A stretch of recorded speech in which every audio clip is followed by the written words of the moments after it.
Okay, hold on a minute.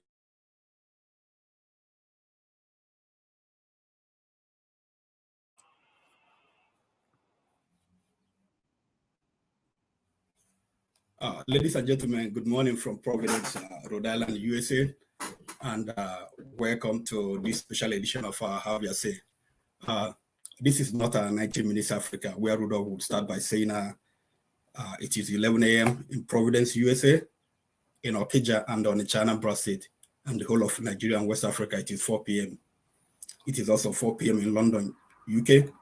It's 11 p.m. in Guangzhou, China, and 5 p.m. in Johannesburg. A friend of mine, when he learned I would hold the show, he asked me if I was one of the prophets. I told him in the Acts of Apostles, chapter 1, verse 26, the apostles, they cast the lot, or this, in Nigeria, we call it Siki, or the dice, and they fell on Matthias. So I told him that the lot, the dice, the Siki fell on me today. So I'm hosting the show for the first time. I hope we're going to have a wonderful show. I want to thank Rudolph, who is on vacation. And to be honest with you, apart from midnight prayers and birthday parties, I've never hosted anything before. So bear with me. Today, I will try to bring prayers and parties together. Many of us, all of us Nigerians, we know that after the February 25th presidential election, the parties, they took their cases to the court instead of to God. So today we will discuss the prayers of the political parties, like the prayers of Allied People's Movement, the APM, the Labour Party, the People's Democratic Party, PDP. After the election, some people, I'd say somewhere that P2B didn't win the election. And some people came at me viciously, they attacked me. And I tried to ask them, tell me how he won. Most of them could not articulate how P2B won. So that's one of the reasons why I decided to educate myself. So I went all over the internet looking for evidence, looking for articles, for videos. I listened to so many analysts and pundits. And that's how I met our guest today. He's probably not well known, or in fact not known in the mainstream Nigerian media, but believe me, he's an authority if you want to discuss the Nigerian Constitution or the Electoral Act 2022, even though he's not a lawyer. He was born and raised in Anambra. Before that, Apart became Enugu State. So he's proud to be from Enugu State. He's proud to say that he attended primary school in his village in Enugu State. He went to secondary school in Enugu. He's a graduate of electrical electronics engineering from IMT Enugu. He has a PGD in public relations from University of Nigeria Enugu campus. He did not finish his MBA at University of Nigeria Enugu campus. He will tell us why later. And but he has a master's in marketing and strategies from University of Greenwich, London. He has a PhD in business and management from Manchester University in UK. He's a public affairs analyst. He loves Nigeria so much. So on behalf of Have Ya Say 247 and Dr. Rudolph, Dr. Ethelbert Chukwuagozie, I'm excited to welcome you here.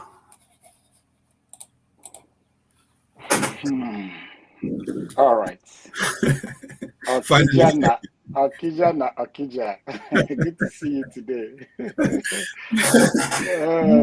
Yeah, thank you for coming, and we appreciate you. I appreciate you. I've learned so much from you by listening to you all over the internet. A friend of mine, when I sent him one of the videos where you were saying something, and he had a case in Nigeria, so he was like, he said, is he a lawyer in Nigeria? I said, no, he's not a lawyer. And he was like, he's not a lawyer. I said, he ain't, he's not a lawyer.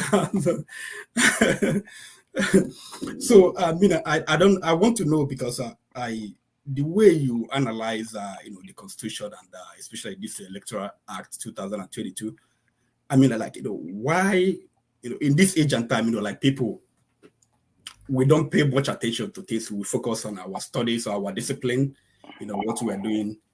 People don't take our time to study something else.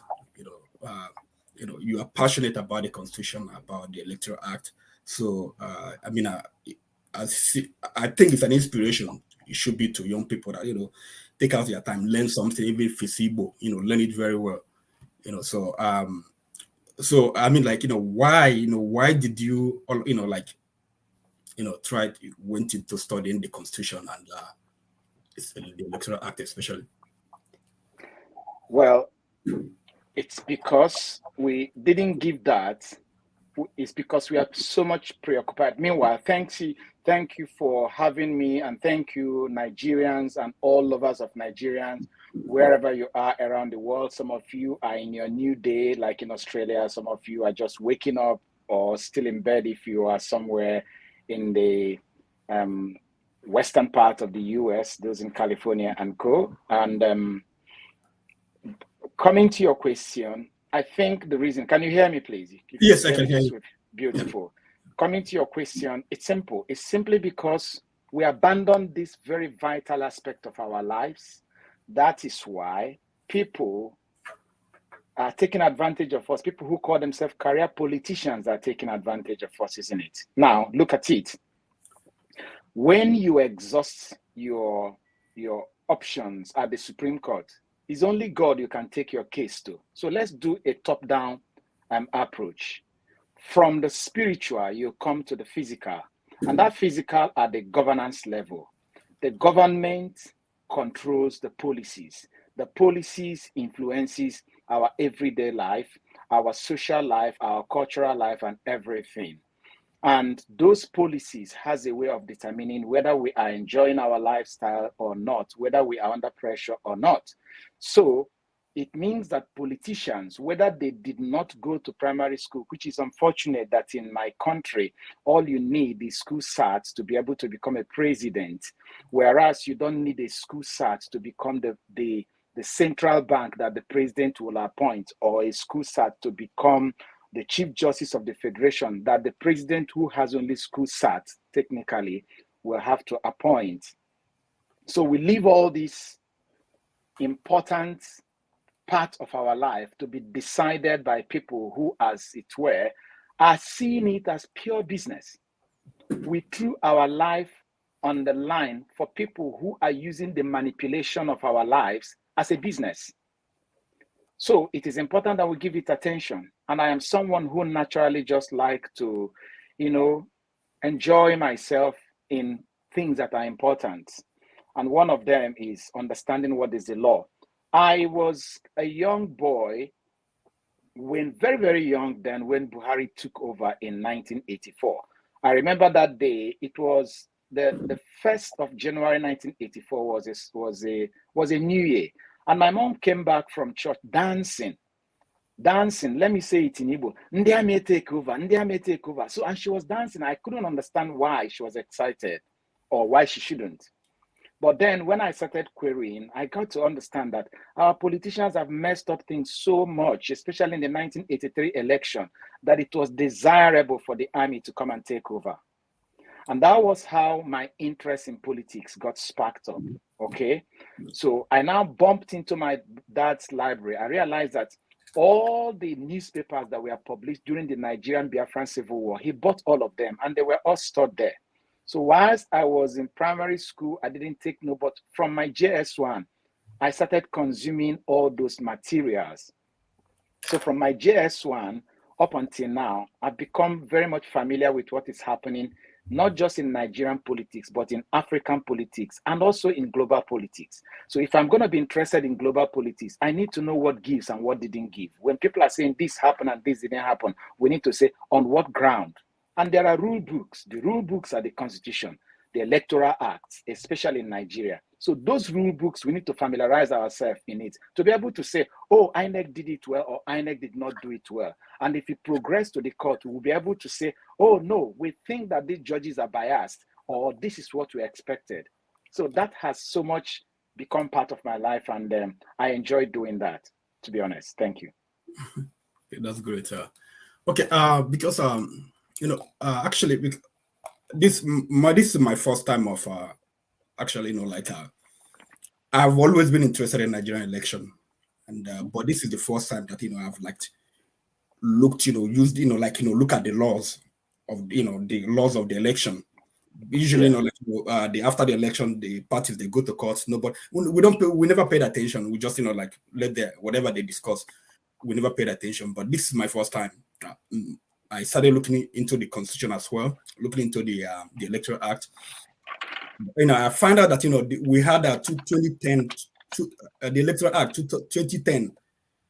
Was the one we had, and then all of a sudden we graduated to the 2022.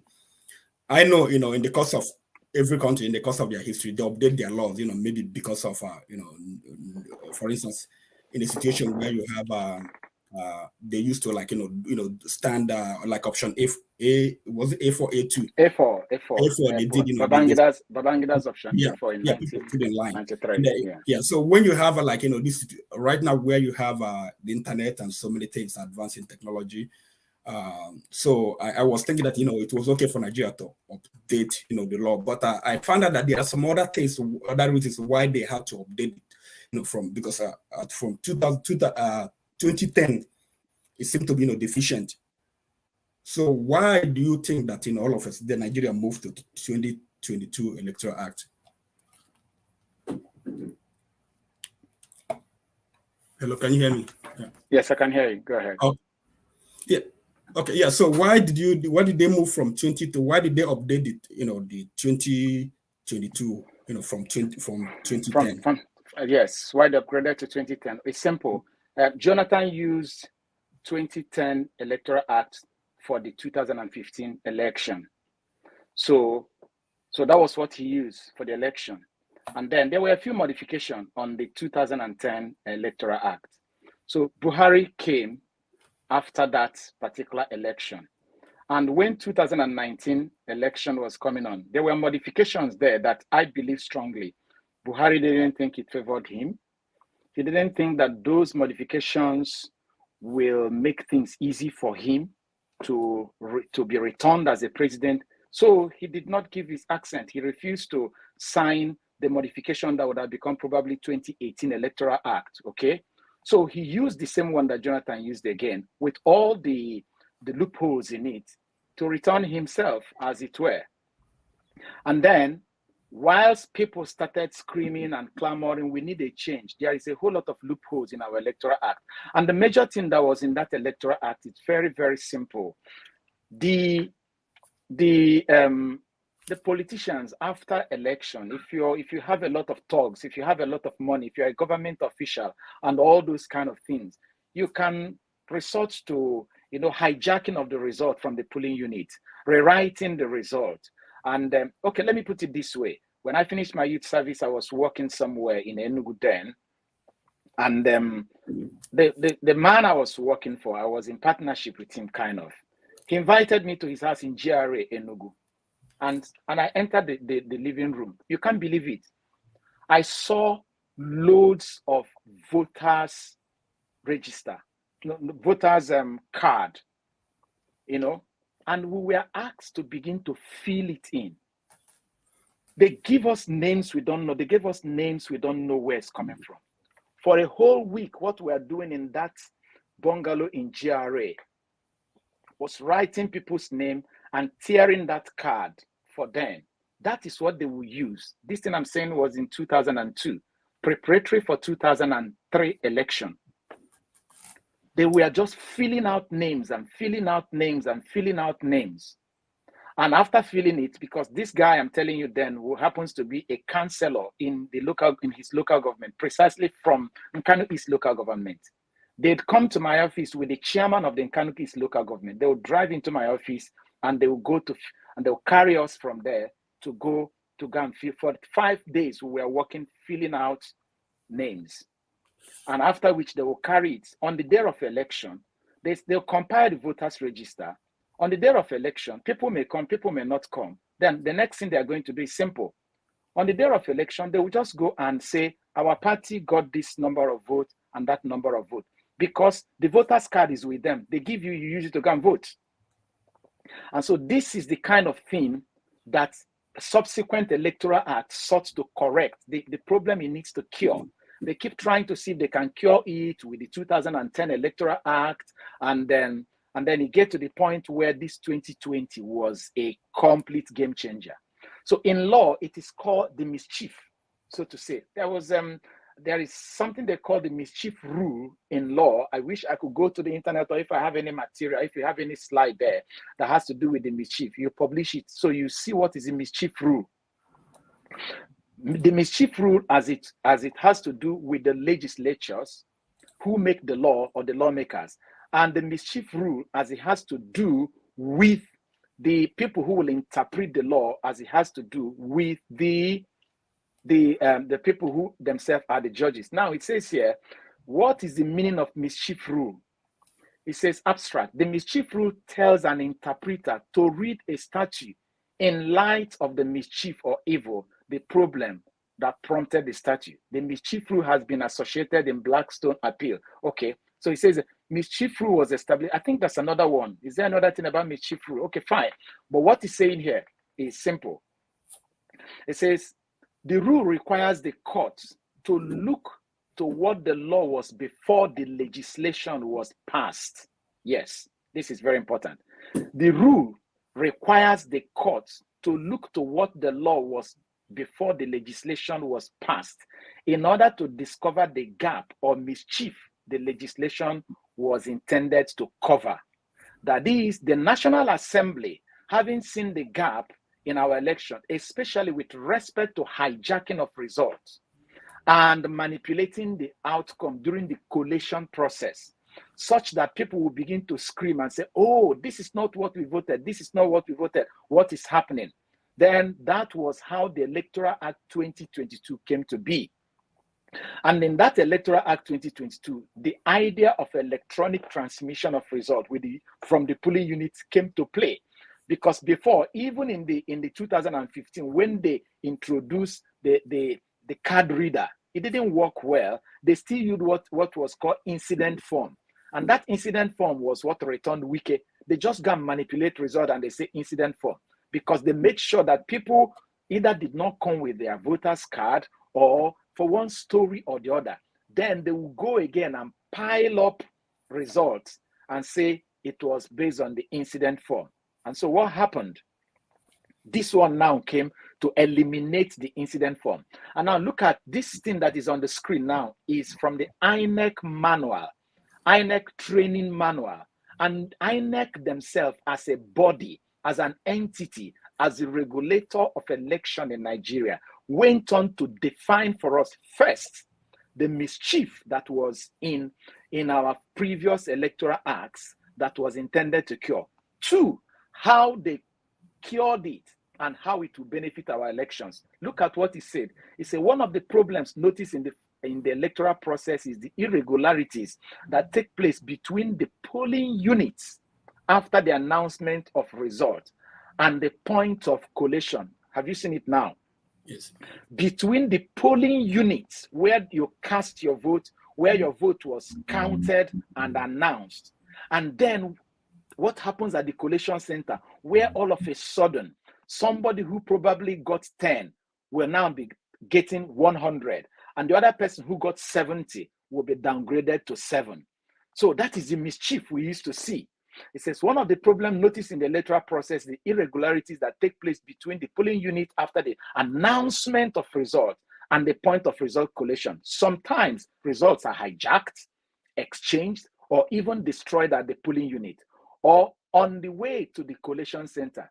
It says it becomes necessary to apply technology to transmit the data from the polling units such that the results are collated up to the point of result declaration. Now, paragraph 2, the real-time publishing of polling unit level results on IREF portal and transmission of results using the beavers demonstrate INEC's commitment to transparency in result management. This commitment, now INEC went on to say, we are not just doing it because we are Father Christmas or because we like you. We are doing it because we are mandated to do it. we are a body that is obedient to the law. He said this commitment is backed by sections 47 subsection 2, section 60 subsection 1, 2, and 5, section 64 subsection 4A and 4B, and section 64 subsection 5 of the Electoral Act 2022. So we stop here. So now INEC has explained the mischief, explained how they intend to correct it, and also explained the law that is backing them.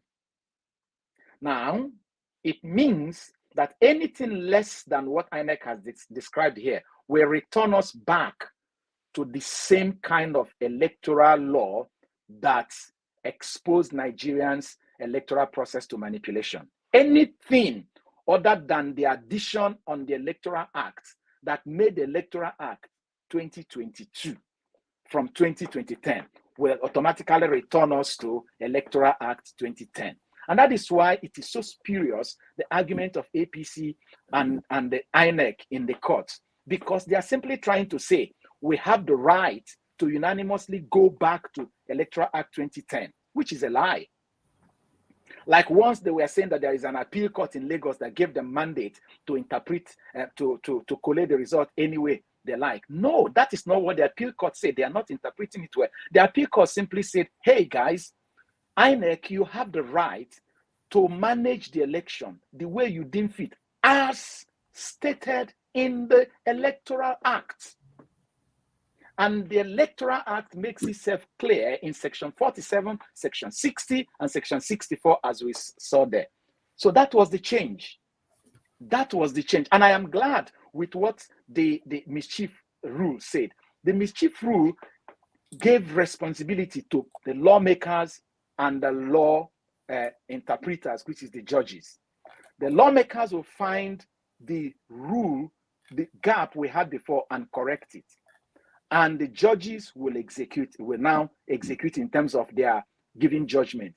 And the mischief rule states that when a judge is trying to interpret, he will first of all do the subjective reasoning of what was the intention of those who made this law.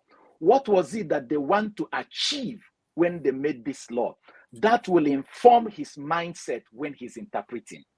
And I am glad that Wale Olanipekun SAN keeps saying the intention of the law, the intention of the law. So Nigerians and well-wishers of Nigerians, let us ask ourselves a question. What is the intention of the lawmakers when they made the Electoral Act 2022? And what is the intention of INEC when they brought in IREV and BVAS?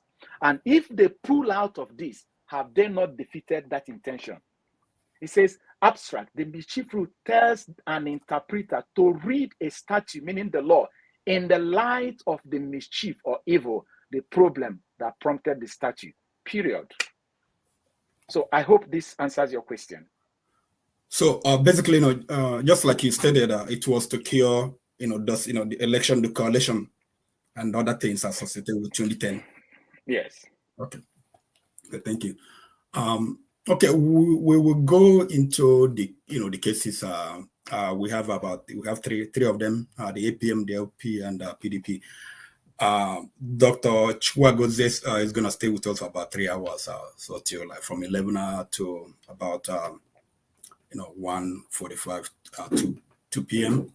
So when we finish with this, I'm gonna invite people in so you can ask him questions. But let's start with APM's case. I mean, like I was reading something on the internet, and because they say Obidients articulated BATified, and I was trying to find out what they call the APM guys, even though they are not many. So someone said that they call them the giants. I was like, why do they call them giants? They say they're the giant killers. People, I mean, they have only one prayer, only one prayer. Yeah. There are people, I don't know, a lot of people, they don't know about this case, and people who know about the case, they confuse it. They think it is about double nomination, but it's not about double nomination. Let me show it on the screen.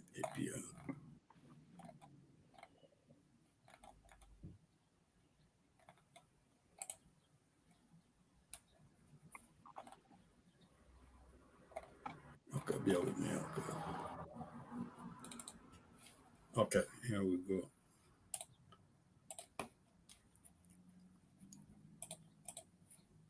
Okay. This is their case. Okay. So what I want you to do here, I want you to, to talk about their prayers and the relevant laws, where it says, they base their argument on, and defense are provided by Tinubu, INEC, and all the respondents. And also probably, you may address, some of the issues raised by in the final address. Okay. Now, unfortunately, okay, like you rightly said, APM may be called the giant killer because they are little known, just like David in the Bible was not little known.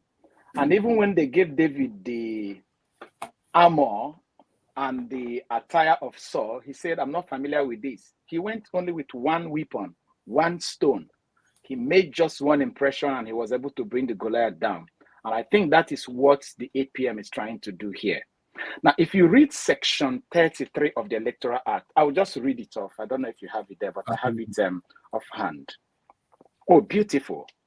It says here, a political party shall not be allowed to change or substitute its candidate whose name has been submitted under section 29 of this act.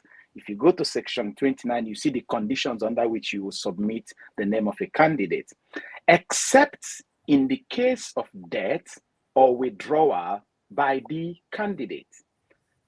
Paragraph 2, provided that in the case of such withdrawal or death of a candidate, the political party affected shall. Now, the word shall in law means must. Shall, within 14 days of the occurrence of the event. What event? The event of withdrawal. Hold a fresh primary election to produce and submit a fresh candidate to the commission. That is, for any reason whereby you have to change the name of a candidate you submitted before, whether the person died or did it voluntarily, you have to do it within 14 days, following the rule. Now, the law mandates that a president who had secured the ticket, a presidential candidate who had secured the ticket of his political party, must appoint someone whom he will run with from his party. And you know that even with the case of Labour Party, Doyin Okuben his name was forwarded to INEC to fill in the gap so that they will not lose out. Because if the name of a vice president was not submitted within that time, Labour Party might lose out completely. But there was also a timeline when they must remove that person. If not, the person remains there. Now, the law says that Peter Obi couldn't have just asked Doyin Okuben, get out, I don't need you. No. Doyin Okuben himself must write and say, I am withdrawing. And when he writes his party and say, I am withdrawing, then another person will be nominated. And the timeline for the renomination of another person or going to primaries, in case if it is one that requires primaries, is 15 days window. Now, APM is saying, give me their case again, invalid nomination of Tinubu himself. Invalid nomination of Tinubu himself, not even Shettima. Labour Party is talking about double nomination of Shettima. All right. The one you gave me first before the APM case. The APM case, just give me the APM case, that's all. Now, if you look at the APM case, you realize that APM is saying that Tinubu himself was invalidly nominated. How? I thought what PDP and Labour Party was saying was that Shettima was doubly nominated. And so look at what happened here, that even APC themselves, when they got to court, they didn't even understand the case of the APM. They didn't even understand. They were so confused that they couldn't. That's it. You have it there. Yes. Allied People's Movement. They couldn't even understand the case of the APM. APM is saying that in June, there was a timeline. I can't remember. In June, I think it is in June There was one that has an arrow pointing down that you produced now. Show me that one that has an arrow pointing down. A big arrow, beautiful. This is it here. This is the schematic diagram of APM's case. Masari, who was the placeholder for APC vice presidential candidate, went to court, swore an affidavit on the 24th of June that he's withdrawing for personal reasons. So as long as Masari was concerned, he has left on the 24th. On the 14th of July, which both INEC acknowledged when they were trying to defend double nomination of Tinubu. You know, when you lie so much, you begin to contradict yourself. When APC and INEC was trying to protect Shettima, they exposed Tinubu himself. How do I mean? Because Shettima, they said, oh, Shettima was rightly nominated on the 14th of July, and he wrote his party sometimes earlier in June, which we're going to come into that one later because Labour Party's case is still very much valid. But what happened here with the APM is that APM spotted this gap that from that 24th of June that Masari withdrew, APC and their candidate being Tinubu had 14 days to do what? To replace him. That is, they had up to 7th of July to replace him. But because they are the ruling party, they have all the powers, they do what they feel like, they can afford to bring someone who didn't even go for primary election and make him a senator. They abandoned it, only to replace him on the 14th of July.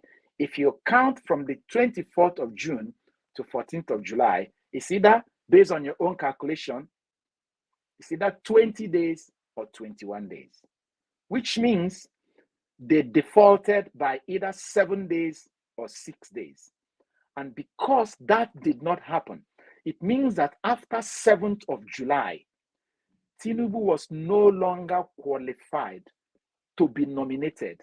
APC should, by law, go and hold another primary election to replace him because he has disqualified himself by not nominating a running mate within 14 days. That's APM's case. And APM is saying whatever affects the vice affects the president. So this is APM's case. And if this case were to be upheld by the judge, if the judge upholds this case, the whole case is over. It will mean that APC did not have a candidate in the 2023 election. Whether they scored 1 million, whether INEC did well or INEC did not do well, all their vote will be a wasted vote because they don't have a candidate in the election. And it is only one prayer. And when INEC themselves and APC was replying APM, they corroborated these dates because they didn't even understand the case that was against them. They were still corroborating this case, thinking that they were defending that Shettima was not doubly nominated. Whereas APM is not interested on who you nominated. They're interested in that person you nominated. When did you? And what is the implication? The implication of this one was that it made Tinubu to be disqualified. So that is a very big case that is hiding.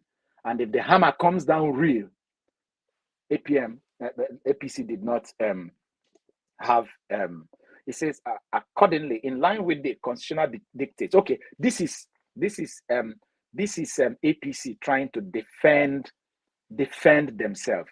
And see how they roped themselves in there. If you read it, you could see that they roped themselves in.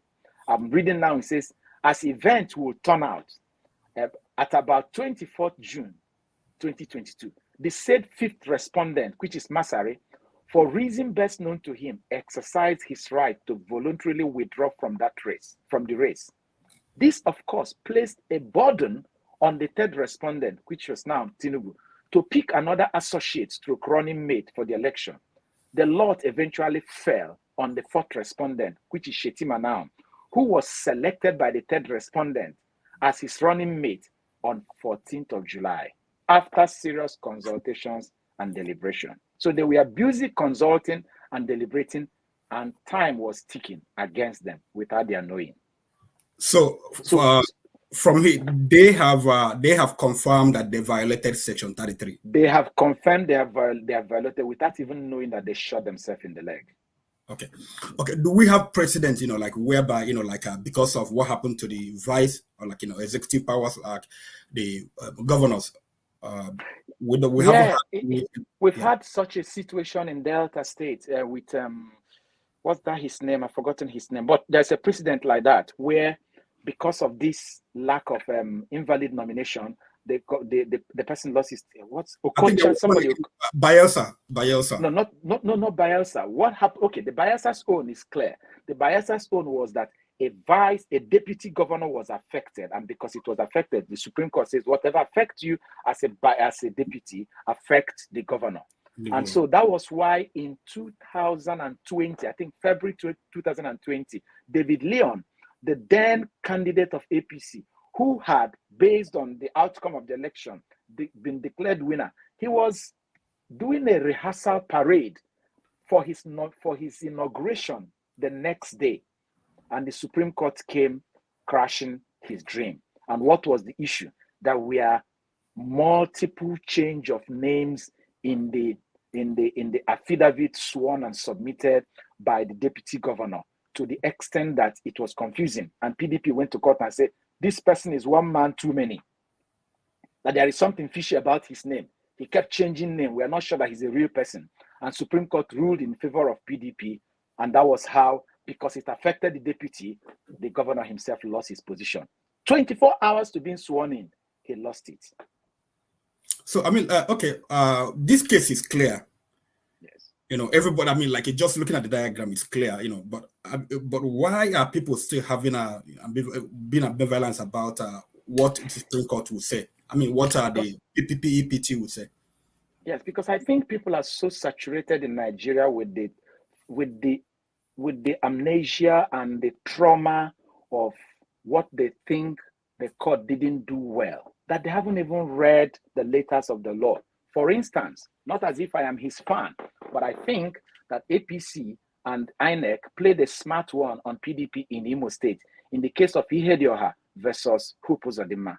And I will interpret it. We keep saying that what the court did was very bad, but there was something that happened on the ground there that gave the court, maybe, as you might think, the legitimacy. Ihedioha was already declared governor and he was in the office. Hupuzadima went to court and said that the number that they used to declare him, that was not correct, that there was manipulation. You remember then IREV was not in vogue, was still 2010 Electoral Act that exposed everybody to a lot of vulnerability. And so what happened there? Now, according to our Evidence Act, you look at the probate value of evidence. When it comes to election, that of INEC is the highest. It has the highest probate value. I think Electoral Acts Section 76 talks that. And then after that, after the INEC, you get the police copy before the party agent's copy. I'm looking at it here. Oh yes, it says here, for the purpose of Section 14, that is our Evidence Act, the matters that the court shall take into account include the probate value of the evidence. That's the first thing. The importance of the evidence in the proceeding. So INEC has the highest probate value when it comes to our Evidence Act, especially in the matters of election, because by law they are seen as neutral arbiter, neutral regulator that does not do anything bad. INEC is just one nice people that whatever they tell you, you should believe. And police is a government agency. So if INEC fails, maybe police will suffice. And then political parties are the bad ones that can manipulate their results. So Ihedioha came to court with his own party agent's copy. And INEC appears in court without any result sheet. INEC appeared in court. And so the judges didn't know what to use. And from nowhere, Hupuzodima manufactured the result that he called the police copy. He manufactured police copy. I say manufactured because what Ihedioha had was exactly what happened at the polling unit. But you know that APC was in the federal government. APC has the control of the Inspector General of Police. Inspector General of Police has the control of the DIGs and AIGs, and then the police commissioners. So it's just one call from the commissioner to the DIG and AIG and they will say, please assist our guy. That guy is our person. And remember that Buhari was frequenting Imo State, campaigning there, won their hand inside Southeast. The like of the former governor of Ebonyi State won the election as a PDP man before he decamped. So they wanted one place from Southeast. So the result that was manufactured, called the police copy, became different from the one that Ihedioha had. And INEC, that is supposed to produce their own, which is the most valuable, didn't have any, and they didn't contest the one that Ihedioha, that Hope Uzodinma produced. And the Supreme Court used it to rule in favor of Hope Uzodinma. You're on mute. So yeah. So what are you saying that that even though that Supreme Court, a lot of people they'll be saying that was a bad judgment. Yes, that was a bad judgment. But you see, something. But it was based on what they have. It was based on what they have. Yes, exactly. Today, some time ago, I was in the car with my children and they were arguing, and I was just driving, and I pretended as if I wasn't hearing what they were saying until one of them said, "Daddy." I say, "Yes." Then they placed the case before. And I just thought like a judge. I'm like, wow, finally, I'm now going to hear this case. So bring on your case. So what do you have to say? And based on what they said, I used it to draw my conclusion.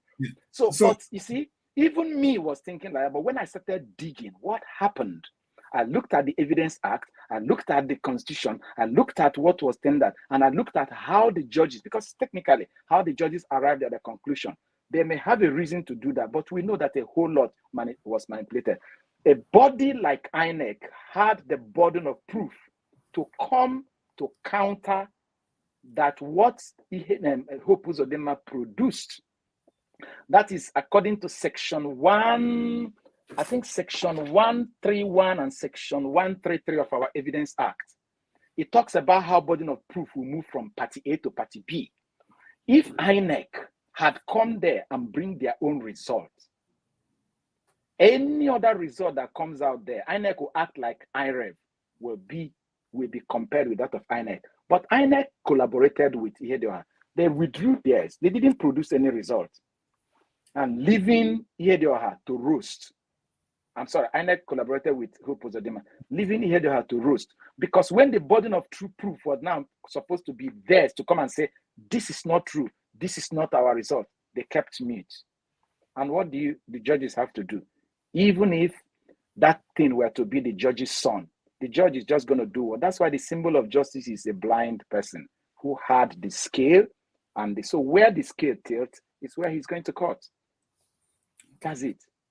Okay. So hold that thought. When you talked about, you were talking about, the INEC copy. So we're going to use it when we discuss prayers of Labour Party, because it's one of the serious thing. I mean, they came to court with a lot of evidence, and INEC later they say something about those evidence, and Tinubu's lawyers they say another thing about those evidence. So I'm going to show you the Labour Party's prayers.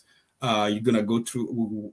I would like you to go through each one of them, and then talk about the defense by Tinubu, INEC, and all of them. Okay, here we go. Okay, here we have Labour Party prayers. They have 1, 2, 3, 4, 5 prayers, actually, or 6. Is it 6? Yes. Yeah, they have 6. I mean, it's a lot, but condensed into like 6. Yeah, I usually just crunch them into 3. Why? Okay. The 3, the way I crunch them into 3 is to say everything INEC did, which is non-compliance with the Electoral Act, is 1. Other disqualification, that other things that would disqualify APC candidate, which has to do with forfeiture of 460,000 and double nomination of Shettima, it borders on non-qualification. as at the day of the election. That is number 2. And number 3 is not making 25% of FCT. Do you understand? I put it that way so that I can discuss them together. So when you look at the issue of disqualification, you see the case of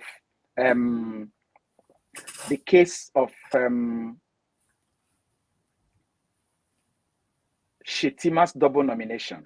Let me correct this. People said, and in fact, APC themselves kept saying that the Supreme Court had ruled on it. It's not true. The Supreme Court hadn't ruled on it at all. The case that got to the Supreme Court was the local standby. PDP went to court to challenge the double nomination of Shettima. And the High Court says, you don't have locus. You are not APC. You are an interloper. Get out of my court. They went to appeal court. Appeal court sustained. Remember, anything that happens from the appellate court going up, it's no longer, no evidence are being tendered. You can argue what you had prayed from the trial court. The trial court in this instance happened to be the High Court. The High Court says, there is even no need giving you my time. You don't have locus to be here. Get out of my court. Let me face other business. So they went to appeal court. Appeal court sustained the judgment of the High Court. And then they went to the Supreme Court. And the Supreme Court ruled in favor of the same appeal that they were denied. Meaning, when it is a pre-election matter, it has to be a member of that party that will challenge it. But when it becomes a post-election matter, it can now be another party that will challenge it. Even though one judge made a statement that people are trying to, that is not the judgment. That is just, he said, for policy's sake, that is not the judgment. But now, be that as it may, let's bring it into the real center now. As you can see, APC themselves, they acknowledged with their mouth. They acknowledged with their mouth and in their writing that Shettima was replaced, that Shettima replaced Masari on the 14th of July. But if you go on the document, the certified true copy of what was in Form EC9, where all the documents you submit will appear and the date you appear them. Now that change showed that the guy who replaced Shettima as the vice presidential candidate, as the senatorial candidate of Borno Central, that he was replaced on the 15th. Now, this is where the case comes. APC put the cart ahead of the horse. By the time INEC closed business on the 14th of July, Shettima's name was in their register as a vice presidential candidate and also as a senatorial candidate. There is nowhere where it was said that that withdrawal had been made in the case of the senatorial candidate. The letters they wrote to their party. And Labour Party is trying to say, whatever happens as your internal correspondence is not our business. There is only one place where we come to meet, and that is in the INEC office and in INEC documentation. Whatever you did in the bedroom of your political party is not our business. All we know is that you have not proved to us, based on the certified true copy of what INEC gave us, that your name is not on the register of INEC in two positions by close of business 14th of July, as a vice presidential candidate and as Borno Central senatorial candidate. It was by the close of business of 15th of July that a name was withdrawn. That of Shettima was withdrawn and that of the new person brought in. So it is as simple as that. Shettima withdrew his candidature. No, APC, because it's APC that would do it on behalf of their candidate. APC as a party withdrew the candidature of Shettima on the 15th of July and replaced it with another person. Whereas by 14th of July, his name was submitted as. So Labour Party is saying you were doubly nominated for 2 constituencies for 24 hours wrongly, because then the presidency is 1 constituency, the whole country is 1 constituency for president. But the senatorial zone is another constituency, if you understand the way they break the constituency in the national election. So every state has 3 constituencies for Senate and maybe more for House of Rep, but the whole country is 1 constituency for presidency. So that is it with respect to the issue of double nomination, which is still subsisting. We don't know how the courts are going to rule, but people, this is the logic that Labour Party presented. Then on the issue of forfeiture, of course. Okay, sorry.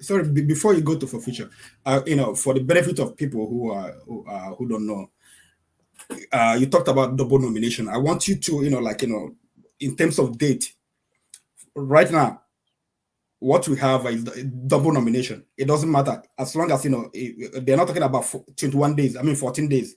They're talking about that at a point that he was doubly nominated for 24 hours.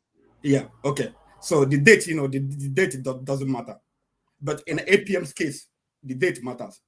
The APM's case was that he was nominated outside of 14 days. Okay. But in Labour Party's double nomination, he was in 2 constituencies. He was in 2 constituencies. Yes. APM don't care whether he's in 100 constituency. All they care is that when they brought him, they should have brought him on or before 7th. But they brought him after 7th of July. Anything that happens after 7th of July disqualified Tinubu himself. Okay. And the remedy was that APC should have done an entirely new primaries to select another presidential candidate. Okay. Go ahead with the second part of. Yeah. So the 460 is a well-celebrated issue. The fact is,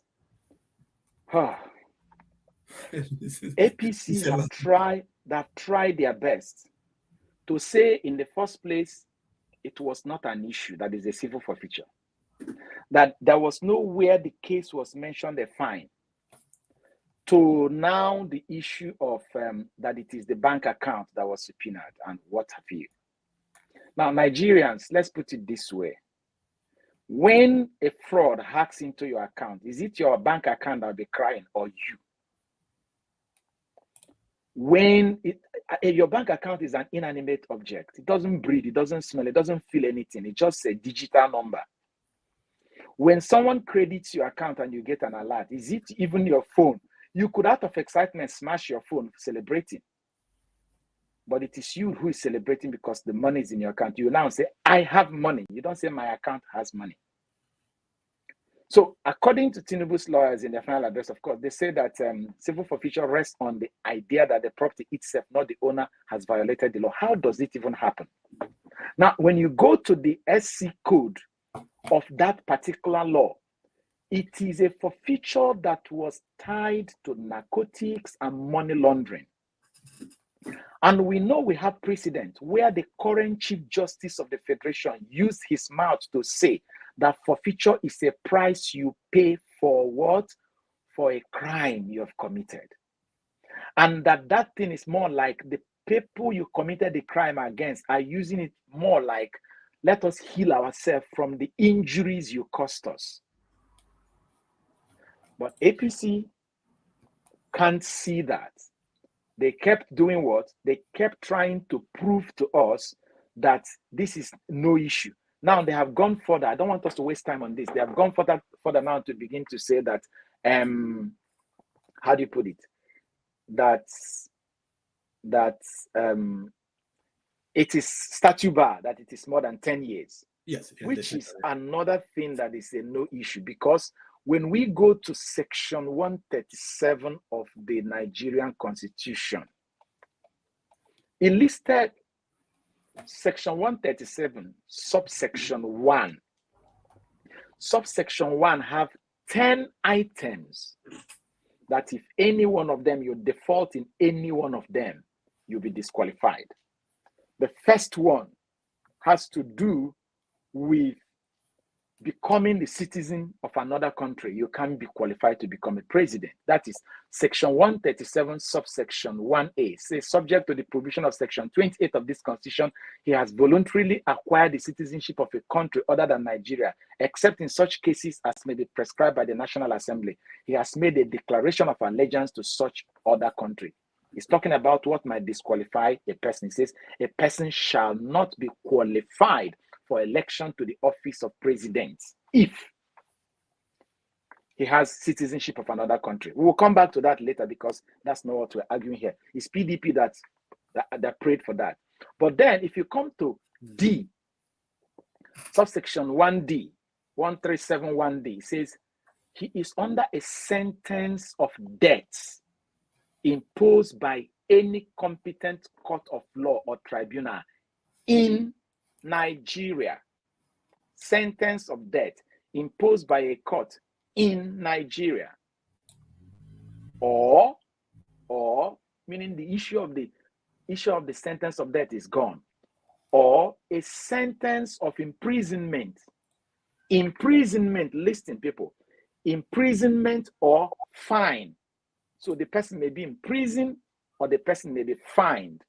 Imprisonment or fine for any offense. What offense? Any offense involving dishonesty or fraud. Dishonesty or fraud, by whatever name it is called. Whether you call it forfeiture or for any offense imposed on him by any court or tribunal or substituted by a competent authority for any other sentence imposed on him by such a court. By such a court or tribunal. Semicolon. So that D is finished.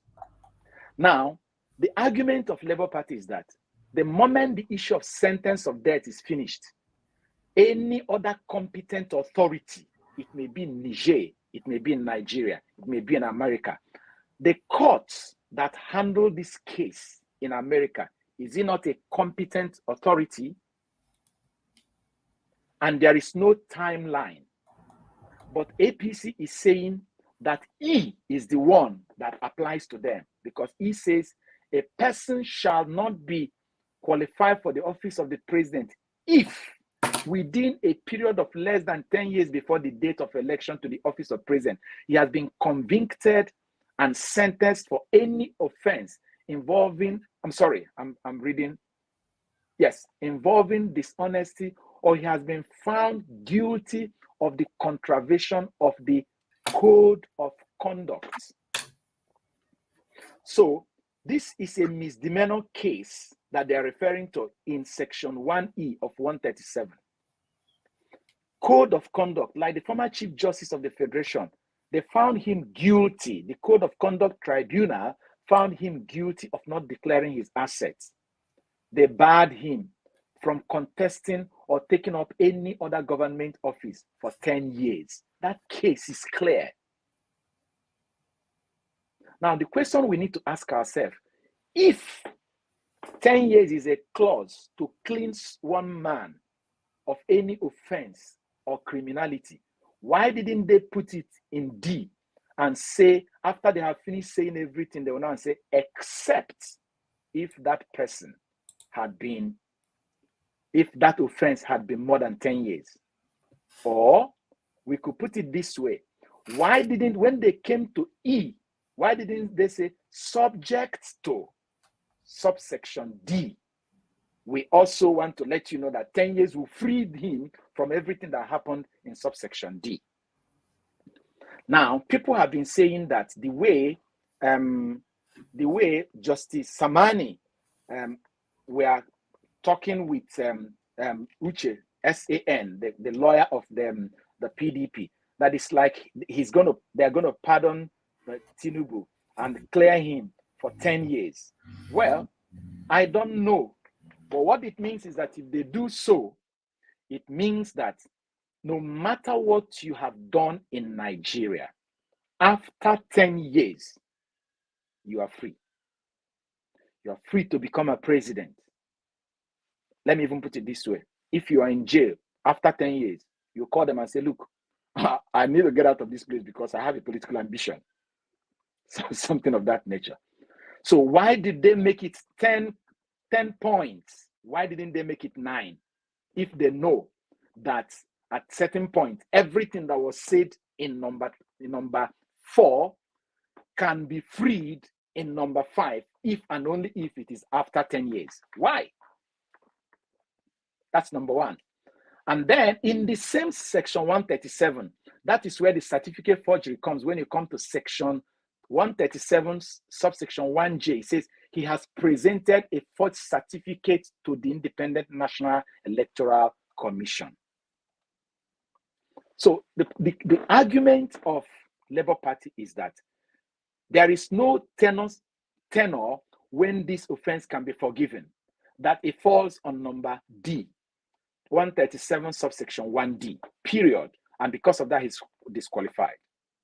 Now, APC have argued in favor and against themselves. On one hand, they accepted that it's a crime. On another hand, they say it's not a crime. On one hand, they say it's a crime, but it is the bank account. On another hand, it says it's not a crime at all. On one hand, they say it's a crime against our candidate, but it's more than 10 years. That tells you that, to me, I think they are swimming. So that is it. And then the final one is purely INEC's bungling of the election 2023 by not following what is prescribed by the law. So that's the way I put it there.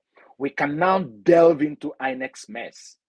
If you look at that, there was a slide I sent you that has a schematic diagram of what I call the election day protocol. If you look at that election day protocol, you will see that that whole thing I drew there was how INEC messed up our election. The path to a credible election was presented, but INEC decided to bungle it.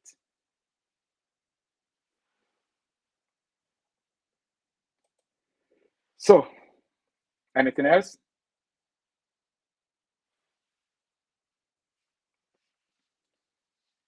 So when you look at the protocol, how INEC messed up the election, INEC decided to set aside almost all the modification of Electoral Act 2010, and did what?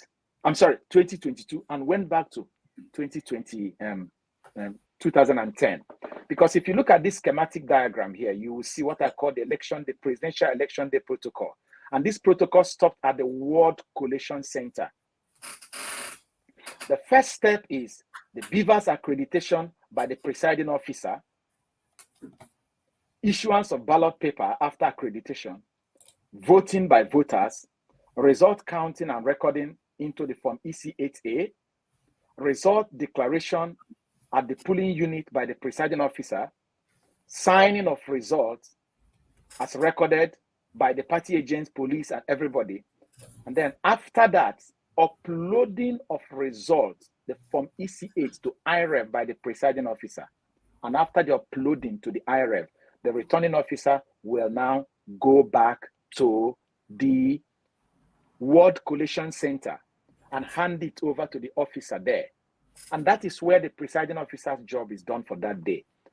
And those things, these steps I mentioned there, were captured in Electoral Act section 47, subsection 1 to 3, section 60, subsection 1 to 5, and section 62, subsection 1.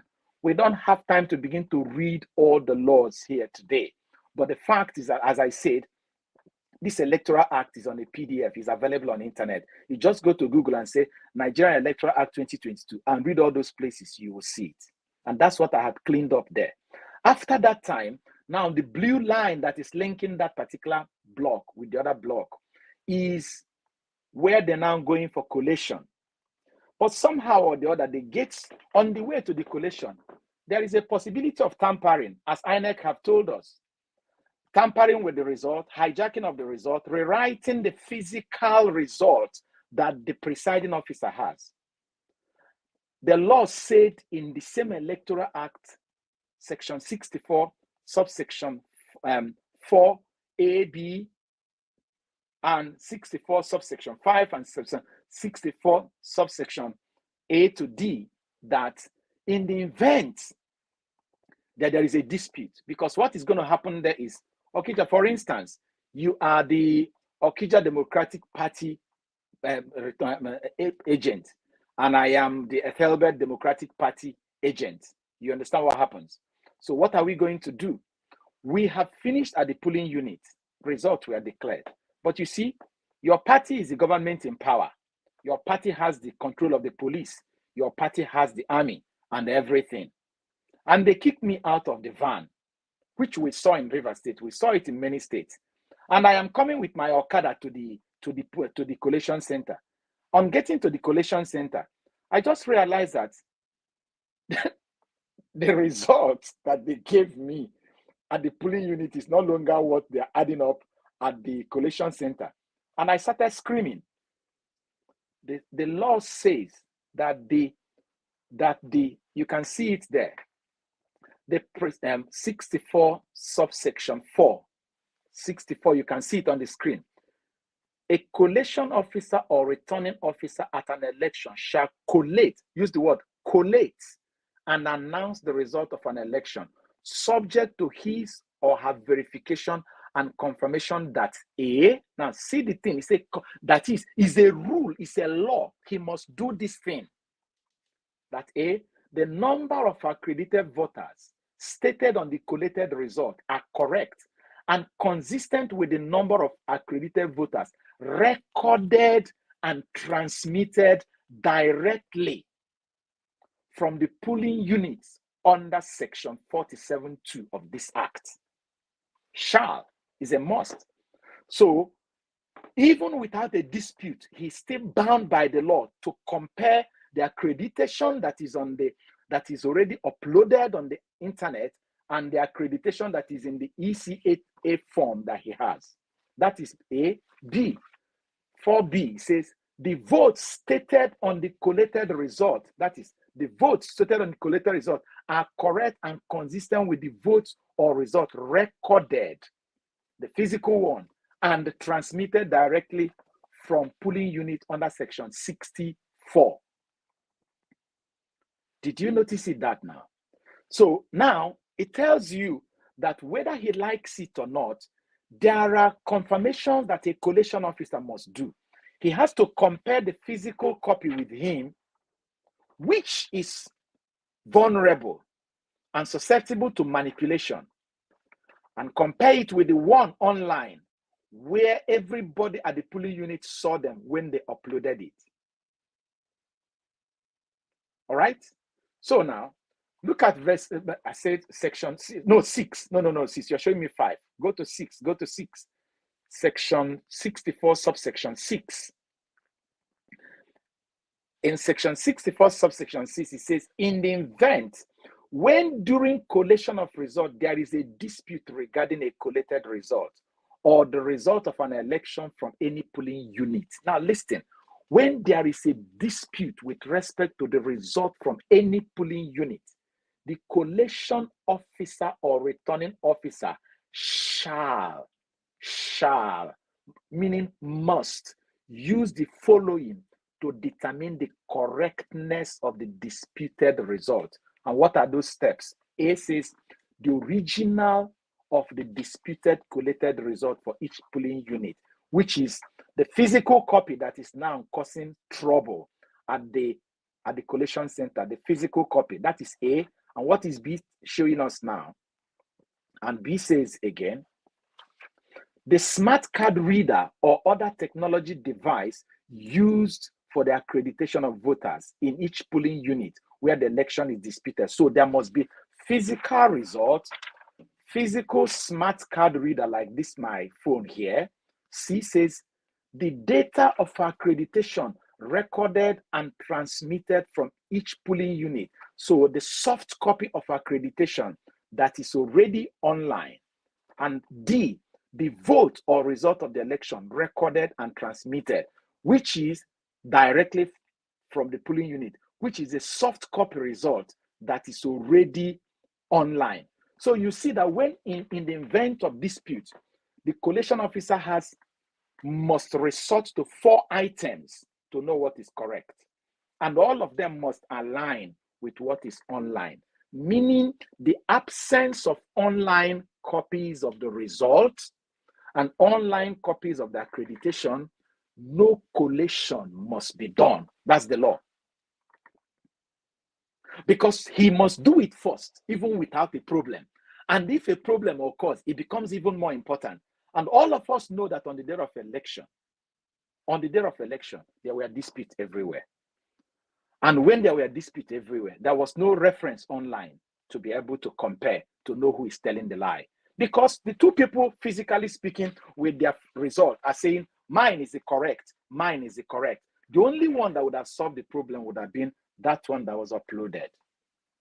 And so, Labour Party is praying and saying, INEC bungled the whole election because of their inability to upload the result online that will act as the arbiter, as the reference point to compare and determine the correctness of the result as it happened at the polling unit, period. The mischief is completely defeated. And I keep asking myself, which judge will endorse what INEC did? And do you know what APC said? APC said in their final address that in fact, if you look at section 9 there, it's saying that failure to do it will actually attract penalties. Any returning officer or collation officer, as the case may be, commits an offense if he or she intentionally collates or announces a false result and is liable upon conviction. Can you imagine? To the extent that this section of our constitution is important, they attached a penalty if you do not do it. Now, if you look at 7 and 8, it's now showing us there that if the disputed result under subsection 6 were otherwise found not to be correct, the collation officer or return officer shall recollect and announce a new result using the information of the subsection what?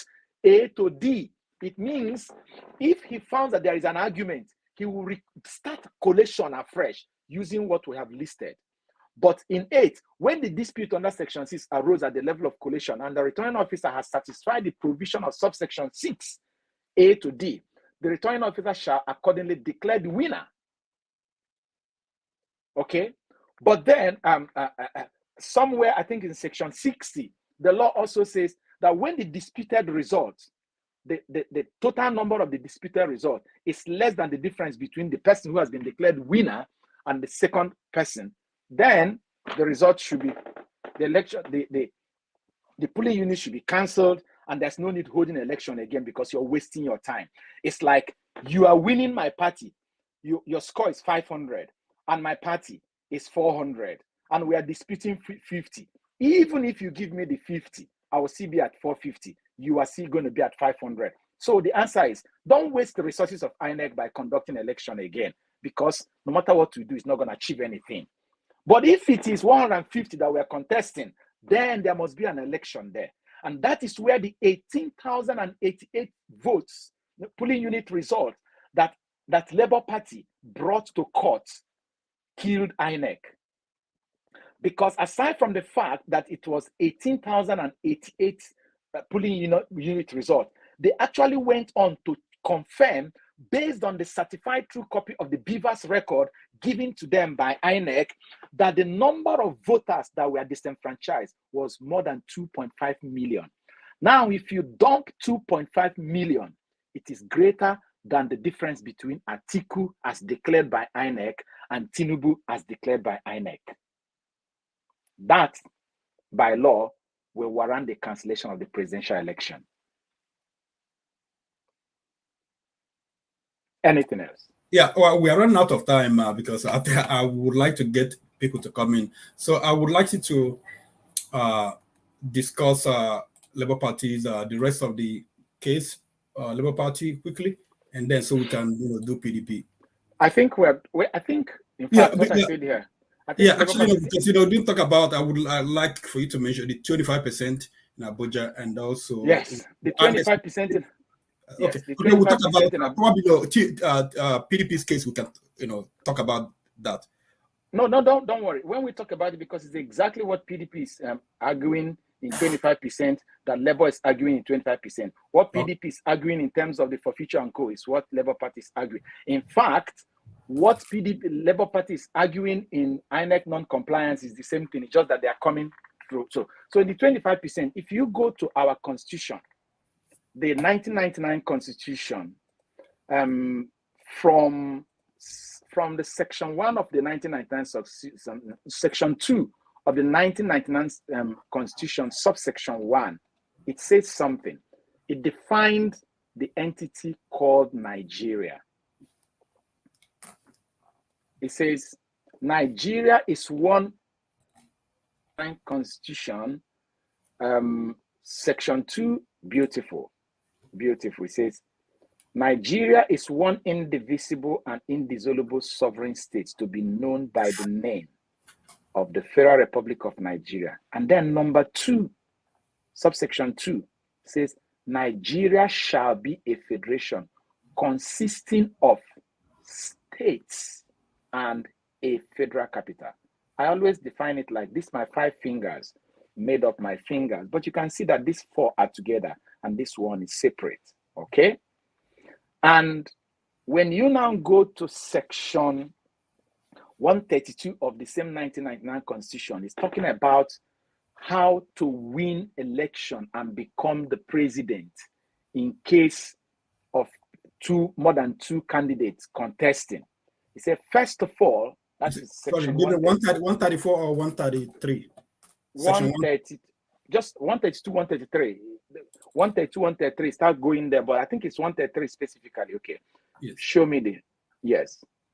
No, give me 133, and I could okay, see if I can. Is it, have you seen it there? Yes, 133 talking about if there is one candidate. Yes, 133 is one candidate. So our constitution went on to define, even if it is one candidate, that is like the kind of thing that would have happened to Nigeria in 1998 when Abacha was the unanimous candidate of all the 5 political parties. The law still required that he must get the majority of the yes votes. And when he has gotten the majority of the that yes vote, those votes will account 25% in 24 states. All right. But then when you come to section 134, it says here, a candidate for section 134, subsection 2, it says, a candidate for an election to the office of president shall be deemed to have been duly elected, where being more than 2 candidates. So there is a provision for 1 candidate, for 2 candidates, and more than 2 candidates for the election. He has the highest number of votes cast at the election, 1. He has not less than 1/4 of the vote cast at the election, each of at least 2/3 of all the states in the federation and the federal capital territory, Abuja. So the argument here is, what was the intention of the lawmakers? If you have gotten the popular vote, why must you get 25% of 24 states? And what is the significance of the federal capital? Is a hub where almost all Nigerians are represented. Do you know, Nigerians, that no matter how, for instance, assuming APC or PDP or any party builds their national headquarters in Nasarawa State or Plateau State or Kogi State, all those states that are surrounding FCT, the law did not recognize it. The law recognized that your head office must be in Abuja. So when you begin to read, like Olani Bekin would say, reading the constitution liberally, if you read it, now you need to ask yourself, what do you think that was the intention of the lawmakers? Section 299, where APC is using to argue their case, that Abuja is seen as one of the states, is talking about when it comes to the administration of the state, the president acts like the governor of Abuja. The National Assembly acts like the House of Assembly of Abuja. but not in election. Even if that be the case, how can you elect a governor of Abuja who could not get up to 25% of the state that he's governing? So these are the arguments of the Labour Party and the argument of the PDP. That particular statement there means you have to secure 25% of 24 out of 36 states. Meaning, if you come to this bunch of the branch of a tree, I'm looking at Nigeria as a tree with two branches. One branch known as the FCT, and the other branch that has sub-branches known as 36 states. And when you get to that one that has sub-branches of 36 states, just collect 25% of 24 states.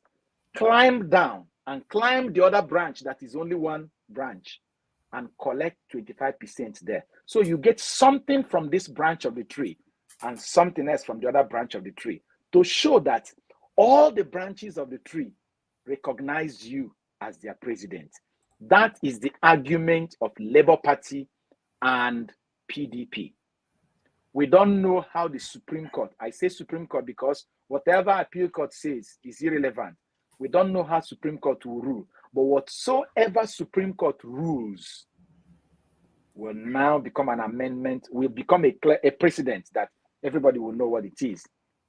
But what is being said there is that if the Supreme Court holds that that argument of either PDP or Labour Party is real, it means that they're going to go back to another election, which is called election number 2, the second election in the law. And in that second election, there is a criteria for selecting who will participate. That is where, if I'm so surprised that a learned silk like SAN, Olani Bekun, is arguing blindly, because in their final address and even during the adoption, they were still saying that even if there's going to be a second election because of FCT, that Labour Party will not be involved, that it's only PDP. Of course, they're afraid of Labour Party, but that's not the truth. Now, see how it says here. What it says here, that is section 134, subsection 3. It says, in a default of a candidate duly elected in accordance with subsection 2 of this subsection, there shall be a second election in accordance with subsection 4 of this section, at which the only candidate shall be the only candidate. Now look at it. I don't think you have it, but I have it here. It says, okay, a candidate who scored the highest number of votes at any election held. Any election, highest number of votes. Doesn't matter if he won the only 3 states and that's the highest number of votes. That's one.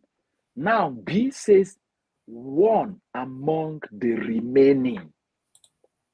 It did not say what APC is saying. APC said that it is the one that has the second runner-up. It did not say this runner-up. It says one among the remaining who has a majority of votes in the highest number of states. What does that mean? If you follow it, it says, so however, that where there are more than one candidate with majority of votes, it's talking about when there are more candidates with majority of votes. So it's saying here that if everything were to stand the way it is, assuming the court clears APC, PDM, everybody, and INEC, and hold on to FCT, and the second election is declared, that the way, based on INEC's declaration, APC is qualified because they have the highest number of votes. But there is a criteria to select the second person that will contest with him. They will now come and look at all the states. Okay, who won in this state amongst maybe Labour Party and PDP? They said, okay, in Lagos State, Labour Party won. What is the percentage? Do you know that based on the result declared, Labour Party did not get up to 50%, even though Labour Party was declared the winner, in Lagos State. And so what it means is that even though Labour Party won in Lagos State, it will not count for Labour Party. and then they come to Anambra State. Oh, Labour Party got 90%. It will be counted for Labour Party because majority means 50% plus. If you go to any law dictionary or even in English dictionary, what is majority? Majority is always greater than half. What? Greater than half. Majority is not equal to half or less than half. So all the results declared where APC won, where Labour Party won and where PDP won, they will bring all those states, and now they will begin to ask, what percentage of the vote cast in Anambra State gave you victory? Labour Party. What percentage of the vote cast in KB State gave you victory? PDP. When you check it, you notice that Labour Party has 7 states in their pocket plus FCT, whereas PDP had, I think, just about 3 states where they scored more than 50%. So if the hammer were to drop on Abuja case and the second election is going with respect to Abuja, it's going to be APC based on the declaration of INEC and Labour Party. PDP is going to lose out. So I think I've exhausted their prayers, which...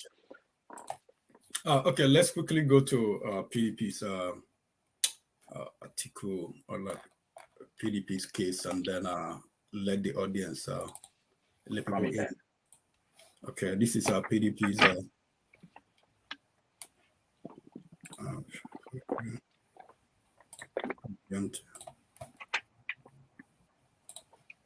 okay, this is PDP.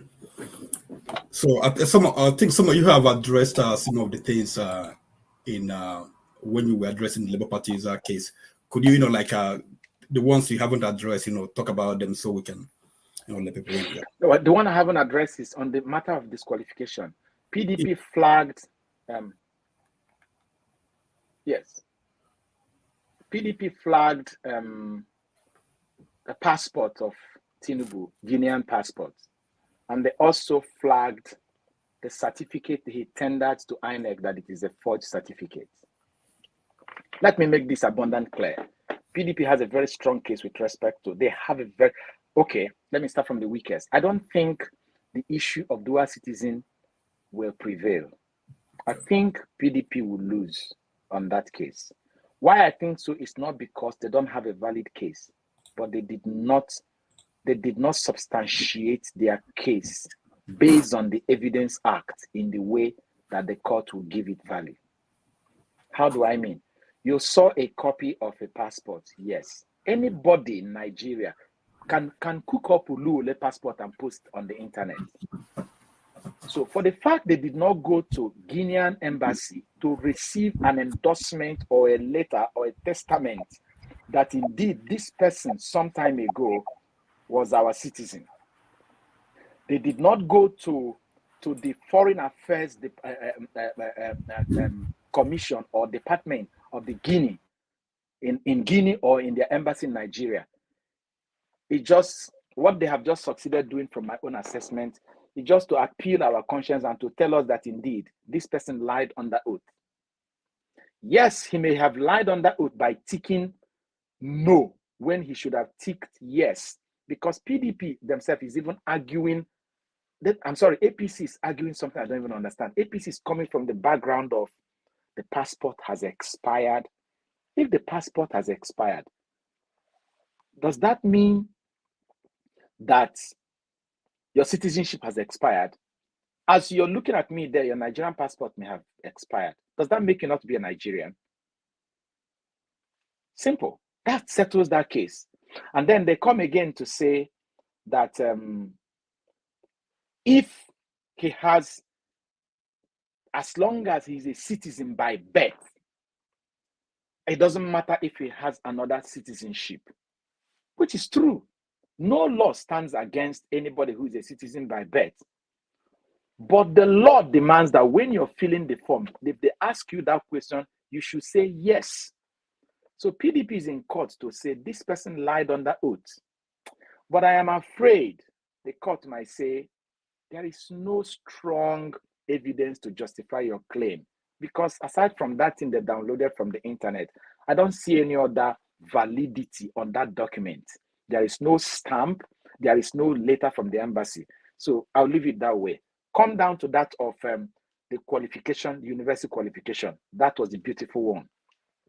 And Nahoro Eba, David Hunde's friend, who is a lawyer, actually subpoenaed Chicago State University to produce a copy of APC's candidate that is on their record. And what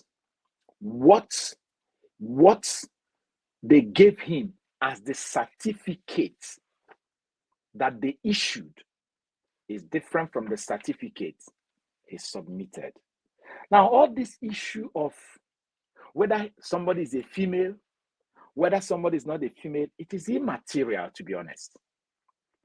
I think when the law screens it and comes down, the case here is he gave a paper that is not a photocopy of what the school have in their record. As I keep saying, he may have graduated and become the best graduating student. In fact, let me tell you something. You know, you said you were going to ask me why, quote unquote. Yes, because I said I was going to ask you. You know, when I saw that, you know, like I said, I was like, you know, what if you claim when I saw your bio, I saw that, you know, you didn't graduate. I said, okay, why did he put it this way? What if he claimed he went there? He went there actually, and many people would not, you know, because Nigerians, we don't even try to verify things. Yeah. Until today, some of my lecturers didn't know that, quote and unquote, let me use the bad word. Maybe I was a dropout. Is that what you call it? No, I didn't finish my MBA. During my MBA class, Professor Okafor, who later became the vice chancellor of Chukwuagozie University, was my lecturer. I have evidence. I have classmates. I have lecturers. In fact, I used to manage portfolio on the Nigerian Stock Exchange. Some of my lecturers happened to be my clients. So what happened? It's a very simple thing. I came to the university. I'm coming from engineering background. I graduated as I read electrical electronics, as you've mentioned here. And then I branched into business because I am interested in business management and other things. Did my PGD and then started my MBA. But I realized that most of my classmates, they were coming from the bank, they were coming from the telecom companies. They wanted to get this certificate just to get their promotion. But I wanted knowledge. I wanted to develop myself. So during the spring of that same year, I think that was around 2009, I decided to come on a holiday to the UK. And when I got there, I had a client who was doing his master's. So I went to his school. I said, please, can you get me some materials? I'm trying to finish my thesis. I finished my coursework. I finished my assignment. I finished my exams and everything. So I'm trying to finish my MBA dissertation or thesis, or we call it project. Okay. So when this guy opened the resources for me, I'm like, are you serious? You have all these resources here. And that was how my mindset changed. I said, look, I need to come to this country to study. I need to come and deepen my knowledge. I went back home early June from that holiday, started processing my visa to come and study. And by September that year, I was in London, started my master's. I completely abandoned this UNEC thing. I'm sorry, I'm not saying that UNEC is not a wonderful place. I'm just saying that the level of knowledge I was pursuing and what I met was way apart. So I started. And I am proud to say that when I finished my master's degree in London, I came out with distinction. So I'm glad. My supervisor recommended, I said, your result is so fantastic. Why don't you try PhD? And that's how I moved on to start my PhD. So I was a dropout so that I can drop in. I'll leave it that way. But the emphasis here is, assuming I didn't do masters, assuming I had come to the UK and I got a job and I abandoned that MBA, I could begin to fake. I could ask the Oluwole people to cook me a certificate. And if you go to University of Nigeria, Enugu campus, they will have me on their record. A photocopy of my school fees receipt will be there, my assignment, everything, except something that had to do with certificate. That's anyway the problem they are having in Enugu State with the governor and NYSC. He was doing NYSC and at the same time he's the chief of staff in the Enugu State government and all those things. But that's by the way. So now, I don't care whether the law does not care if someone went to school, even if the person graduated, what the law cares is that a certified true copy of a document is a photocopy of the original. And in the case that the appeal court decided between ANPP and APC in Bauchi Federal Constituency in 2019, the law said simple, that forgery happens in two ways. Either you manufacture a document that is not existing, or you alter an already existing document. So if you remove Adekunle and replace it with Ahmed, that's forgery. Are you getting what I'm saying now?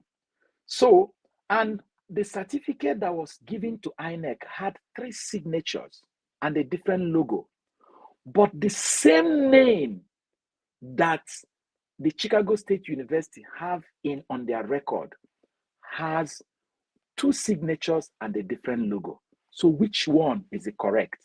Our Evidence Act says the issuer is the custodian of the correct document. Anything that is not exactly of what the issuer issued is a forged document. It's as simple as that. So I think, and because it was through a subpoena, which is a legal path, that Enahoro Eba got the Chicago State University to release those documents, I think PDP has a very strong case there. So, and when we connect it with the 460 for future, and we have also discussed the issue of 25% in Abuja, which is also the prayer of PDP. So that's it. And coming down to the issue of INEC non-compliance, exactly the argument of PDP is the argument of Labour Party, except that Labour Party went further to produce certified true copy of blank results that INEC gave them. All right? Which binds INEC. Remember, I mentioned the case of Ihedioha versus Hope Uzodinma. INEC did not tender anything. Now, INEC has tendered their own result, and it is a blank result. Now, APC is arguing that what may have happened is that they did a collation, and that the APC is speaking on behalf of INEC. It's not INEC speaking for themselves now, because INEC couldn't even say anything. APC is saying that maybe when they were photocopying those certified true copies, that they ran out of printer ink. They ran out of ink. Now, a reel of paper is 500 pieces. 18,088, if you divide it by 500, will give you about 176 packets of 500 reams, of packets of photocopying paper. So INEC, you were photocopying up to 1,000, 2,000, 3,000 papers, and they were blank. Your ink finished. Remember that Labour Party paid them. And then you use your stamp to be stamping blank paper. And you come to the court and you tell the court, we have the result. You know, did you watch what is happening in the ministerial screening? The guy that came from Sokoto State, he submitted a WAEC certificate where he made only 2 papers. And he told the screening committee that he had other results, but he didn't want to bring it. And then you gave them the one that has only 2. Oh my goodness, what is this? So INEC, you are in the court trying to say, we have the results. And that is where the Evidence Act binds them. I think I should read what our Evidence Act said. If you go to our Evidence Act, section 133, subsection 1 and 2, it says there, period, that the burden of proof is on the person who is alleging that there is a crime. So initially, is that our Evidence Act? No, this is the Constitution. No, don't bother it. It's just something I remember this afternoon. I was just going through the Evidence Act. If you want me, I could read that anyway, to be honest. I have it here. Yeah, that's okay. I think people, they understand that, that we have the Evidence Act. Yes. So in the Evidence Act, section 133 of our Evidence Act, first of all, section 131, subsection 1 says, whoever desires any court to give judgment as to any legal right or liability dependent on the existence of facts which he asserts must prove that those facts exist. Meaning, Labour Party, PDP, you must establish a case that is convincing that INEC did not comply with the Electoral Act. And that was what INEC, Labour Party, succeeded in doing. They brought blank result from IREV. The law says the result in IREV is to compare, and they brought blank results. They brought result from Rivers State and Benue State showing that they won, yet INEC said that they lost. BBC did a research finding that they won. INEC said they lost. Premium Time did their own research finding that Labour Party won. INEC said they lost. Now, if you go to section 133 now, it says, from verse 1, it says, in civil cases, the burden of first proving existence or non-existence of a fact lies on the party against whom the judgment of the court will be given if no evidence were produced on either side. Now, 2 says, if the party referred to in subsection 1 of this section adduces evidence which ought reasonably to satisfy the court that the fact sought to be proved is established, the burden lies on the party against whom judgment will be given if no more evidence were adduced. Meaning, it's going to be going back and forth, back and forth. It's now left for INEC to come and say, hello, courts, forget all this nonsense that Labour Party is saying. We have a proof. We did a good job. Forget. But INEC said they couldn't come with anything. And the one they gave, buying them more. So when you keep hearing, you have not proved, Labour Party has not proved that INEC did not comply. They have proved beyond reasonable doubt. The burden of proof shifted to INEC, and INEC chickened out. Okay. Yeah. Sorry. The PDP case. They talked about they have about 19,702 polling units that have various infractions on the the result. Did you get to listen to, or got anything how they discussed that in court? Because I tried to find that I couldn't get that. You will get it clear. In fact, when you read the PDP and Labour Party's cases together concurrently, you will appreciate it because it was two beautiful essays that was trying to achieve the same purpose, even though eventually Labour Party will be the ultimate winner, ultimate person that benefit, because most of the argument of PDP will play into the hand of benefiting Labour Party. Now, you remember that every party, let me put it this way, Labour Party actually had about, if I will pull up this document, just give me, they have about, yes, give me, beautiful.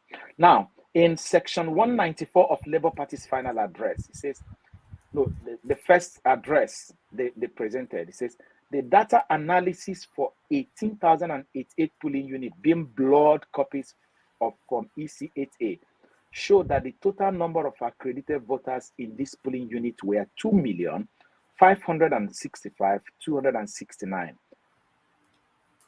and 9,165,191 voters who collected their PVC in this polling unit. They are both figure of 2.565 votes cast by accredited voters. All right. So they're trying to say here that these 2,565,269 votes were the value of the accredited voters that were supposed to have cast their vote in this 18,088, but that is not the end. Then they went on, paragraph 2 of that same section 194 of their address says, the unchallenged data analysis further confirmed that the purported result of the election in the polling unit in Form EC8 in 39,546 polling units were inaccessible on the IREV. In this 39,546 polling units, 23,119,288 registered there, whilst 5,532,553 were accredited to vote there. So they have the number of registered, which means they have access to voters register, which the Supreme Court said you must have access to it, access to the accredited details, and then the number of votes cast. that was supposed to be cast there. Now, Labour Party are going to be looking at those with respect to their own number. PDP will be looking at those same, because IREV is a public portal for all of us with respect to their own number. So the whatever 19,000 PDP is posting there can be correct because they are looking at it with respect to where it benefits them. Do you understand what I mean? So they could probably be in Kano State harvesting the mess that happened in Kano, or they are in Kaduna harvesting what is happening in Kaduna, while Labour Party was in Bayelsa or Akwa Ibom harvesting what is happening there as it affects them. But all of them are trying to establish that INEC did not comply with the Electoral Act, and that it substantially affected the outcome. If we are to look at 5-point-something million as the votes affected, what is the total vote of the number declared to APC? 8-point-something. Can you imagine? So the two parties established their case to the best of my knowledge. Okay. Thank you, Dr. Chukwuagozie. Actually, we have so many questions, but we don't have time. Hopefully, you come back another time, and probably, Dr. Damages, will be here to do the questioning. I'm gonna let people in. I have some people in already. Please, guys, he has to go like in about an hour, So please ask your question. 1 minute, and no commentary, please. 1 hour we have left, please. I'm gonna see him. I'm gonna let you in. Please ask your question. Hey, good afternoon, probably. Good afternoon, Okija. Good day, sir. And good afternoon, Dr. Chukwuagozie, Ethelbert. You're welcome, my brother. How are you today? Yeah. Very well, thank you. Good. Okija, but please, being the first person to take the floor, you know what I'm about to say, so please just indulge me. Actually, I'm grateful. I'm so happy that I don't know, from your background, I don't think you're a lawyer, but the way you analyze the Constitution, much more better than Festus Keyamo, who is a son, who they say is a son. So I'm so grateful for that. But I have to take you a bit back, what you said at the beginning, which you may have said it casually, but I take quite a great interest in it. You said while growing up, you met a pile of newspaper from the 60s that sharpened your interest in Nigeria's political system. Mm-hmm. I would like probably, let me assume that you kept them intact. Just in case I come around, I would like to read it too. It's very, very important because news from those era is what people are feeding on, or the events of those era, people are misinterpreting it. I would really like if there are ones that deal with before and the immediate aftermath of January 15, 1966. Newspapers like that are very, very important. But be that as it may, that is a personal wish, which probably through Okija, my friend and my in-law, I will be able to get your number and then we'll be in touch. We have a lot to discuss and some ideas to exchange. So my question to you is this: given all you know that transpired before February 25th, 2023, the election proper, the post-election analysis, and what you know, let me put it pointedly to you. What if, because no, I don't have interest, I don't have confidence in the judiciary. What if they pronounce, because Nigerians will tell you, oh, whatever infraction is not sufficient to nullify the result that the man in Aso Rock won free and fair. What will be your reaction? What would you advise people to do? Thank you. Okay, thank you. I think we'll reserve the issue of your first prayer. Let's use the legal term. Your first prayer for personal discussion, and then go to your second prayer. When Okija sent me a request to appear in this program, he wrote a whole lot, but one sentence caught my attention, and I pointed that sentence And it was upon that sentence that I decided to come. I just came back from church. I haven't even removed my clothes. I just sat down here. And from this meeting, I'm going to another meeting. Can you, Okija, read that sentence that you wrote to me that I pointed at and say, I like this? In that first WhatsApp message you sent to me. Okay. I guess okay. let me see if no, you don't need to publish it, just read it out. Okay. He sent me a text when he was I think that was the day before yesterday, about when he was trying to ask me come to this program, and I was reluctant. But then he made a statement. I said, okay, based on this statement,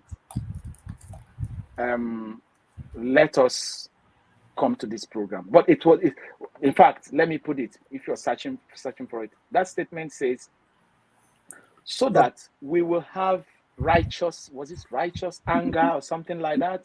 Yes. That has to do with knowing, even if you are denied your right, you can boldly say, my right was denied. Unlike when things are not clear, you're not sure. And then we now fall into the hand of, let's leave it to God. That's the way God wants it to be. But this time around, if you look at the case of Oyetola, I was telling Okija yesterday, I said the biggest mistake APC made was going to challenge the outcome of Osun governorship election, because that was the first time we compelled our Supreme Court to give us their own interpretation and understanding of 2022 Electoral Acts. And there is a slide I sent to him that I call Supreme Court verbatim. In that place, the Supreme Court recognized that there are 4 or 5 documents that must be relied on to adjudicate on any electoral matter, especially after election. The Constitution, of course, the Electoral Act, the guideline of INEC, and the training manual of INEC. Of course, everything situating on the Evidence Act, which is 5 documents. I call it the marking scheme. And Supreme Court used their mouth in the case of Oyetola versus Adeleke to say clearly that the result, okay, so this is section 48. The Supreme Court quoted this in that case. It says, an election result shall only be collated if, okay, beautiful, anyone you choose is fine. And I have this here. It says, okay, which one do you want? Do you want this one or? This, beautiful.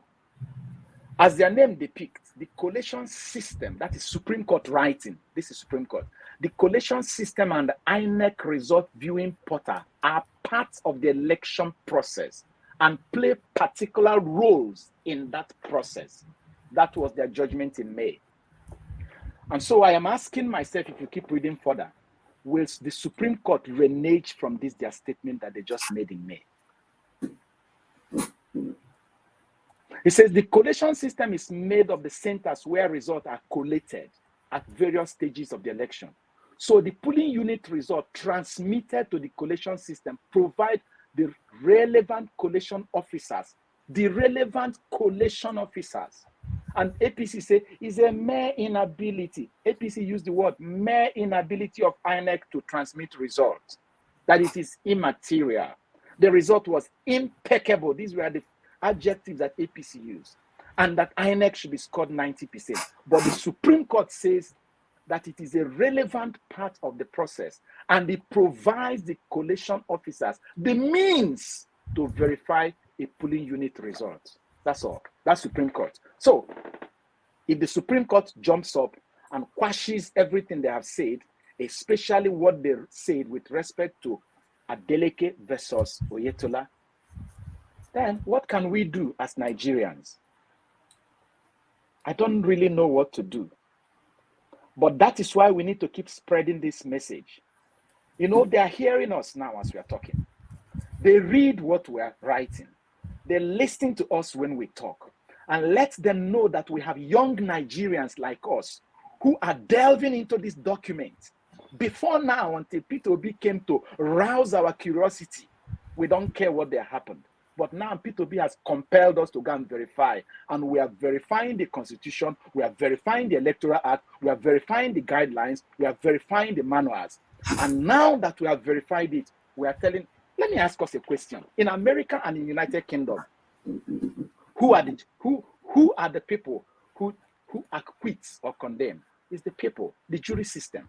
You don't need to be a lawyer to be called up to the jury. You just need to be a good citizen. It's a random sampling. They pick anybody and they sit you, and the judge will bring the rule book and say, the case that we're handling today is this.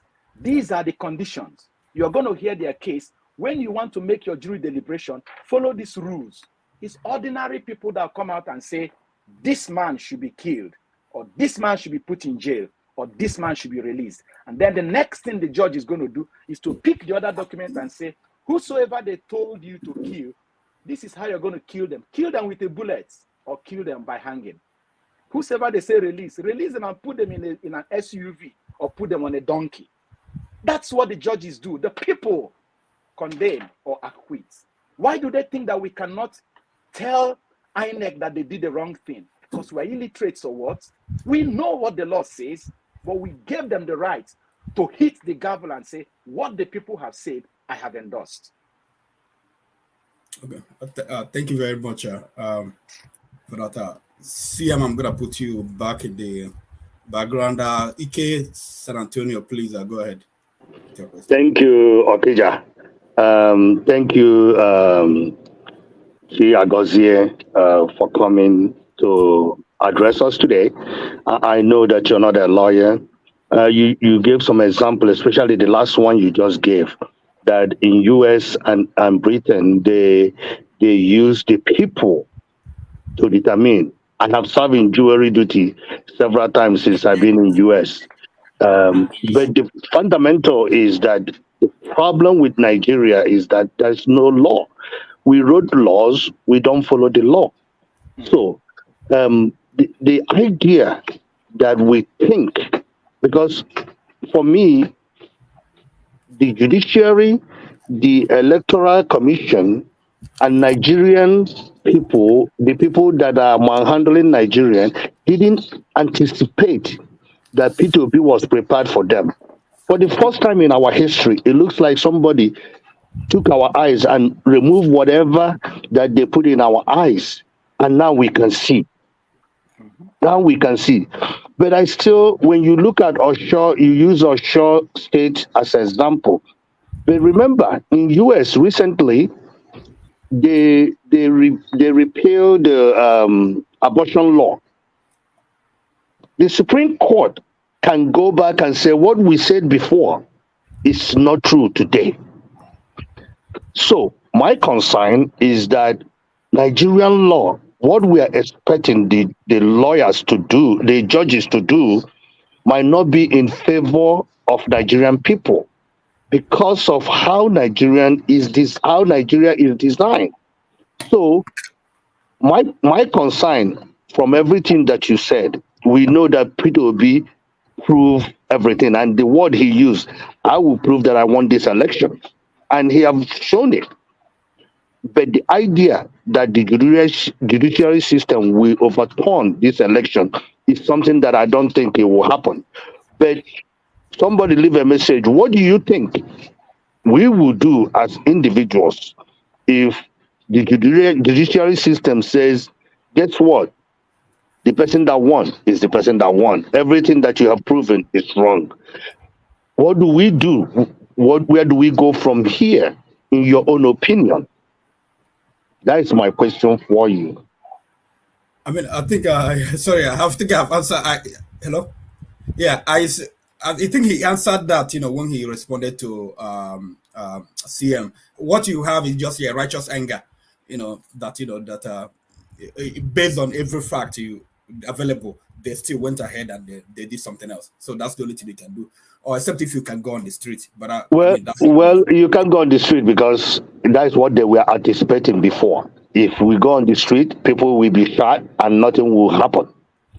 But unfortunately, when people compare US, Britain with Nigeria, I take offense, serious offense to that. because there is no comparison. Even though we write our laws based on US system, but the lawyers that practice in Nigeria is based on British system.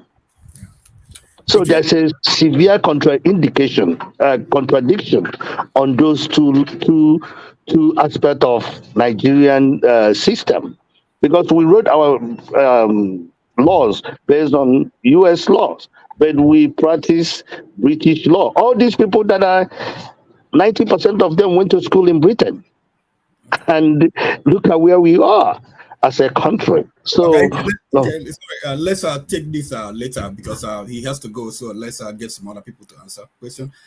Prince Akwachi, please go ahead.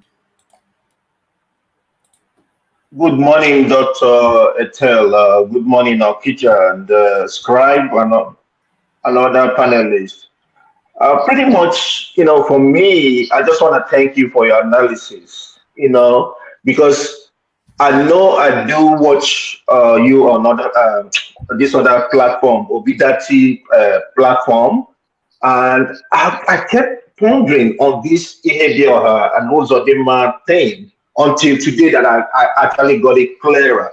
So that is the reason why the LP, the OB lawyer did not present the agent's copy, because I feel that probably if they have provided that, then INEC and APC will connive and probably produce something from the police and say, okay, that is the one from the police. Then that means they're not going to look at the agents and they're going to look at the police and say, okay, so now that I got it clear, thank you so much for what you do. I really got it clear. But INEC, Labour Party was very smart. I hope you know they provided 10,000 agent copies. Yes. But before they did that, they first of all extracted from INEC the blood and blank copies. They first of all bound INEC before dropping their own. So the judges are like, you either annul the election by discountenancing our own, saying it doesn't have appropriate value, or you recognize our own and declare us winner, because we are the only people who have provided the evidence in this court. Head or tail is a devil's alternative to both INEC and APC. Yeah, that was very smart of them. Okay, thank you, Prince. Nigerman, please, over to you. 1 minute, please. Yeah, good evening, everyone. Dr. Tibet, long time, we didn't see you again. I've been asking of you in Bidati. I didn't see you for a long time. I said, where is you now? I am in America. You can see I'm in America. I can see from here now, because I'll be asking the same. I don't say you don't come up for UK. I'll be waiting. Because I've been following you since all this day, because you are most of the person that so much like, because you everything you said, you only bring the far from the constitution. You don't come and be doing all those then say. Even sometimes you have to argue with what is the name, what is the name, the man now with that thing. That no. This is what the constitution say. It will say no. You are joining there. You will say no. This is what the constitution say. That is why I so much love the way your analysis. So anybody doesn't know, you can say whatever, but you give them facts. Go and bring your own constitution if it's not like that. That is the way I love people. Now, thank you very much. I just come to appreciate you. So I've been following you for a long time. I've heard everything you have said for several times.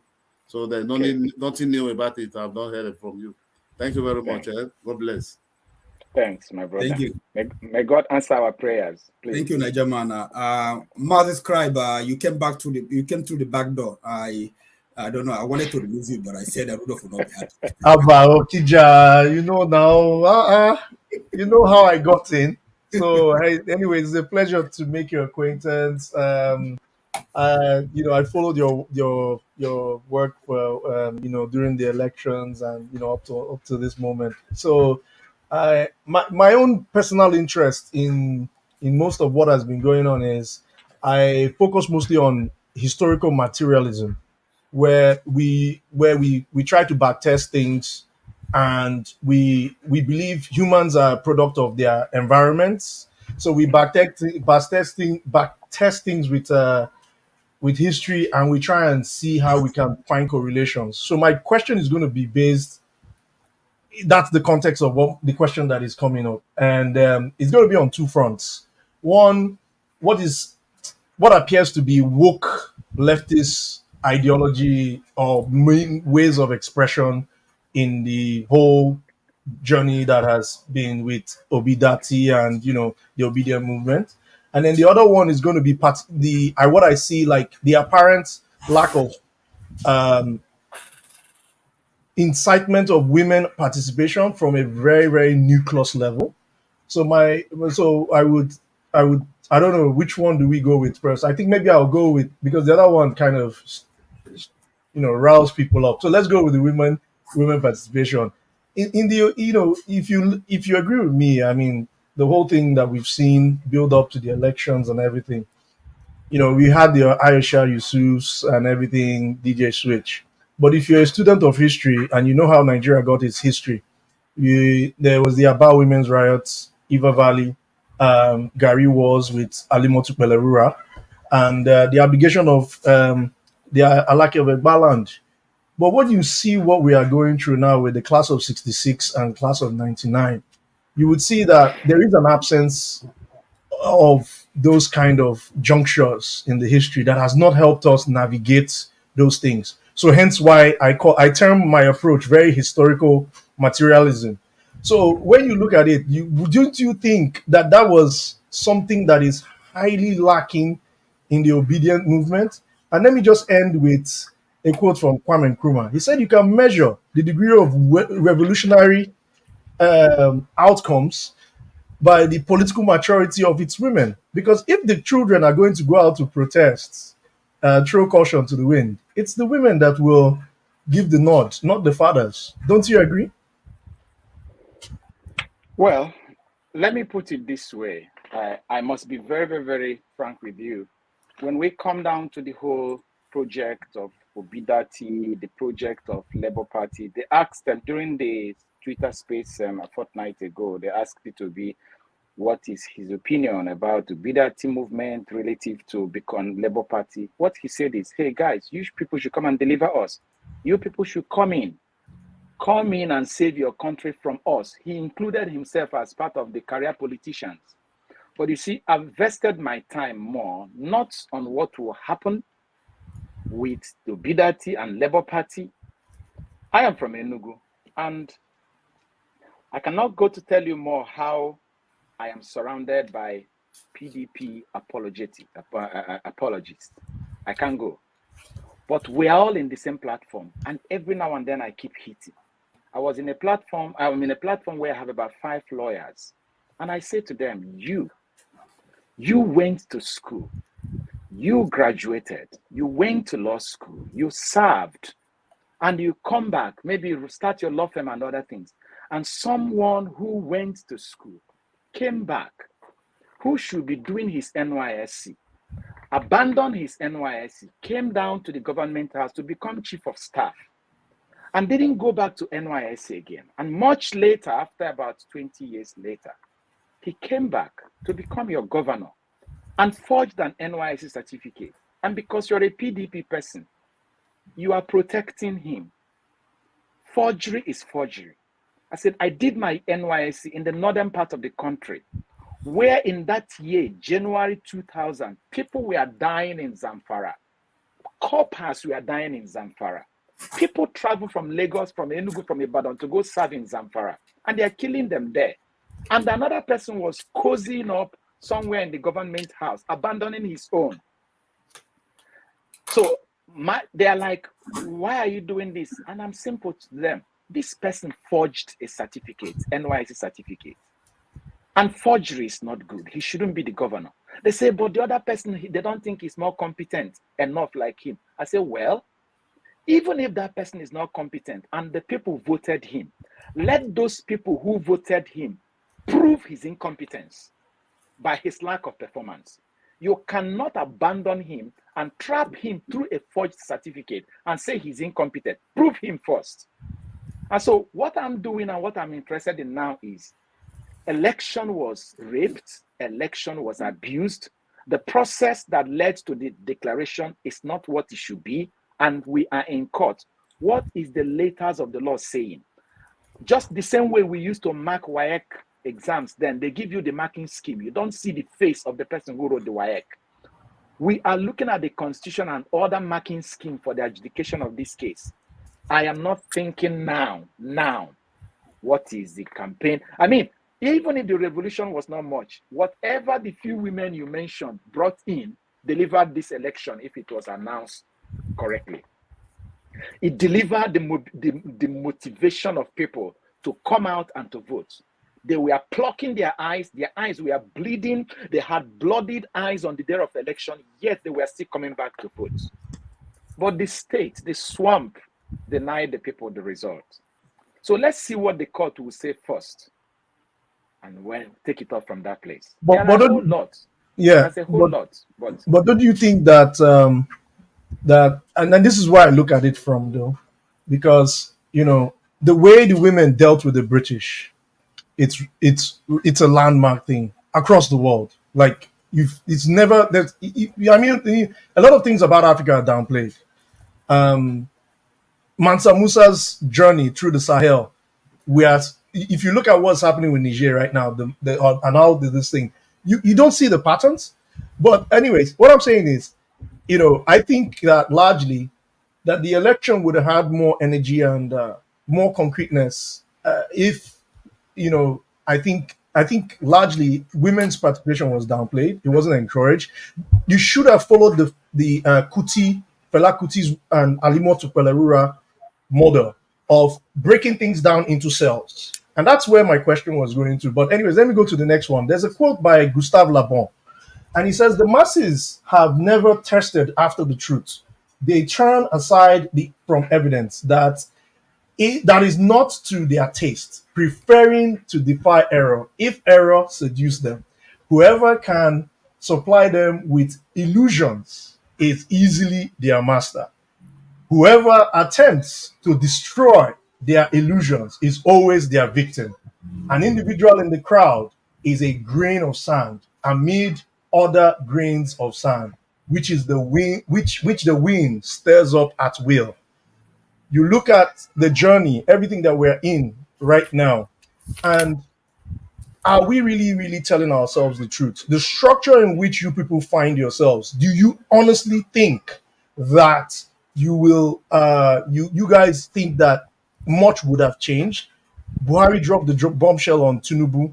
Do you think if there was an Obi presidency at the moment that the state of the economy would not be the same state? These are the things that I'm looking at, and I'm wondering, are we really actually showing this? Finally, Nigeria has a political design. There has not been a northerner that has not been a vice president or a president since democracy came. Why are we with all these issues? Do we really understand the historical precedents that has led to the political design that we have today? And why is it that when you present these kind of truths to people, especially the debate about the Muslim thing, look at how Nigerians disrespectfully were looking at the whole issue. Don't you think? Wait, Scribe, how many questions? Let me put this in. I'm ending it. Let's finish with election. What he did. With, right. No. I know we're through with that now. I'm focusing on. No. We have Mohammed. Mohammed is here. All right. I can bow out. I can bow out with all the. No problem. Mohammed, go ahead, please. All right. Let's leave this. Okay, hello everyone. I'm just going to be straight to the point. Okay, I want to ask the presenter a question. So what I heard from Obidients mostly is that they are not only asserting that Tinubu did not win, but they're also saying that Obi won the election. So in the context of Nigeria, we know that you need 24 states, 25% in 24 states. As it stands, Obi has 16. So can you name the 8 other states that you think Obi got 25% in that he was rigged out of? I'm glad you that's used my the word. question. I'm glad you used the word "as it stands," because it is as it stands that they have gone to challenge. They went to challenge the current status quo, the current standing. Now, about 5-point-something million is up for, if the Supreme Court were to look at the law critically, 5-point-something million is being challenged.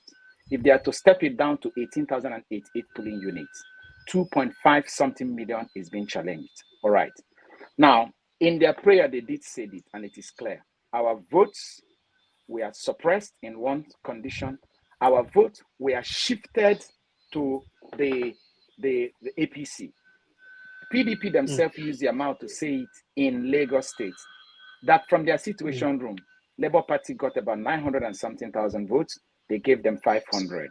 That sorry to interrupt you. Sorry to interrupt you. My question was very specific. I was asking about the 25%.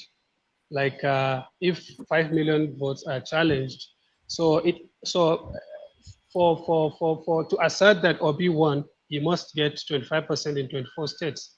So right now he has 16. Yeah. I'm saying just name 8 other states that you think he won 25% in. This way, I'm not challenging the number of votes. Yeah, sorry. I put it this way. If they annul the 18,088 polling units, APC will fall to third, Labour Party will go to first, PDP will still remain second, and with the available votes they will now use to declare results, you will now see, because 25% must not be up to 1 million. 25% may be 100,000. And then you will see that they were quoting that they had about 27 states. Now, it is not in their duty and in their report to mention it in their calculation. Remember, if you had read their final address, they keep referring to the justices, the spreadsheet.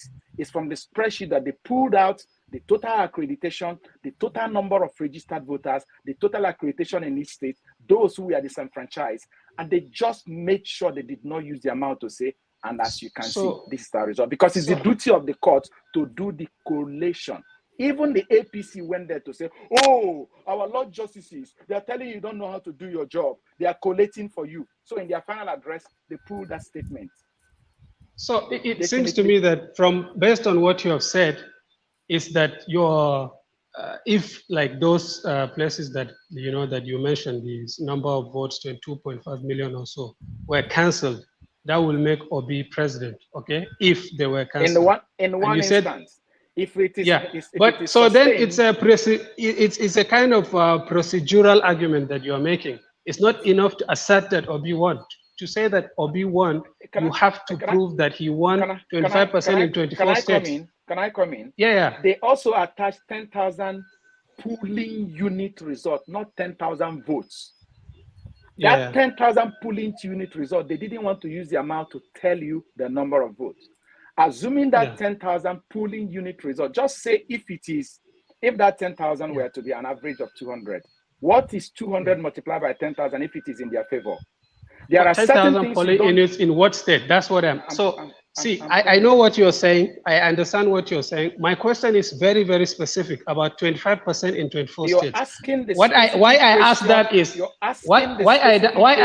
is, for example, Mohammed, let him answer. Okay. That is for the judge's proclamation. There are certain things you adduce and you present, and you now say, I have made this presentation. What do you call it? APC in their first final address tried to indict Labour Party by saying, our Lord Justices, they are doing collation for you people, saying you don't know what to do. So Labour Party was wise in their final address not to drop those numbers, but they made references to the numbers that will compel the judges to eventually declare the last number. And that's how it's supposed to be done. I think Mohammed, I think you should go and read the final address. You will get no. For me, really, I let me just say something. This the petition tribunal. I did not follow 1 minute of it, even 1 minute. I did not watch, really, because to me, if the arguments are procedural and technical and things like that, I'm not interested in that. Because if you have good lawyers, if you have good lawyers, you will. Mohammed, if you I muted you, if you didn't follow it, there's no need making like this argument. So please, please. I asked a simple question, like give me more states that we have to move on. We have to move on, Mohammed. Is it probably because you believe in the old status quo that as long as the president is declared, nobody can change him, so you didn't want to bother yourself? Is that the reason? Okay, did not answer my question. Excuse Fine, me. I'm leaving. Please. No. Leave Mohammed. Mohammed, don't go yet. Mohammed, you've had Bola Tinubu being declared at 4 a.m. as the winner of the election. From your own research, please, please. I mean, Dr. Dominic, please go ahead. Ask your question, please. Good afternoon, Doc. And Okija and Okija, you're doing a good job. I was surprised to see you hosting today. It's always nice to see try my luck. I said to come and hail you. I came to hail you and then hail Doc. Everyone here knows that I'm not obedient. And one thing I've always said in this platform is I'm a supporter of the likes of Shore, but I feel like there's a man for every moment. And so if Obi fits the bill at this current political dispensation, or this current political climate, then it's better to have someone like him bridge that gap where we can at least start to take Nigeria away from the old order. That's my political sentiment. So for me, there's no motivation for me necessarily to follow the Election Petition Tribunal, because for me, it was like the same old nonsense. But I think actually listening through the cases and the 5 prayers and the arguments that are being made, I start to learn a lot about the Nigerian Constitution. And I see that some parts of it are actually for us, and some parts of it are designed to maintain the old order. I heard Mohammed's question. Mohammed, let me just offer this comment, and then I'll ask the doc a question. Sometimes things aren't always black and white. And when people present cases, sometimes you want to present the case and lay the evidence before the arbiter. Sometimes you don't want to tell the arbiter what to decide. You lay it in front of them, and you don't preempt them. You lay it in front of them, make it obvious what the answer is, and you hope that they make that conclusion. Sometimes when you jump the gun and make that conclusion, you end up, shooting yourself in the leg. That is what I've learned in terms of the final summary. So the Labour Party may not necessarily present to you and say, this is the number of states we won, but they hope that the justices, in doing the correct thing, whatever the Labour Party thinks that is, would reach that conclusion, because the Labour Party thinks that it has laid that evidence to that end. And so wanting let me just very quickly, because I will leave now. Wanting a black and white just to respond to what you said. Oh, go ahead. Just quickly. So you said that we shouldn't jump to conclusions and everything. I just asked a simple question. So what I heard the presenter, he made good arguments, and I had some bad arguments as well. That's why if you're asserting that not only that Tinubu did not win, if you're also asserting that Obi won, okay? I'm not saying anything about the first, I'm saying something about the second. If Obi won, it means he must have gotten 25% in 24 states, okay? I'm just saying he has 25% in 16 states, which I'm accepting. I'm saying give me 8 more states you think he got 25% in. For example, I know he didn't get 25% in Borno, my home state. Tell me that he got 25% there. Tell me that he got 25% elsewhere. I'm asking a factual question. I did not say anything. You're the one that is saying Obi won. I'm not saying anything. So but I did not give any. Dr. Dominic, please. You are assuming Dr. Dominic, please. Okay, go ahead. Please. Yeah. Do you know that by March 26th, I concluded my analysis on Rivers State. I posted the result online. Premium Time bumped into that and did their own and found a result. They did their own conclusion. Much later, BBC did their own. These 3 independent bodies, remove me, I am a nobody. BBC is a big media house. Their integrity is at stake. You can sue them and you make a lot of claims if you think they're lying against you. But do you know that Labour Party at the end did not use their mouth to mention a number that they call their final vote in Rivers State, despite the fact that they used their mouth to say, we won Rivers State, but they did not say, we win with this number. The same thing BBC. BBC had a number. Premium Time had a number. I have a number. But the people themselves who should own the number just say, we won. But the judge, use your mouth to tell us what is the number. Yeah, but Obi has 25% in River State already. He has it in Lagos already. I'm saying the states that he doesn't, the INEC says he doesn't have, tell me that he has it in those states. Haven't Tell I me that he established- wants No, 25%. Mohammed, excuse me. Mohammed, Please, Mohammed, please, Anyway, excuse I me. have to leave, Okija, please. I did not hear you. You did not answer the question. No, Mohammed, don't leave. I will answer it. Please, Yeah. please, Mohammed. Okay, I'll stay. Okay. You are on about 25%. Do you know that Tinubu, who they declared winner, part of the states they gave to Tinubu was River State? Do you believe that? Do you believe that? Okay. Tell me no or yes. Okay, I will say something. Or you do not. No. You say you want because you ask a specific. You want specific answer. So I give you three options. Yes, I will. Tell me. I will give you specific answer. No. The three options are: tell me yes, no, or I don't know. Which of them? Okay, I will tell you a specific answer. Which of the three? Answer. I will differ from most Tinubu supporters. I'm not okay. You see, you are telling story. I will differ from them. Yes, no, or I don't know. Please let me answer it. What I'm saying is, I think something fishy has happened in Rivers. You are not answering it. But yes, okay, no, or I don't know. Three options. Sorry. Yes, it's no, very I don't clear. know to whether or not Tinubu was given exactly. Rivers when he didn't deserve it. Exactly. Right? You don't know. That's okay. You've answered the question. That's okay. No. The way you phrase it, I will say I don't know. Yes, I will say I don't know. It's okay. Yes, you don't know. okay. That's okay. Yes. And the next person, please. That's okay. So, Dominic, let me go conclude ahead. so I don't take up much of time. But Mohammed, I would say one thing. Yeah. And this is not to disrespect you. Yeah. If you didn't watch the proceedings, at least have some level of understanding or breakdown of what was said in the proceedings, or even listen to what Mr. Ethelbert said, then I think you make the mistake of asking questions that are either already answered by following the proceedings or answered by Mr. Ethelbert. So I think you coming to ask certain questions and telling us that you did not even follow the proceeding is more of like you're coming with a closed-mindedness, or you already have a set person that you are fixated on in terms of supporting. You didn't come here with an open mind. No. This is a fair question. Sorry, Dominic, but this is a very fair question. What I'm saying is, I'm not attacking your question. What I'm saying is, you're even telling us that you didn't follow the proceedings. So already, yes, I did not follow the proceedings. I did not follow, but you that followed the proceedings, answer the question. What did the Labour Party or PDP say? But when he gave you a fair, and you said it's a fair question, he gave you a fair answer. Why were you arguing about the fair answer? What was the answer? What were the 8 steps? Let me say something. Anyway, I will stop asking.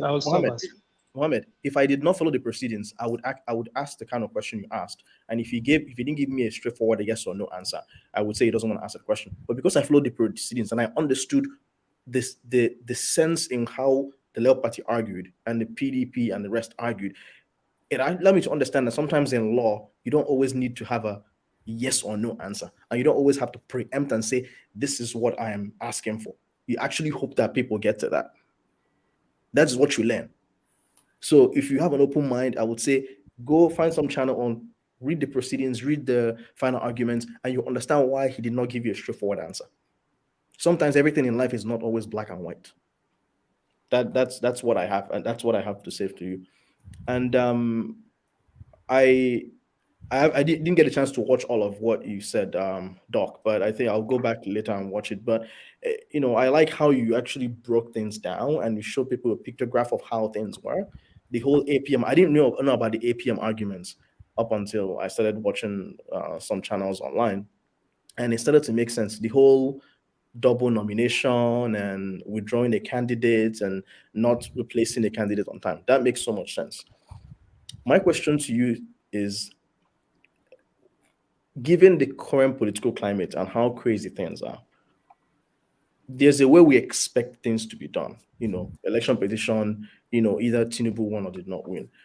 What do you think is the safest way for the judges to come to a conclusion? I guess my question is there a safe way to come to a conclusion and say this person won or did not win? Like, what do you think is a safe option so we can maintain peace and still have Nigeria move on? I know it's a tough one. To be honest, I've thought about this all the time. In fact, sometimes when I talk with Okija, I will say, okay, let us be What the is judge the and option? see how we deliver this child. You know, this is a complicated situation. Can you deliver justice in a safe way? That I guess that's the best way to ask we used to think of that. To be honest, there's no right and the wrong way to look at it. No, but Dr. Chukwuagozie, before you answer that, remember what Ojei-san said to the court: "Let heaven fall, and yes. heaven will still remain." There's actually a judge that made that statement that everybody's quoting now, and PDP would like to end all the addresses with that statement. If you've read the address, but that was reference to a judge that made that statement and said, "Let heaven fall," and and let justice still remain. And after the justice was delivered, the heaven was still standing. However, in this particular situation, the challenge here is that in order to clear APC's candidate of a lot of allegations hanging on his neck, there's going to be a whole lot of how do I put it? Our constitution is going to be impacted. Because if they make this statement, for instance, that 10 years is all you need to give you a clearance, it becomes a standard, it becomes a precedent that anybody is going to quote, except if you're already sentenced to death and you've been hanged.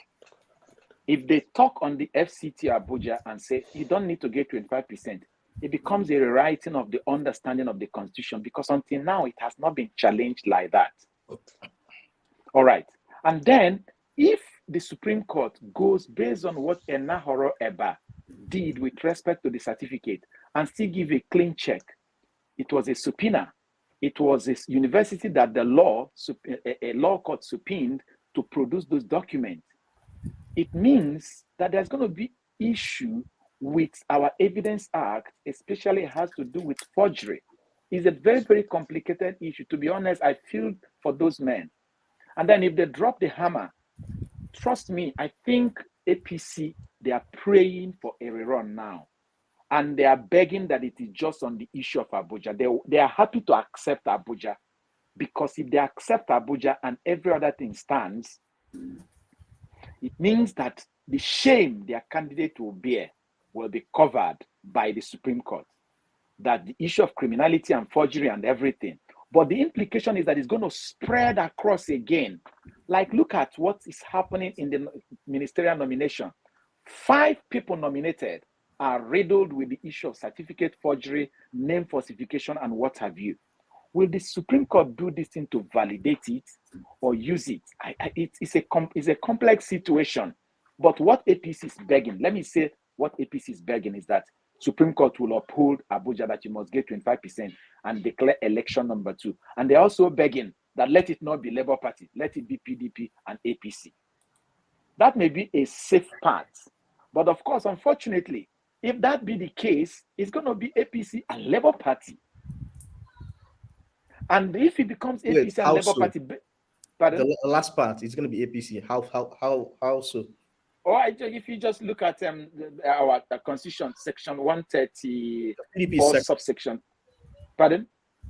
You said it says and APC. You're going to pick the party that won the majority and select the other party that has the majority of the states. It means you're going to go to each state where PDP and Labour Party won and begin to say, okay, Labour Party, you won in this state at what percentage? 55.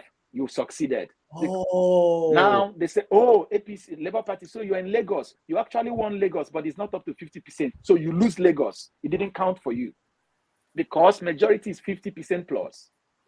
So when that happens, Labour Party won 7 states and APC and PDP won, I think, 3 or 4 states. So that is how they got knocked. In fact, Festus Okoye before the election said it with his mouth. This thing I'm saying now. Kadaria, the lady who used to interview for NTA, said it with her mouth, including this FCT team. But because, now, all of them have gone into their holes. They're all hiding. Assuming the tide were to be the other way, you will see them singing and repeating themselves. So I don't know how it happens. Now, even if the Supreme Court were to say, we completely annul the result because INEC messed up, these same cases, because you can't go change the document you have submitted, everything, the status quo as at 24th of February will still stand, which means even if APC wins again, they will still be disqualified on the basis of these allegations. So, Mr. Dr. Dominic, let's leave that one for the judges. We, the jury, we have found that there is violations of our constitution. Let the judges declare the sentence. Please, I have an observation. I have an observation. Hold on, CM. Let's get Ify and man of procedure. Then you can go ahead, please. Ify, please go ahead. Good morning, guys. Good afternoon. Hey, Dr. Ethelbert, good afternoon. I didn't really listen to you earlier in the morning, but I have a question for Mohammed, but he left.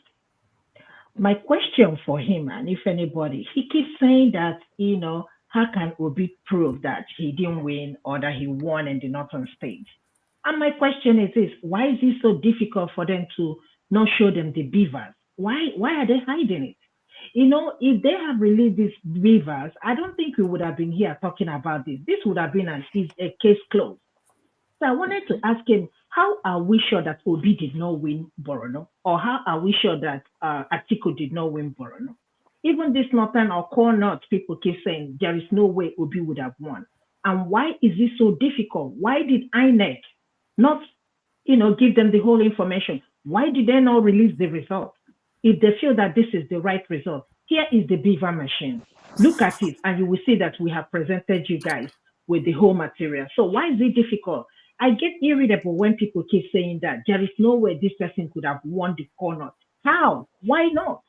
We don't even know who won this election, to be honest with you. We don't know. Because everybody's biased because of the what they presented. And I have another question. Why should they announce this result at 4 a.m.? Why? I have never seen that done. Why everybody? It's like you stole something. It's telling me that you're trying to cover something. That's why you were quickly able to, even tell the person that you're going to announce that he won. Because if not, I don't see no reason why Tinubu should be awake at 4 a.m., waiting well-dressed with his friends, waiting for that result to be announced. So I don't understand. This whole thing is so shady. So I think, I don't know what the jury, what the verdict will be. But honestly speaking, in my own opinion, I don't believe in our tribunal. I don't believe in our judiciary. Honestly, we are the worst corrupt you can ever think of in this whole world. But if they decide or if they, give the verdict otherwise, I will be shocked. To be honest with you, I will jump on this table and be shocked. And I'll be like, okay, we are heading somewhere if that ever happens. But this issue of move on, the election is over. There is no way people can move on. Because what you're telling me is that in the next election, the same thing will happen. Are you going to tell people to move on? How are we even going to fix this country, Nigeria? And somebody mentioned something, this ministerial appointment. We have people with the same issue. Look at what is happening in Enugu State. The governor, I think he has an issue with NYSC certificate. And it keeps going on and on and on and on. For how long are we going to do that? If you ask me who I went to primary school with, I will tell you. I will tell you where I went to primary school. I will tell you where I went to secondary school. I will tell you where I attended my university. I will tell you where I got my master's program and even my undergrad when I came to this country. So why is it difficult to name the people and say that these are my classmates? I don't know. I don't get it.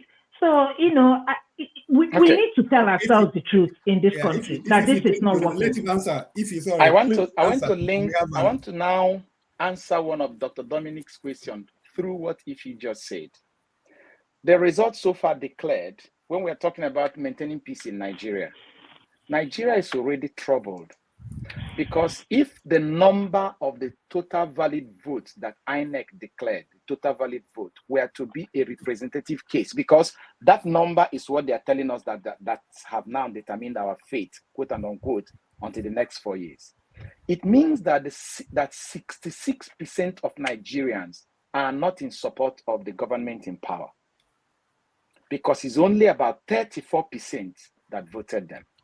So the question is, will the court, even if we want to look about social justice, will the courts make 66% angry in order to please 34?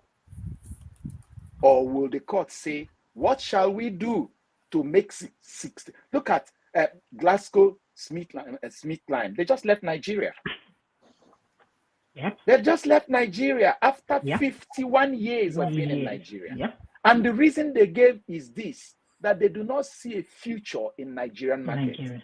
Now, for such a company that has their R&D and their research and everything, they can't just make such a spontaneous decision. We know what is called short term is about 12 months. Medium term is about 36 months.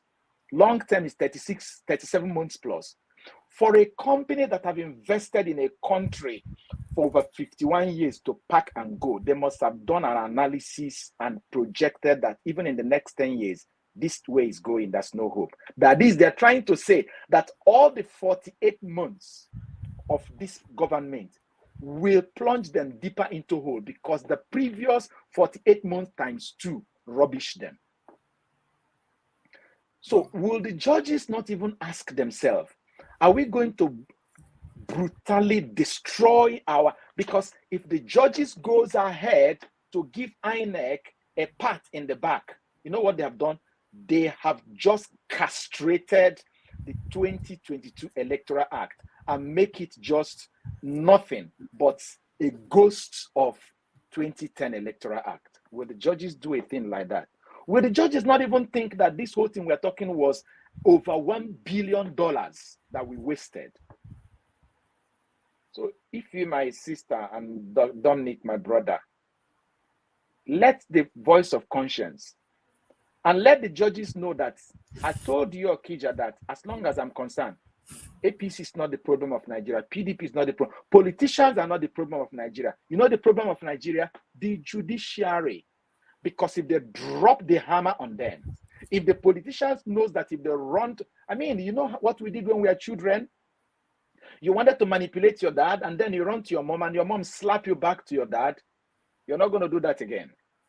But if you're going to get refuge with one of your parents, you will become a pro in that scheme. If they keep telling us to go to court, and the court keep validating them, then the court is our problem. If the judges will wake up this time around and say, let us break this rat race and let the heaven fall, you will realize that the heaven will still be hanging and Nigeria will be emancipated. Yeah, it is not impossible. Pray for Nigeria. It's not impossible. Dr. Chukwuagozie has another meeting in 15 minutes, so we're going to use that. I don't know if you want to accept more people, but yeah, let me prestige. Let's prestige. Go ahead first. Then thank you, Dr. Ethelbert. Hopefully, we'll connect sometime in the future. Okay. Sure. Thank you, Dr. Dominic. Thanks, man. Yeah. Please go ahead. Oh, okay. Thank you very much. Good afternoon and good evening, everybody. Dr. Chukwuagozie, nice to meet you on this platform. I just got in, oh, he's gonna, okay. I just got it. So I didn't hear your summation on what you speak about the present situation going on. But let me comment about the other guy that just left, Mohammed. He's an APC, person. So don't be worried about that. He's going to be very biased in that regard. I mean, he's a typical APC. I know him very well, in many platforms. But anyway, let me go to my question. My question is that I've not been following the tribunal because I don't believe in Nigerian, when it comes to the judiciary. So having said that, what is the premises Obi is contesting this election? Is it just the 25% of Abuja, or is it more? Can you just a little bit of information on that? Well, because of time, you may probably need to go back to the beginning, because that is where we started. We call it the prayers of the Labour Party. They have three main grounds. The first ground was on the factors that would disqualify the APC candidate because of the 460,000 forfeiture, and then double nomination of the running mate of the Shettima, and the 25% of FCT they are contesting, and generally INEC bungling of the whole electoral process, abandoning relevant sections of the Electoral Act to do what they want. Those are their prayers. They are challenging it.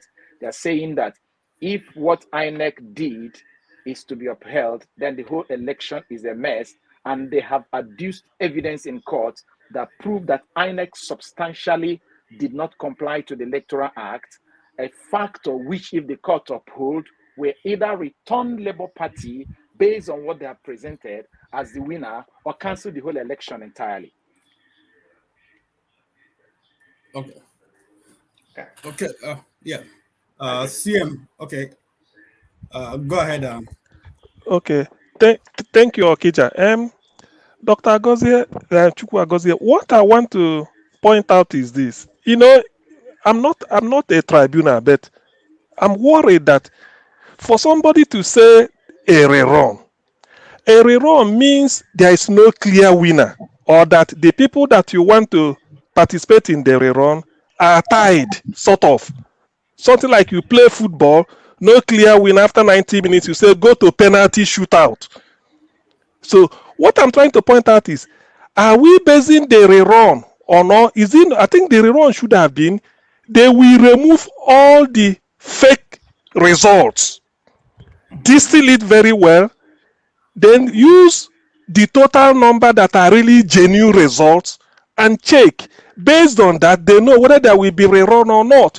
Because people are still building on the fact that INEC announced Tinubu as the winner of Rivers State, which we know is not.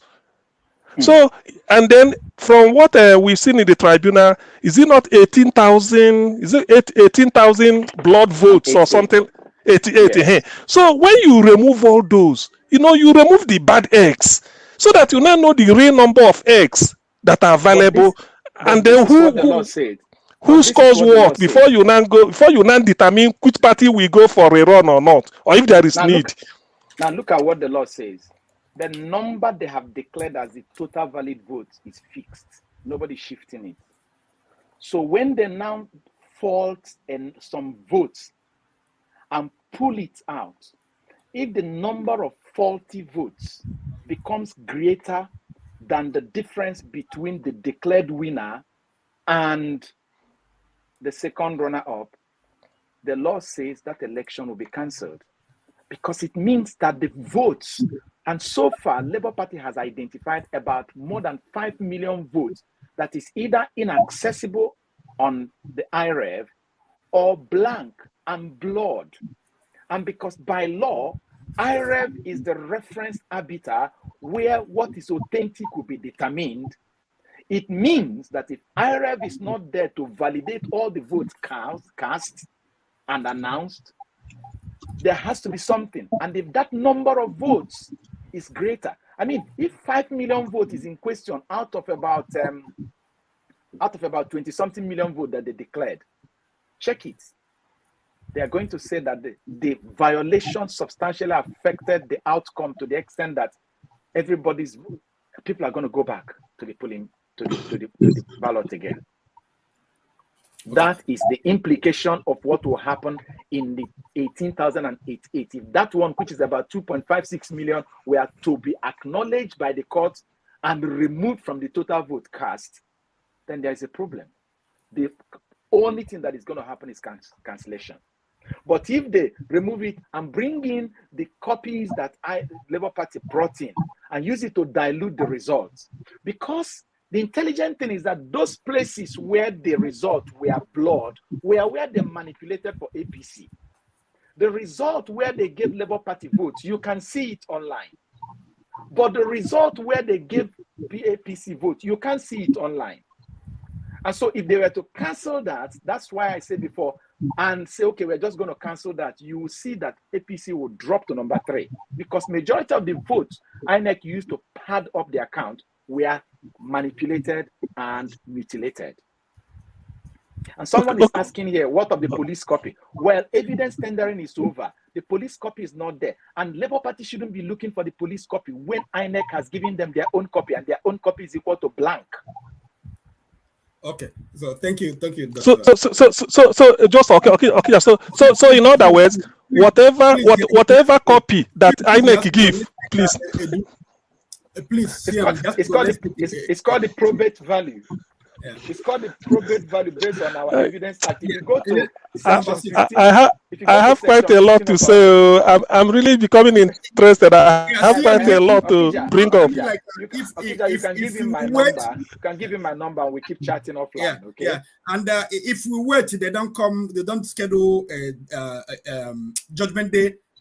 By the end of the month, we have to let Dr. Chukwuagozie come back again. Number 6, please ask the last question because Dr. Ethelbert has to go. Thank you. Thank you so much. I just want to, provoke you. With all this that is going on, what is the essence of the Nigerian state?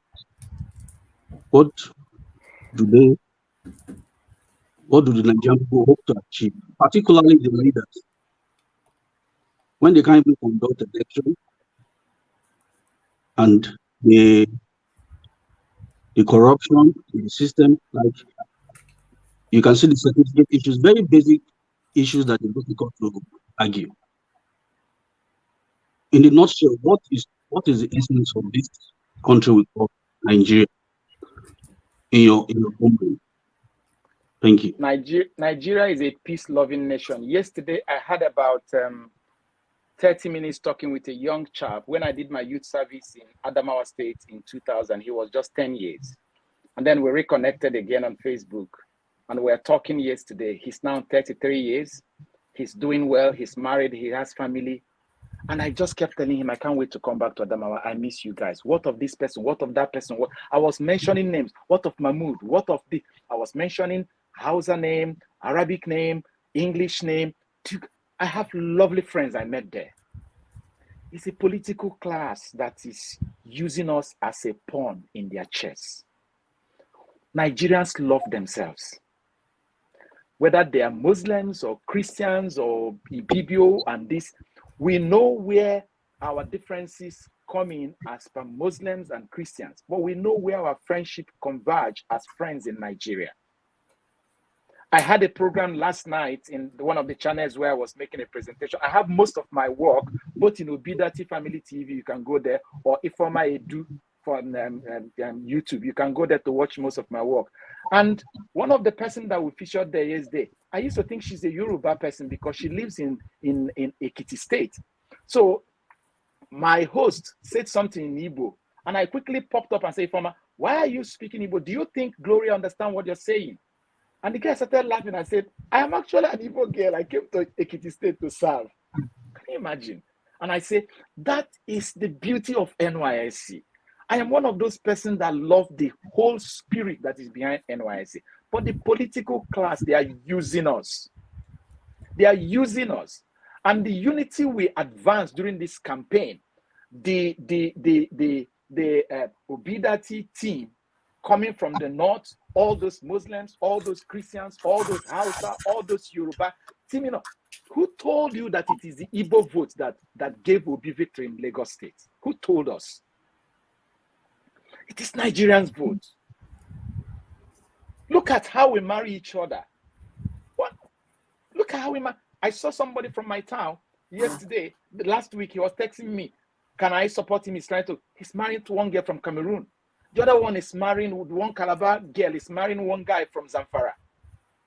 When it comes to things that matter, we love ourselves as brothers and sisters. But this political class, they are using us.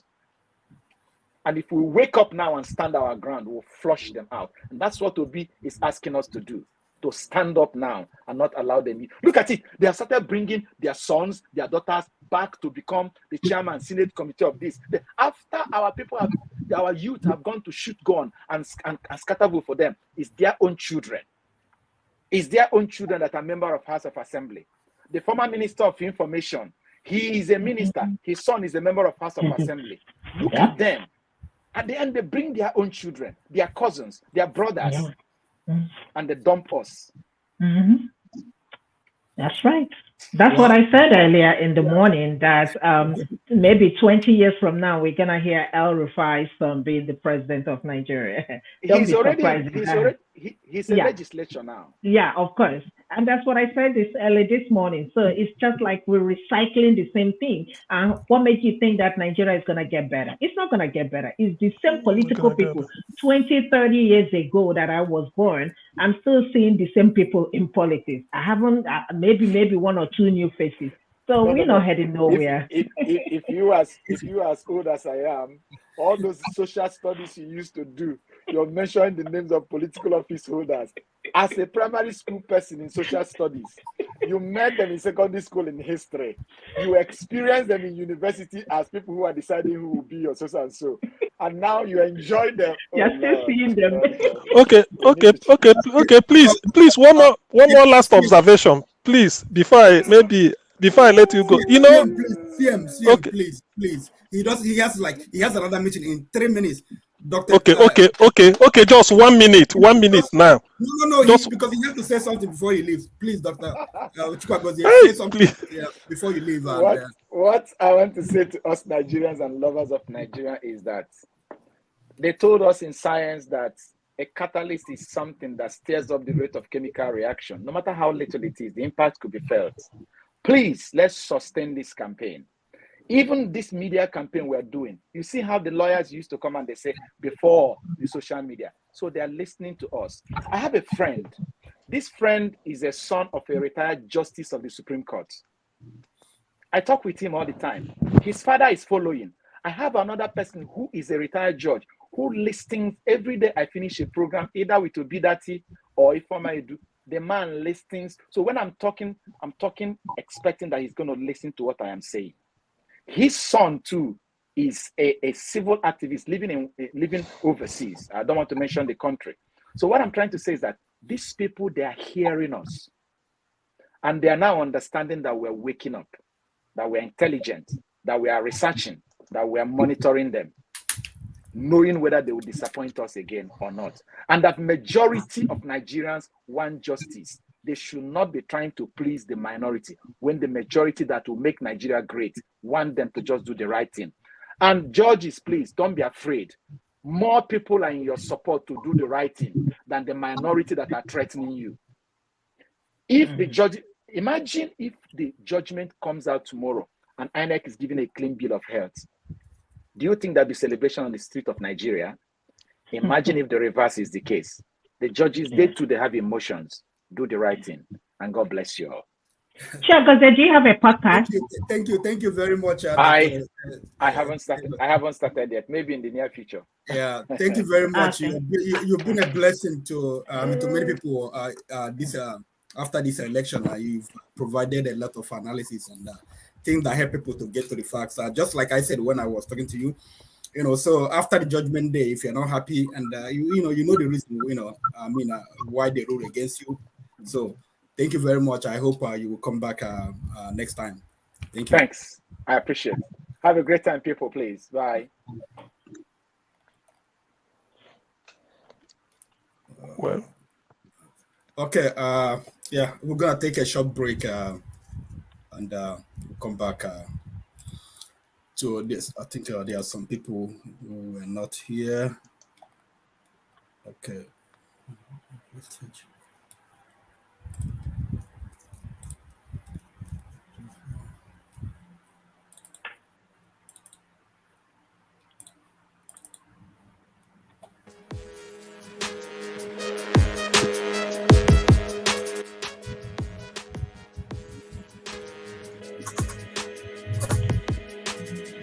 Oh, good.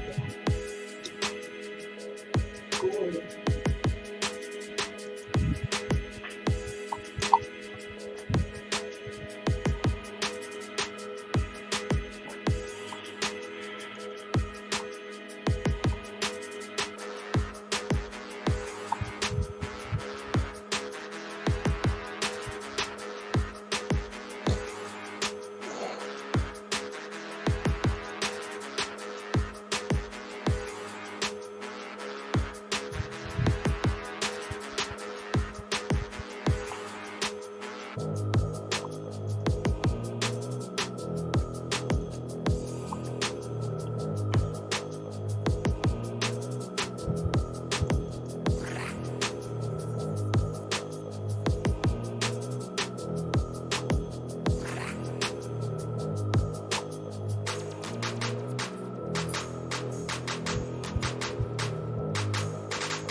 Oh.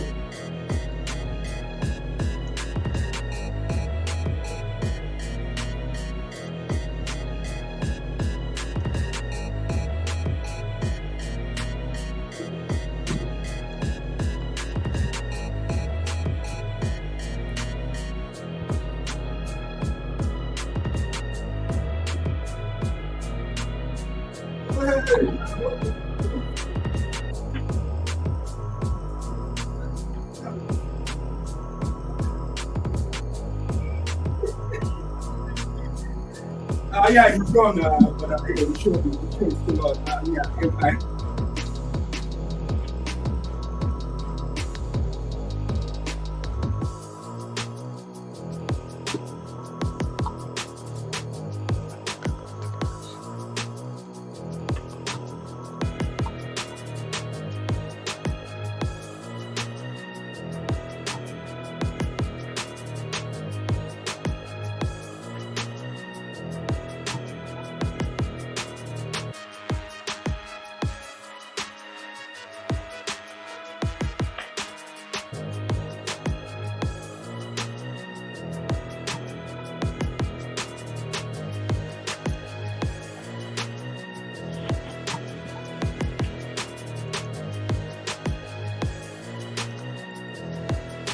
Yeah, that's not war.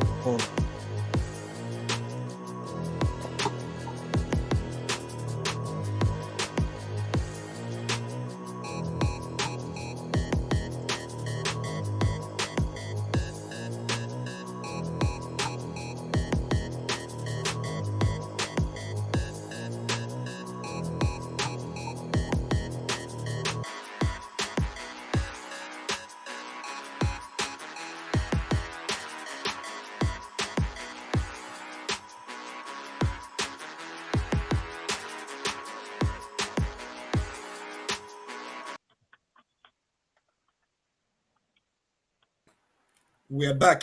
First of all, I want to apologize to Dr. Rudolph. I've been sitting down for like about 3 hours, and like I didn't know that this is how he feels like every weekend. It's not easy, navigating things in the background, trying to put this up there and something up there. It's not easy. It's a difficult job. But thank you guys, for staying with us and listening to Dr. Ethelbert. I appreciate your questions. I appreciate some people that gave to the channel to support the channel. Please, thank you. God bless you. It's not easy. I don't know how Dr. Damages, does this like every weekend.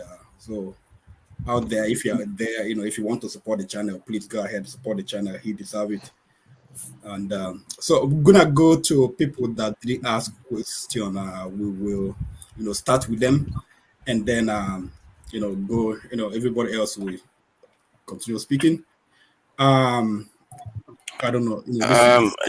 Greetings, Okija. Can I do some promotion of the site?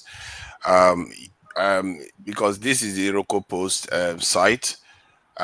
I think the viewers that are watching, they're about 413, and on the Iroko Post page, it is showing 124 subscribers.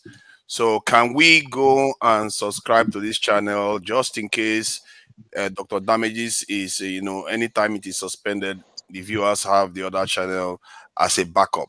So Dr. Damages wants viewers to go to the other channel and subscribe to it.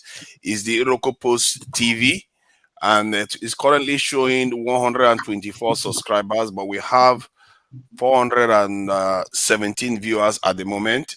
So I would like to see the subscribers increase, because we've been doing this for weeks now, but our Nigerians, we are taking our time, and 124 subscribers we've seen on the Iroko Post.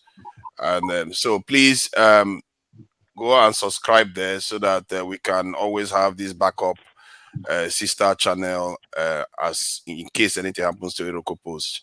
You just never know. Nigerian government could pull one fast one, or YouTube decides to do whatever they want to do. So I'm monitoring it right now. Let's see if anyone. Okay, 3 people have subscribed.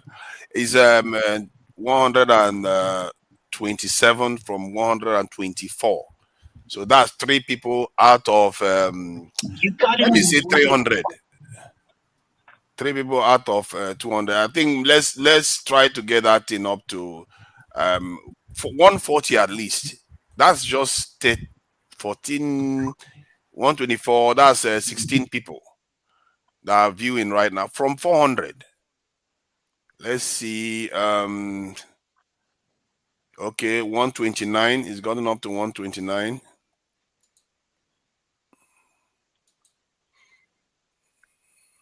Yeah, 129. It's not moved yet.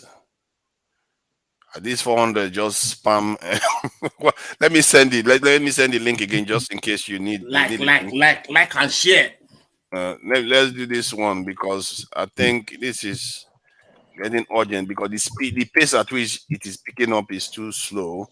So we have to literally stop the show to ensure our fellow Nigerians don't get too distracted with the discussions. Let's see. So they don't. Okay, I'm sending the link again. It's on the chat right now, so you should have it. So you can go and subscribe there. This is important. Okay, 133. So 7 remaining to get to 140. And that is not a lot. 393. You would think it would just straight to 140. Okay, okay, it's getting close now. Just 2 to get to 140. Okay, it's 140. Now you see, you had to stop the show. For 3 straight shows, I've been sharing the link. About 3 at a time is subscribing. All right, thank you guys for getting it to 140. Next time we try to be adding 20 at least. Oh, 148. You see, they've gone really further now. 150. That's it. Yeah, you see, that's how it's supposed to be. Let's keep getting it up. 151. That's what we are talking about. That's what we are talking about. That's what take it to 200. I like to set achievable goals. Let's see now. You'll be surprised. You might get there. 200. Okay. Leave that in. Yeah. Let's do it. Let's head for 200. Do you think we should head for 200 panelists? Do you think we should go for 200? Okay, let's go for 200. Okay, let's go for 200. 200 is not exactly a lot. We have 386. Carry on. Subscribe. If you are holding orange, leave that orange first. Subscribe. Please come on. If 151, this is well beyond what I actually wanted them to do. But 200, let's see now whether they can get up to 200. So let me send a link again so that you can have it ready, the new one, and then just click. You will see the Iroko post and subscribe. That's it. And if you have the drop down link that comes with the subscribe, you want to select all, I think, so that so 152. There was a surge from 130 something to 150. Now it slowed down again to 152. So let's see. It's still 152, not moving. And this needs to happen so that we can pick the channel starts, because this channel is how many thousands? Almost 70,000 subscribers, but the other one is struggling to get up to 200.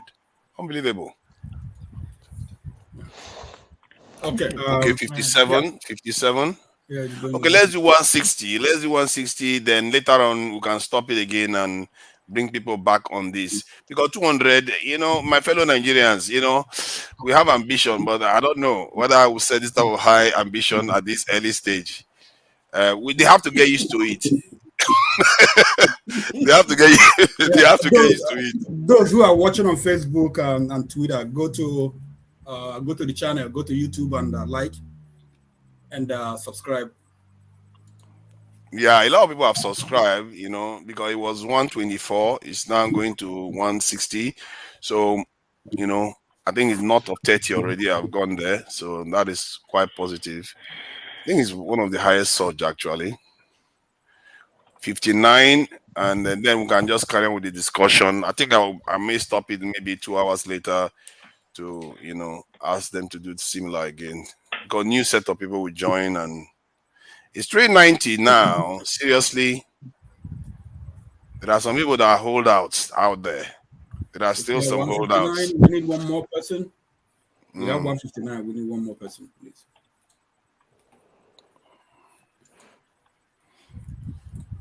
Ah, 160. Congratulations, Nigerians. We have accomplished something today. we have done it. 160. I think 136 Nigerians have gone over there out of 390 to go and sign up. That is an achievement. Barely 1%, but it's all good. You know, you have to start from somewhere. Let's get on with it. Thank you. Thank you very much, forefathers. Thank you. Appreciate it. And thank you, Dr. Pansat gave $20. And Alexander Gomez. Yeah, another 10 Diaz. I hope I pronounced that well. Diaz, or I hope I pronounced that well. She gave before. Thank you guys. Yeah, I'm fine though. Supporting Dr. Damages. He deserves it. Thank you. Yeah. Okay, so let's go back to people that they didn't get opportunity to ask question. So make a comment. Tone, let's start with you.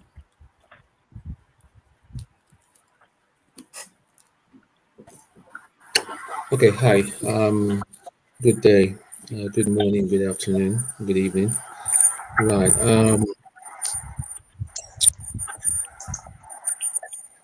My question is, if APC is pushing for a rerun, they must have something up their sleeves. They're so confident about it. What could possibly that be? Could it be another dimension of rigging? Are we going to get into these maze again of talking about rigging again? If a rerun is to be authorized by the judiciary, my personal opinion is I think a rerun doesn't make any sense. If a fraud and abnormally has been identified, Tinubu should be suspended, and the person that appears to have won the election should just be declared a winner, because calling for a rerun will just be another bunch of rubbish and a financial burden on the state of Nigeria. This is my take. Okay, thank you. Who is Nigerian? Please go ahead with your comment. Good afternoon, everyone. Welcome. But my belief is that I don't think there will be another financial burden for that, because before the election, they asked INEC that if there is a runoff, he said they prepare for it. So that's why they print extra ballot paper and everything. So they didn't go for runoff now. So that one is still there. I think for that one, for the financial aspect. But for the rerun, nobody want that one, because if they go for a rerun, Akpabio will take over. Tinubu have to step down. So, and this one that they have placed a minister everywhere. So everybody will work for Tinubu back.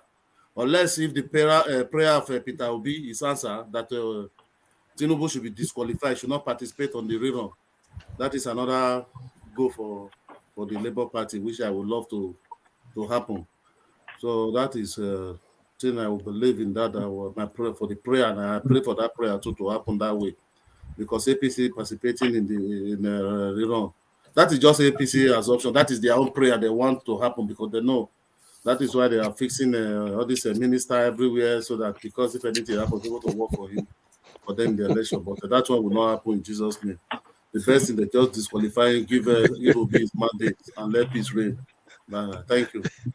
Okay, Nigel, when you're talking about INEC, there are no more cost. Don't you think, what about the logistics? They still have to hire another round of NURT. No, before you go and watch it, is there. Not that what I'm saying is there. When they ask them, that's for the ballot, for the papers. But then they're going to mobilize people. They have to say. No, but excuse me. Assuming the day they declare that result, that there was no clear winner, are they going to ask for more money when they say they are prepared for runoff? So that is the way. I don't know, but that is the way. Najaman, sorry, I do apologize to Bajin.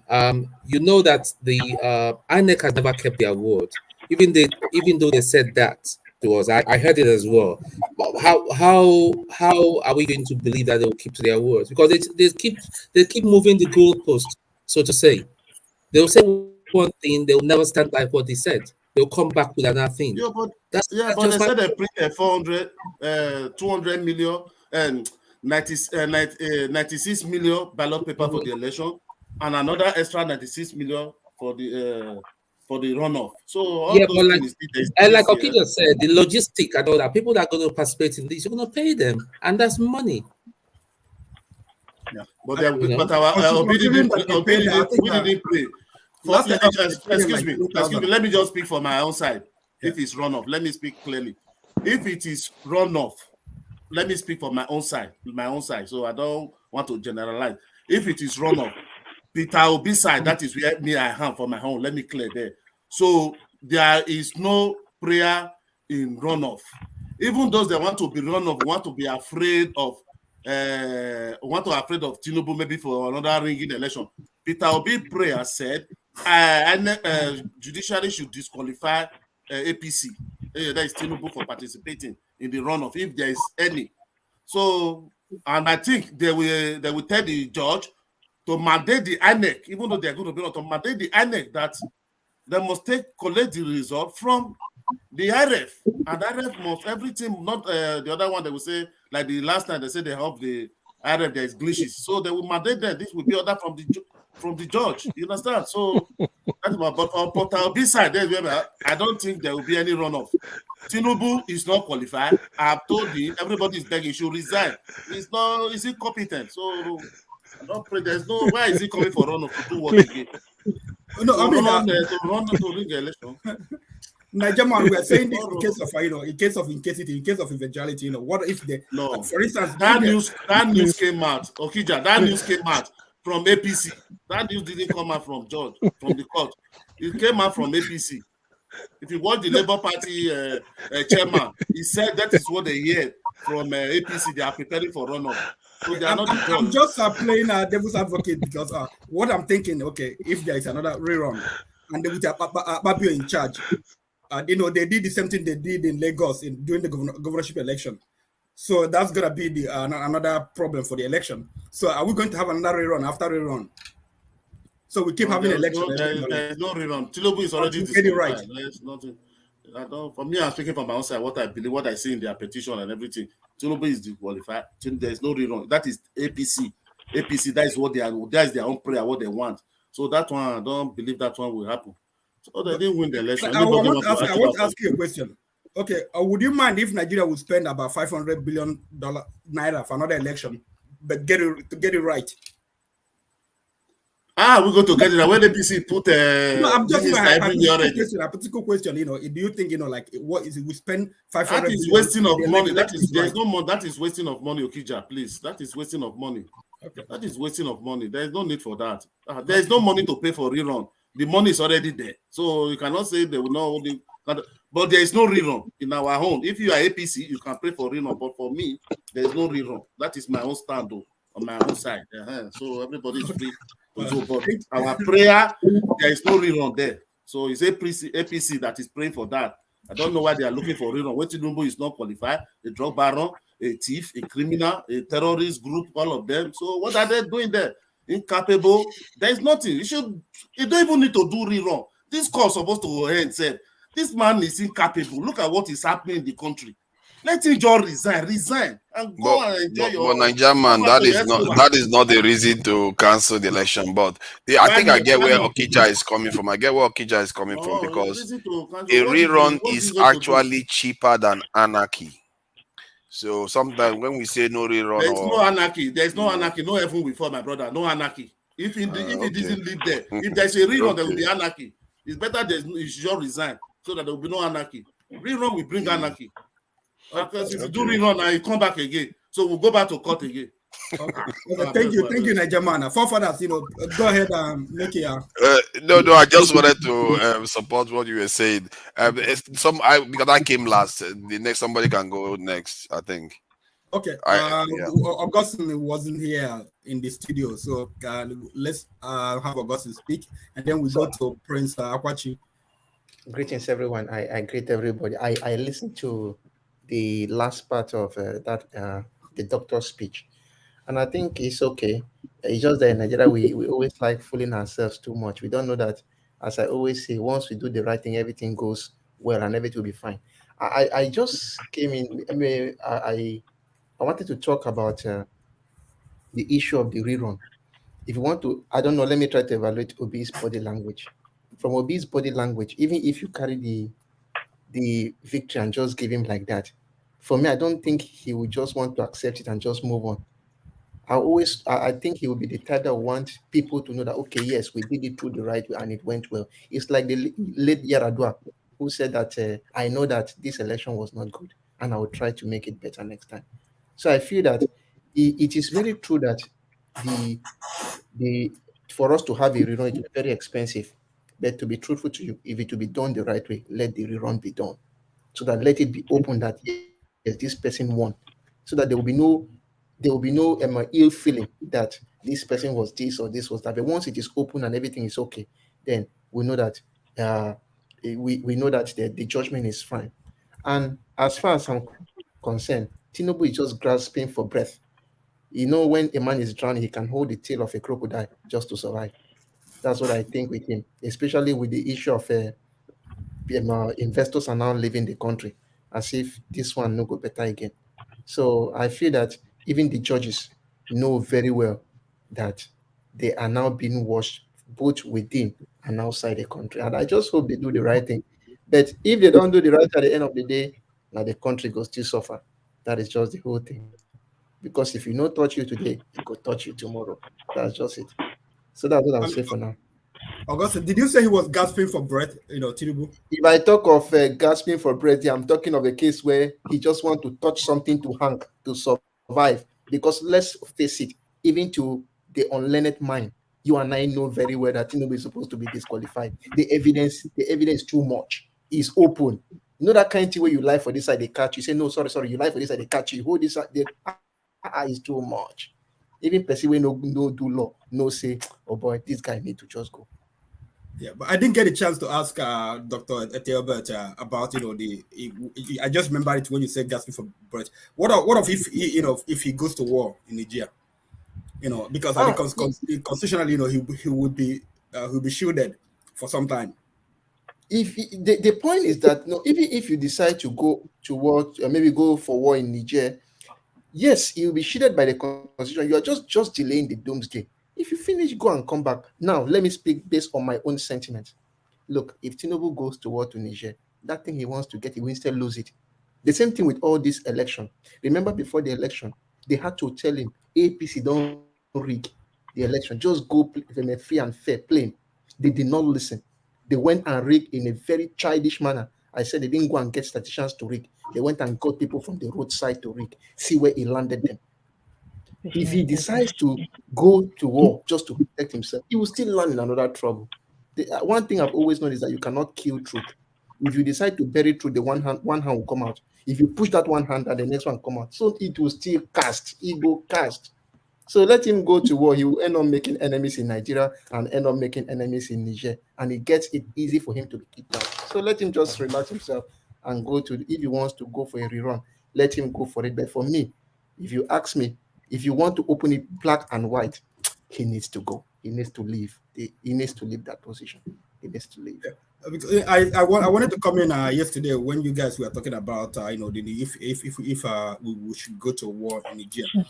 I remember an article I read a long time ago during the Liberian War, and the author was claiming that then they had a Firestone rubber plantation, an American company. They had a plantation in Liberia.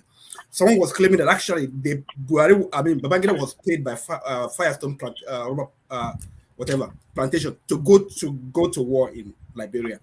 So with what is happening in Niger right now, and with all those interests, France, they are invested there, America, they are invested there, and now Russia is coming there.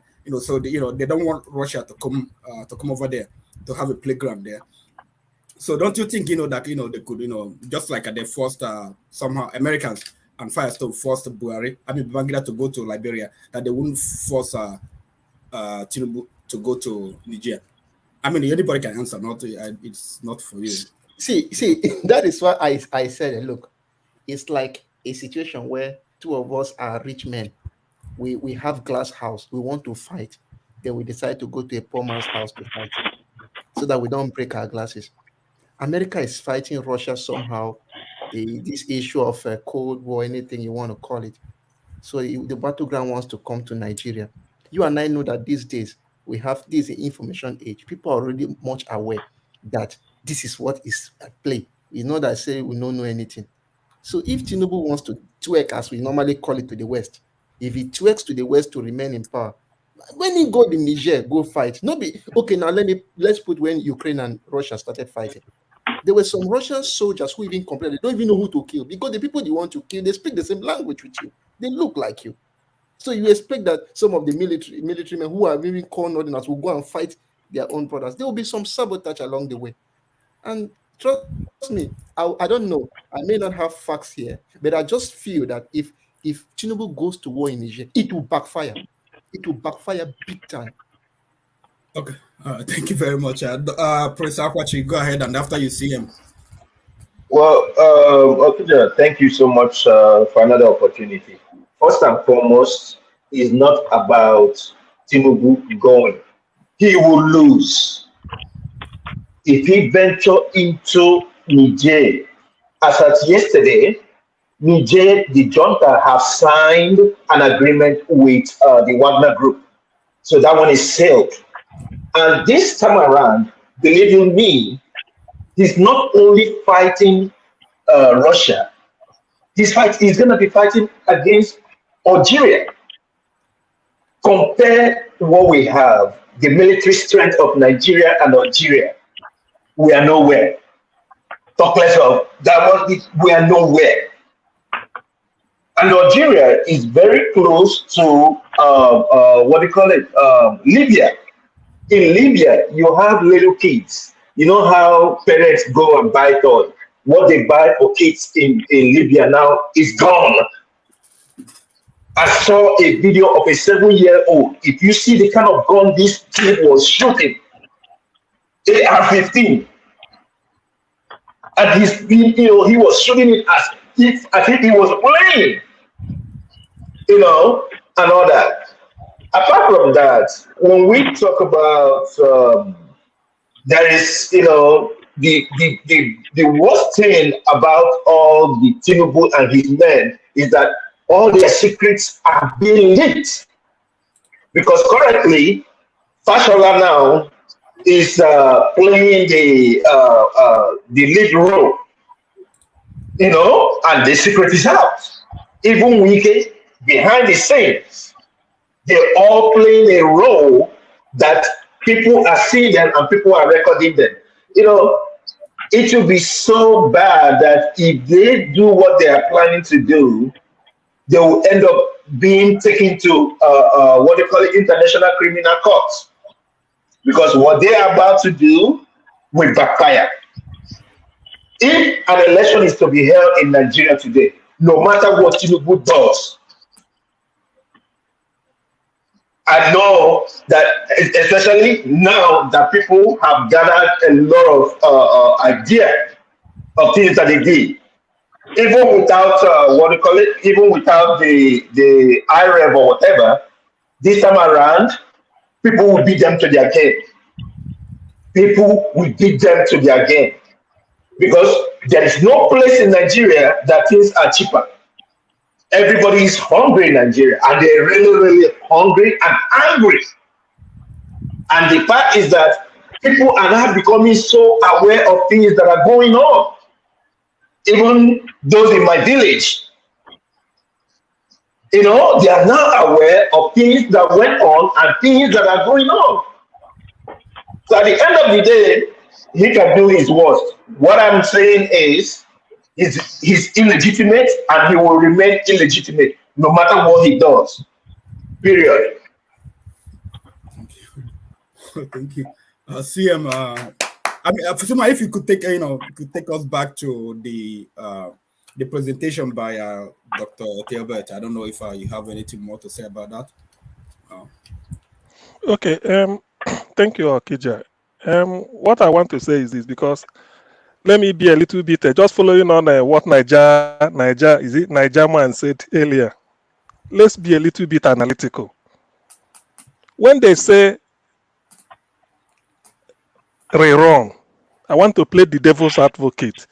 Rerun means we're starting afresh, which means all the vote you got before is thrown away, it doesn't count. All those states, everybody is starting on equal pegging, which means it's like we are about to enter February 25th again. Now, my question is this: won't we review eligibility? In other words, we bring all the documents people submitted before and look at it again to know who is really eligible to contest. In that case, Tinubu is not eligible, because you cannot. Tinubu is the only Nigerian I know that has 2 NYSC certificates.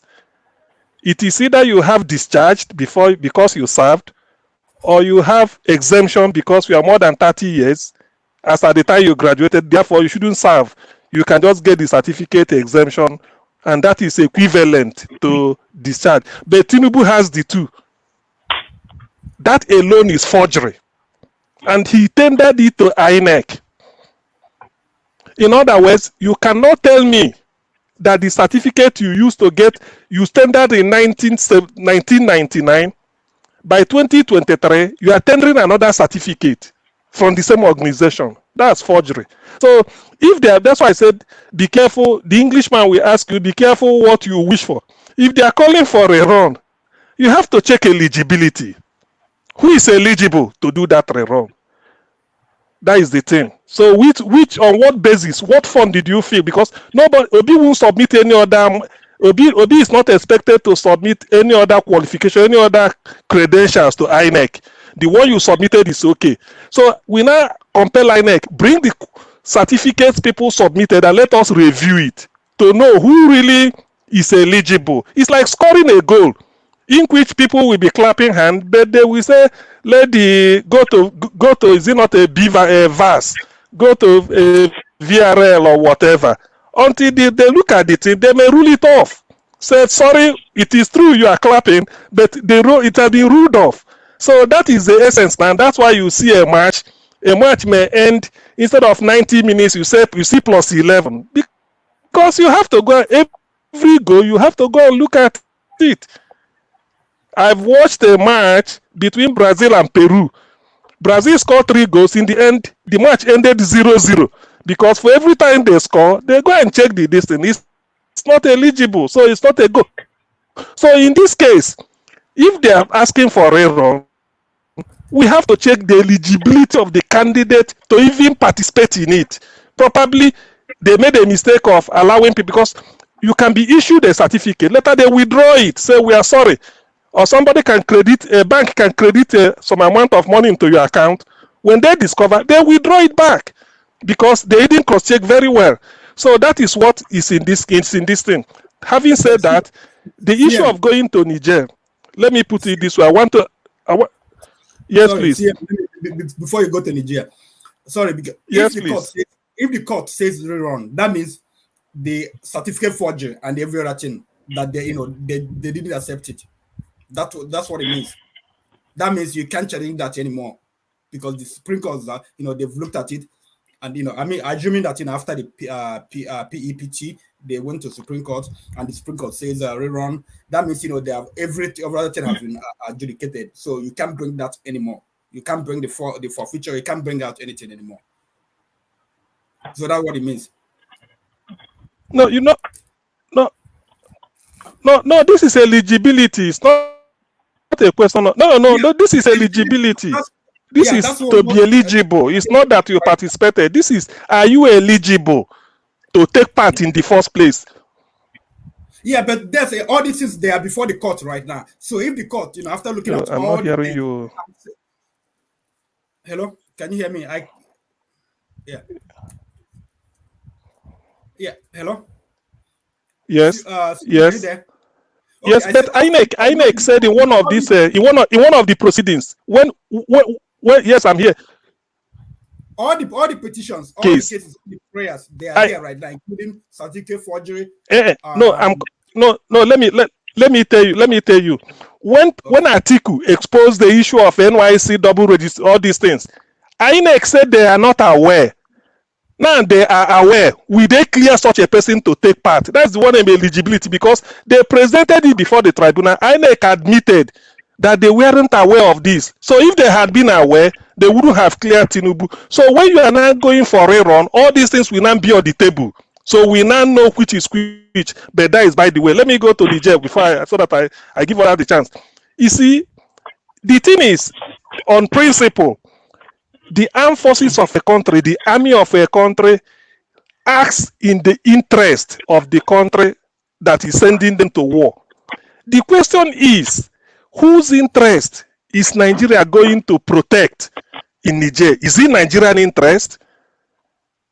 Is it the interest, or put another way, is Nigeria's interest threatened because a military coup took place in Niger?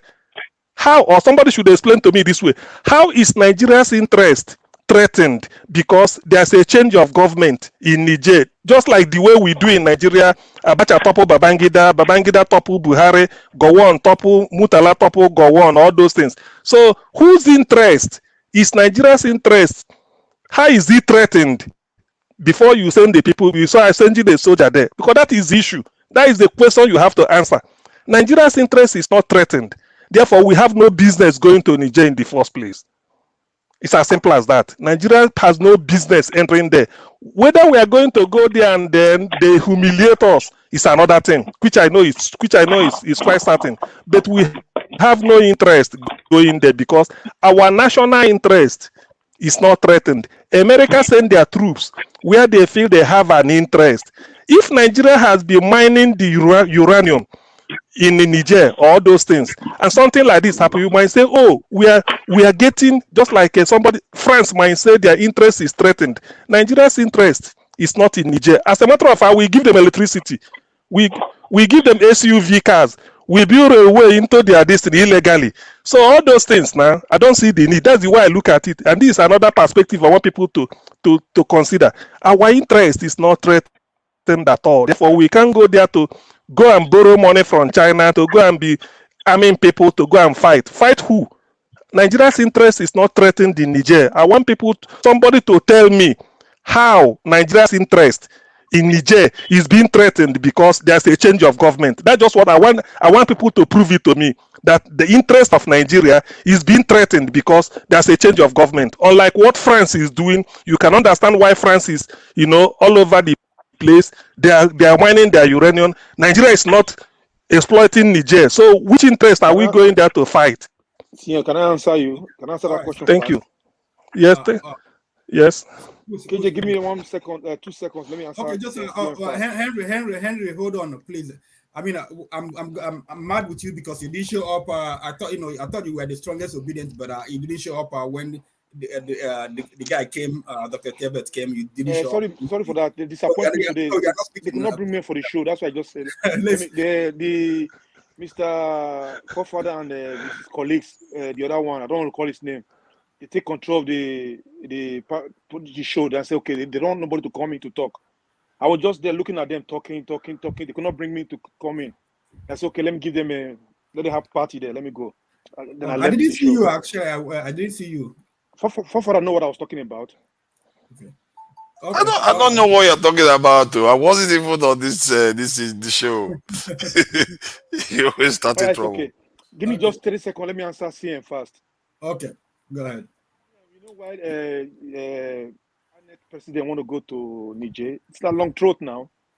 That's long throat. It's not Nigerian interest. Nobody send him there. You know he's not going to stay long. He want to do long throat. So let it go. Let it send it. She sent Asari Tokumbo and his son Shei to go to Niger, not Nigerian soldiers. So we don't need that. Thank you. Okay, Bolaji, welcome to the show. Before you speak, I have to go to Man of Prestige and then come back to Ify and then you. Man of Prestige, please go ahead. You're mute. No, I said let me be next, okay, please. Okay, Ify, go ahead. Me or Man of Prestige? Man of Prestige is going to go next. Go ahead. I think Field has been here for a while. I don't think he has stopped. After you, I think. Okay. No, Field, go ahead. Yeah, okay. Go ahead. Let's Field, sorry about that. Go ahead. Thank you. I want to yield to Ify. Thank you. All right, thank you. I mean, I don't have much to say. Of course, you guys know where I stand. First of all, forefathers, go and get some sleep. You've been off for 24 hours. I don't think that is don't how. tell him that I'm going out in about. I'm just been sleeping for a bit. That's not healthy. Okay, that's not healthy for you. But hey, if you can do it, kudos. Based on what CM said, I've said it earlier, I think yesterday. We don't have no business going to Niger. I think I said it last night again. Nobody, not even one soul of Nigerian citizens need to lose their life over Niger Republic. It's none of our business. We don't have no interest there. We don't have no right to attack a sovereign nation. It's just like what Ukraine and these people are doing. It's none of our business. We have a lot to deal with in Nigeria. See the one in our country, we haven't even handled it. The terrorism eating up every day. People are dying, losing their lives. We are going to go fight in Niger. Who did this to us? How stupid are we in that country called Nigerians? Excuse my language. Look at what is happening down there in Southeast. Tinubu has never for one day addressed that issue, but he's going to fight in Niger. May I ask Tinubu and all the people in the House of Rep and the leadership in Nigeria, is any of their children in that going to war? Any of their children, are they going to go fight? Of course not. Rufai's son is not going to fight. Of course they're not going to go. But you're just going to waste innocent citizens' life. Over what? To protect the interest of the Westerners. Have we ever even asked ourselves what the implication of this war is going to happen? Have we ever thought about the famine, the refugees? We're already overpopulated in Nigeria. I don't think anybody's talking about that. We're talking about depreciating our currency depreciation. Nobody's talking about that.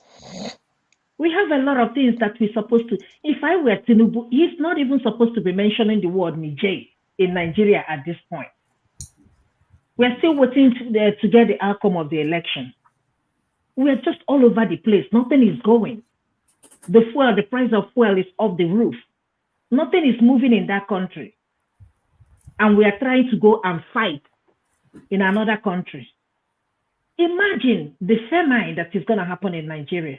We don't even have enough food. So honestly speaking, I don't understand the Nigerian government as a Nigerian company.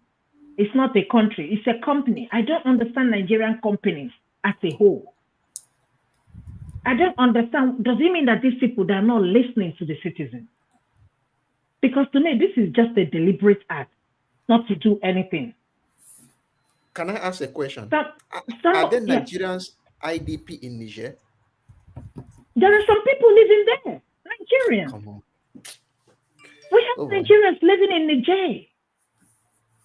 Yeah, I think there's a consensus among I mean, it just doesn't make sense. A lot of Northerners are living there. Yes, And have you seen the border, what it looks like? It's literally no border. Have you seen what the border looks like? It's just like you crossing over from, going from one village to another. That's all it looks like. It's not typical, really a typical border. So you can imagine what is going to happen. So somebody needs to be advising these people, man. This thing is not going to help us. People are living every day. Before you say Jack Robinson, everybody's running to Canada. Everybody's running to London, Canada, London. How many people are still going to be left in that country? If that country is working, nobody wants to leave. I went to my town's picnic and I saw this couple. They're on YouTube, related to some guy on YouTube. And I was asking them, how are you liking it? You know what the guy said to me? He said, my sister, let me not lie to you. You see, Niger, there is no country like Niger. That was what he said. He said, there is no country like Niger. There is no place like home. But these people, they have killed us. He said, I want to go back. I don't like this place. Hey, me, I laugh. I said, me, go. He said, yes, I want to go back with my family because he's here with his children, with his family. He said, I don't like it here. Do I like it here in America? To be honest with you, no. In fact, every day I keep telling my friends on and off, honestly, maybe I will move back to Nigeria. But you look at where you are moving to. There is nothing there. What am I moving into? Is it a job? Is it electricity? In fact, somebody this morning said on this show that electricity and forefathers, hear me witness, I think, Henry, you were there, that electricity, healthcare, road, that is not a priority in Nigeria. That is what somebody who is living in London said. That is not a priority. And I asked him, what then is our priority? What then are we asking for? Because I believe this is the only thing we are asking for. We are not asking them to share money or give us our own portion, our own porridge. Nobody's asking for that. If we 30 seconds, Nigeria don't need so much. We just need we don't. I said it. I always say it. We are not asking for too much. The most hardworking people on earth are the Nigerians, whether you like it or not. Give them electricity. Give them good roads. Give them security. Give them healthcare. Trust me, they will be fine. They will do the rest for themselves. But I don't know why this thing is so difficult for them to do. Even the money they are spending, why can't they use it and invest it? Only electricity. Do you know what electricity we do in that country? It will attract foreign investors to Nigeria. You can imagine this company living. How many foreign companies do we have in Nigeria? I don't even know, but how many do we have left? Basically none. Even the sole business owners, by the end of the year, some of them are going to close up because they cannot meet up with the inflation and the cost of living in Nigeria. Unemployment is about 35 or 40%. What is 100,000 naira? You should give somebody 100,000 naira or say, what am I going to do with this? Where are we heading to, my people? Which way now? Almost all of us here in the diaspora. I don't know if anybody of us, any of us here lives in Nigeria somewhere. I don't think so. We are not paying. Okay, I'm living in Nigeria right now. Okay, fine. Harry, you live in Nigeria. Do you know the cost of data? When they're talking about data, but look at all of us here. Once you pay, that's it. To us, it's cheaper, even though we pay for it. But when you talk to somebody, like, oh, I turn my data off. I don't have data. I said, which one is data? Even when I went to Nigeria, your data is on, or it's gonna finish. I said, which one is data? It took me a minute for me to get used to that. And still I couldn't. And look at all of us here. Look at everybody looking happy. Everybody, comfortable in their time zone and home, enjoying everything, enjoying the free life, even though we pay for it. But let me pay for it in Nigeria. Give it to me and I will pay for it. You give it to me, I pay for it, I still don't get it. I don't have anything any other thing to say, but it breaks my heart that every week we come here, we talk about the same thing over and over and over again. Last year we were here talking about the same thing. Today we are still here. Next year we'll come back again. Next Saturday we'll come back again. We're still gonna talk about the same thing. When is this change gonna come? Let me reply you this one. Let me tell you the truth. Before now we don't used to talk. That's just the truth. How many of them used to hear your voice? But now is the information age. They can't come and hold my iPhone. I would say it. Now, as I said, everybody wants to be seen as good. If you push it to somebody's face, say, guy, you do this thing, or maybe you tell this person that you are corrupt, in go vex. Tell me say is corrupt, in go vex. They want to be seen as good. So the more we talk, the more it enters their ears. And the more it enters their ears, the more somehow they try to hide their evil. And the more they try to hide their evil, we'll push them little by little until it gets to that position where they will do the right thing. Even the judges now, as you are talking, they are jittering. Why? Either they don't collect bribe before for a court case, and the thing now, you don't reach a situation where everybody is looking at them. Are you going to obey the corruption, or you are going to do the right thing? If you don't do the right thing, those out there watching you, Nigerians are watching you, it will cast. If you decide, say, if you choose to do the right thing, those who are on your neck that you did something wrong before, the corrupt people are coming for you to tell that, okay, you don't thief before. Why? Now, if you do the wrong thing, the citizens will be there on your head to hold you. Who tell you saving their children and the rest are not moving around? They have their friends. Who have their friends?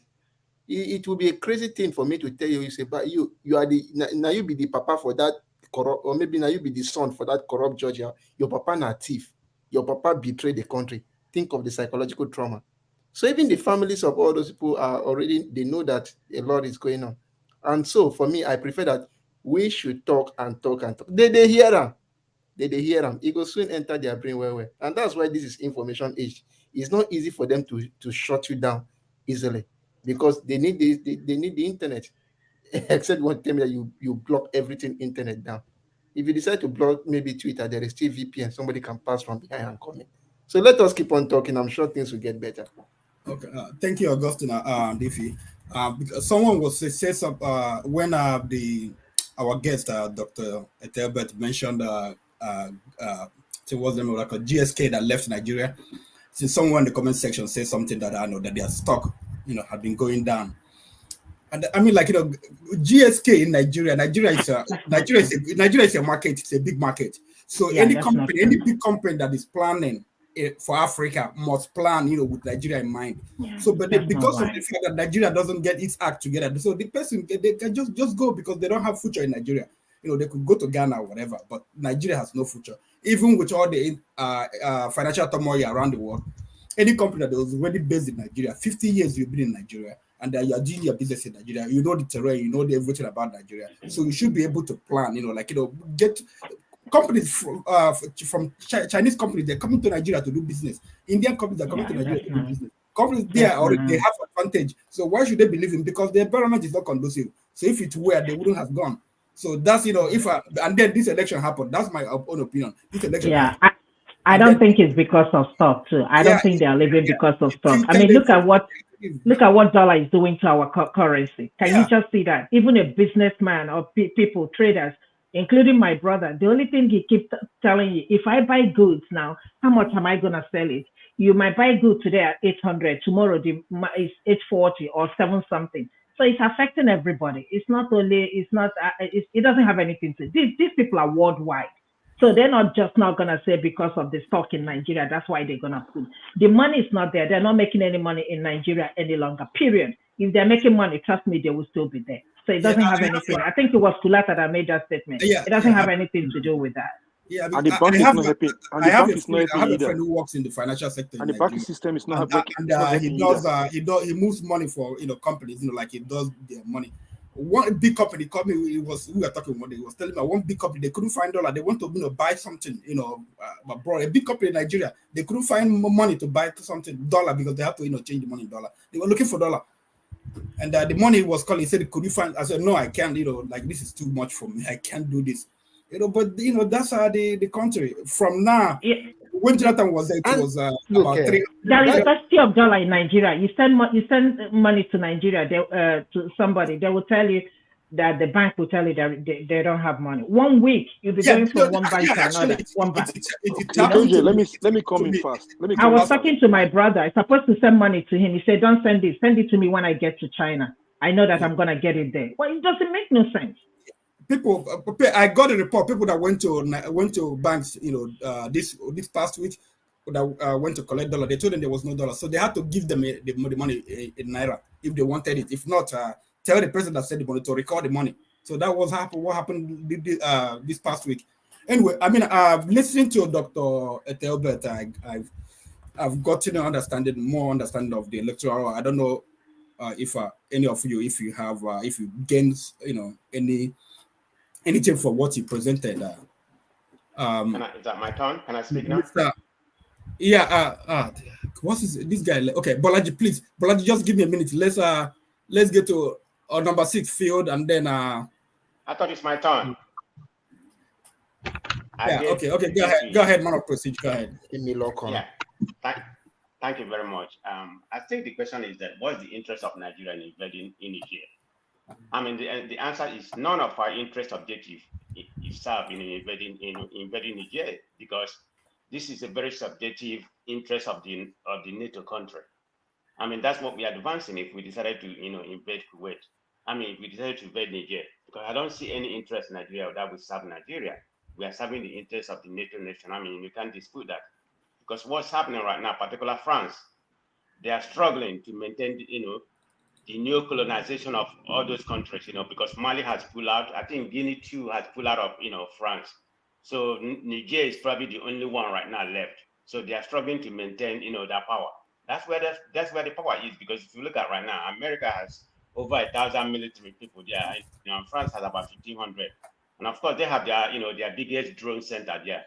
So why didn't they stop? Why didn't they stop the coup? But they didn't. So it's about their own interest, because of France depends on Niger because of the uranium, to pump the electricity. I don't see the reason why Nigeria should invade there, because the after effect is going to be very catastrophic. Not militarily. We can subdue them or dismantle them maybe in 2 hours or whatever. I don't know how long. But that's what I think. But I don't know. Look at what happened in Iran. I mean Iraq. That could be a long way. We can do that. But what's going to be the aftermath of that? It's going to be more refugees all over the West African country. Maybe in the north, a lot of them will be trooping to the north. So I don't support that invasion of Niger by no means. Only just having the noted interest. That's what I think in that regard. Yeah. Okay. Thank you very much. I have to leave. I have somewhere to go. Forefathers will take over. Thank you guys for staying with me today. Today was my first day of hosting, and I think it went great. Thank you guys. Forefathers, I think Bolaji and number 6 field, they have not spoken. Bolaji has not he hasn't spoken at all. So, but if number 6 will let him go before him, go ahead. Thank you very much. Thank you for everything. And the interview was great. I was listening to the lawyer, and I think everybody thought it was a great discussion. It got heated for a bit, but that's what you're supposed to expect in such debates. So I appreciate it, and I'm sure Dr. Damages, and I hope everything is okay with him. He comes back and takes over the Saturday and Sunday early shifts. Yeah. All right. Let me speak to Bolaji. Go ahead. What do you think about? Have you been watching now? So yeah, I've been watching, but I'll just let Uncle Six go first. Uncle who? Uncle Six. Uncle Field or Six? 6 Field, yeah. 6 Field. Okay, Field. Okay, at 6 Field. Thank you, Bolaji. But I'm not a uncle. But I do appreciate your show of respect. Thank you. Basically, I just want to touch back on my remark about the essence of the country we speak about every day. When I look at the triviality of some of the issues that are in court, then I begin to think about what is the essence of this country, Nigeria. If I want to piggyback on what CM said, something as simple as eligibility, a country cannot even determine. It's frightening, very, very frightening. But why is it frightening though? Trump is going through, he might even be convicted while he's running for office. I'm not talking about Trump. Is it Listen not to me now. Tinubu's eligibility you're talking about? Something as it's not only Tinubu, it cuts across all strata of the electoral space, from local government elections, governorship. There's the serious issue about eligibility, and that shouldn't. If that is not frightening, what else is frightening you? Like Nigerians driving on the road without proper driving license. That No. what scares me. They are crazy. At least 50% of Nigerian drivers didn't get their license properly. You should maybe more. No, you are That mixing. doesn't scare you. You are missing the point. See, the point is, if you like in a project, if there's no end, if people do not see the end of a project, even the most exuberant believer of that project will lose hope and faith. That exactly is what the Nigerian project is. Because you conduct an election, and the matter that is in court, going to the Supreme Court, is issues like certificate forgery. And this has been going on for years. And you can't even, it has not been determined. Okay, for me, I don't want to spend too much time. For me, at a point, I don't really see the essence of this country that we call Nigeria. It's losing every day. It's losing its essence. Can I ask you something? It's not about people. Let me finish my submission. It's not about people. It's not about anybody. Because INEC is supposed to determine eligibility. We are not supposed to come and discuss it, especially when it is so fundamental. Like, do you have the requisite academic qualifications? Did you do your NYSC if it's needed? Those are not the things that should go to the court. Those are the things that INEC should deal with. I don't know if you're following me. It's a frightening situation. It's very, very frightening. It's almost like a criminal setup now, the country you call Nigeria. You know, so for me, every day I see this issue, I'm beginning to lose faith. Because if you say INEC cannot even tell who is qualified to contest an election, seriously, that's very bad. And it is before the court is to go to the Supreme Court. INEC is mortgaging its responsibilities to the courts. Then everybody gets the court so tied up, and you put your eyes on the judiciary. Everybody's eyes is on the judges. While INEC has refused deliberately to do is just the basic of its constitutional responsibility. Tell us who is eligible to run for an election. Simple, simplicity. You can't even do that. Now you put it on the judges, and when the judges rule, oh, the judges are this. Man, for me, we are in a frightening situation. There's no essence in the Nigerian state. There's no essence of being. That is why your former president is going to claim brotherhood in Niger, which is fine. But he attaches so much accord to his affinity in Niger than to the person in the east or in the south or in one village, in one Ekene community. Because why? Why does he do that?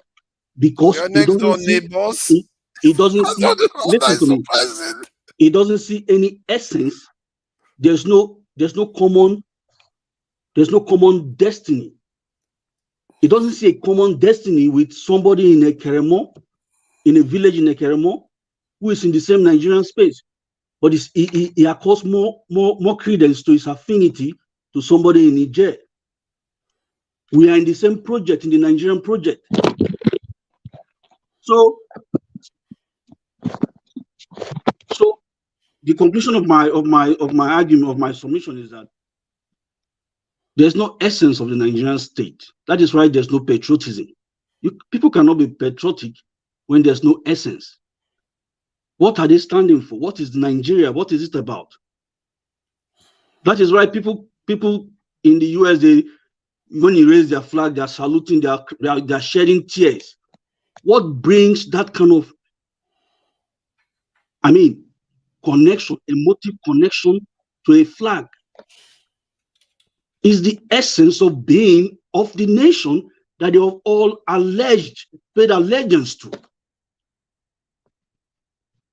Like, look at an example of Pence. It was against his own personal ambition to certify the results. What did he do? That is when the essence of a country supersedes the ambition of individuals. He says he's going to do his constitutional duty. Why do you need to preach for people to do their constitutional responsibilities? Because we don't have a country. We don't have shared destiny. We don't have shared hope.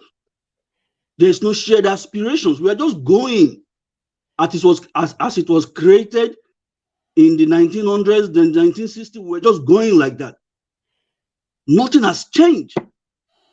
No effort to even change anything that you see is not working. Glaring, you see it. We just push on and push on and push on and push on. So we don't have a country. You whatever you want to say, go ahead and say. Believe, fine. We don't have a country. There's nothing attaches us to that country. Nothing attaches us to that country. So, because the cases that are in court are elementary school law. Who is eligible to contest election shouldn't be in court, except some technical issues, but as basic as qualifications, that's INEC job. It's just somebody like a supervisor in INEC's office who is going to do like his basic job, who is going to verify and certify all those things. He just stamps you and say, my friend, from what I see, you're not qualified. It shouldn't be news. That's what I'm saying. It should not be news. But it is news now. Everywhere there's certificate forgery. Left, right, and center, forward, everywhere, back. Jesus Christ. When a society has degenerated to that level, the triviality of the debate even shows you a very unserious society, a very unserious people, the people who don't even know where they're heading to. So that is my submission, and that is my, now the judges are on the spotlight. If they rule, they say, oh, the judges, you're going to kill the judges. Come on, man. Why can't INEC? Jesus Christ. Look at it very holistically. Why didn't INEC do his job? Why do you certify somebody that is not supposed to qualify to partake in the election? Then you push it to the judges and you give them a certain number of days, and they must perform magic. They must do all these wonderful things that you expect them to do. Man, well, I just thank you for this privilege, though. But it's for me, like, that's my position. I feared for the fact that there's no deliberate effort to want to build a nation. No effort. You can see that, like, from Buhari, from the other presidents, everybody just building upon whatever is going on when it suits you. Now you have new legislation, they are all there. Even the people, the Labour Party people that they rode on Peter's back, they're all quiet. Nobody, no dissenting voice, nothing.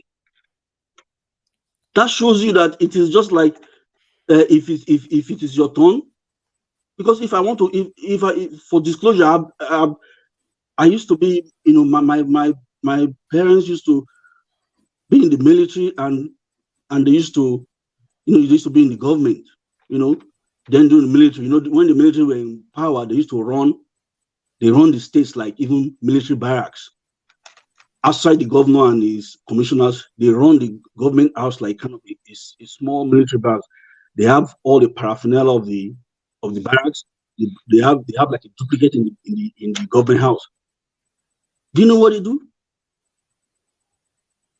They just every week they just kill a certain amount of meat or food whether you are eating or no, you're not eating, you get all those things. So the waste, the amount of waste that goes on in running all these governments, it perpetuates this corruption. It makes people not to live. It makes people to perpetuate this system because of the gain, enormous gain. If you can find yourself into that system, there's enormous gain for you. Then when you come, you are not changing anything. You are even adding to it. We are just going like this. So it is a frightening situation. It's good to talk. It's good to sustain the debate. But man, look at Donald Trump. He's being chased left, right, and center. Even if at least you can see the effort in the society to want to do things right. But where is the effort in Nigeria? Nothing. Look at all the people that don't have certificates. For heaven's sake, you know how I had to write WAEC twice to get into the university. You know what I mean? Now it's fashionable for people not to even attempt. Not to even attempt, and they are sitting there.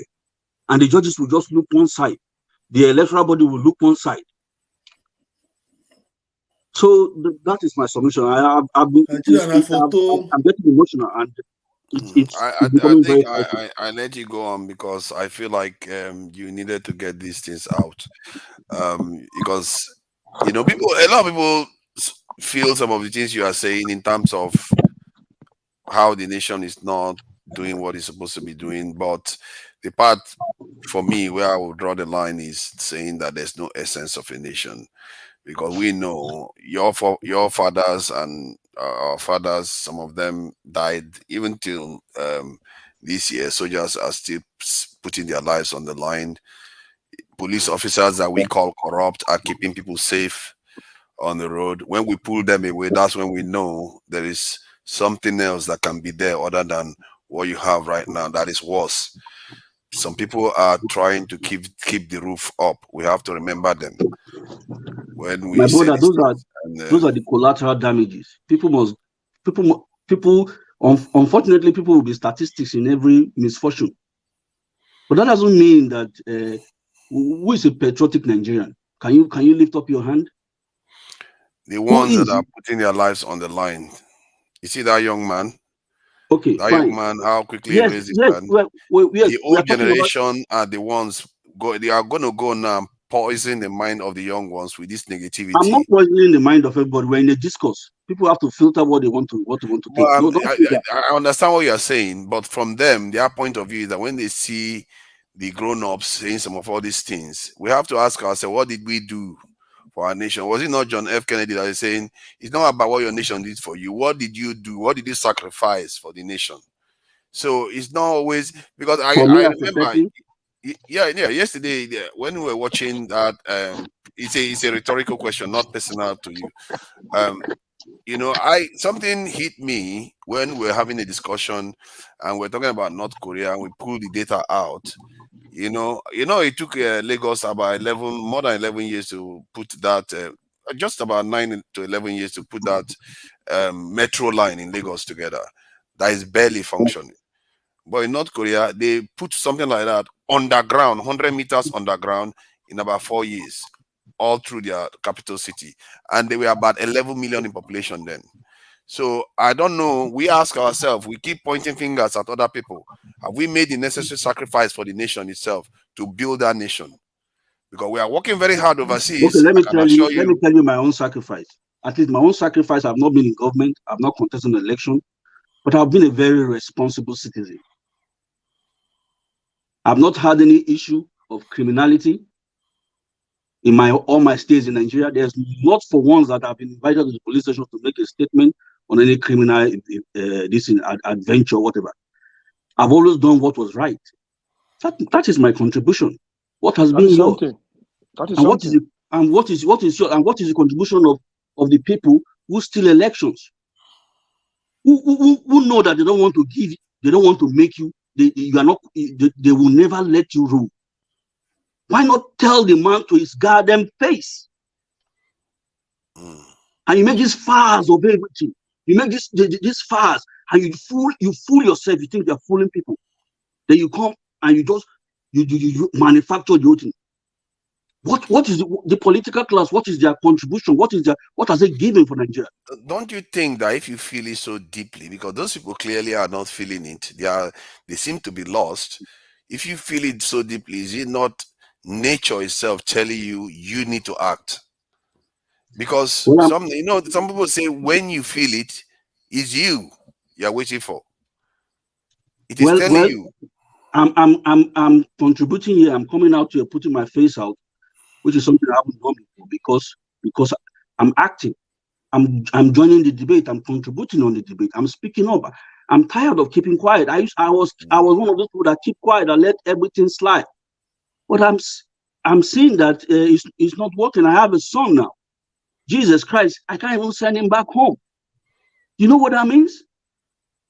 This is the way it has been. It is getting worse. It is getting worse. Nobody cares who is the president, where he comes from. But for heaven's sake, if you are going to declare Tinubu president, if Tinubu is going to be president, why at least win election? That is the basic of building a society. Win an election. And nobody is stopping you. Come on, win an election, then today the gist will be different. We will be celebrating it. The man is old. If an old man like that is still wanting to serve, it's a good sign. But then win an election. You don't get to serve people by force. You got to win. Those are the things that build society. Those are the efforts that you show that you are ready to build your society. You see, I like to ask questions. And I was I like to ask questions. All right, yeah, go ahead. Henry, it will get. Is it your turn next? People are waiting too, please. Come on. I know. No, if it's your turn, you can speak. If it's not your turn, this thing, because sometimes I like to get to the bottom of things or get deeper into things than just going through surface stuff. But is it your turn? If it's your turn next, I can come to you so you can have your say. And all right, I'm done. Thank you for the time. My turn issue. I'm talking about people waiting. I'm saying. Okay, but if it's not your turn, then don't worry about that. See, because what he's saying, you can see that he's very emotional about it, and I think it's important. There's a young man there that is listening, that he understands the context that he's coming from. Because sometimes the young man is listening to him and saying there's no essence of a nation. And when we asked about patriotism, he is the first one to raise his hands. You see what I mean? So you can see we don't want him to misinterpret what the elder is talking about. You see what I mean? So Augustine, are you next? Okay, you're not next. Oh God. Bolaji was supposed to go next. Okay. But all right. Maybe if he can speak first, I'll come in later. Yeah, I don't know, like if anyone wants to go next, because from Auntie Ife and Ashes fix it now. Like I've got I don't know, maybe 1 to 2 minutes question to ask. So I don't know if it's okay for everyone. That's good. I like the way you're taking this on. You know, I think you are actually acting quite mature. You're approaching this stuff with the way it's supposed to be. Really, when you don't know stuff, you try to learn as much as you can. So it's how it's supposed to be. So who is next? Henry or Augustine? It's me. Okay, Henry, you can go ahead. First of all, let me go on that so-called this rerun. I'm getting hick in my stomach when I hear they speak about rerun. I'm getting hick in my stomach. If INEC, let's leave the judiciary first. Let's leave the court out of it first. INEC said they didn't know about Tinubu forged result or forged documents. Yeah, now they knew drug issue. Okay, sorry, my bad. They don't know about his drug issue, but now they knew his drug issue. What is their voice? What is their voice? They could not come and stand and make comments. Say, okay, you know what? Now we know that your drug issue is there. You are automatically disqualify. You have to support the judge in the court to disqualify Tinubu. They have to talk about this forgery certificate too, double nominee too. They have to check all these things so that the court will not waste their energy and time, taxpayers' money, and waste our time to still keep on waiting for this INEC president to destroy our country before our country. I mean, we don't have much time to wait for this crazy thing that's happening in this country these days. INEC should come out strongly, but it's not doing anything. INEC is not doing anything because it's still waiting to do more election. When the presidential election is seen in court, it cannot even come out boldly to say, okay, you know what, Tinubu, you find out these are the things you are disqualified. But it could not come out because the actual INEC we are talking about is so corrupt that there's not the right home about. Now go to the judiciary stuff. The judiciary, they know what to do. They don't need to dance around the bush to make dates take a long time to place judgment. The evidence are there. Tinubu is not qualified to run for the election. The evidence are there. Even those who lose our local chief, they look at the evidence and they will do better than this about so-called judge who went to law school, whatever they went to. No, I love the local chief. Oh, sorry, I take it back. Those are our chiefs. Those are grandfathers who live in the village and who settle cases that are more better than this, more stronger than this so-called election. They say they went to school to read law. They are wasting our taxpayers' money, making the country become ungovernable. They don't need to spend a long time. The proof are there. Tinubu, you're not qualified. This, you are out. Then Atiku and Peter Obi, they check the results, check the RF, everything. If it's Obi won, put him there. If it's Atiku, put him there. Move on. Let's build our country because the country is going backward. Things are going bad, really bad. What I mean bad is bad. They go to law school. They don't need to go to read when they say they want to interpret the law. The law was written in English, for God's sake. Are we going to interpret English to Hausa to give judgment? No. You see, the so-called English we're talking about, we learned they brought it from the Western, from England, UK, United Kingdom. Yeah, the same English they're talking about now. They cannot even give judgment on time because of their so corrupt-minded behavior. I have hit my stomach when they call this rerun. I don't want to hear that word again, rerun. There's not like rerun. They have to check the result. They have evidence out there. Check it. Tinubu is out of this so-called judgment issue. Tinubu is already disqualified. They let them check Atiku and Obi. That's it. If it's Atiku, let it be. Because we are tired of this so-called. We are waiting for the eyes on the judiciary. We are putting high on the judiciary already, but the judiciary have to they should rescue themselves too. Not to wear this 30 wig they put in their head. I mean, it's so alarming. They learn this colonial mentality still in their head. They should throw their wig off and live and behave like an African judge, for God's sake. We don't need to spend how many months now to judge this case. The proof are there. Tinubu is not the president of that country, and everybody knows it. Except you are playing politics here. Me, I'm not a politician. I supported Obi. My family supported Obi because I told them Obi have what it takes to change, to have a good government in that country, to make things better. You cannot be a magician, but you have to put the right people there, do the job. Can I ask a question, Gabriel? Sorry, Gabriel, can I ask you a question? Come on. Yeah. Before the swearing in, there was a time where we needed to make a case in court, and Obi said, please give me 6 weeks to prove my case. There was upheaval, even on social media, that why really want 6 weeks, that it should be done immediately.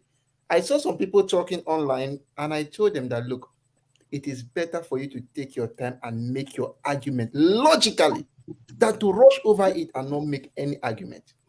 Yeah. So for me, don't let me not ask. Don't you think it'd be nice for the judges to take their time, look at the corrupt one, look at the good one, think very well until there is a I support you for that. Yeah, sure. Is, I think, September 18th. Let us wait till 12 midnight on that day.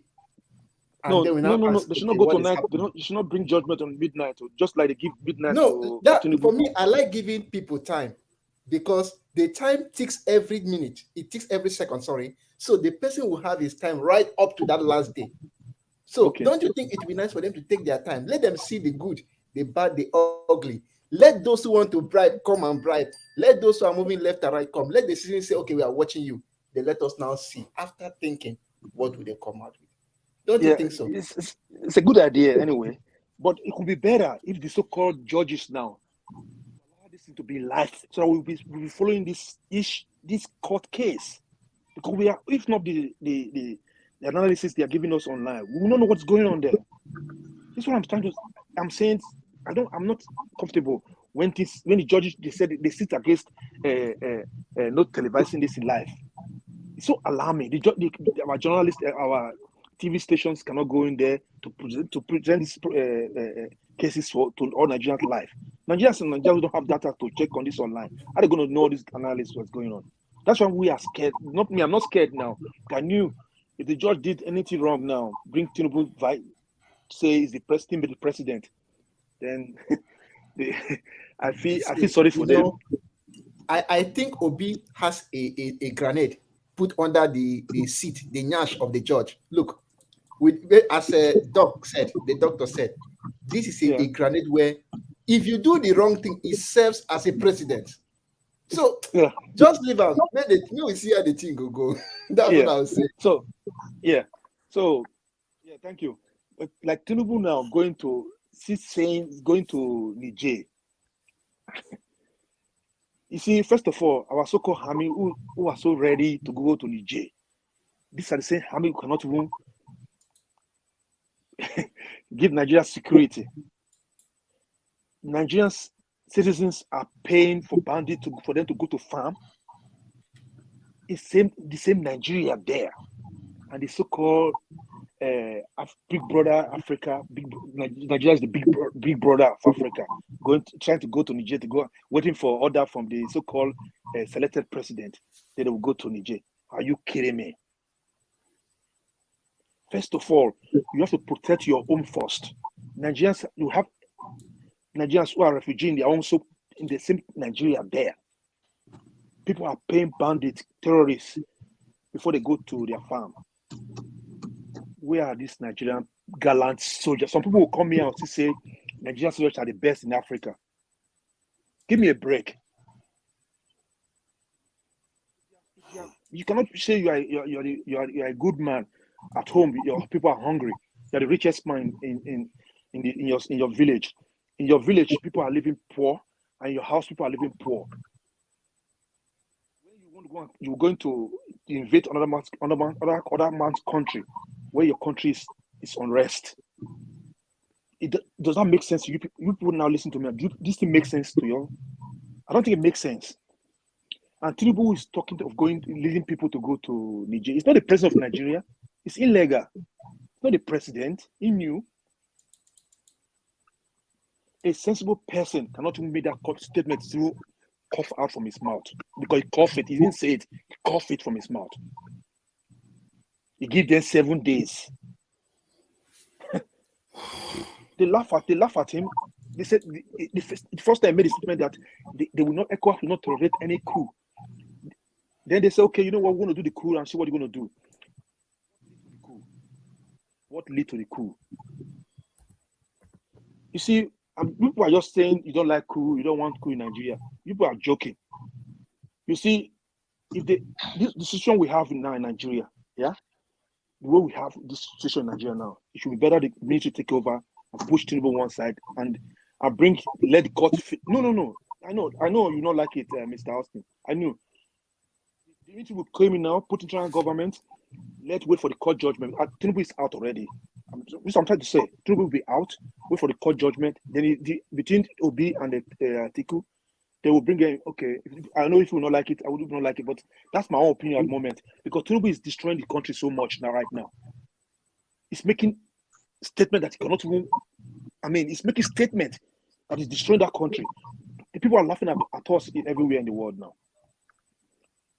He make a comment in so-called ECOWAS chairman they gave to him, West Africa, ECOWAS will not tolerate coup. They should listen to what lead to those countries. Where is ECOWAS? When the France, Africans went, where are these ECOWAS? Tinubu, who is talking right now, do Nigeria have 24 hours electricity? Just that basic amenity. That's little thing. That's little one. Not even just 0.1%. Do we have it? No. We should let Nigeria take care of their situation there. They have the citizens. Citizens support the so-called coup there. Let them do their things there. Nigeria, we are in trouble. We need to fix that country right now. First of all, we need to think how to give Nigerians, because the Nigerian government don't give Nigerian citizens social welfare. They don't have it in that country. I think every of us stay in this panel now. In the country you stay, everybody have social amenity. They have it there. If you're not working, they go and support you. If you are working, your money is even less. They support the family, so they pay their house rent for them. Do Nigerian government do anything for the Nigerian citizen? What Nigerian citizens are begging for, just not too much. We need 24 hours electricity, and see how Nigeria going to be. And some of you here will be here just supporting these satanics, these clueless, unelected people. Look at the so-called minister they bring in, the same turn by turn Nigeria Limited. You see, look at Wike, look at Ganduje, who's the chairman of their party. Look at Erufai's son, look at Erufai. Come on, man. You guys are here. We say we should contribute. We are talking.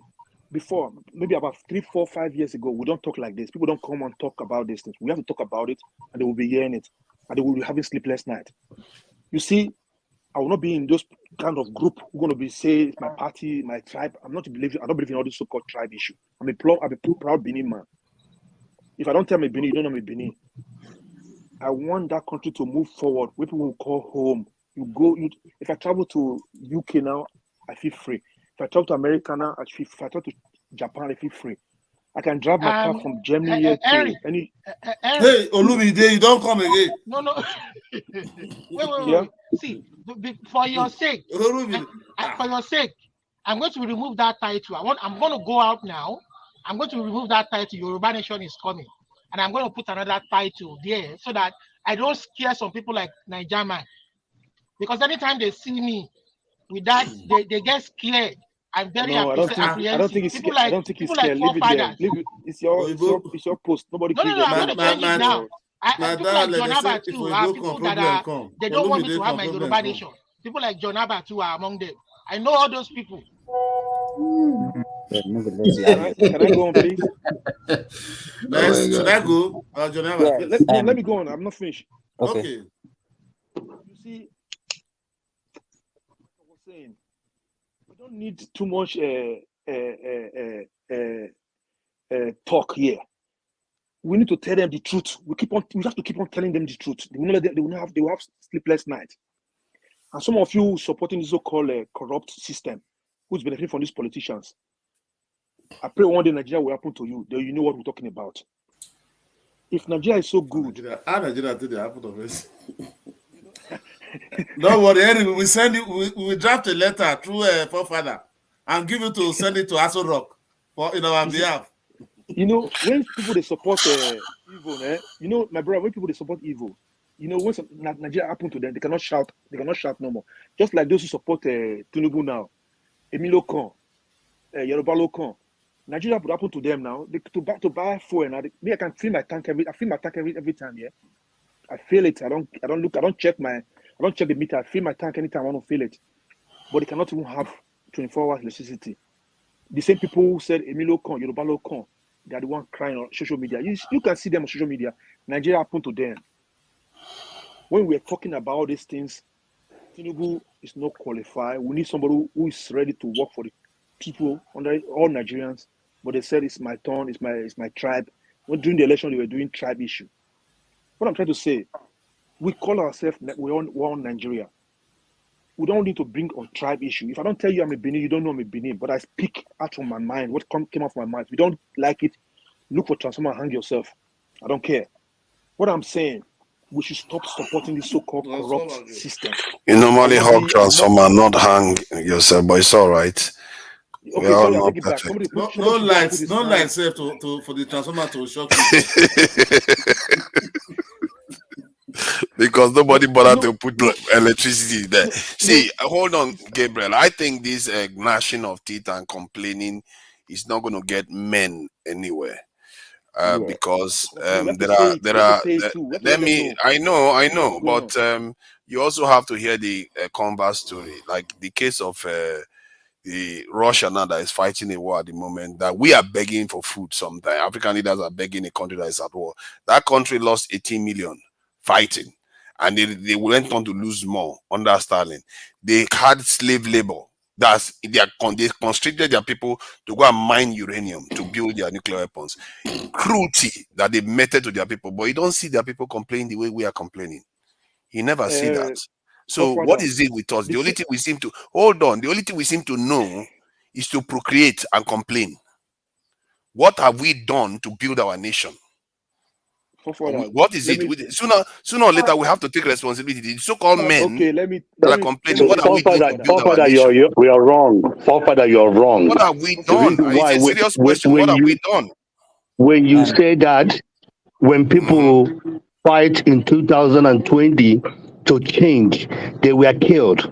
Now we do election thinking that it's going to change because they told us to go and do election, to go and get into politics. We're in politics now. This is where we are. The problem is that the minority, which is like top 1%, does not want that change. That's why you change them. You force them to change. And complaining and bad-mouthing the country is not going to get you anywhere. That's my point. You can complain about the top, but don't bad-mouth the nation. It's not going to get you anywhere. But other nations... Sorry, I can't hear you clearly. We can't hear you clearly. Can I go on? Please. My stuff is like... My point is that bad-mouthing the nation is not going to get you anywhere. But criticize the leaders, but look at a way of fixing the problem. Because if you keep bad-mouthing it, how is that going to get you anywhere? We came out for change. Who wanted to say something? Who is calling? Balaji. Oh, go ahead. I cannot finish. Yeah. Okay. Let him just interject, then I'll let you finish. Then Jonathan is probably tired of waiting. Like, they are waiting for you for how long now? You've been talking for 10 minutes in a row. I've got power because like now I'm going to ask you a question. I'm going to ask this if and now 6 feet, and now I've added Mr. Ayeng also to the list. So I don't know because the list keep getting long. So I don't know if I have to keep waiting or I should just go on now. I guess ask your question now, at least so that the others can hear it and prepare for the answer. Yeah, like basically my first question is going to be like what do we want in Nigeria? Like, have we ever asked ourselves, like, like most people here, like they are experienced, they know what has happened in the past. Like, have anyone just wake up before and ask, what do you want as a Nigerian? Also, my second question would be like, when we were talking about interest in Niger, so if we have interest or like our nation is at risk or whatever at Niger, so do people have to be killed just because our interest or whatever? Like, like people have been like, we don't have interest in Niger, we don't have interest, we don't have to go to Niger, we don't have like America go to war because they have interest, whatever. Like, these are our people, like these are our people. So do we have to keep people? Like, we complain about colonization and stuff like that. So why do our people have to be killed just because there's school? Like, we can talk through this thing, like they can talk. Like people can talk and they will listen. Like, you just have to find the right person to speak to them and they will listen. And the third one is like, if we are complaining about re-election, no re-election, like I don't know, we can run this election on Telegram or Twitter vote or WhatsApp vote that each unit can upload video of the correct result, and people that have time, like 500 people, can do this thing, and they'll put the calculation together before even INEC is done. And if there is this a high risk of forging place and forging people's voice and stuff, like they can take people there to go and confirm the video when it was done, and picture can be taken. And like this election rerun is not even up to that. And also, like for people that are before us, because anytime I see with people, I like to ask questions. That me, I like to ask people when they are young, did they even ask questions at all? Like, where are we going? Where are we going as a nation? Like, where are we going? And the last question, and not the least, because I'll still see question to ask, is if Peter Obi or Atiku or whoever are being placed the president, are we okay with that? Because the party alone on its own is created with the foundation of the British interest. Same thing as the judiciary. Everything is created with the British interest in mind. And like when it comes to the judge system, whatever, it does not always favor the poor people, because previously in Africa, I don't know what I've heard because I was not born then, is if you steal something and they take you to whatever place, the judgment is done. It's not based on the evidence you can provide that this thing is yours. So if we are talking about qualification or whatever, is that what we really want? Is qualification like make you an intelligent person, or having a qualification make you qualify for this so presidential candidate? Like, can we just, and if we even have to pick presidential candidates, I know this is my first time speaking now because I don't even have mind anymore. Like, I'm going crazy in my head because I don't know.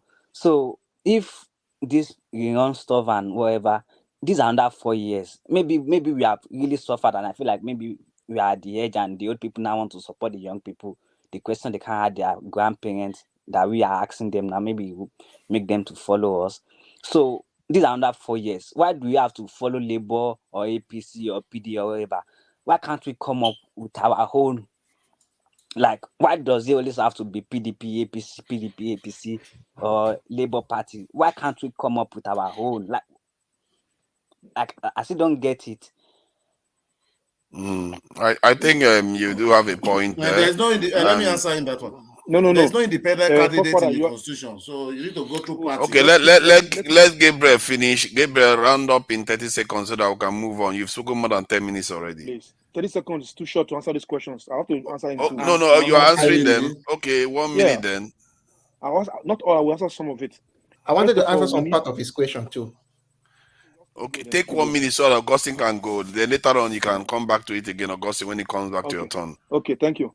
So, first of all, what I need, what most people in Nigeria need is Nigeria that's working for all Nigerians. We want to have a stronger judiciary system that's working for all Nigerians. Because as we see Nigeria going now, there's no rule of law. Because when you see politicians who stole our money still working freely, still become ministers, still become governors. So these are things we need. We have to try to eradicate from our system. And secondly, I do not support Nigeria military to even step one inch to Niger. I do not support it. Well, because if we have interest there, because that's what people have been saying, we don't have interest in Niger. If we have interest there, there's a diplomatic way they have to follow. I don't believe people should be clarifying it instead of saying we don't have interest. So if we have interest, we even have to keep, because we complain about this thing, they kill us, they save us, they do this to us. The only interest I think we have there is one coming up with that. The only interest I think, from my opinion, we have there because they are our neighbors. So if they are on unrest, if the country is on unrest, they're going to affect our own country too. But meanwhile, that does not give Nigerian military to cough to go into Niger to go and stop those coup plotters, because those people have the reasons why they come in, as because they said the president of that country is a puppet to the France and the Western country, because when they were trying to go after the terrorist group, 15 seconds. Yeah. 15 seconds, round up. You don't Just give finish people, your. You can finish your sentence 15 Yeah, I seconds. know So about Augustine can the go. school. I know about the for school. I further, know so about for further, the if you and account program there, let people talk. You don't need to come all the time. Please. You talk for more than 10 minutes. Henry, you This wait will go for don't more stay than 10 here, minutes. talk. What is wrong More with than you? 10, 15 minutes. Augustine, please go, Jared. Look Look at where he's pointing his finger. Look at he's pointing his finger at the camera like The interjections are too many. 30 seconds. The interjections are too many. He will. The Madam, queue is not going to move at this rate. Tell Mr. Fofara to he's tired.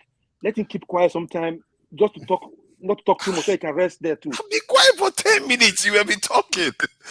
Tired too. Okay, You need to rest let me too. just try to be fast. keep on I'll just go straight to the point so I'll that give it out. Jonaba has been waiting for some time, same as Ike and the rest. See, the truth is that there is a basic for everything. If you ask me, must a PhD holder be a president? No. No be by force say the person must get PhD. Have you ever asked why when they want to employ for a job, they will tell that graduates should apply? It is because when you go to university, you will do maths 101, physics 101, this and that, chemistry, biochemistry. Your teacher gives you an instruction. Bolaji, submit an assignment for me by tomorrow or else you will fail. You run and submit it and you make A. Bolaji, sit down for 2 hours and draft this exam for me. Make sure you answer it or else you will fail. You sit for 2 hours and draft it and you made an A. You may be an engineer, but end up in the bank. Why? Because you can be given a task. You understand the task and present that task within the appropriate deadline. So you go to the bank and they say, make sure you make this spreadsheet today because investors are coming tomorrow. You run and do it. It is your training from the assignments that have built you to this level.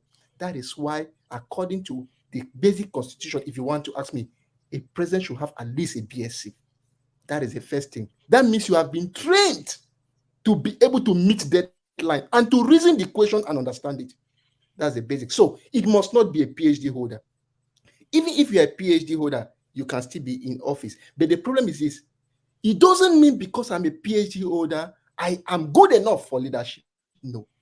Leadership, you listen to others before you take decisions. And that is why we should hold the certificates to be sure they are authentic. The basic BSc or the basic equivalent of the BSc, then hold the integrity and weigh it. Then you know that this person, from precedents, you cannot jump and become a president. You must have done things behind. People go don't dig up those things.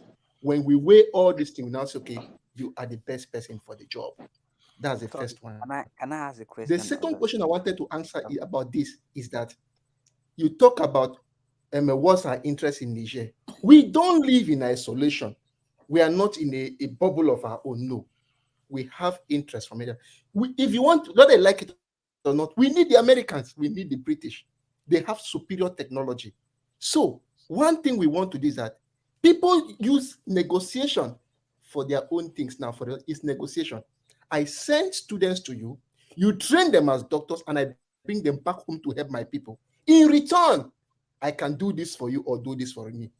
That is negotiation. But the point is that our leaders are thieves. They cannot negotiate because they have committed crimes before. If you have somebody whose hands are clean, he will tell America, I will give you 200 people.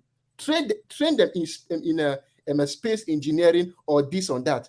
In return, maybe rather than selling oil to you at $100, I will sell for 90 to compensate for this as a treaty. And that is what we call negotiation. But it doesn't happen in Nigeria because most of our leaders are corrupt and they have committed crimes, which it's like saying that the king go thief meat for pot. Somebody saw you, your brother saw you. And because of that, maybe I go report. He say, no report. I will give you this in return. These people have the secrets of our leaders in such a way that if they say, I go report to your people, they say, no, I'll do what you want. That is the problem. We cannot negotiate because our hands are soiled. Our leaders are disgraced to to the nation, to everybody. Why do you think they are supporting people who they know they are corrupt? Because from there, I can hold you to ransom. If I tell your president to sign, if he doesn't sign, I will release a document. Why didn't they release Tinubu's FBI file? Why? Because it's a chip for bargain. Will you blame the Americans? No. If I am an American, I will do what pleases my country. I won't release that file. Let Tinubu stay there and I use him for bargain. But you, as a Nigerian, you'll be angry. Life is all about negotiation. You must learn to negotiate. And you must have something strong on the table to negotiate. And that is just how it is. So is that the 2 points you want to answer? Hold on, let me just take something first, then you can see the idea that we have to have somebody that is university qualified. I used to hold that opinion until I find out almost all developed countries don't have that requirement. And the reason why is because the people are sovereign. They decide who governs them. They don't necessarily need any stipulation on it. They can choose a blind man to govern them if they feel they need to do that. That is why Trump right now could be convicted and he could be elected the president at the same time. It wouldn't matter to the people of that country that elected him into office. And that's something we have to keep in mind when we are selecting leaders. Like me now that is in the West here. All of us to an extent are compromised. We have WhatsApp history, we have Facebook history, Instagram history. Tomorrow, we think only our leaders are compromised. You go back to Nigeria, you want to govern. Yeah, they have history on all of us already. And this is the aspect that we are not paying attention to as a people, that we sell all our data, just as our leaders allow us to do it, because they are too have sold out. There's a lot of problems we have, and we wonder why we're having problems when we elect leaders into offices, just like Austin said, that the leaders are compromised like Tinubu. But what he didn't recognize that almost all of us here are also compromised. That is the same problem. And we are getting compromised day by day. We disagree with you, forefather. We disagree with you, forefather. You know this disagree people. You just like to disagree. You know it's why? Okay. I agree with your disagreement. You know why I disagree with you? You know why I disagree with you? When you use the word that all of us are compromised, what are you talking about? Because your compromisation, you say, oh, they have data on us. No.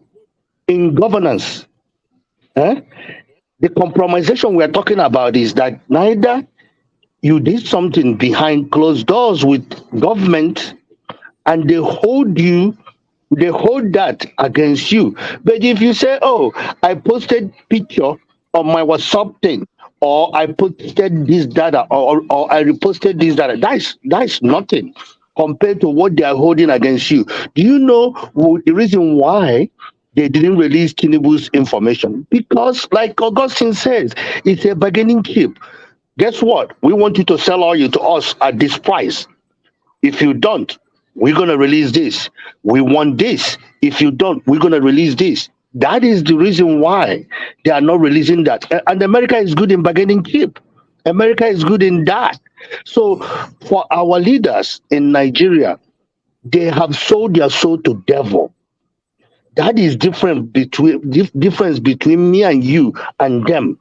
They sold their soul to devil that they cannot walk back. Who is in the right of their mind that stole how many billions? How much money can you eat, even if you go vacation every day? Let me add something. My brother, I said disagree with you. So let me give you an example of the reason why I said that. The reason why I said that is because citizens of this country, citizens of this country, they even this guy let me talk. Harry, you are a troublemaker. See, citizens of this country, you know what they say? They said that the government have enough of them to put them away in jail.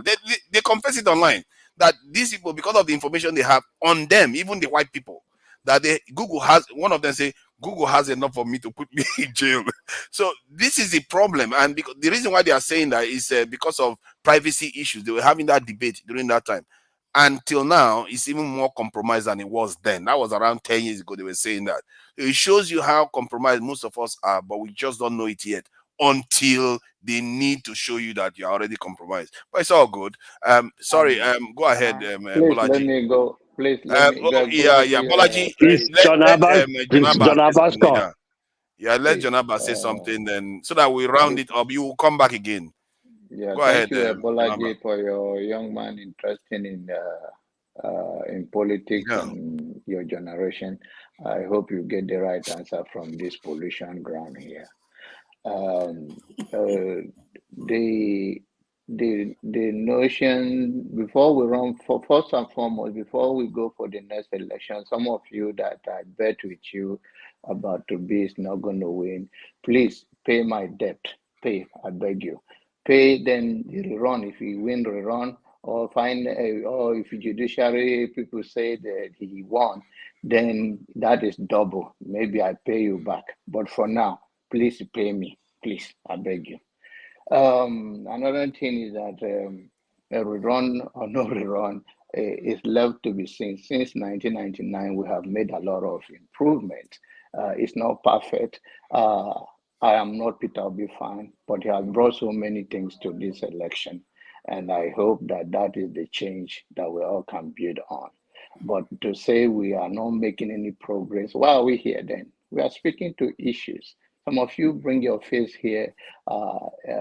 It's not a joke to you, depends on how involved you are and where you come from. So we are making a progress, and the media is also helping us. For us to deny we are not making a progress, then we are not following the political issue in Nigeria and any other place. We have made a very significant progress. We are not where we're supposed to be at all, but we are making progress. So I hope we understand that. So we don't just give up because of we don't get what we want one time. So that is one thing I have to say. Secondly, on the issue of Niger, to you, the young man, I would personally suggest that they have a dialogue and resolve it diplomatically than any so to die. We already have our handful in Africa. We are being tormented. Even the Nigerian, as a country, we've been going through a lot in the hands of those our so-called leader, not even outside one, in the inside ones. So we hope that there'll be a diplomatic solution instead of any flexing of muscle of war that will put African backward again. That will not be the best thing. And I hope we all work towards that. And the people that believe in here on the background before, so people were saying they are praying and the prayer that this will come. Whatever the will be the outcome, my honest appeal to Nigeria is that we all know how Nigerians work, but hopefully we build on this momentum of continue not to give up, whether it's Obi or Atiku or Mr. President continue. We should continue to build on this momentum and not to give up on any level. With that, that is how we prevail. Thank you. Thank you. I appreciate that. We have to, we just have to focus on building and pushing all these people that are not doing anything, all the complainers out of the way. Make way for the ones that want to get things done. I think who is next? Bye Is for it now. Yoruba Nation, Nigerman. I'm not against you. Yeah, I'm Nigerman. God bless you all. Nigerman, welcome. And after Nigerman, I go talk. Yes, of course. Nobody can stop you now. Good evening, everyone. Good morning, good afternoon, everywhere, depending on where you're looking for a place, like and share. I know me days come with another one. Is one Nigeria truly a reality? Have you ever seen right there? I don't see a word. So for my own, we are talking about the election petition. So that one, I think, let's rest that one there. Let's focus on the main one, and that is the Ukraine. I said Ukraine, the Niger. Let me talk Welling and the Niger. I don't think going to Niger war is our fight, because that is Tinubu is going there. I've said it yesterday, just to prove himself that he's in charge, nothing more, to gain legitimacy from the US and the France. Because the war is not Nigeria war. I don't know what he's going to do there, because we have many military coups in Nigeria. I didn't see any country that come to fight us, to come to Wailing. So why is he going there? So should let them they should not use us to come and settle their score, please. Which the border, the people, even the northern are even complaining, they didn't support. Even the Senate didn't support him. So there is no way he's going to do that. I don't understand. Because the Western is coming, they are not going to bring their troops. They are only going to tell him they will support with finance. Finish. So who's going to give? Do you think the Muslim or the Muslim will now agree to take their own brother? Their own brother will go there. Many Nigerians are there in Niger. This is a precedent. You want to go to fight war. You have not addressed Nigeria. Only you by yourself just want to go and fight war. Nigerians are there. You didn't say, let me go, let me evacuate the Nigeria there. You didn't say anything. You didn't even talk anything about the Nigeria living in Niger. So I don't understand. That one is not going to be possible. Thank God nobody is supporting it. There is another civil society who have come out in River. Different one is coming out shouting. They say they are going to protest. That is, they should not go to war. They should go on dialogue. Even the ECOWAS have said they are going on dialogue. So you should dialogue with them and forget these people to come and settle our. The people there in Niger, the citizens, they are happy. They are having a festival. Leave it for them. What is your problem there? We have coup in Nigeria. Who come? Like our brother said, 6 feet. Everywhere, look at the Nigeria situation. We have a lot of problems. Forgery is everywhere. Everybody forgery. Do you understand? So even the military regime we have in since 1995, I was looking at GDP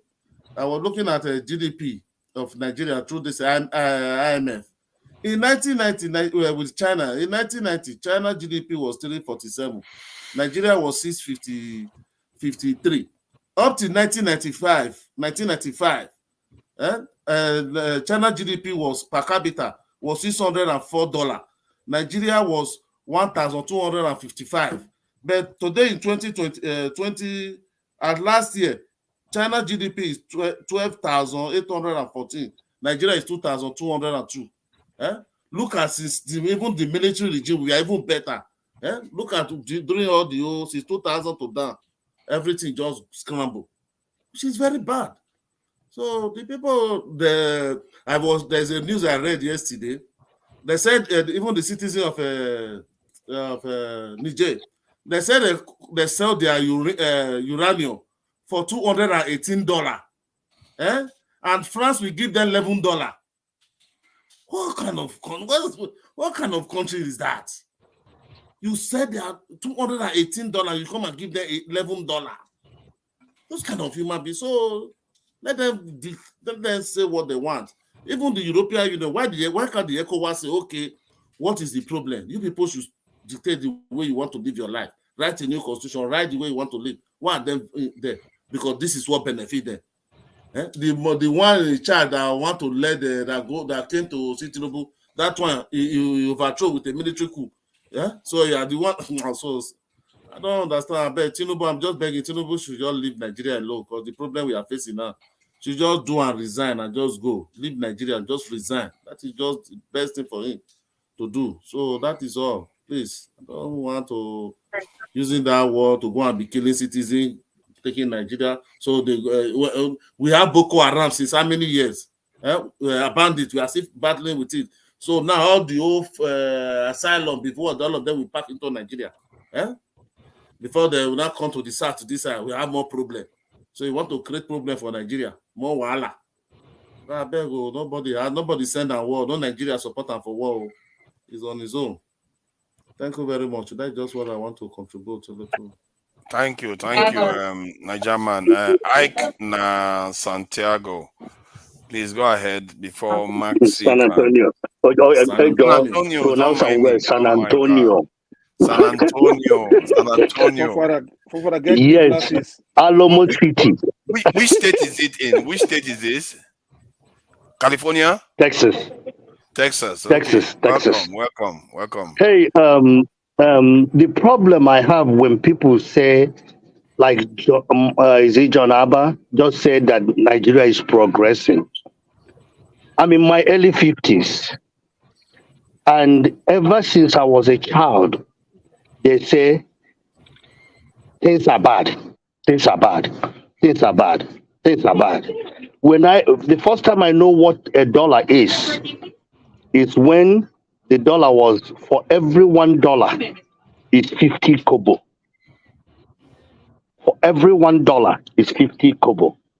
And that time they say Nigeria is bad. Today, $1 is 800 and something naira. So what do we say? We have gone down the drain. The Qatar that just hosted Doha, that just hosted World Cup. If you go back and look at them in 1999, when we took democracy, this democracy we are saying, if you take their country in 1999 and their country today, and you compare it to Nigeria, there is no comparison.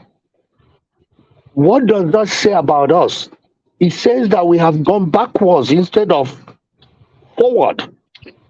And the fundamental is the leaders that have led us throughout this time.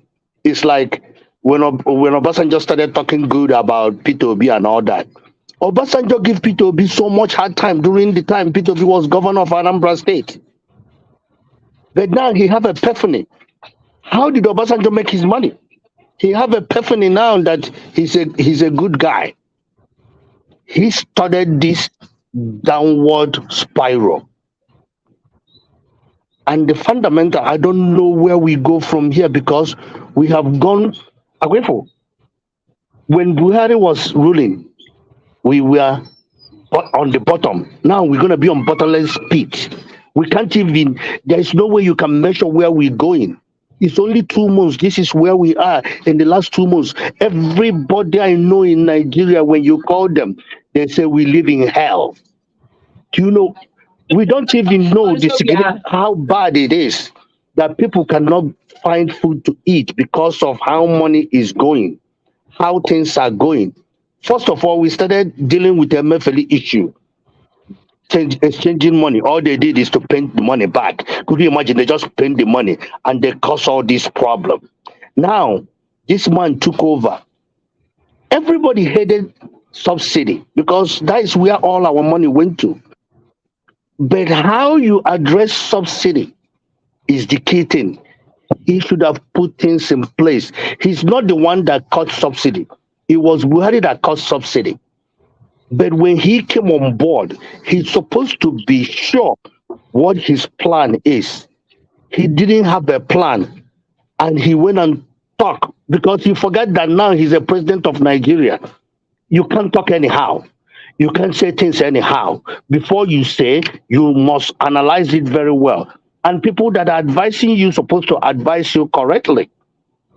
So we have left our country in the hands of non-entities and foolish people that doesn't have anything to offer to his people. And I hate the idea that people compare European country and the Americans to Nigeria.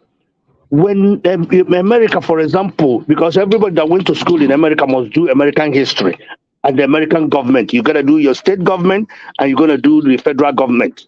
You're going to do those things in school. During the time America was in the age of Nigeria, they were farmers. They were farmers. Everything they did is all about farming and exporting. But we in Nigeria, how many kids that graduated in university and you tell him to go and farm? I have a guy who went to school here in Texas that lives in Ekiti State. He's one of the richest farmers in Nigeria. And the government is subsidizing him, giving him all this land and he's doing farming. But a lot of kids nowadays, everybody want to make money right quick. The problem Nigeria have is that families have do away what family is supposed to be. Families don't ask their children. For example, parents are supposed to ask their children, where did you get this money? That's not the money I gave you. Where did you get this? How did you get this? I remember as a child, if I come home, my grandmother would say, who gave you that? And if I cannot give an answer, that means assumption is that I stole the money. So, Nigeria and the leadership and Nigerian individuals, Nigerian people have failed themselves. This young man asked a question about going to Niger. Niger, like what happened recently to their country. The same problem Niger have is the same problem European countries put all of us together and make us one Nigeria. And over the years, we have been battling each other. Politicians have used that divide and religion to rule us, to make us that you cannot find competent individuals to run the country. Leave Niger, let them deal with your problem because we have our own bigger fish to fry. Education. Okay. You ask, why should somebody mandated to have education? Education does not define intelligence. You can round up in about 1 minute now. Yeah, I will round it up. Education does not define intelligence, but education is a catalyst for you to understand things that happen in life. Because, like Augustine says, if I give you an assignment, I give you time to fill it. You go and do that assignment. I have friends that are rich, that are not educated. But unfortunately, when you go to their businesses, you see that lack of education play a vital role in their business. Because if they were educated, you will know that they will run their business differently compared to how they run their business. So, my brother, education is critical. In America, they don't ask you you're educated because before you even get to run the to be a president, they know your background already. In Nigeria, where any fool can come up and run for presidency if you're a bully and you have money. If you can bully your way in and you have money, you can be president of Nigeria without anybody asking you if you're educated or not, where you come from or not. Thank you. Thank you.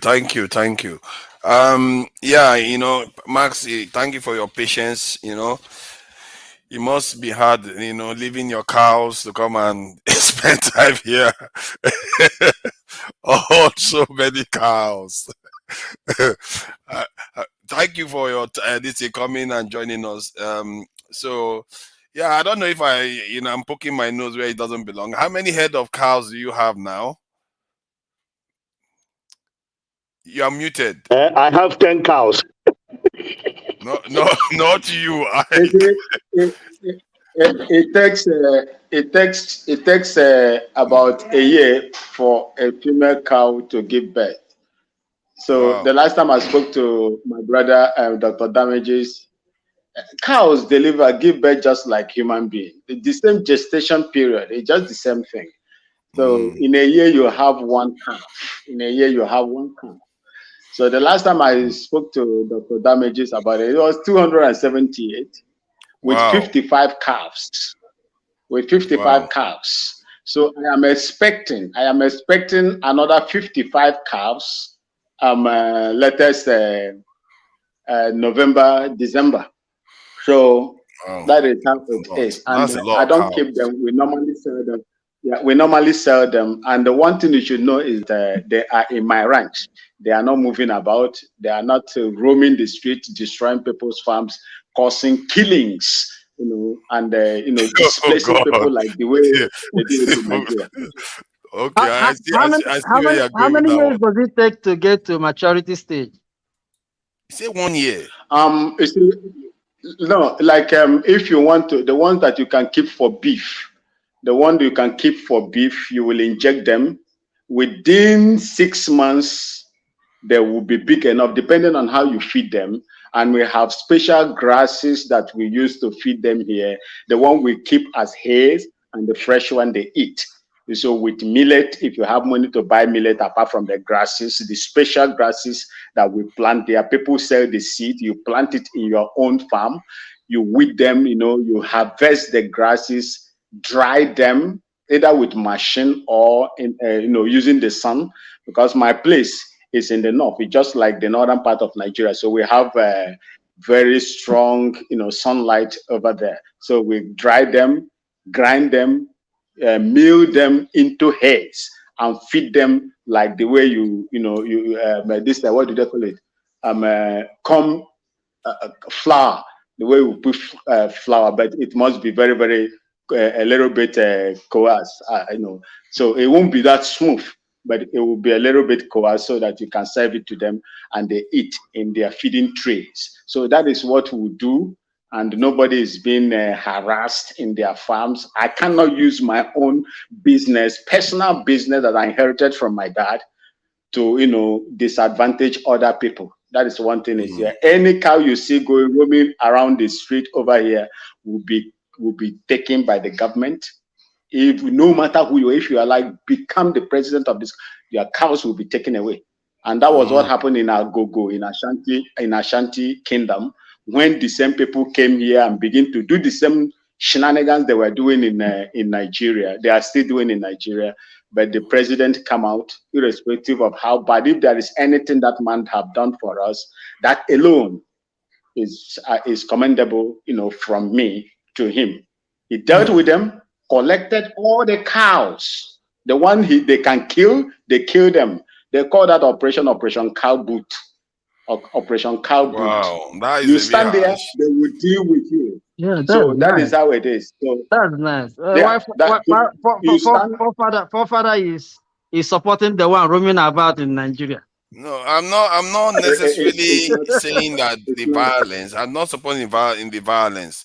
But this cow business, maybe someday we'll have a good time to talk about cows and agriculture, because I think you have rich knowledge that people will probably gain from, and people that are involved in other forms of agriculture can talk about it too.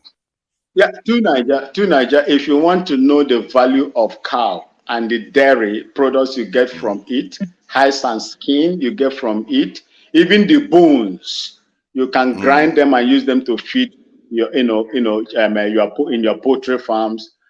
You just go and look at what Holland, the Netherlands, is doing with livestock farming, proper livestock farming. So what you said just now just reminded me of something. Our bar brothers, whenever they are making belts, I don't know where they get the material they use to make those their fake belts, but we have cow skin everywhere. I hardly see the cow skin belt in Nigeria. Why do they keep making fake this thing? And we are eating the pomo when we can use it to make belt and odd shoes. When you go to that Okija market, you keep buying all those fake belts all the time. That will last 3 days and it comes to pieces. We have all been caught with this thing. I keep wondering, why are they not using cow skin since we have cows all over Nigeria? Do you know why? We eat it. They eat it in Nigeria. Yeah, they are busy eating the skin. When they can use it to make belts that will last months and years, and the cow skin is quite good for belts, isn't it? So they don't do that. To Niger, when you go back in the 60s, hides and skin was one of the vital export products Nigeria was exporting to the world, the biggest in the world at that time. Then, because of mismanagement, bad leadership, leaders with no vision, that is the reason why you see Nigeria where it is today. And when they discovered oil in 1958, Lowbury, they abandoned everything and channeled themselves into oil, which is now, look at where it is, an expendable natural resource. So as time goes on, Nigeria will not, this crude oil will no longer be viable in the world because people are going into renewable energy as we speak. So my people, I say good evening to you all. It is 8:27 in upper eastern part of Ghana, my little beautiful city, Bolagatanga. And for people that doesn't know, we are very close to Burkina Faso. And most of the things that is happening there, we are in fact looking at it as if we are just watching it in a park. You see Nigerians how they are defending eating pomo. All of them, they are laughing. They are eating pomo. They are like, oh yeah, it's sweet meat and all that. But we did all these fake belts that they keep selling me. I don't like it. The belt, they will look nice, and you think you've got the quality one, but it's still fake. They should be using all this leather for belt. To Niger, you see, there is a proverb they said in the 60s when hides and skin were being used, regarded as an export produce in Nigeria. People were not eating it. There were meat everywhere. There were meat, beef everywhere. In fact, if you go to Southeast that time, the Eastern region, they have a kind of species of cow, the one with the black and the white. I do not know. It's just like these foreign ones. They have it in every family at that time, according to my mom, had those things, those type of cows. Where the North also have the Sokoto breed, the Ndamas, and the rest of them. And people would not even derive any joy in eating pomo. In Ghana here, we call it wele.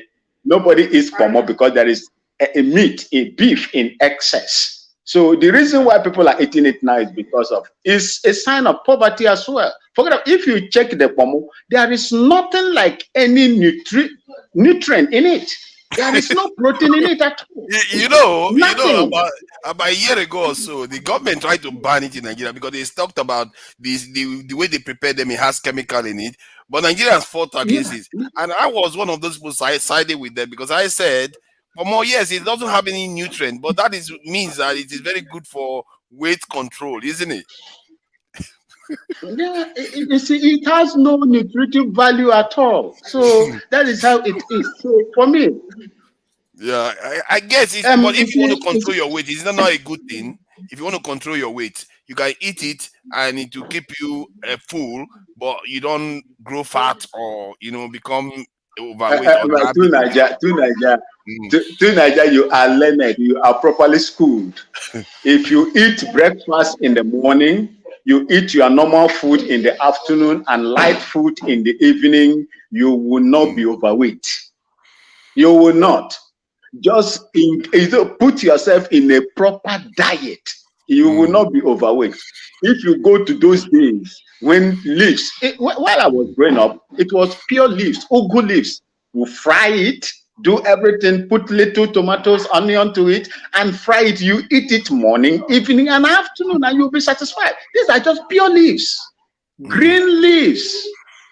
Green leaves. If I said anyway, I don't. Let's just don't worry. This is one of those things that I just get excited by, with all the Indomie generation. But it's okay. I will have this discussion some other time.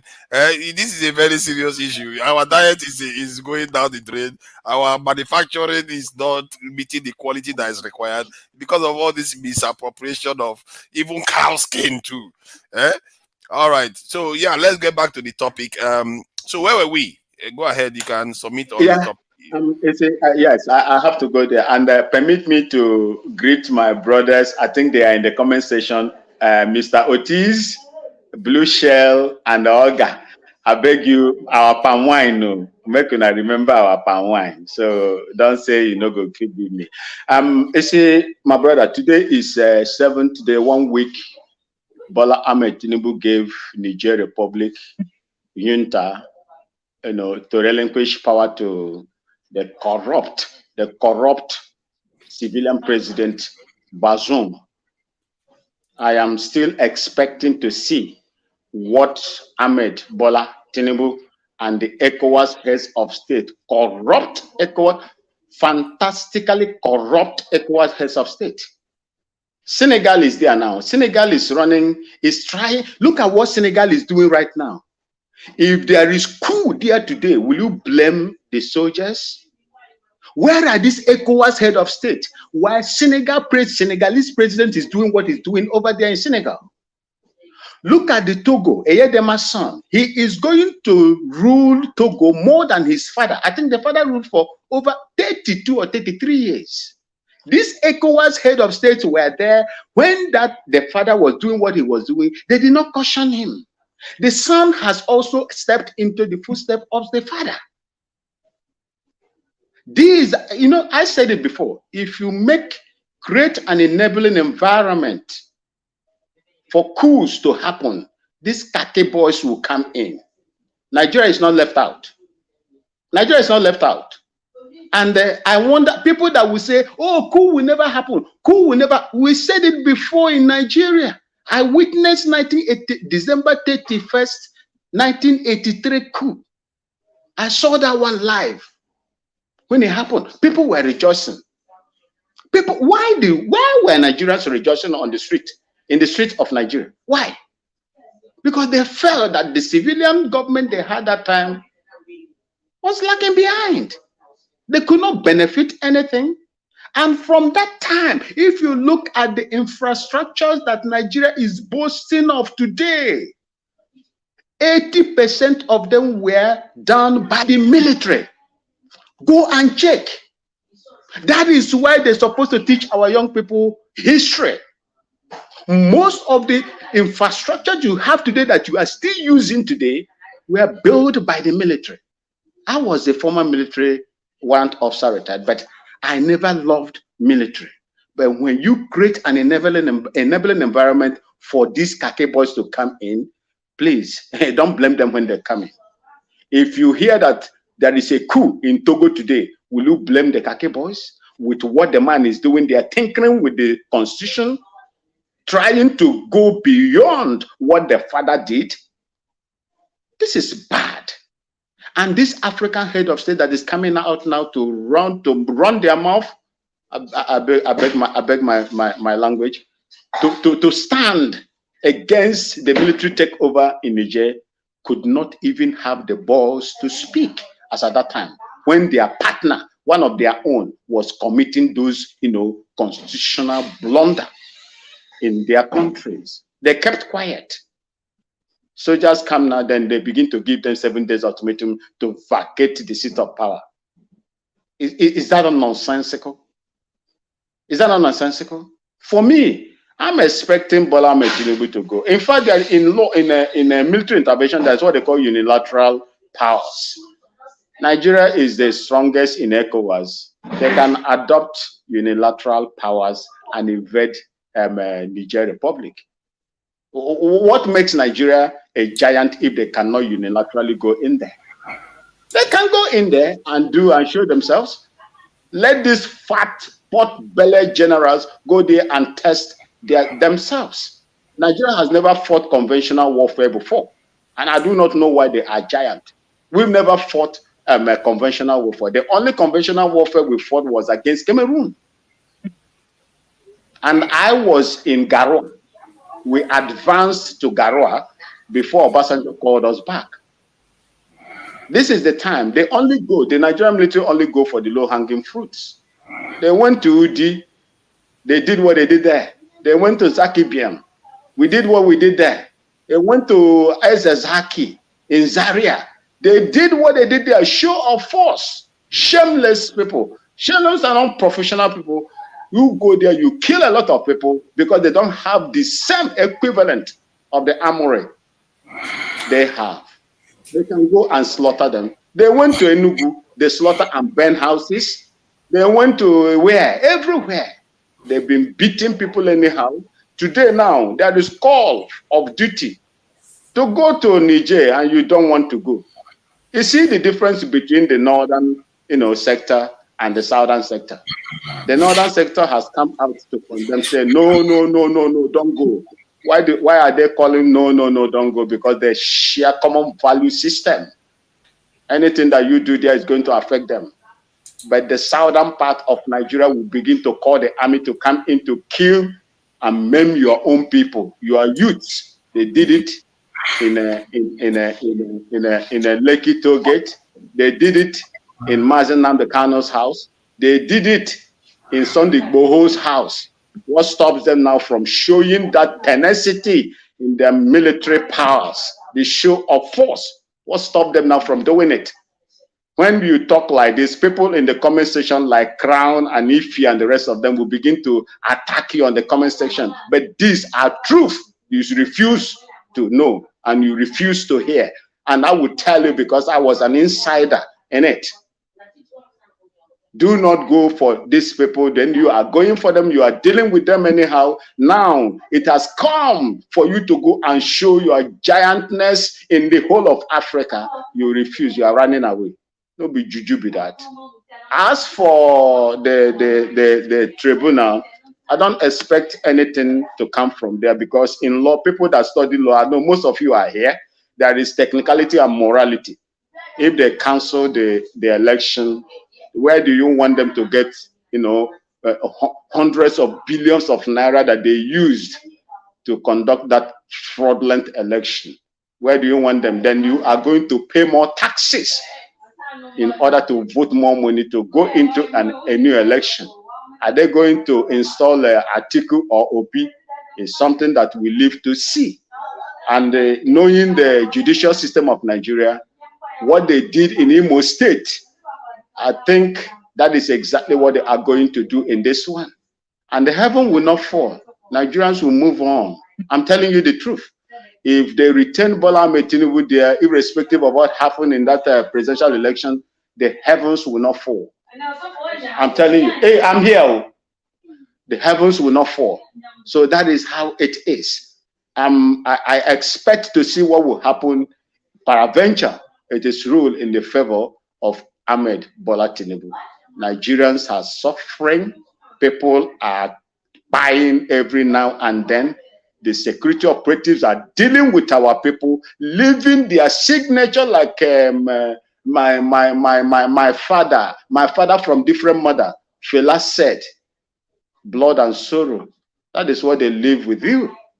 Today, petrol is so. In fact, I wanted to speak to my elder brother, John Abba. John Abba said Nigeria is making progress. What kind of progress are you making? What kind of progress is Nigeria making from 1960? Crude oil that's supposed to be a blessing to Nigerians, that's supposed to make them rich. Nobody in Nigeria is supposed to be poor. In Nigeria, nobody. You're supposed to be exporting human resources outside to the world as expatriates. You put them on the ground. Even when they finish school, they cannot get job to do. Work they cannot do. Electricity is not there. In this 21st century, Nigeria cannot boast of installed capacity of 7,000 megawatts. Ghana here, they are struggling. In fact, they are fighting to go beyond 10,000 megawatts. As I'm sitting down here now, there is light everywhere. My light has never gone off. And when I say this, people in the comment section will begin to attack me. Nigeria is a smart, Ghana is a smart country. Don't allow this man to come here and make this nonsense argument. You are the giant of Africa. Ghana is supposed to learn from you and not you learning from Ghanaians. When we conduct elections in Ghana here, our elections is free. If you kill anybody, you will go in for it. If you make incendiary comments in this country, you will go in for it. As we speak now, $1 million was discovered in a lady minister's house with 300,000 euros. She is there now explaining how she got those money. But in Nigeria, billions of dollars are wasted, taken, stolen. And all you can do here is to come on the comment section and begin to comment, things that doesn't make no sense. That lady is going to work free, isn't she? You know how Ghanaians that lady is going to work free. No, to Nigeria, she will never work free as long as we are holding our parliamentarians to account. Do you remember when the president wanted to build a cathedral? We said, no, you cannot. We sent our parliamentarians, go there, no more money will be voted to it. After all, it's a personal, a pledge he made to his court. We stopped it to today. And none of them would dare go back and vote money again for that cathedral. Go and check it is there. We said no. So these are some of the things we do here. Are we supposed to learn from Nigeria and not Nigerians expect? You have everything. Tell me, to Nigeria, is there anything you lack in that country? No, I know we don't lack anything, but the problems of Ghana is not so dissimilar to that of Nigeria. Like you remember, Tinubu wanted to give people 8,000 and he had to back off because Nigerians said no. You see what I mean? He had to back off with the 8,000. So we have similar. The standard of living difference between Ghana and Nigerians is not as big. So we're all in the same mess together to an extent. No, to Nigeria, we have serious problem here. Our debt is unsustainable. Our debt is unsustainable in this country. Ghanaians are suffering. We are suffering. But in the midst of this suffering, there is security. There is light. There is water. And every house has one gas jar or the other. You go, you buy your gas, you come home and, you know, cook your food. You can walk in Ghana here, all over. I'm not telling you that there are no, you know, elements of, crimes here and there. No, there is no place. It's not with us. But when you look at the level of security in Ghana and compare it with that of Nigeria, my brother, Ghana is far ahead. We're supposed to learn from Nigeria, not Ghana, you know, trying to be, you know, the best. I expect the best to come because you have bad leaders. That is the reason why things are. The reason why you see our people afraid to steal money in Ghana is because of what J.J. Rawlings did to them. When he took over, he was a military head of state. He fired all of them. In a way, you can argue that Burkina Faso is taking the hit Ghana is supposed to get, because in the context of Nigeria landmass extends slightly ahead of Ghana's, and people are able to come into Nigeria more than Ghana. So all the militants that are supposed to end up in Ghana end up in Burkina Faso. Burkina Faso is soaking it up. So, and if you say Ghana is secure, it's not as secure. They just have 15,000 soldiers. If things get out of control in Burkina Faso, they will be in Ghana before no time, and you start having problems. You know what? Yeah, no, to Nigeria, I am here, and I live very close to Burkina Faso. If you see how we man our border, you will be surprised. We don't have, you know, much soldiers. You see how we man our borders. It is going to be difficult for this kind of people to come in here. They tried before in their bikes, and we chased them away. You see, everybody, in fact, the civilians, the citizens of Ghana are given the authority to question anybody that they see within their community that they don't know. You have the right to question, and you can arrest the person if you suspect that person and call the police on that person. We are aware of those things, and that is what we are doing. But when I was in Nguru State, there is 1,010,000 illegal entry youths into that place. When they are coming from Chad and Niger, you don't even know who is coming to your place because they speak the same Hausa. Unless you know how to speak Hausa before you will see the accent between them and Nigeria, then you will know that these people are from Nigeria or Chad. Apart from that, there is no difference. So that is the problem. That is what is going on. But for me, Nigerians, I think it's an uphill task, and I believe that. Let me show you something that I'm looking at right now, so that you see what Ghana is potentially the future holds.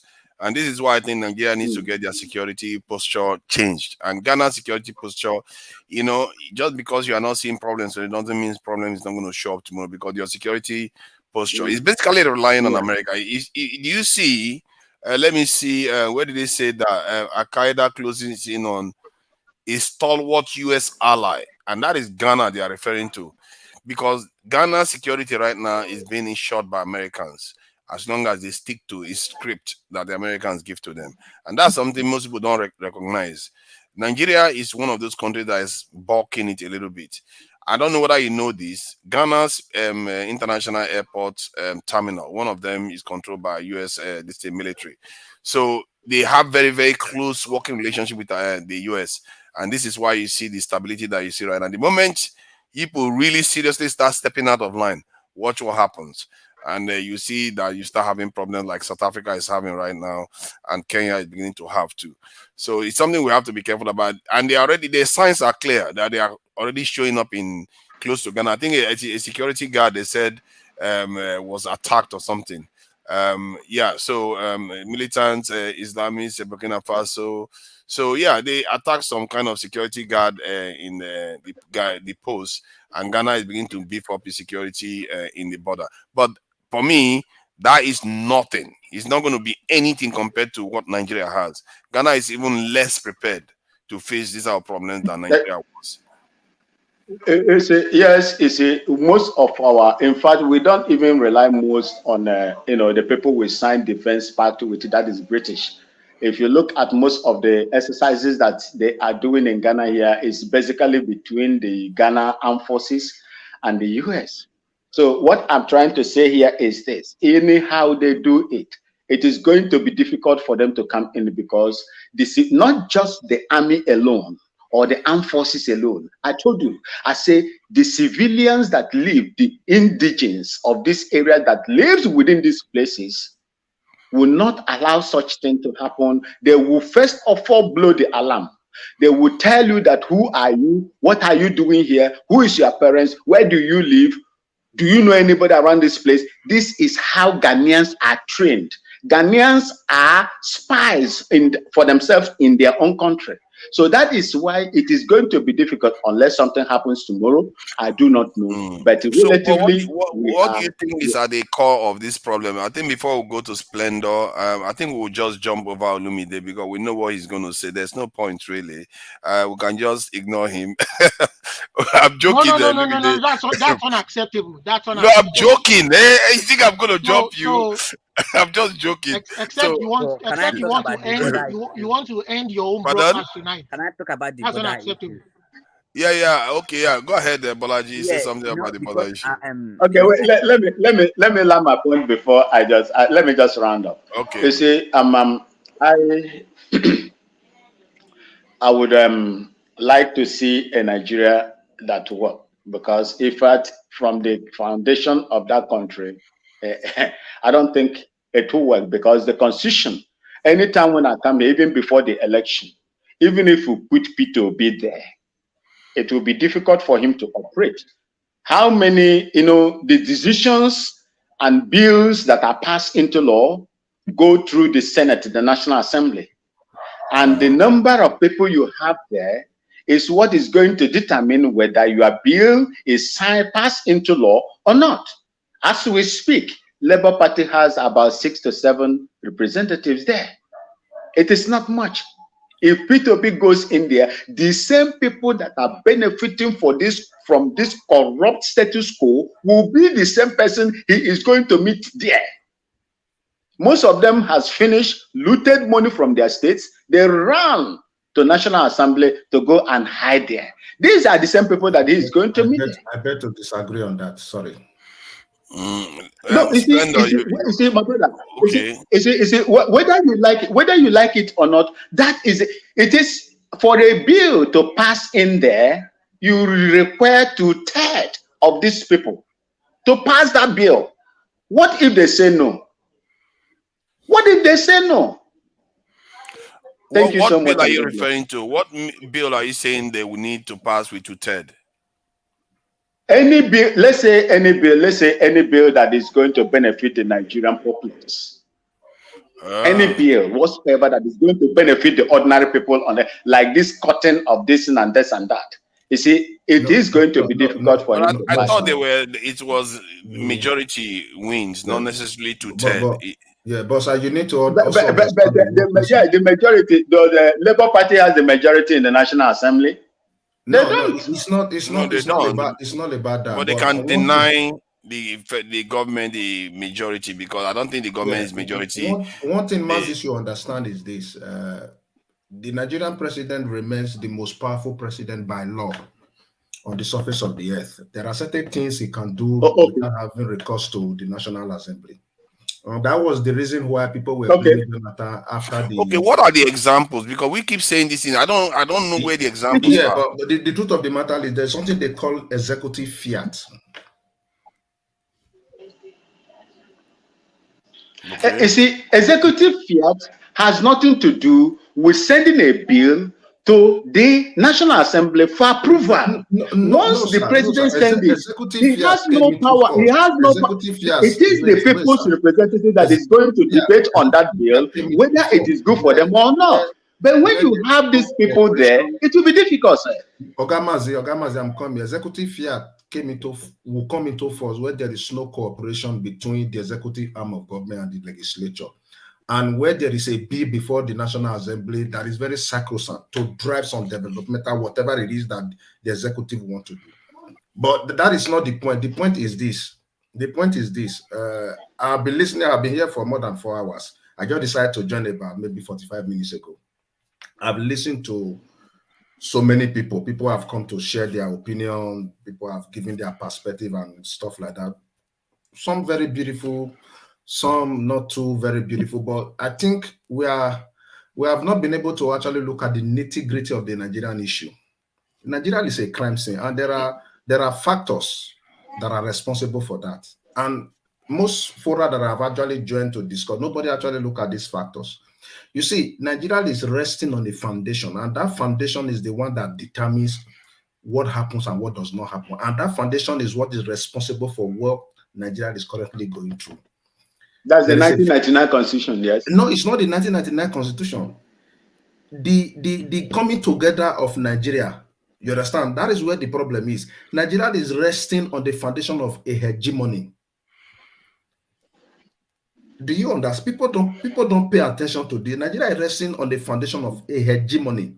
And that hegemony used to be just a mere hegemony that has become a divine decider of what happens in Nigeria. That is the hegemony that is playing God in everything that we do. And let me bring you to one aspect of the workings of this hegemony. People look at Mr. Splendor, you are very. Can you let Olumide finish so that we can just go in line? So that when you come to I think because it was when Godfather mentioned my name. That's okay. Sorry. Yeah, you have a chance to flesh it out. You have a very just conclude by Maxwell. Then Bolaji will say what he wanted to say about the border. Then we'll go to Olumide. Then we'll get to Splendor. We know Olumide is going to talk. Stop it. What is it, Chief Olumide? Is that what you want? You don't have to put Chief. My name is Olumide. Olumide. Oh, sorry. Oh, sorry. I think that's my bad. Sorry. And you have refused to tell us which part of Nigeria you are from. What is your problem? I'm from your village. I've been telling you this. You cannot accept me. I am from the same town. His name is Idahosa. His name is Idahosa. You won't accept me. I keep telling you. No. I will accept you. But you know what? See, part of my discussion now will focus on you and John Abba. John Abba left a statement, a line. I think Maxi addressed it, but I just want to address it further about. Okay, let Maxi finish. Then you can speak after Apology. Then Olumide, Maxi, please complete your submission so that Bolaji can say something. Yeah, thank you. Thank you to Nigeria. You see, Nigeria is the giant of Africa, biggest economy in Africa.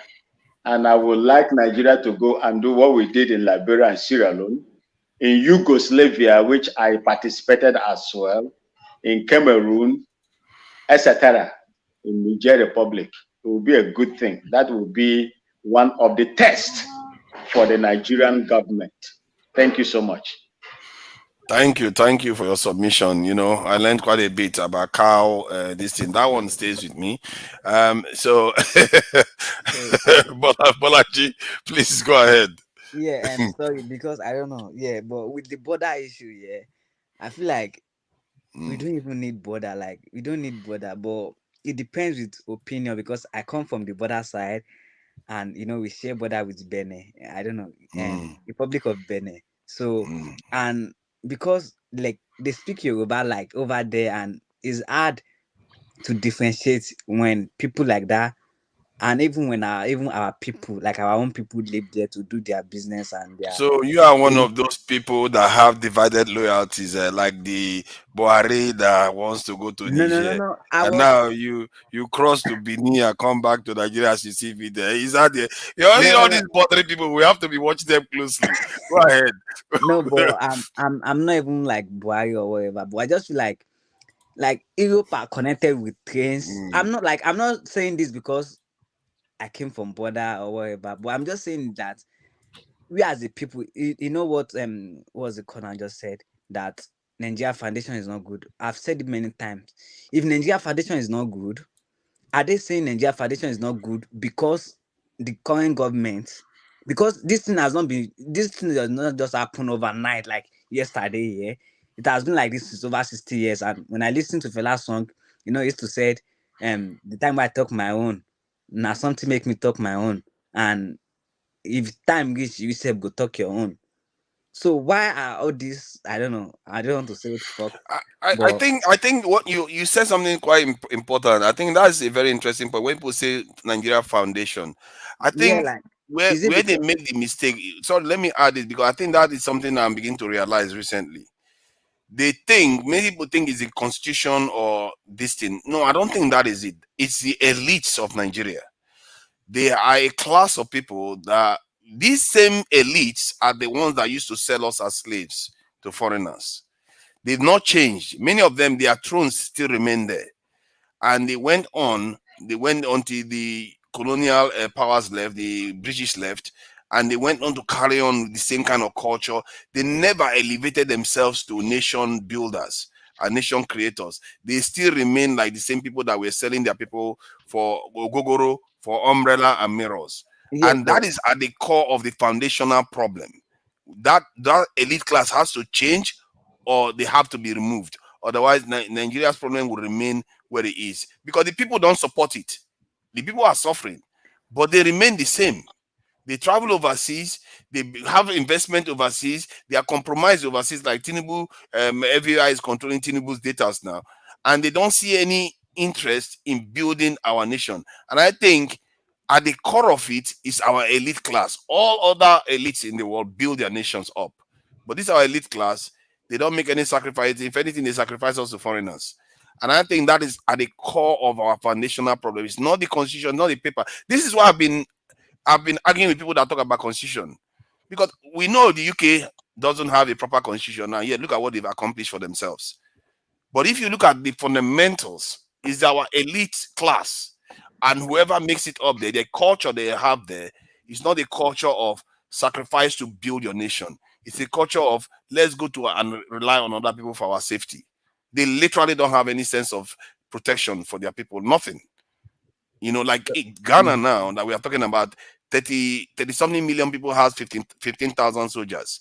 That is very, very highly unusual around the Yeah, world. but Ghana does not share the same languages with people they border with. Like Ghana speak English and Burkina Faso speak French and their local language.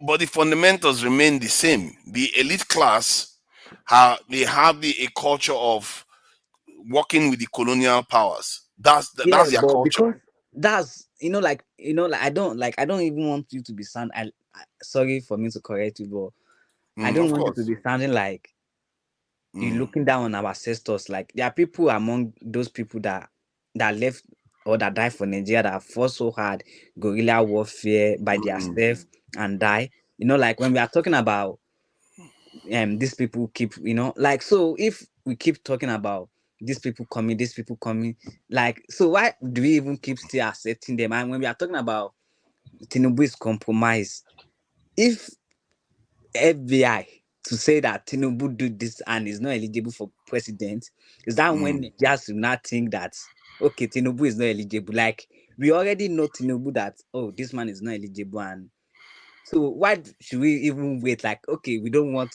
our president to go to Western world to take orders. So why do we, the peoples, also need FBI reports for us to react? Like, I think you are right there. We shouldn't have to rely. There's a many father have been saying that we shouldn't have to rely on that, and we should have been alarmed at the rate our leaders are going overseas. That's where you start from because it's very unusual. And this coup that you see in Nigeria right now is an emblematic of the problem in the entire black continent, where you see their leaders are working with the French to undermine the people regularly. That's part of the problem with the coup now that you just saw in Niger. And the same thing is happening in Nigeria. It's just that you don't see the coup, but you see our leaders. Why do you think Tinubu wants to invade? He wants to go and defend the French and the Americans. This is the thing they do.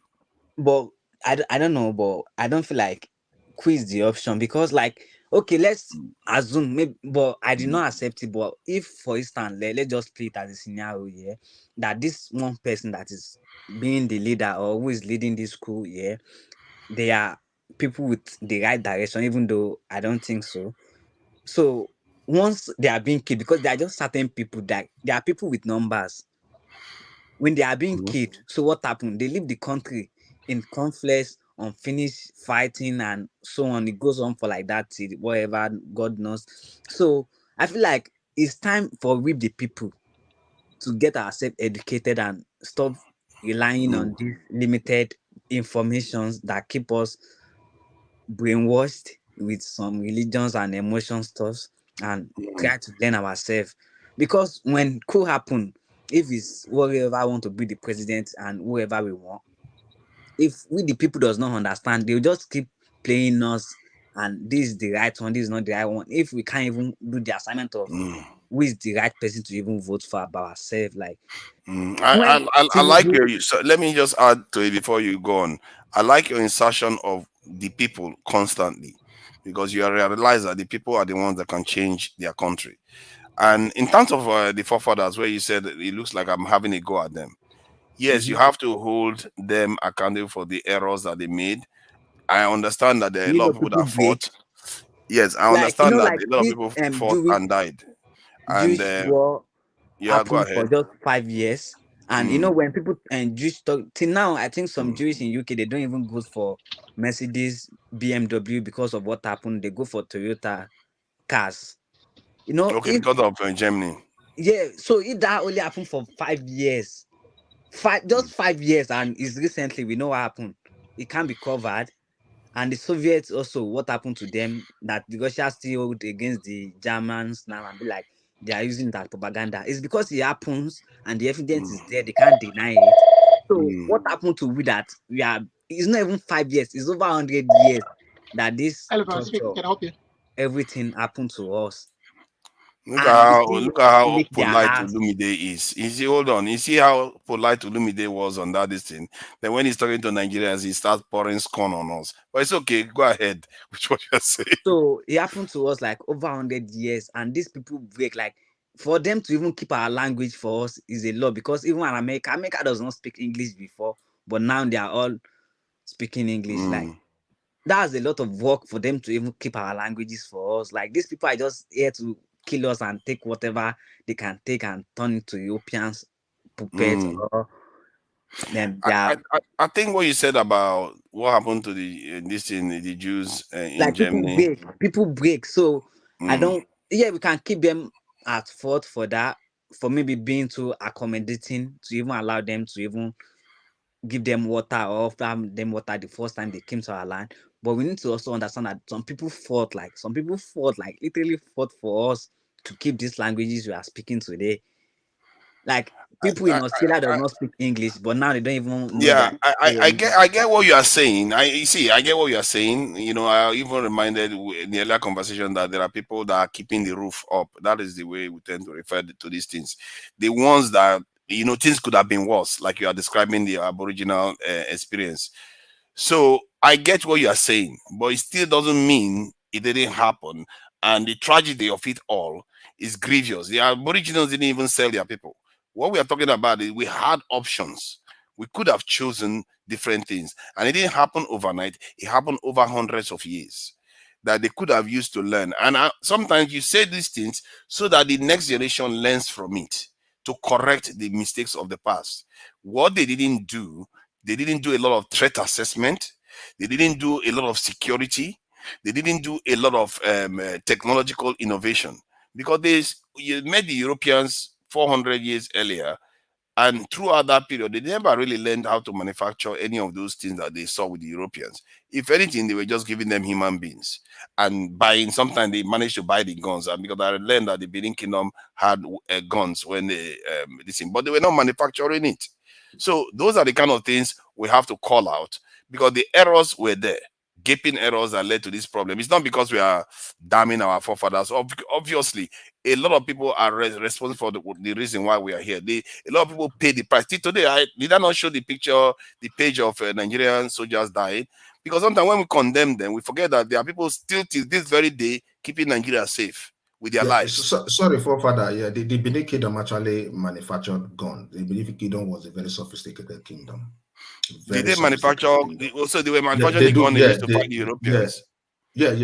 They did. Yeah, I will look into that. I didn't know that. But, I will look into that. When you're talking about risk assessment, when this nuclear bomb stuff came up, like, we need to understand that we Africans, we are much different with the Europeans.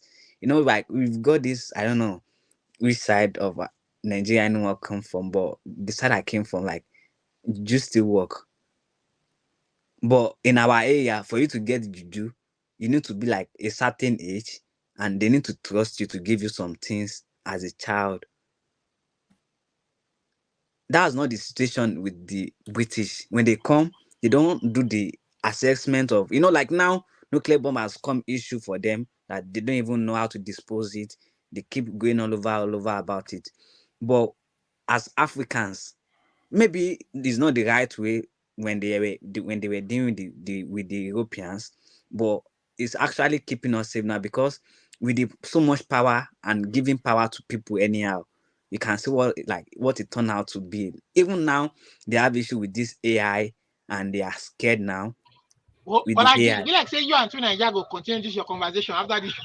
Exactly. Like, no, it's interesting. I think I like the part that he has been. I like the part that he has been listening, but he seems to have started forming opinions and you are informed a yes opinions. man. You just want everybody to say forming yes. opinion. You I'm want just us? trying to No, compare. no, he's not saying yes. I'm exchanging with him. He's not no, a you yes can't man. exchange with him now. Let him finish. Okay, Then let I'm sorry to burst your bubble because me, I'm not Don't worry, a we'll yes go man. back again. We'll come back to it if you are still around, Some Bolaji. of the opinions We'll have a proper do not conversation. really, they are Not not mind supported that by any evidence. now Olumide is just going to start being rude to us. I No, heard you on the I'm phone, not. I'm Olumide. not going to be rude, but okay. Seriously speaking, Chunaija, I want to understand something. Some of what you say, is it your own personal opinion, or you just like to play the devil's advocate? Sometimes I do that, and when I want to do that, I will say it. And other times, my personal opinion. And sometimes I don't know. I'm actually asking to understand. Okay. So like your own personal opinion now, is it the understanding that Nigeria, just like Jonaba made, Nigeria is making progress? Is that your own opinion, or do you have an opinion of such, or what is your own take? In terms of strategic progress, we have made zero strategic progress. Okay.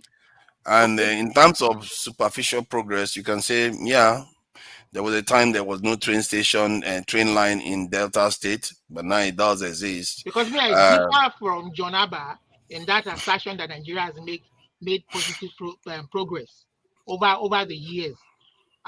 Because so it's always good to sometimes declare because sometimes when people like me come across to form a contrary opinion or make some vicious opposing view, it's because I personally find it hard to believe that we should embrace the status quo.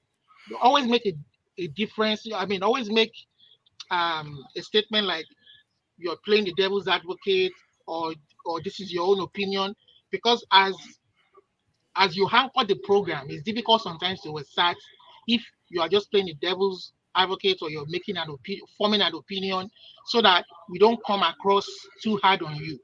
You understand?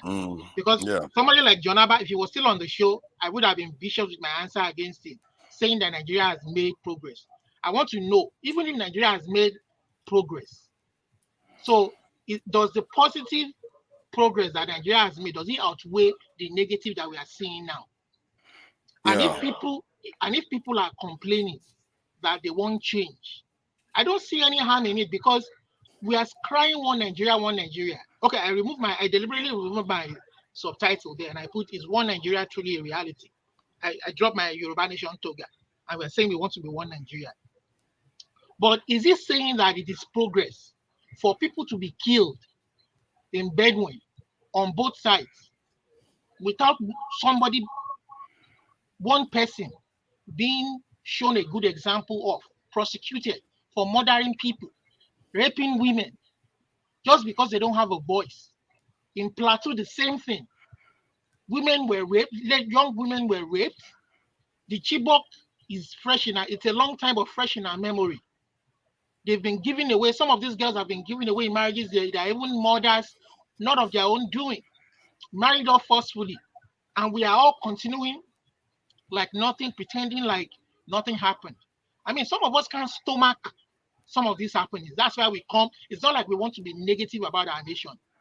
We want to be proud of it, but we are not seeing anything to be proud of. And the only one thing that we were latching on to say, okay, maybe we are beginning to make an entry to make change. A free and fair election, they bungled it. Now we are waiting for the Supreme Court.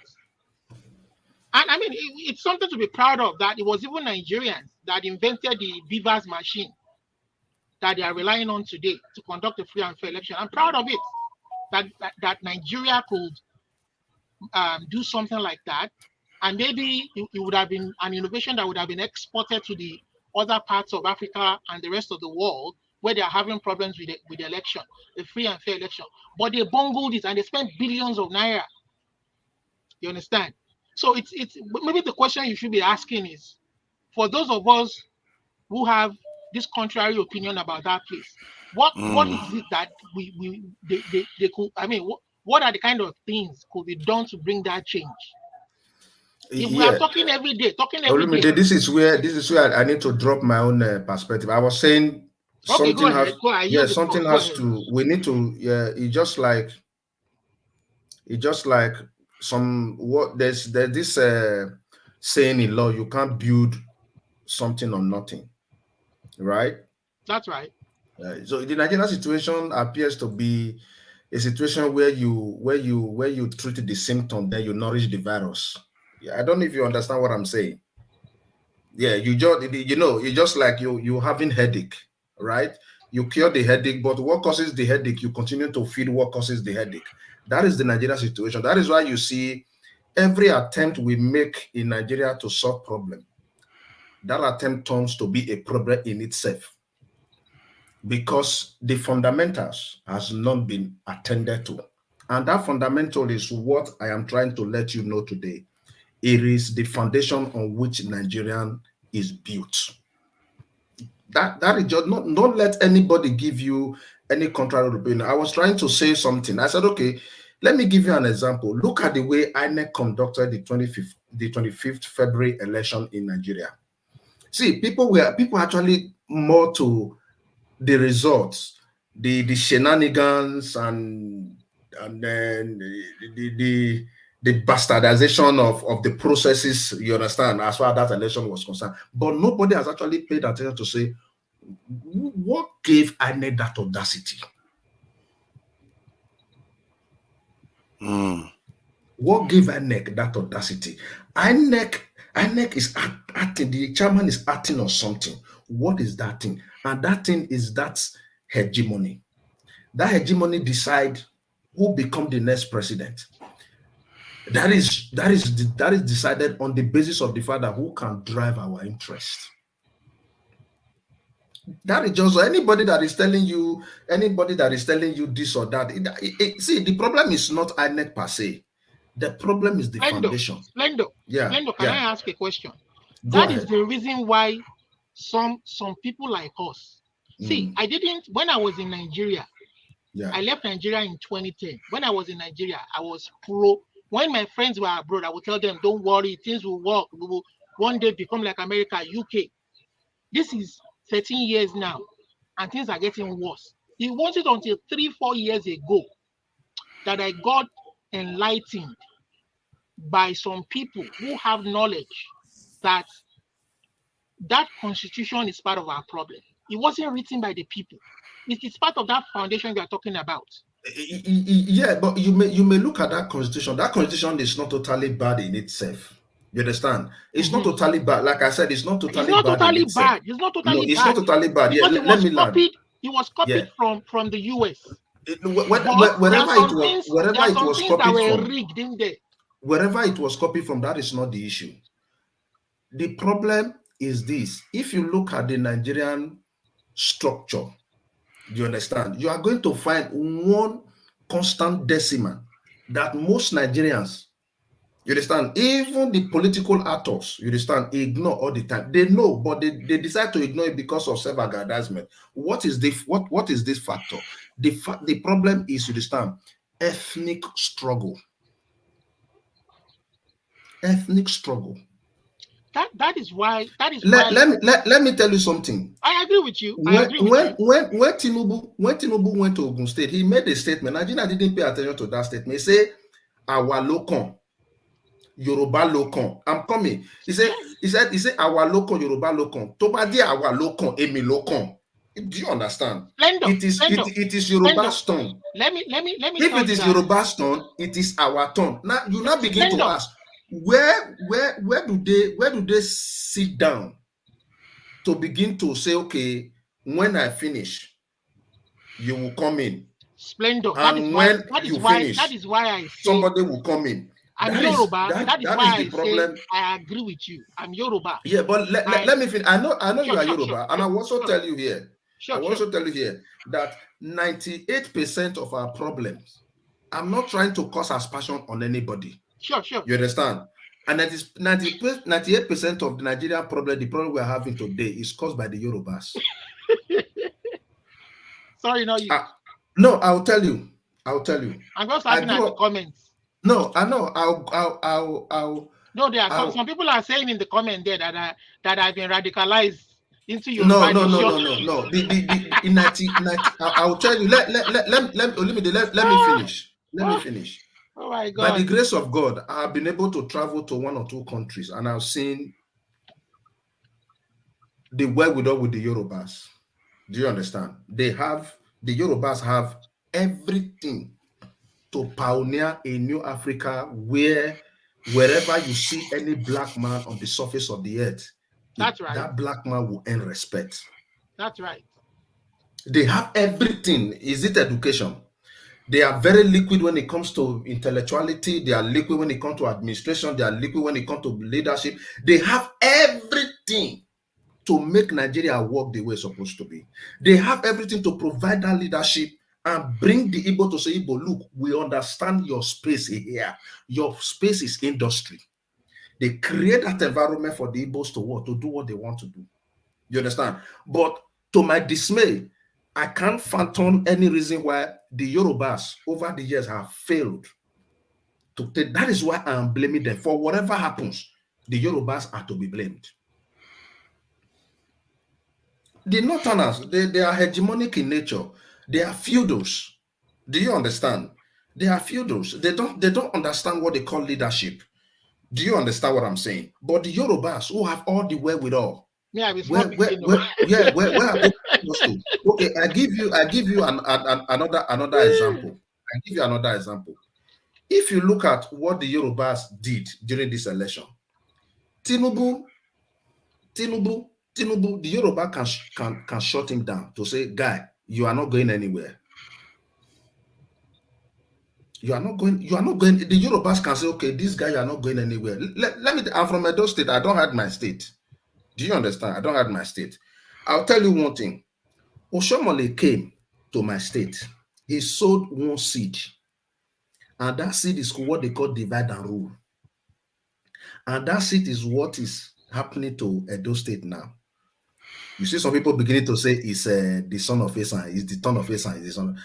Do you understand? And if care is not taken, that state is going to die just like the way Nigeria is dying. Do you understand?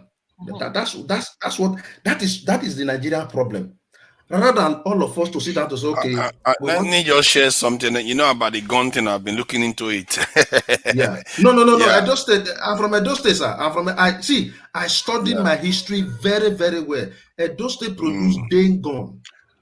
Yeah, I know. That's what I was trying to look at. They said they manufactured it. That even some places in Ghana tried to manufacture it. But I think this is what the Japanese manufactured.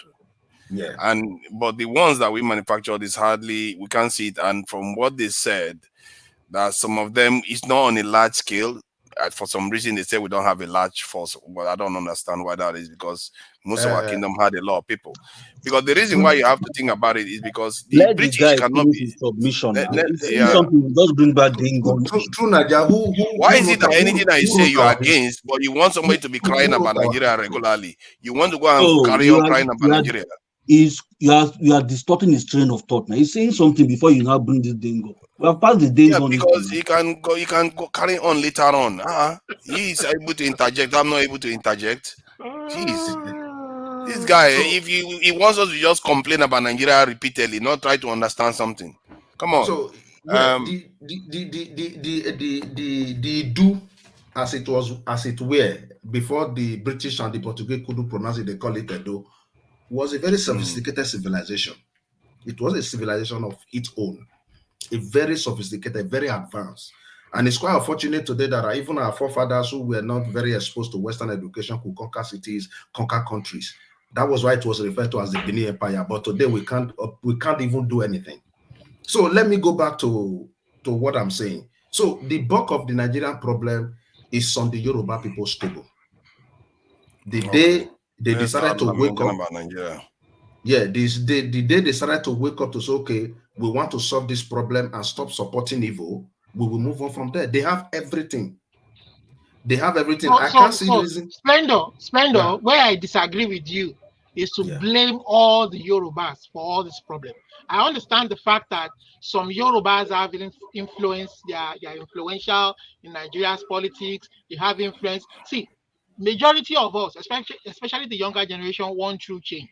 We want change. We want a situation where we can elect, if we can elect our leaders truly, we can do away with some of these people. We don't want anybody without education or somebody who has falsified his education to come and force himself on us. Not just force himself on us, to steal the people's wealth, to steal people's resources belonging to the state.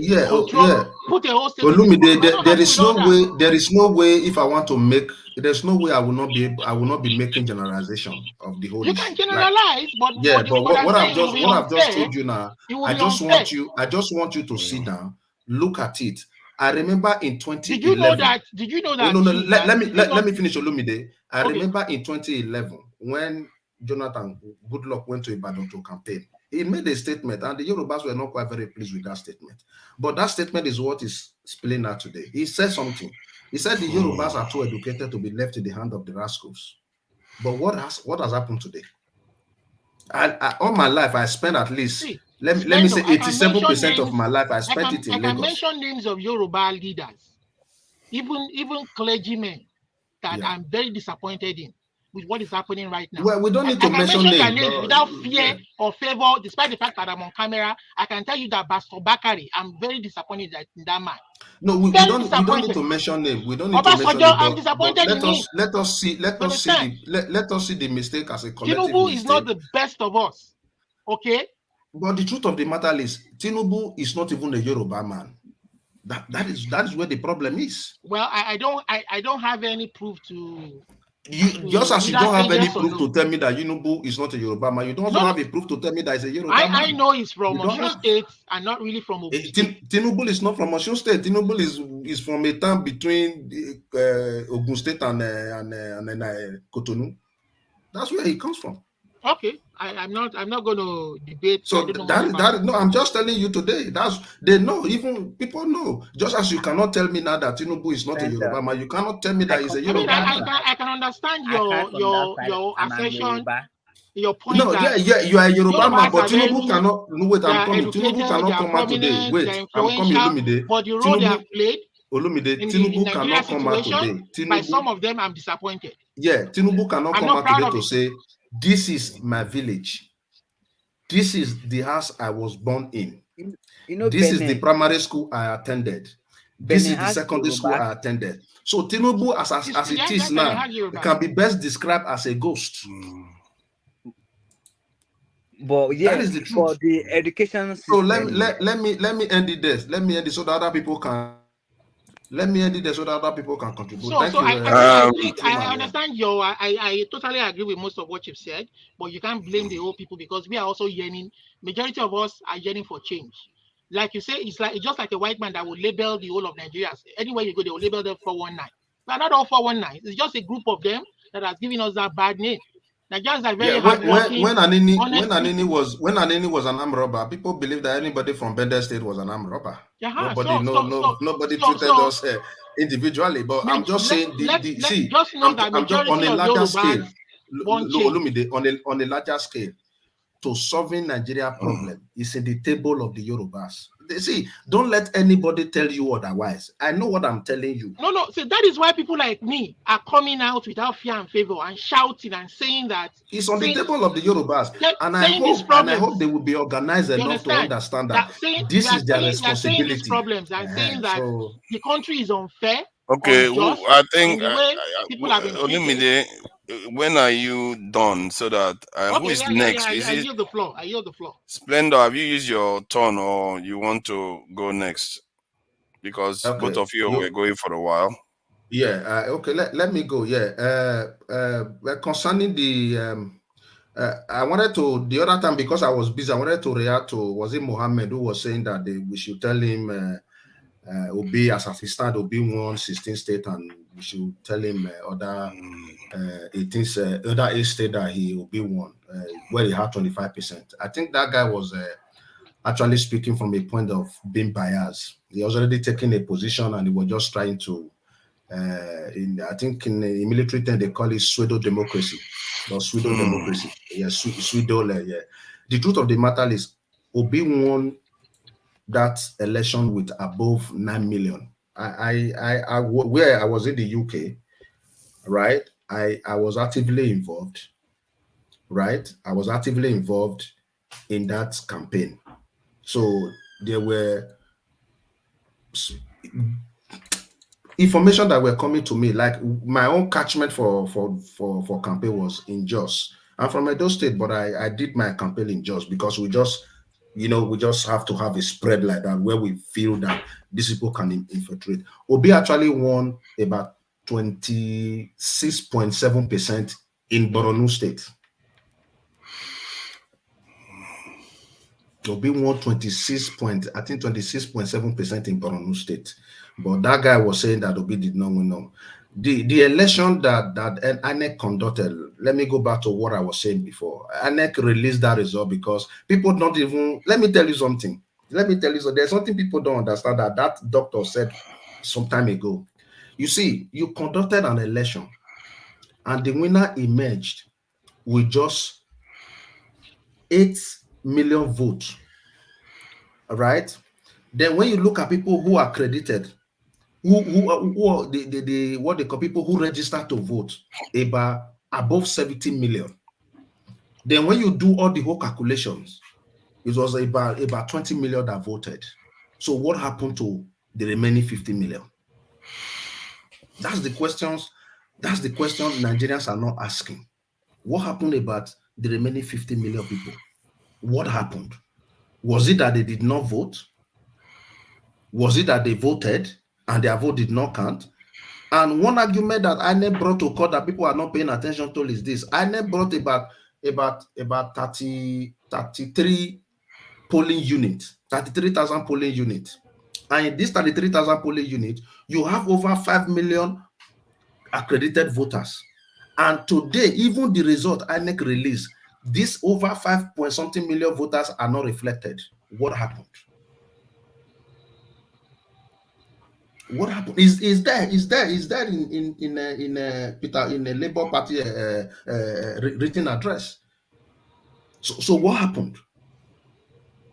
So if you look at all these things that we have just talked about, why did INEC act in such a rascal way, very rascally? He acted with so much impunity, with so much rascality. What is responsible for that? Anybody who tells you that, yeah, like True Naja said, yeah, Nigeria has made progress only in the context of individual, but not in the context of strategy.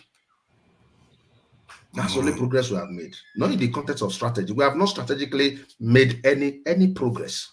Nigeria is not progressing. Nigeria is retrogressing. When I was in Wales, I look at Wales. Wales is not as rich as Oredo local government in my state. The whole of Wales. The whole of Wales is not as rich as Oriom local government in my state. But what happens to Wales? What have they been able to do? I'm now in Northwest England. The whole of Northwest England is not as rich as our local government in Lagos State. What is our problem? Our problem goes back to that foundation, the hegemonic foundation, ethnic struggle. Do you understand? Some people believe that Nigeria belonged to them, and that was what the British did. And for donkey years, we have not been able to sever ourselves, you understand, from that arrangement. And I pray that anybody who tell you Nigeria has a future, that person is lying. No, there's no future in that country. There's no future in that country. There is no future in that country. There is no future in that country. No, don't let anybody tell you otherwise. That country has no future, except something suddenly had to happen. Otherwise, no future. And I keep on telling people, yeah, I shouldn't have been in the UK. What am I doing in the UK? I was doing well in Nigeria. But in 2019, something just dawned on me. What happened? I look at myself. I say I'm from Edo State. And even in that Edo State, I'm an Ishaman. Even without Ishaman, I'm a minority of the minority. And if you look at the way Nigeria is structured, it is structured along minority and majority. So what that simply means that is that technically, I don't have a state. I'm stateless. And a lot of Nigerians do not know that technically, once you are in the bracket of the minority in Nigeria, you don't have a state. But that is not true. That is not true. It is true. That is not true. As long as you people listen. It is true. Go and look at the United Nations definition. That is why you're missing. No. As long as you have a land, that is where. No. You have your borders. Let me finish. Let me finish before you interject. That's why you are looking at a definition by United Nations. We are looking at what is in practice in our country. That is why we are saying that status quo. Let me finish, Olumide. In Nigeria today, once you fall within the bracket of the minority, you don't have a country. But that is your not citizenship. True. My citizenship in Nigeria is not that. Have you followed Nina's work? Have you followed the work of Nina? No, I've not. I don't have to. Go and follow the work. You have to learn from others too. You have to learn from others. Those who did the majority of work for Nina's are not necessarily Yoruba people.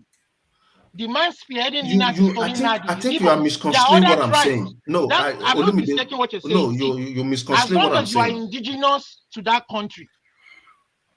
You see, you are indigenous to that place. The land, the language, the culture, you are not stateless. I'm going to look for that book and I'm going to read it. I'm going to criticize it. Being indigenous to a place does not make you belong to a country.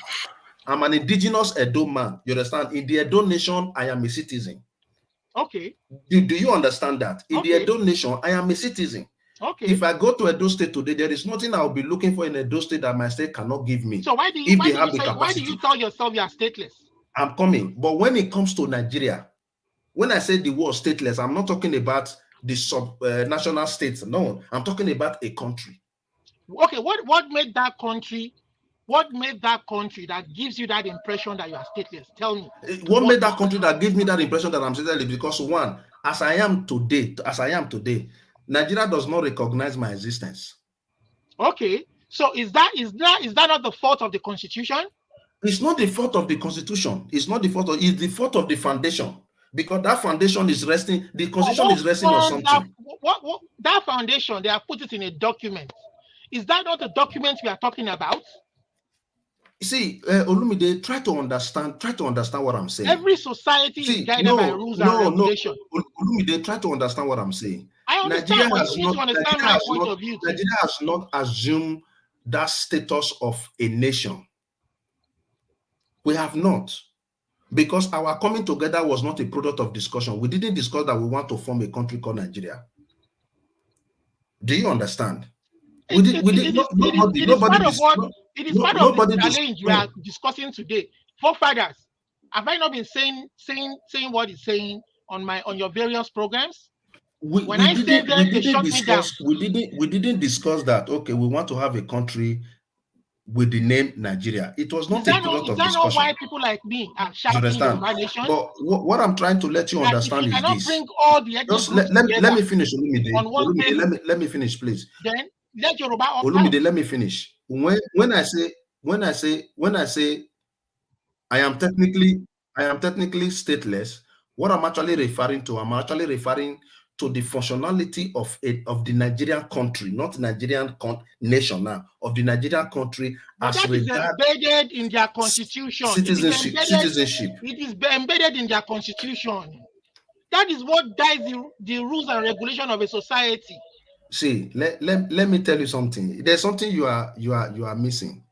I remember in my background, I don't want to mention my background. No matter how Americans are, no matter how Canadians are, they are indigenous people that we recognize here in Canada that own the land. Yeah, no, wait, Olumide, wait. Let me finish. This is my space. This is my time. Olumide, this is my time. Let me finish. There are indigenous people in Canada. There are indigenous people in America. There are indigenous people perhaps elsewhere. But you now look at the structure, both politically and economically, of this country, where are those indigenous people factor into their own governance structure? They are. Can you say the minorities in Nigeria are also factor into the governance structure of Nigeria? That is why we are saying that document that governs Nigeria is faulty. You see the problem. Who wrote the document? They say it was 19 people who wrote it in 1990. Who are these 19 people? What are their tribes? Our forefathers, give us their names. We have their names. We have already said it earlier on today. So what are their tribes? What I want, Olumide, what I want you to understand is this. You see that country you call Nigeria is a crime scene. I agree with you. But another thing I also want you to understand is that if you were in my shoes, you will not understand what for example, I told somebody, I said, what they did to Jonathan can be done to Oshomole. I told you that.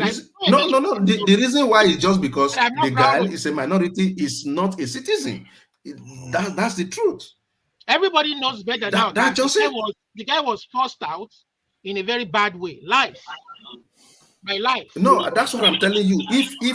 Can we contribute? I mean, these two guys. They don't seem to realize. It's my turn. Let me. I think let this person contribute. Thank you very much. Olumide, I would like to engage you more, please. I agree with you, Splendor. It's my turn, please. They are saying the same thing. It's just the way to achieve it. Okay, let's let Phil say something. Phil, go ahead. Thank you so much. Me, I don't even have much to say. I'm just enjoying the debate. But just to add to my own point that I said earlier, it boils down to what I was saying, that the essence of the Nigerian state, there's no essence. That's the conclusion of the whole matter. That's why, like Bolaji, when you ask a question that you're patriotic, of course it's good. A lot of us are trying to be patriotic. That's why we are speaking up.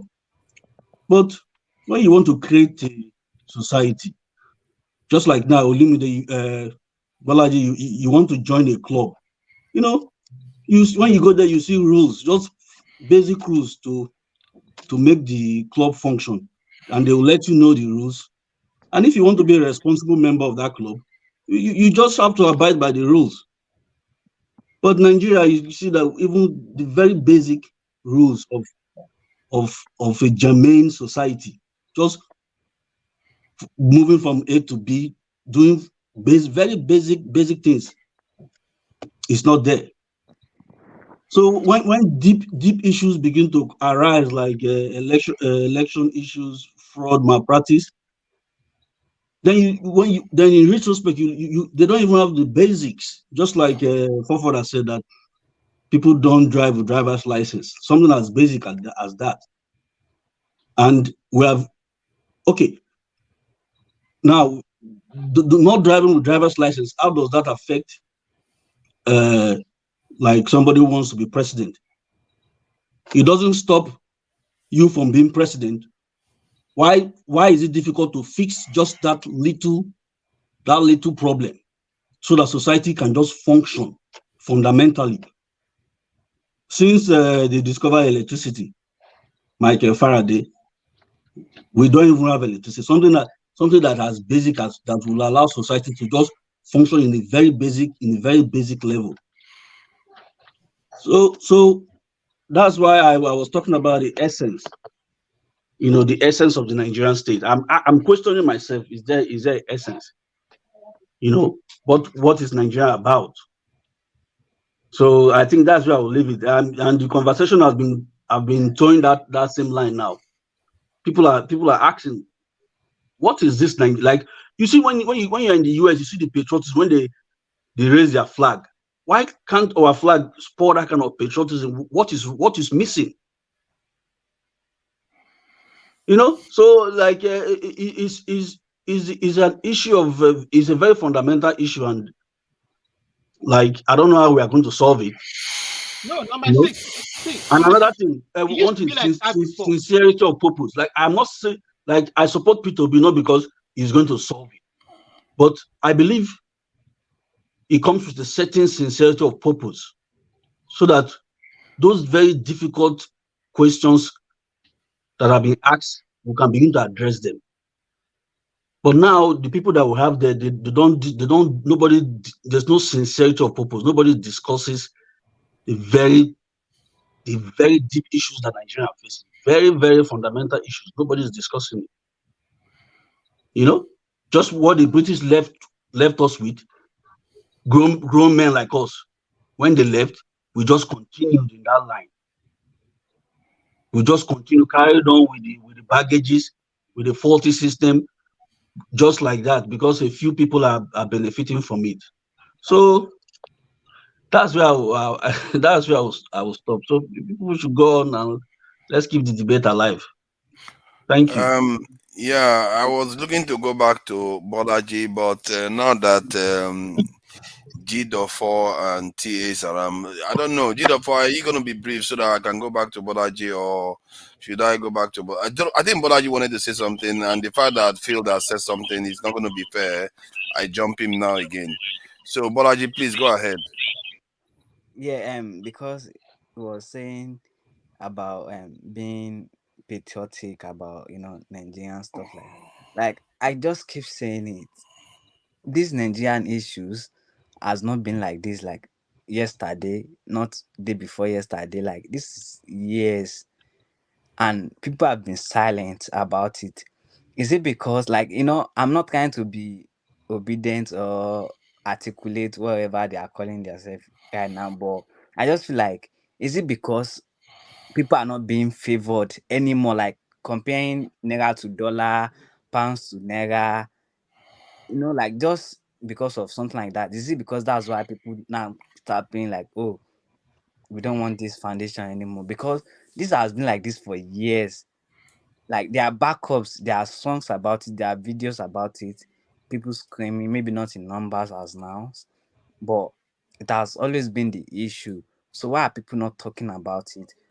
Also, and people will be like, I'm sorry for coming to you, Spender. I said it's stateless. In Wales, do you have a state now in Wales?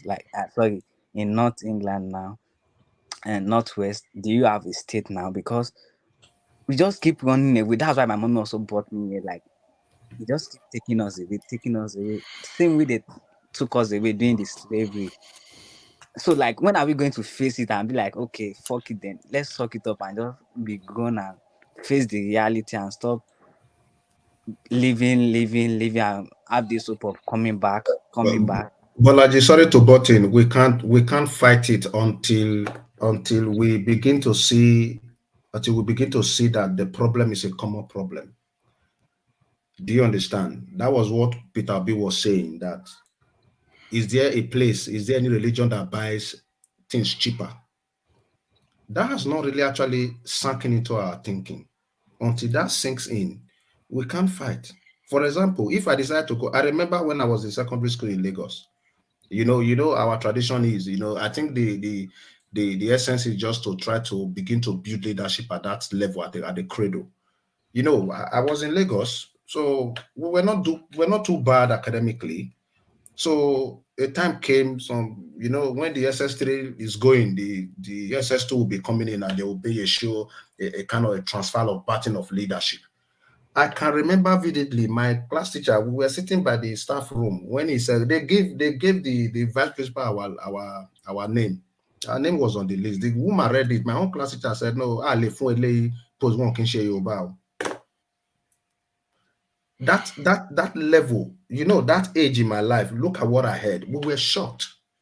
post to work in share Yoruba. Do you understand that kind of a thing? I'm not going to use that one to judge everybody, but I have that. Pedro, I just want to say I'm sorry that you had to go through that experience. Yeah. I mean, I'm not like that. No. My best friend, Olumide, my best friend today, I can call at any time. He's a Yoruba guy. I know, I understand. I mean, and my best friend, I'm a Christian, he's a Muslim.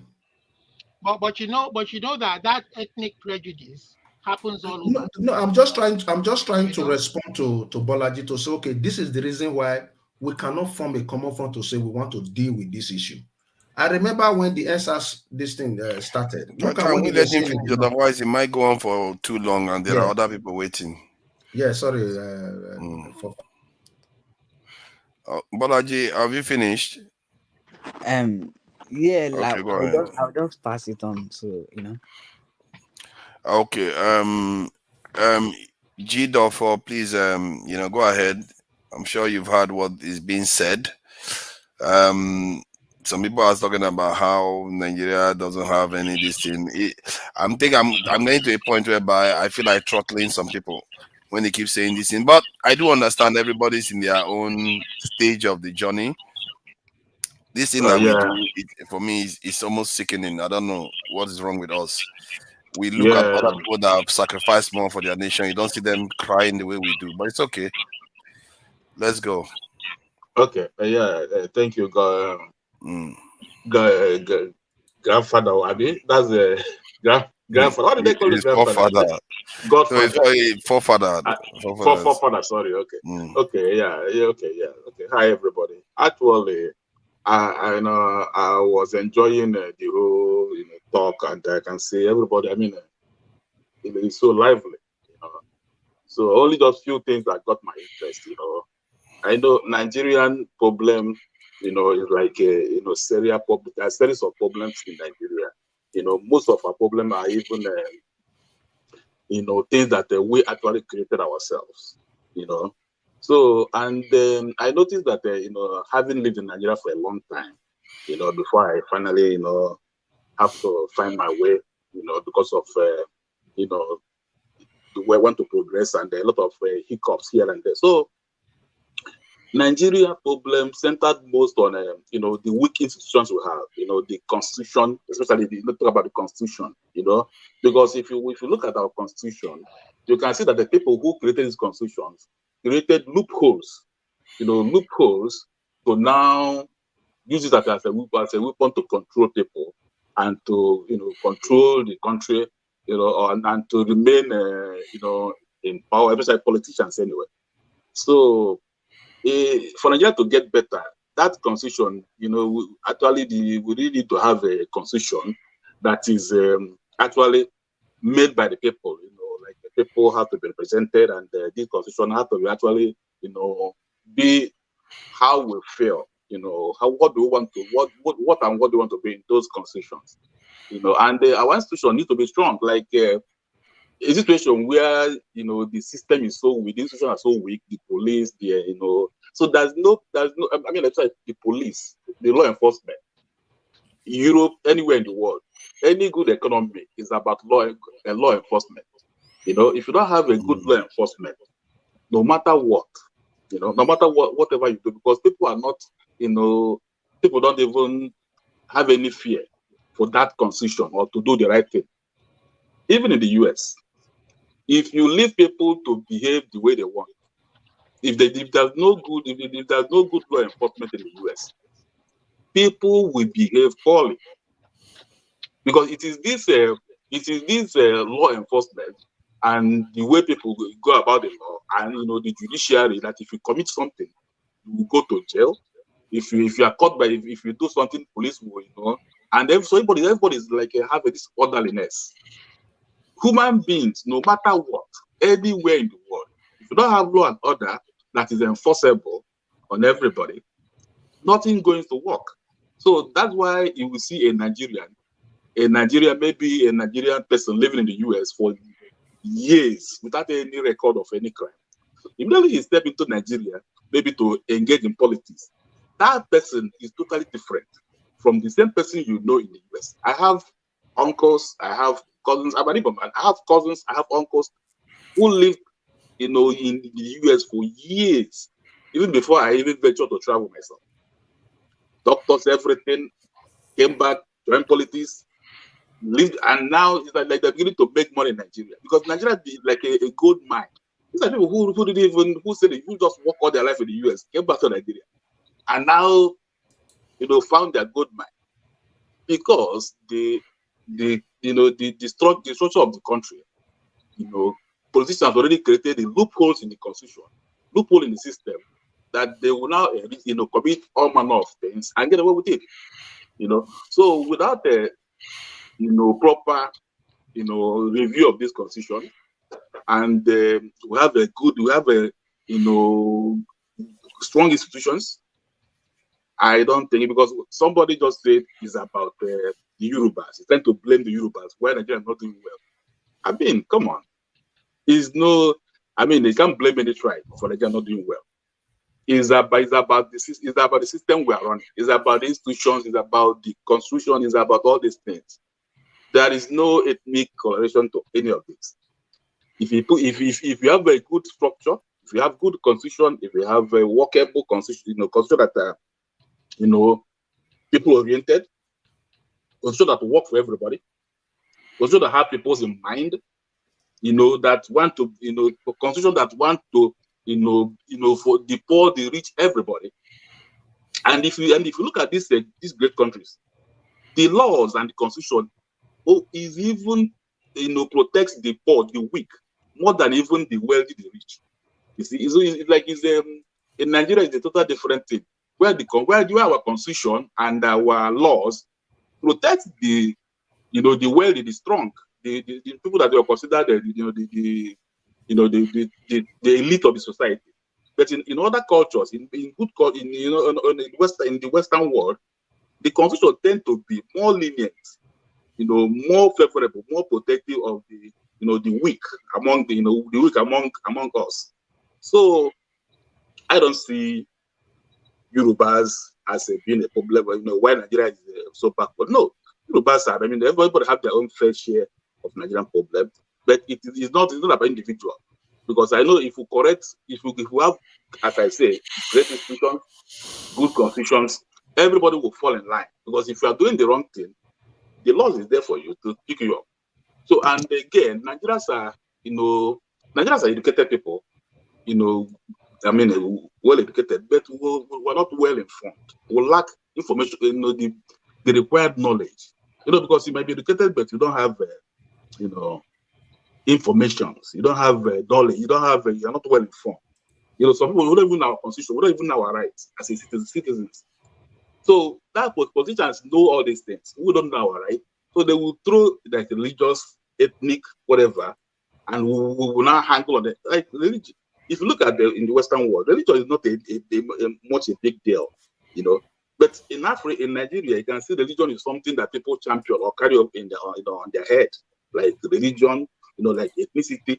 These are things that if people are well informed, if people are even though they're educated, you can see even a professor, whatever, but he's still leaning towards his ethnicity or his religious background, the way he does things. So we really need to wake up, and really improve on a lot of things, And again, this guy, I forgot his name. He's talking about Wales not being richer than somewhere in those states. During my service here, I serve in Orion, and I know that the IGR in Orion or local government the people paying taxes there, nothing to write. So because when you talk about Wales, you talk about the people paying taxes, the economy there. It's not about how big or how the raw materials. No, it's about the per capita income, the people able to pay their taxes, and the government being responsible and use all these taxes. So you can see that even Wales might even be more wealthy than Nigeria as a country. So it's not about the volume of the land mass or the population. No, that's a wrong economic transaction. It doesn't work. Economy doesn't work that way.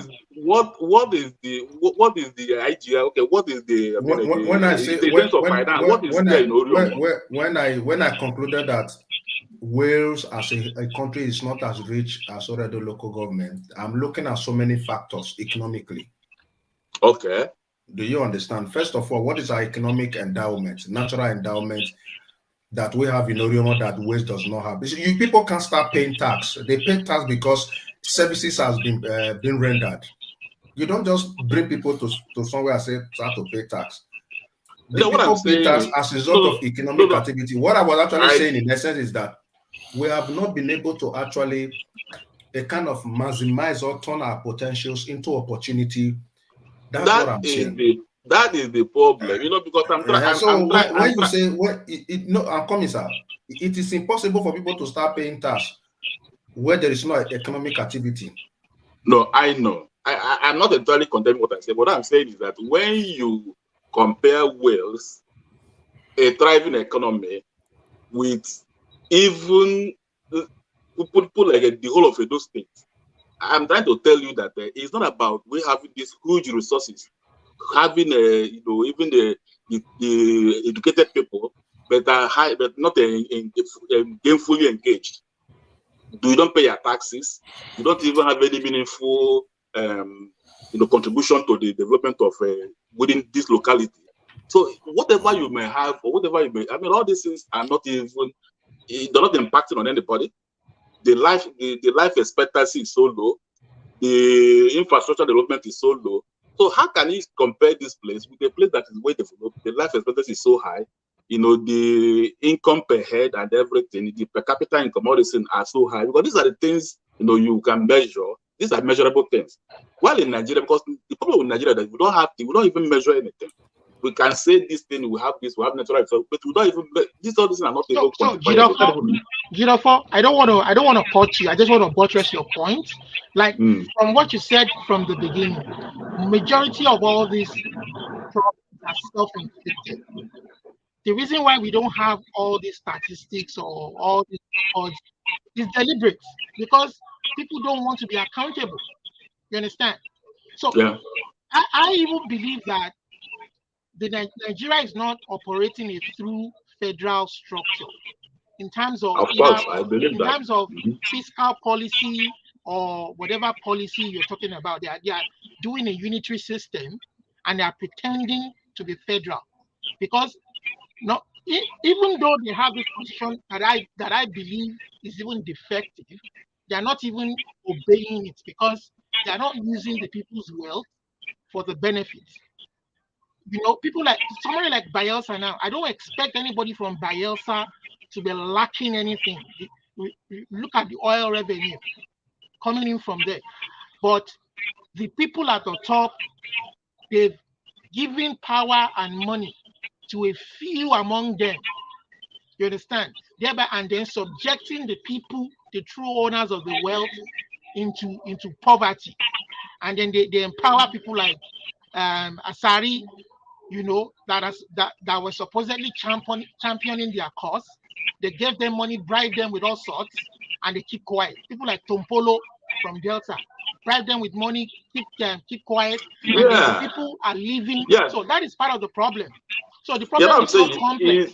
The structure of our system, because what you just said now, Bayelsa ordinarily should have been owners of their own raw material, their own resources.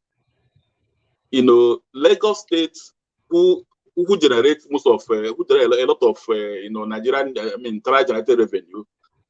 With everything, the value-added tax and all this, should be the money for the Lagosians. Even Yorubas like us who grew up in Lagos have a problem with the way things are run in Lagos, because the money is not commensurate. The amount of revenue they generate is not commensurate to the development they are claiming. That's it. Right it shouldn't be so, because Lagos should be money in Lagos should be for Lagosians. Money in Nigerians is just a faulty system anyway. So we should. Let me just react to what Olumide had just said. You mentioned Bayelsa. Bayelsa on the poverty index in Nigeria is 83%. That's quite high. Yeah, for that the is the second to for I the think amount somewhere. for the amount of revenue they generate Yeah, for with the the amount country. of revenue. But let me bust your bubble. Last year, serious flooding happened in Bayelsa. And serious flooding also happened in Jigawa. The one in Bayelsa was more severe. A lot of houses submerged. About 300 people died. What did the Minister of Humanitarian say? What did she say? She said that that of Bayelsa is not as important as that of Jigawa. That brings us to that statement that I made, that once you are in the minority bracket, you are not a citizen of Nigeria. Yeah, Thank you. that's why I say I get what you're saying. I mean, we've been talking about this inequity since the 60s, the moment they truncated the regional system and the military took over. We know that. Can we let this in TA contribute? I think we've wrestled that one to the ground. Welcome, TA. You know, it was a long session yesterday. It was a long session yesterday, and you were quite happy. So, yeah, you know, a long conversation about so many different things. It was. So, I respect. yeah, I respect you guys a lot, though. I was about going to bed. And, give us a solution apart from love thy neighbor as thyself.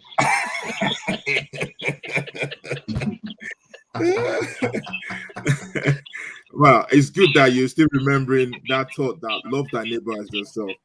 I was about going to bed, and I heard Splendor talking about maybe the Yoruba, you know, the problems and stuff. And but later, when Splendor was not talking about what he faced during his secondary school days, I felt for him. I mean, things like that normally brings bitterness sometimes, you know. So it's not your fault. It's just the people that you met, you know. So and that's why we shouldn't generalize. And that's why my first basis of whatever I say is always about love. Love one another. You understand? Now, when you look at Nigeria, you know, since 1960s, yeah, I mean, we've been trying, you know, but we're not there yet. There's a lot of wars fought in America way back in 1865. You know, the American Civil War. Go and look at it. There were a lot of fighting here and there, but it took them a lot of years to get to where they are today. I like the spirit of what is really happening. Basically, we're talking about ideas and how we can move things forward and what is not happening. But one thing you guys should be looking, you are kind of focusing on yourself, like Nigeria. And within Nigeria, you're focusing on a certain tribe, whether you're Yoruba, whether you're Igbo, whether you're Hausa, Ishekiri, and also. But what you should be thinking about is about in totality of Nigeria. Then from there, Africa as a whole, you know, how can we open our borders and we trade with, you know, our African neighbors, you know, vice versa. If you look at Wales, I mean, you've got Wales, you've got Scotland, you've got the English, which is the England, and you've got Northern Ireland as well. Now, back in Scotland, they always feel that they're marginalized. They're just 5 million people. Yeah, compared to England, which is maybe 50 million, thereabout. You understand? So, but still, the Scottish are saying, look, we've got the oil. Yeah, we're being marginalized. Even though in Scotland, if you go to uni in Scotland, it's free for Scottish. Right here in England, you have to pay. You understand? Before, it was free. Later, we started paying tuition fees. Then later, it was not increased. That even I don't see the difference between you coming from Nigeria and the people here now, with the amount of people that people are paying, I mean, the amount of money that people are paying. So, as human beings, we're never satisfied. It is in our nature. You understand? If you look at if I go to the Bible as well, But here I want to ask a question. Is Yeah. that okay to continue to ask questions and demand more as a human being? Oh yeah, perfectly okay. I love that. Yeah. Of course, it is your right to demand. You understand? Demand dialogue in a peaceful way. What I don't want is war. That one war. Look, if you see where bullets are going off, and people go and ask Japan what they faced Hiroshima bomb. You understand? Some of them now they cannot even reprocreate in Japan, in Hiroshima. You know, so and that is why go to Ukraine and see what they're facing. The way people are, you know, being killed. Oh, sorry, my bad. Being quiet every day.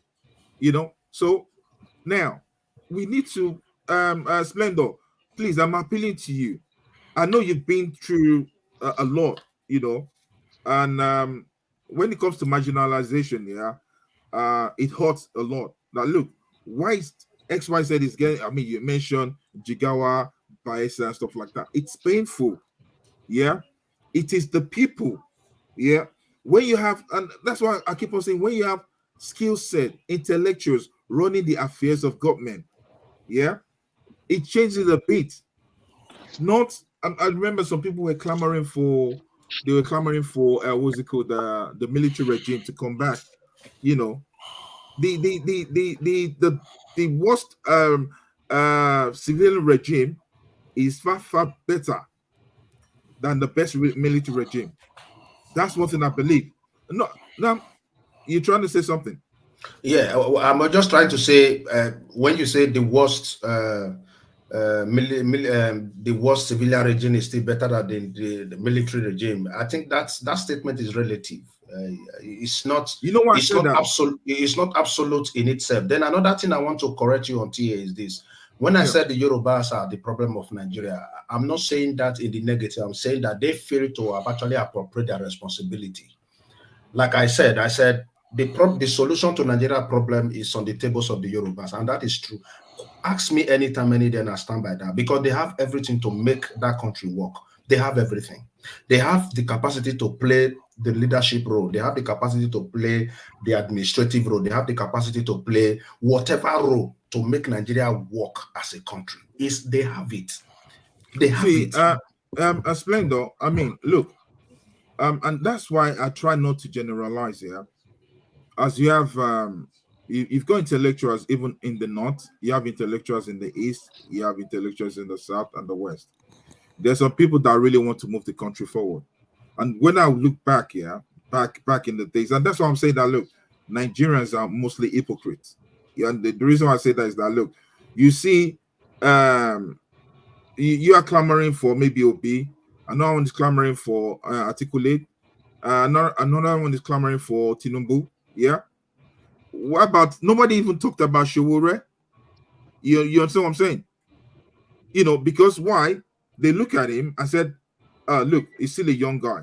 Yeah, he doesn't understand. The prime minister for Scotland, for what's it called, for where Olumide is, Canada. Yeah, that's right. Yeah, he's a young dude. You understand what I'm saying? In what's it called, in France, he's a young dude. The one, even the president of France used to go to, what's it called, Fela's shrine, to Shagbo with you know, you understand what I'm saying? So it's like, now, so what I'm trying to bring out there is just that, look, Tinubu is a millionaire. Atiku is a millionaire. Obi is a millionaire. You understand what I'm saying? Those guys, they are bed of the same feathers. They flock together. When they have meeting and meet in the big boys club, you're not going to be there. And you think, oh, they love you. They do this, they do that. You understand? But the reason why I'm so, looking at Tinubu at the moment is because what this guy, he did some bit and pieces in Lagos. You understand? And it worked. Yeah. I'm not going to say, some people are going to say, look, he stole this or he stole that or whatever. I'm not TAB, before I forget what are my contributions, well, I don't want us to argue about Tinubu, because Tinubu to me disappointed the whole Yoruba base. You see, I want you to understand my argument. I'm an Edo man. You know what that means in Yoruba land. So you could see that whatever affects a Yoruba man also affects me. So that's one thing I want you to understand. No, Splendor. That's what I'm saying. You're talking about Yoruba, eh? Yeah. Me, I'm talking about Nigerians now. No. The woman that was killed. That's the point. That was why. See, that's where we are making the big mistake. You know, I have to flip the pages of book concerning Awolowo's, you understand, political philosophy. Yes, some people at a point will call Awolowo he was a sessionalist. Yeah, fine. But Awolowo understood, you understand, the structure of Nigeria. Yeah, it did, no doubt. I'll give that to you. You see where the problem is. Awolowo understood the structure of Nigeria, and he was trying to communicate that to the other parts of Nigeria. They didn't take it. They didn't listen. No, that's where we are. Yeah, that's the problem we are having today. When you want to aggregate the whole Nigeria, you create problem. You can't do it. See, do you understand? Look, Splendor, sir. I mean, what's the population of what's it called? America. You're taking. I said it's going to 300 million now. 300 million, yeah. Nigeria is like 200 million. In America, well, nobody actually know the figure. They are all speculations. Yeah. Okay, yeah, maybe, yeah. But in America, do you know that every day over 300 people are being killed? Yeah, I know. You understand what I'm saying? But you don't get that in the media. I'm the kind of person is that. Oh, they have statistics, so let's not get it wrong. Of each person that dies in each state, they have it broken down into what kind of death even killed them. Is it in Nigeria? No, in America. No. He's talking about Nigeria. Is it murder? He's talking about Nigeria. Sickness? No, Splendor is saying that in Nigeria that he doesn't believe in the statistic of Nigeria. That he knows, he believes there's the one in America. So no, in America Ogatiye, let me tell you something that I want the Yorubas to be doing from today. Do you understand? The reason why not the Yorubas, the Nigerians. The Nigerians. No. Listen to me first. This thing I'm telling you today, I want you to go and sit down and look at this thing very, very, very, very well. I repeat it. Call me anytime, and I'll be singing this, that the solution to Nigeria's problem is on the tables of the Yorubas. I know I grew up in the Southwest. I know what I'm saying. I know even the capacity I've built today, academic capacity I've built today. You understand? The credit goes to the Southwest people, and I'm not shy to say that. Do you understand what I'm saying? So when I say the solution to Nigeria's problem is on the tables of the Yorubas, and I'm not. I ever want to buttress your point. Yeah, I'm not missing words. To say that that message of love and peace, I totally agree with you. We should embrace it, and for that to reflect more in the nation, they should hold a free and fair election and allow the rightful winner to get there. In the next 4 years, if that guy does not perform, if Obi does not perform, let Nigerians come out and vote him out. It's simple. So for example, before anybody comes to say he wants to come and preside over Nigeria, he knows that if he doesn't perform, he only has 4 years. Let me tell you something. During the campaign, our attention was just on Obi, Atiku, and Tinubu. Yeah, I supported Obi, but there was one guy. I said, if Obi did not come out, this is the guy. What's his name? Prince Ademola, the SDP presidential candidate. Have you listened to that guy? No, that guy. Yeah, I agree with you. It's not about. Do you understand? Like I told Badamosi that day. I said I was in the UK. I was in Wales when I watched his his debate even with. Even Showore that we are talking about, if they allow the votes to be counted. No. The issue we show the issue. No, the issue we show with Nigeria is a complex. Okay. Let's allow newcomers to contribute. I've not finished. Okay, yeah, no, TA has not finished. TA, please. I'm just starting, but they're just and he went for 12 minutes already. Your hours. Wow. So I know you now. I came because now, of you. I remember the answers when it happened. Yeah. I was really in tears.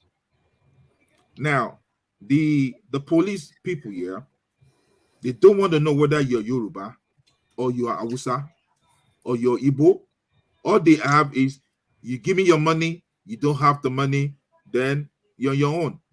Look at the woman that was killed at what's it called last year, the lawyer that was killed, the pregnant woman, just like that, lost her life.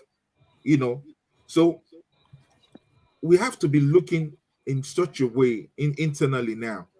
How we should stop talking really bad about Nigeria outside. Because right here, if you in UK, if you go out there and start talking rubbish about UK, when you come back, you see the consequences. Likewise in America. Let's just we have problems. There's no country that doesn't have problem. It is the way forward. Let's look for solution. What is the way forward? Come up with ideas. I remember on this, somebody was saying the ideas that Tinubu was using now. It was in Obi's manifesto. It was this. I said, look, even if it's Obi's manifesto, if it's working, I'm okay with it. It's a solution. The solution that will benefit everyone. In this era, if it doesn't work, then I will agree to people like Olumide that want, the unsecession is that, look, we have to separate. Then no, serious, I'll give up. That, okay, I think we've tried and it didn't work. But separation is not. It's not the. It's not the solution. Yeah, it's not. I agree. No, but what I'm saying is that when you look at the, recently, Tinubu was going to go to war. I was so impressed by what the Senate did. They didn't buy that. They didn't give him permission. But if we had to be the previous government, it wouldn't even go to the Senate. Yeah, it would just tell them, come on, move. You understand? Go and get these bloody guys out. But now we have someone that is listening. I'm not praising that, okay, Tinubu is the best, but he's the one that is there now. Let's just support. Give the guy a chance. Let him do, because he said, look, I'm not, you guys shouldn't pity me. Yeah? We can't support Tinubu because Tinubu represents the whole order. You understand? If, for example, the only way I would have been drumming support for Tinubu is when I say Mr. T. You don't forget the only way I would have been supporting Tinubu would have been that when I see the list of ministers, Mr. T. Never give judgment. Old governors, people who have served this country for 8 years, done governor for 8 years, then come and become minister. If you have done away with such people, never give judgment. You ask for support. Nigerians won't bother. Okay, let me give you one word. Sorry. Okay. Let me give you one word. Go for it. Let me give you one word.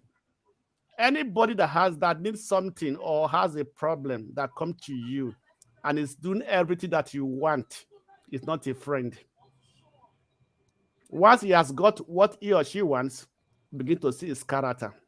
Tinubu is listening now because he wants to impress every Nigerian that is doing something. Once everybody now remove their attention from him, it begins to show his character. That is what it has been in Nigeria in every presidency. That's what it has been. Once they come in, they try to impress everybody, to buy their conscience, to say they are good. But once Nigeria cool down, everything settled down, you see their true character. So keep that word. Anybody that has a need and come to you and know that he can get a solution from you is not a friend until he gets what he or she wants and begin to show his character. That is when you know it's a friend or not. Okay, That's before what let me because now I can see a lot of people coming in. I'm going to leave the floor now. But before I leave the floor, I just want to say, look, guys, I believe in love. Yeah, love one another. You understand? Forget the issue. You're Igbo, Yoruba, Hausa. That one, take it out of the mind, the brain. Law based on equity and justice. Beauty. That's exactly what I wanted to say. Equity and justice. There is no love without equity and justice. You read my mind very well. I just wanted to add those two words: equity and justice. Okay, now equity and justice. Augustine. Yes. Augustine, because I'm going to leave the floor now so that you guys can, jump in. Look, I agree with you. Equity and justice. Yeah. But by the time you start showing love, I remember, let me tell you a scenario. I remember there was this place I was going to park my car. And there's this guy. He wants that space, as well. But I was lucky to get in. I was about to pay. Then I saw another woman as well. Yeah, pregnant woman, looking for a space to park. Yeah. So the thing, my ticket, just took it, gave it to the woman. There you go. And the one was like, what? I don't know her for madam. You understand what I'm saying? Once you show love, it goes around, it comes back to you. I don't know if the woman is a good woman or a bad woman. You understand? But one thing I want to let you guys know, the moment you start showing love to people, this is not about religion now. This is about humanity. The moment you start showing love to people, be it black, be it white, be it whatever color, I tell you, you'll be moving on. Can I ask that love will be coming back? Bro, that's fine. That's fine. That woman you give your ticket. Can I ask one question? If Baba Jagaba lose please, for court, let us assume that I am a police officer. Yeah. I came to that position where, let's say, that woman bought the ticket, and I used my strong hand to pull it from the woman and give it to you, and you pack, and you tell me I love you. That is okay. That's why the one I believe in, which is Christ, he said, look, where you've been given a slap on one cheek, turn the other one as well. Wait. I'm just asking the question. I use my strong hand and I take the thing from that woman or from that place, and I give it to you. Does it mean I love you? No, my question is. Sure. Please let me ask you a question. Okay. What is the difference between what's the difference between love and kindness? Between love and kindness. What's the difference? Yeah, you could be kind, you understand, but love comes from within. So it's kind of similar. So what you did, will you say it is love or kindness? It's because that was just kindness. That's nothing to do with love. Even see that thing that happened between you and the pregnant woman. Call it love, call it kindness. It doesn't matter to me. You can give you whatever name. My thing is that same pregnant woman. If I keep giving her my ticket every 4 years, like an election, let's say every weekend, I meet her at the same parking lot and I give her my ticket every time, and she sees my car being boggled, the least she can do is to call the police. If she doesn't reciprocate it, I don't care if she's 9 months pregnant, I won't give her my ticket the next time. It's human nature. You can't say love and I'm being slapped over and over again. The political elite don't love us. For how long are we going to love them? Love is a stench to them. Okay. For how long are we going to love them at the detriment of our existence? You're talking. Wait, Olumide, wait. You've been here for a while, please. You're talking love. They are looking to give people 8,000 naira. Families, you didn't preach love to them. You're here telling us that we should love them while they allocate 70 billion to themselves. No, but sure, that is not what that's not what he is saying. He's not talking about love to political elites. He's alive. Let him confirm. He's alive. Let him confirm that's what he's saying. That's not what he's saying. He's saying, let him correct it. He ended it with Tinubu, didn't he? No, but Give him no, a chance. no, he's not talking about love to Tinubu. Let's not argue. Is that what you're saying, with his T? game. I am familiar with it. Don't speak for him. He's an adult. Are you a solicitor? I'm familiar with his game. He's not new here. We are talking about equity and justice. Everything ends up here with Tinubu. That's what he does. Which is okay. It's his opinion if that is it. And this is my opinion too. So I don't know where you're coming from. You should not. Okay, let's. Love who? If Tinubu loses in court today, should he reciprocate that love that you preached? Of course, if he loses, that's it. Yeah, by handing over to who the court declares. Of course, yeah, definitely. Yes, hand over. Yeah, definitely. The position will change. So wait, let me wait, guys. Let's chill. Sure. See, when I come to this program, I don't play games. I don't see. Like I always say, I don't play games. And now you see that I've always been preaching love. The love I'm talking about is about we as humans love one another. If you see yesterday, I said, look, like now, sure, if I look at you, you look like a man from Jigawa. If I look at Augustine looks like a man from what's it called? Let me see. If I look at his nose, Akwa Ibom. When I say Bauchi, I used to wear my kaftan, and they feel that I am a northerner. If I'm there, you think I'm a northerner. Yeah, that's what I'm trying to say. What I'm trying to say, Olumide, and show. What I'm trying to say is that is loving one another. You understand? I'm preaching love with one another. I'm telling you, Nigerians love themselves. We love each other. No, we do. We do. I believe that love needs to be expressed more in Nigeria. We love each other. That's why we come here and we talk. We love each other. We know the people that don't love us. That's the issue. We know the people that don't love us. I don't have a problem with Master. I don't have a problem with Splendor. If they show that love the way TA wants it, those people stealing the people's money will be prosecuted. Thank you. You understand? That's it. We need to show that love the way he's saying it. They will be prosecuted. Olumide, were you here yesterday when I was talking about? I said, look, they should bring back capital punishment. Yeah. Not necessarily capital punishment. At least let them be brought to book. Collect all the money, the resources they stole. That is the least you can do for the owners of the resources. Yeah, look, that one. Guys, good evening. Good evening.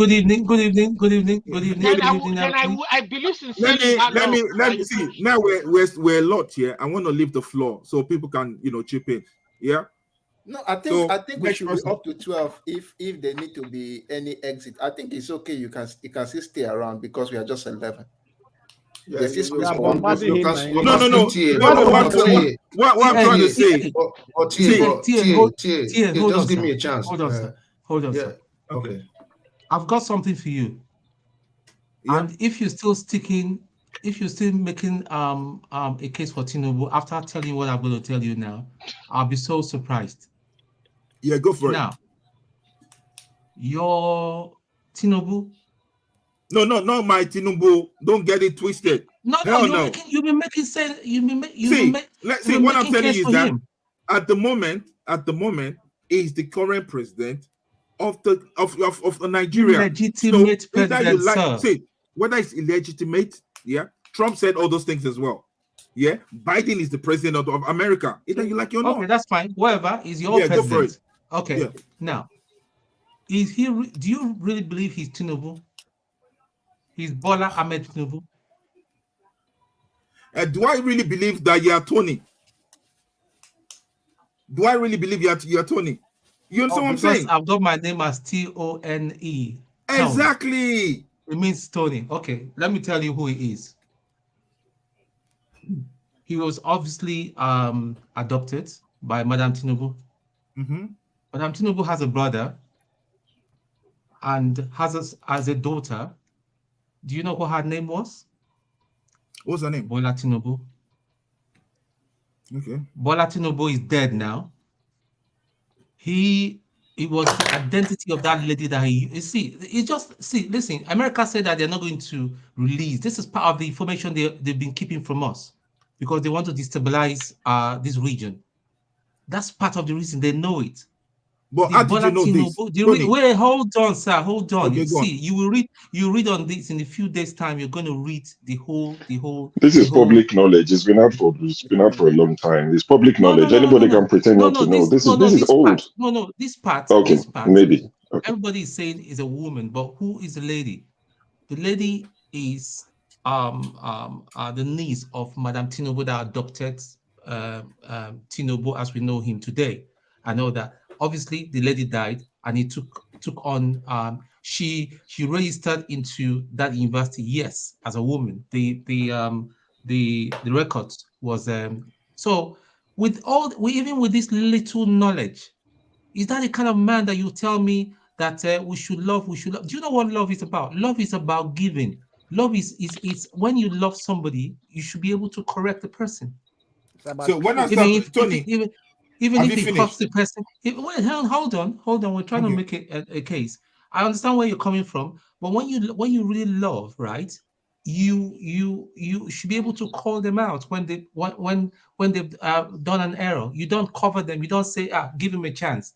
It's just like my ward goes somewhere and steals a car. I'll say, let him have the car. Give him a chance. He will look after the car very well. Just give him a chance.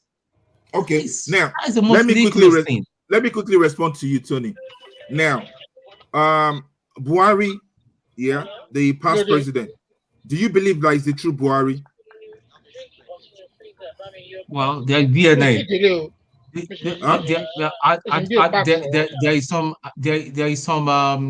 There's some contention as to who really is. So I can't comment. I comment on facts. You comment on facts. So that's what I'm saying. That look, Nnamdi Kanu said Buhari is not the real Buhari. The real Buhari is buried in Mecca. You understand what I'm saying? So look, when we start talking, please, guys, when I come onto this show and I talk about love, the love I'm talking about, don't get it mixed up. It's about loving one another. I don't, about you talking about your Igbo, your Yoruba, your Hausa, your this, your whatever, that you're all one. That's the love I'm preaching. Now, on the Tinubu's case here, what I'm talking about Tinubu is that, look, at the moment, it is what you've got. Yeah. As a Nigerian, it's the president you've got. So until the court says otherwise, look, I've criticized Tinubu before. The issue of what's it called? Was that the Bullion van? Yeah, the Bullion. I was telling one of my friends, I said, look, that is over to the top. That's really too much. Bringing Bullion van to your house and stuff like that. I said that, but I don't really know much about Tinubu. But look, there's some things that this guy did back in Lagos, where I've lived. He didn't do anything in Lagos, TA. No, Splendor. Lagos is not a yardstick to measure. No, Splendor, wait, let him finish. You will respond. Splendor, wait. Okay. Let's hear him out. You might say he didn't do anything in Lagos, but if someone could do, in IGL of a state from 600 million to 14.5 billion, at least give him credit for that, please. How was it done, please, sir? No, what was the source of the money? I will respond to TA. Augustine, let me respond to TA. TA, you see. Wait, let's explain the talk. Yeah. No, please let him tell us how the money was gotten so that we see. No, I'm coming. Okay, Augustine. Number one, introduce Oracle. Yeah. No, those workers were taken off. TA, let us not go there. Let us not go there. IGRO is not a kind of what we call performance metric to measure someone's performance in terms of governance and now that's. Are you for real? No, I'm coming. What is in UK? What is being Let me. It is what you do with that money that matters. What do you do with that money? That is what he did. I'm coming. TA. Okay. He generated money. He generated money. Fine. Yeah. All right. Okay. Can you put Lagos side by side with Nairobi? With Nairobi. Yeah. Splendor. Sorry, my brother. Before even we go outside Nigeria, do you know why Funsho Williams was murdered? Because he uncovered that every month Tinubu was taking $6 million from the coffers of Lagos State government. Obviously, Tinubu arranged his murder. Guys, so I'm let not going to be part of. When you start, listen. No, guys, let me finish with you. Let me, Tony. The people you collect tax from can't even eat 3 square meal. Guys, let's take it. Let's do one at a time. Let me finish with you. I did my secondary school in Lagos, right?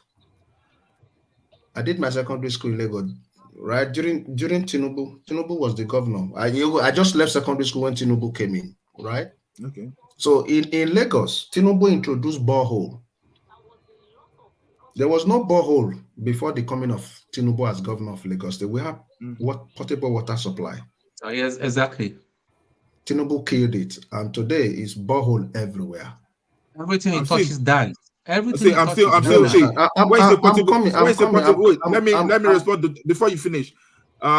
Till date, although we've got borehole in my area, in my house, I'm still getting potable water from where? From where? From Maryland. Where in Okija? No, Okija is not the aggregate of Lagos.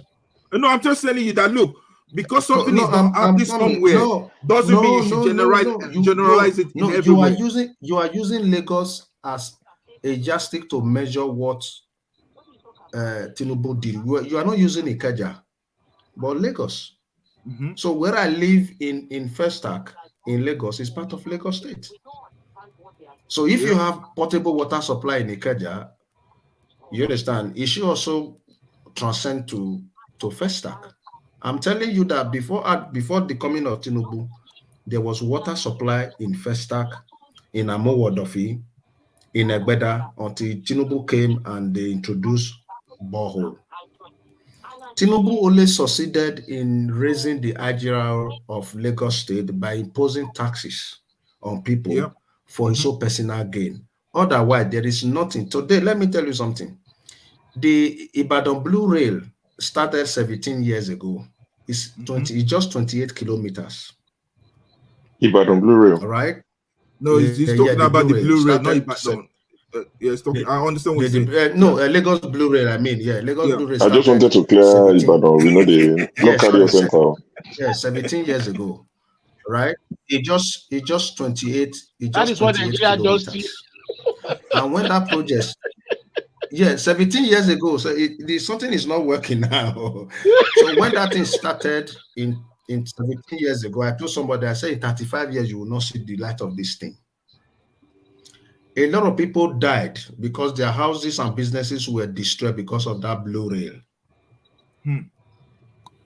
Till today, that thing is not still functional. And you say Lagos. Go to Nairobi, and go to Ethiopia. Go to Addis Ababa. Go and check what they started at the same time, where they are today. So if you want to measure, see, Lagos is not even a parameter to begin to use to measure. There's not even one single ambulance. You call ambulance. No. Okay, you go to university. I went to Lagos State University. It is just now that it's beginning to have a facelift. Nothing. That thing is just like a glorified secondary school. Nothing. There is nothing new. The money that Tinubu generated in Lagos does not reflect on Lagos education. In fact, that is one of the reasons why I always blame Yorubas for this problem. Now, Yorubas are producing more agberos than intellectuals now because of Tinubu. Like I said before. No. I'm telling you, I'm challenging the Yoruba because I know the reason why I'm challenging them. If you like, put a knife on my neck. I'm telling you, because the solution to Nigeria's problem is on their table. Okay, I think we have to move it on. I think Black Saints will probably speak. In defense of Splendor, I think we'll probably spend. Hold on. I think what Splendor is saying, I mean, without defending him, he might agree or disagree. Maybe the way Africans talk about the day Nigeria awakes is the day Africa awakes. Is that the way you're liking Yoruba? Is that what you're saying? So it's like a praise, but in a backhanded way. I don't know if I can accept the praise of Yoruba people. I've explained to him before. I'm putting Yoruba in the context of failing to pick up their responsibility, not in the context of any other thing. That they have all the wherewithal, they have all the capacity. I get you now. Okay, but everything I've heard so far, we are not getting anywhere. We're just complaining and complaining and complaining. Exactly. We just made. I think the only person I've had try to move things forward, even if it's a little bit simplistic, is TA and Bolaji. Please. I've been doing this for almost 24 hours now or more, and I'm getting fed up of. It's almost like babies crying constantly. You know how mothers complain like, "Hey, get away from me! They don't come on my tits." This is the kind of stuff I feel like too much complaining. Too much. We have to start leaning forward and look at what we can do. This idea, when are we going to stop crying? Yeah. You're a man. You are the one. See, men create nations. Hold on, please, not now. Men create nations. Let me give you a question. Let me ask you a question. But this crying thing, we need to stop crying and look for what we are going to do. That is why we are looking at the judiciary, so that we know that we are seeing them. So let me ask you a question. If which politician in Nigeria do you give solution to that follow your solution? Which of them do you talk to that follow up with it? Do you think that people in Nigeria are not giving solution, are not preparing solution for Nigeria problem? Do they listen to them? If we don't complain, how will they listen to us? Okay, we've been complaining for how many decades now? Solutions that provide proposals that tell them this is what we can do, this is what we can change the election. Fela was complaining in the 70s. In the 70s, yeah. So you were complaining in the 70s. When is the complaint going to end? Hold on. I'm tired of our excuses. We seem to have produced the most useless men in this world so far in the last 300 years. I'm telling you, because other people around the world are building, and all we do is whine. And because we are not ready to make the sacrifice, don't worry, the day will come when they will force us, and then we'll be open to making that sacrifice. The reason why, now that we can choose to make the sacrifice peacefully, we are not choosing to do it. But don't worry, when that day comes, you beg to do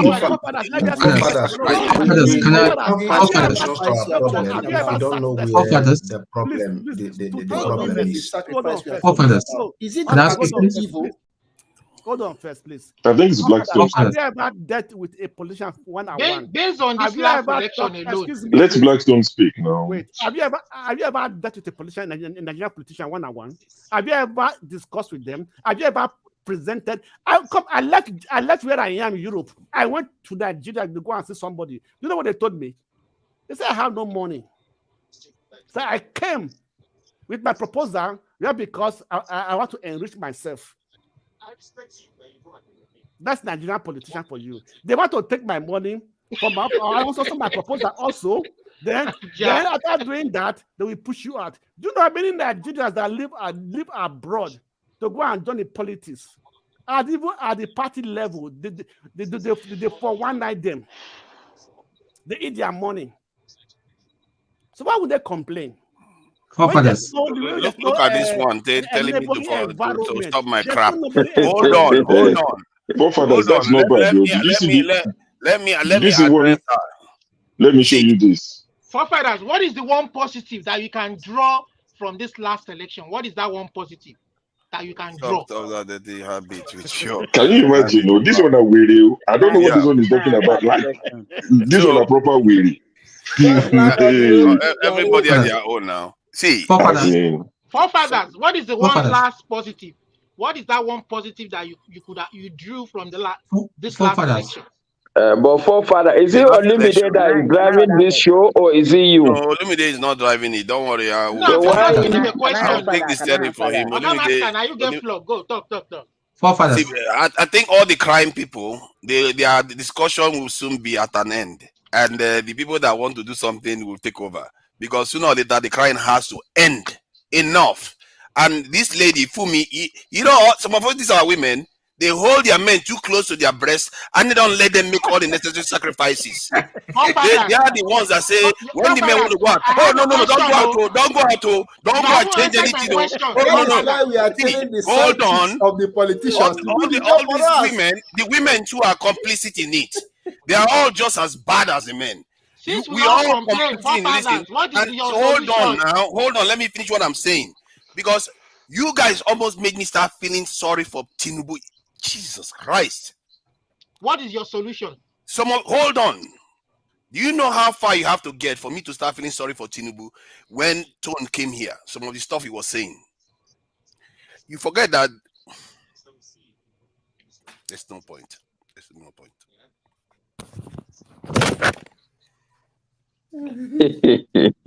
So you see how difficult it is.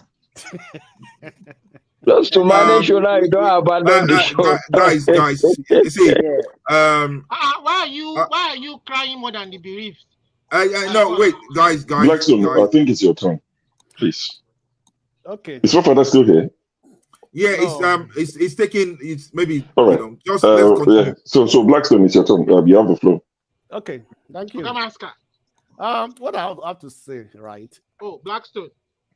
Nigeria, not that Nigeria is bad, but the people in power, the elite, have made Nigeria to be a governing space.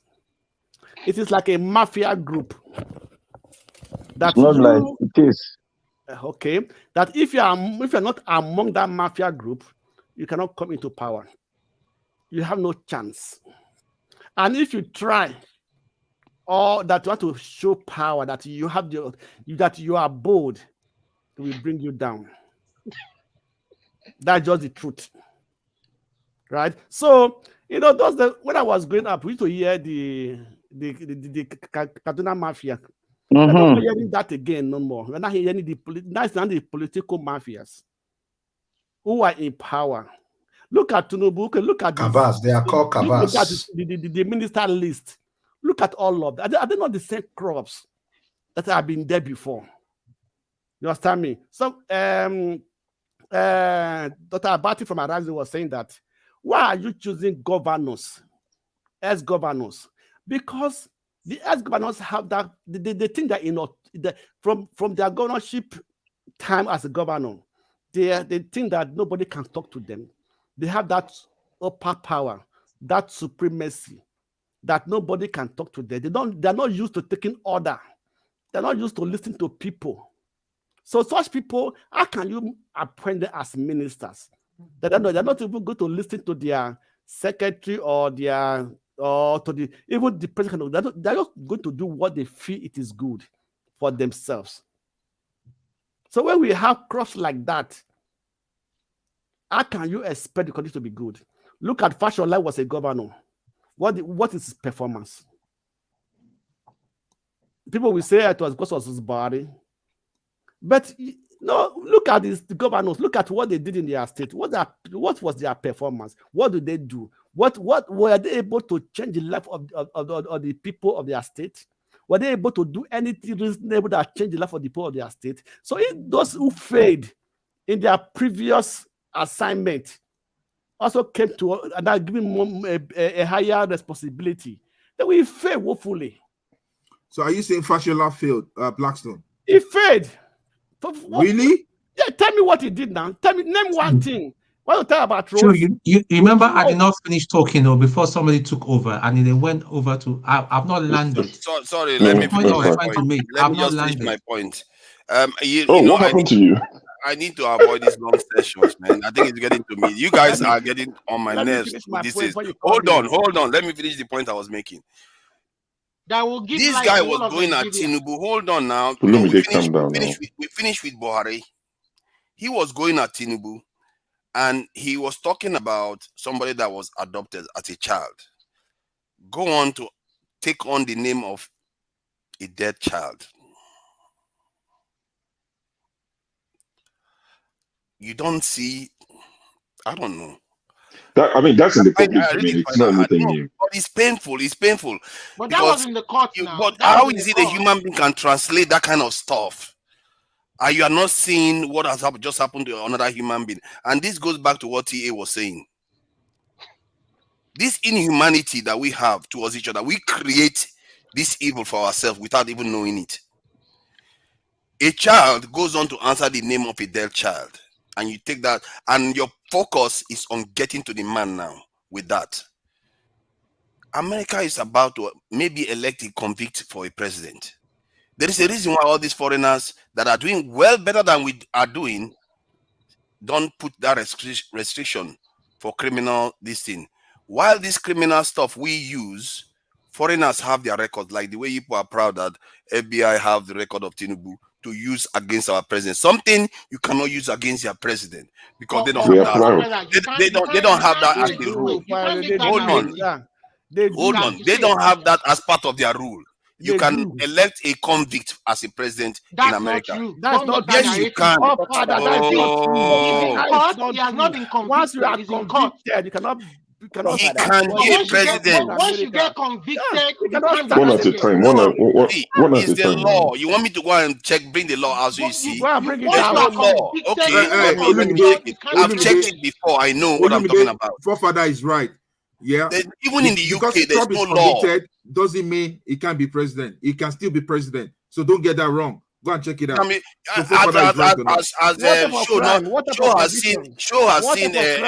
hold on now. Show has seen MPs in the UK go to jail, come back and go back to their position, or House of Lords members. They've done they'll finish their jail time and they come back to their job. Because you know why they do that? The people are sovereign. The people can choose whoever they like, and that is why they like when you are elected a governor or a president in America, it's very hard for a court to overturn it because the people are sovereign. Once the sovereign decide on something, they don't want anything to be able to shift it. And this is why whenever we debate, I just feel like all this personal stuff is a little bit besides the point. Go ahead. Do you remember that? During Obama, it was carried. Trump said Obama was not born in America, and a lot of people fell for that trap. And Obama just kept quiet. He didn't say anything. Yeah, it went on. That how can someone that is born in Africa can come and become the president of America? That is not done. They went on and on and on until they found out that look, everything was a lie. Yeah, look. And this is the reason I keep on talking about love one another. It might be difficult, you understand? I'm not 100% behind you, but I get the trajectory, what you mean. Because there's this viciousness that we use against each other that we don't realize. Forefathers, when you speak here, you learn, but I think it would be nice if you allow somebody to play out his thoughts so that you can have an aerial view, understanding of where they are going to. Because cutting off people or people interjecting, I know people can interject, then politely allow the person to finish. I think that's the way we can move on and enjoy. Well, people have been interjecting each other forever. People don't say allow anybody to finish. But when I interject, suddenly I'm different. No. Oh, I see. I'm not just speaking to you. I'm even talking to everyone of us respectfully. Olumide, you're a great guy. Yeah, you're my guy. we all agree and all that. But if we can just allow people to land, we'll be. I mean, like yesterday, I was with you guys for about 15 hours and all that. Most of the time I was just watching, and I salute you. What you're doing is great. I mean, the time when I saw you even this morning when I looked him, I couldn't believe. I thought it was a new. I said, wow, this guy, man, he had better tell me what the kind of food I eat. I need some. Clearly, the symptoms are showing now. I'm very, very emotional now. I know, I understand. See, we're all here, yeah? All of us should understand we're all here. Why? Because we are all passionate about Nigeria. We're all passionate about our country, our beloved country. We want to see, some of us that are a bit older, we want to see the Nigeria we used to know back then and all that. Bolaji, look at this young man. I mean, he should be hanging out with his friends now, talking about girls and movies and music, and he's talking politics at this age, man. I hear you, guy. So, let me finish my thought, please. Okay, go on. Thank you so much. TA, you are talking about love. You can love somebody and also discipline somebody. Love comes with chastisement. So you cannot love a child and the child is doing something wrong and still keep on petting the child. You understand me? It is said that. So, when what is happening in Nigeria, we love ourselves actually, but the politicians have tried to make us to be haters of ourselves. Facts. If you look at the last campaign season, we know what took place. We know the tribal settlement that was propagated. Actually, if you look at Nigeria political dispensation, this fourth dispensation is the worst I've seen. They have legalized tribalism in Nigeria when it comes to politics. Preach. Before now, nobody talk about tribal politics. But now it is the order of the day. Anybody that wants to win an election, we bring in tribal, religion, and all sort of things that divide the people into this Rockland is an idiot. And we are saying, yeah, nothing's bad about it. Let me tell you something. Since 1999 till now, every election in Nigeria has been fraught with one thing or the other. It has never been a true, genuine winning. The only one I can say actually maybe it was Obasanjo because it was the first one. The other ones all were ring election, all things all to that they spend billions. Say it is technology, it is an innovation and everything. It was even worse. Then we are saying, yes, we can accept it. Let's move on. Let's move on. Like you are telling a thief that come to your house to steal you. They will catch us, okay, let him go. He will come back again. When he come back again, he will kill you and take your house from you. So let's not begin to try to accept what is evil and expect to receive good. If this election goes the way it is now, 2027 will be worst. I tell you the truth. Because they are all planning. They are going to strategize. Because they know the things on the ground. They know the mentality of the people. They know what they are going to do. And they're also going to strategize how to overcome these people. To be worse, it should be more, it will be worse than this election. Blackstone, just a quick question. Yeah. Are you in the States? You're in America, aren't you? I'm in Germany.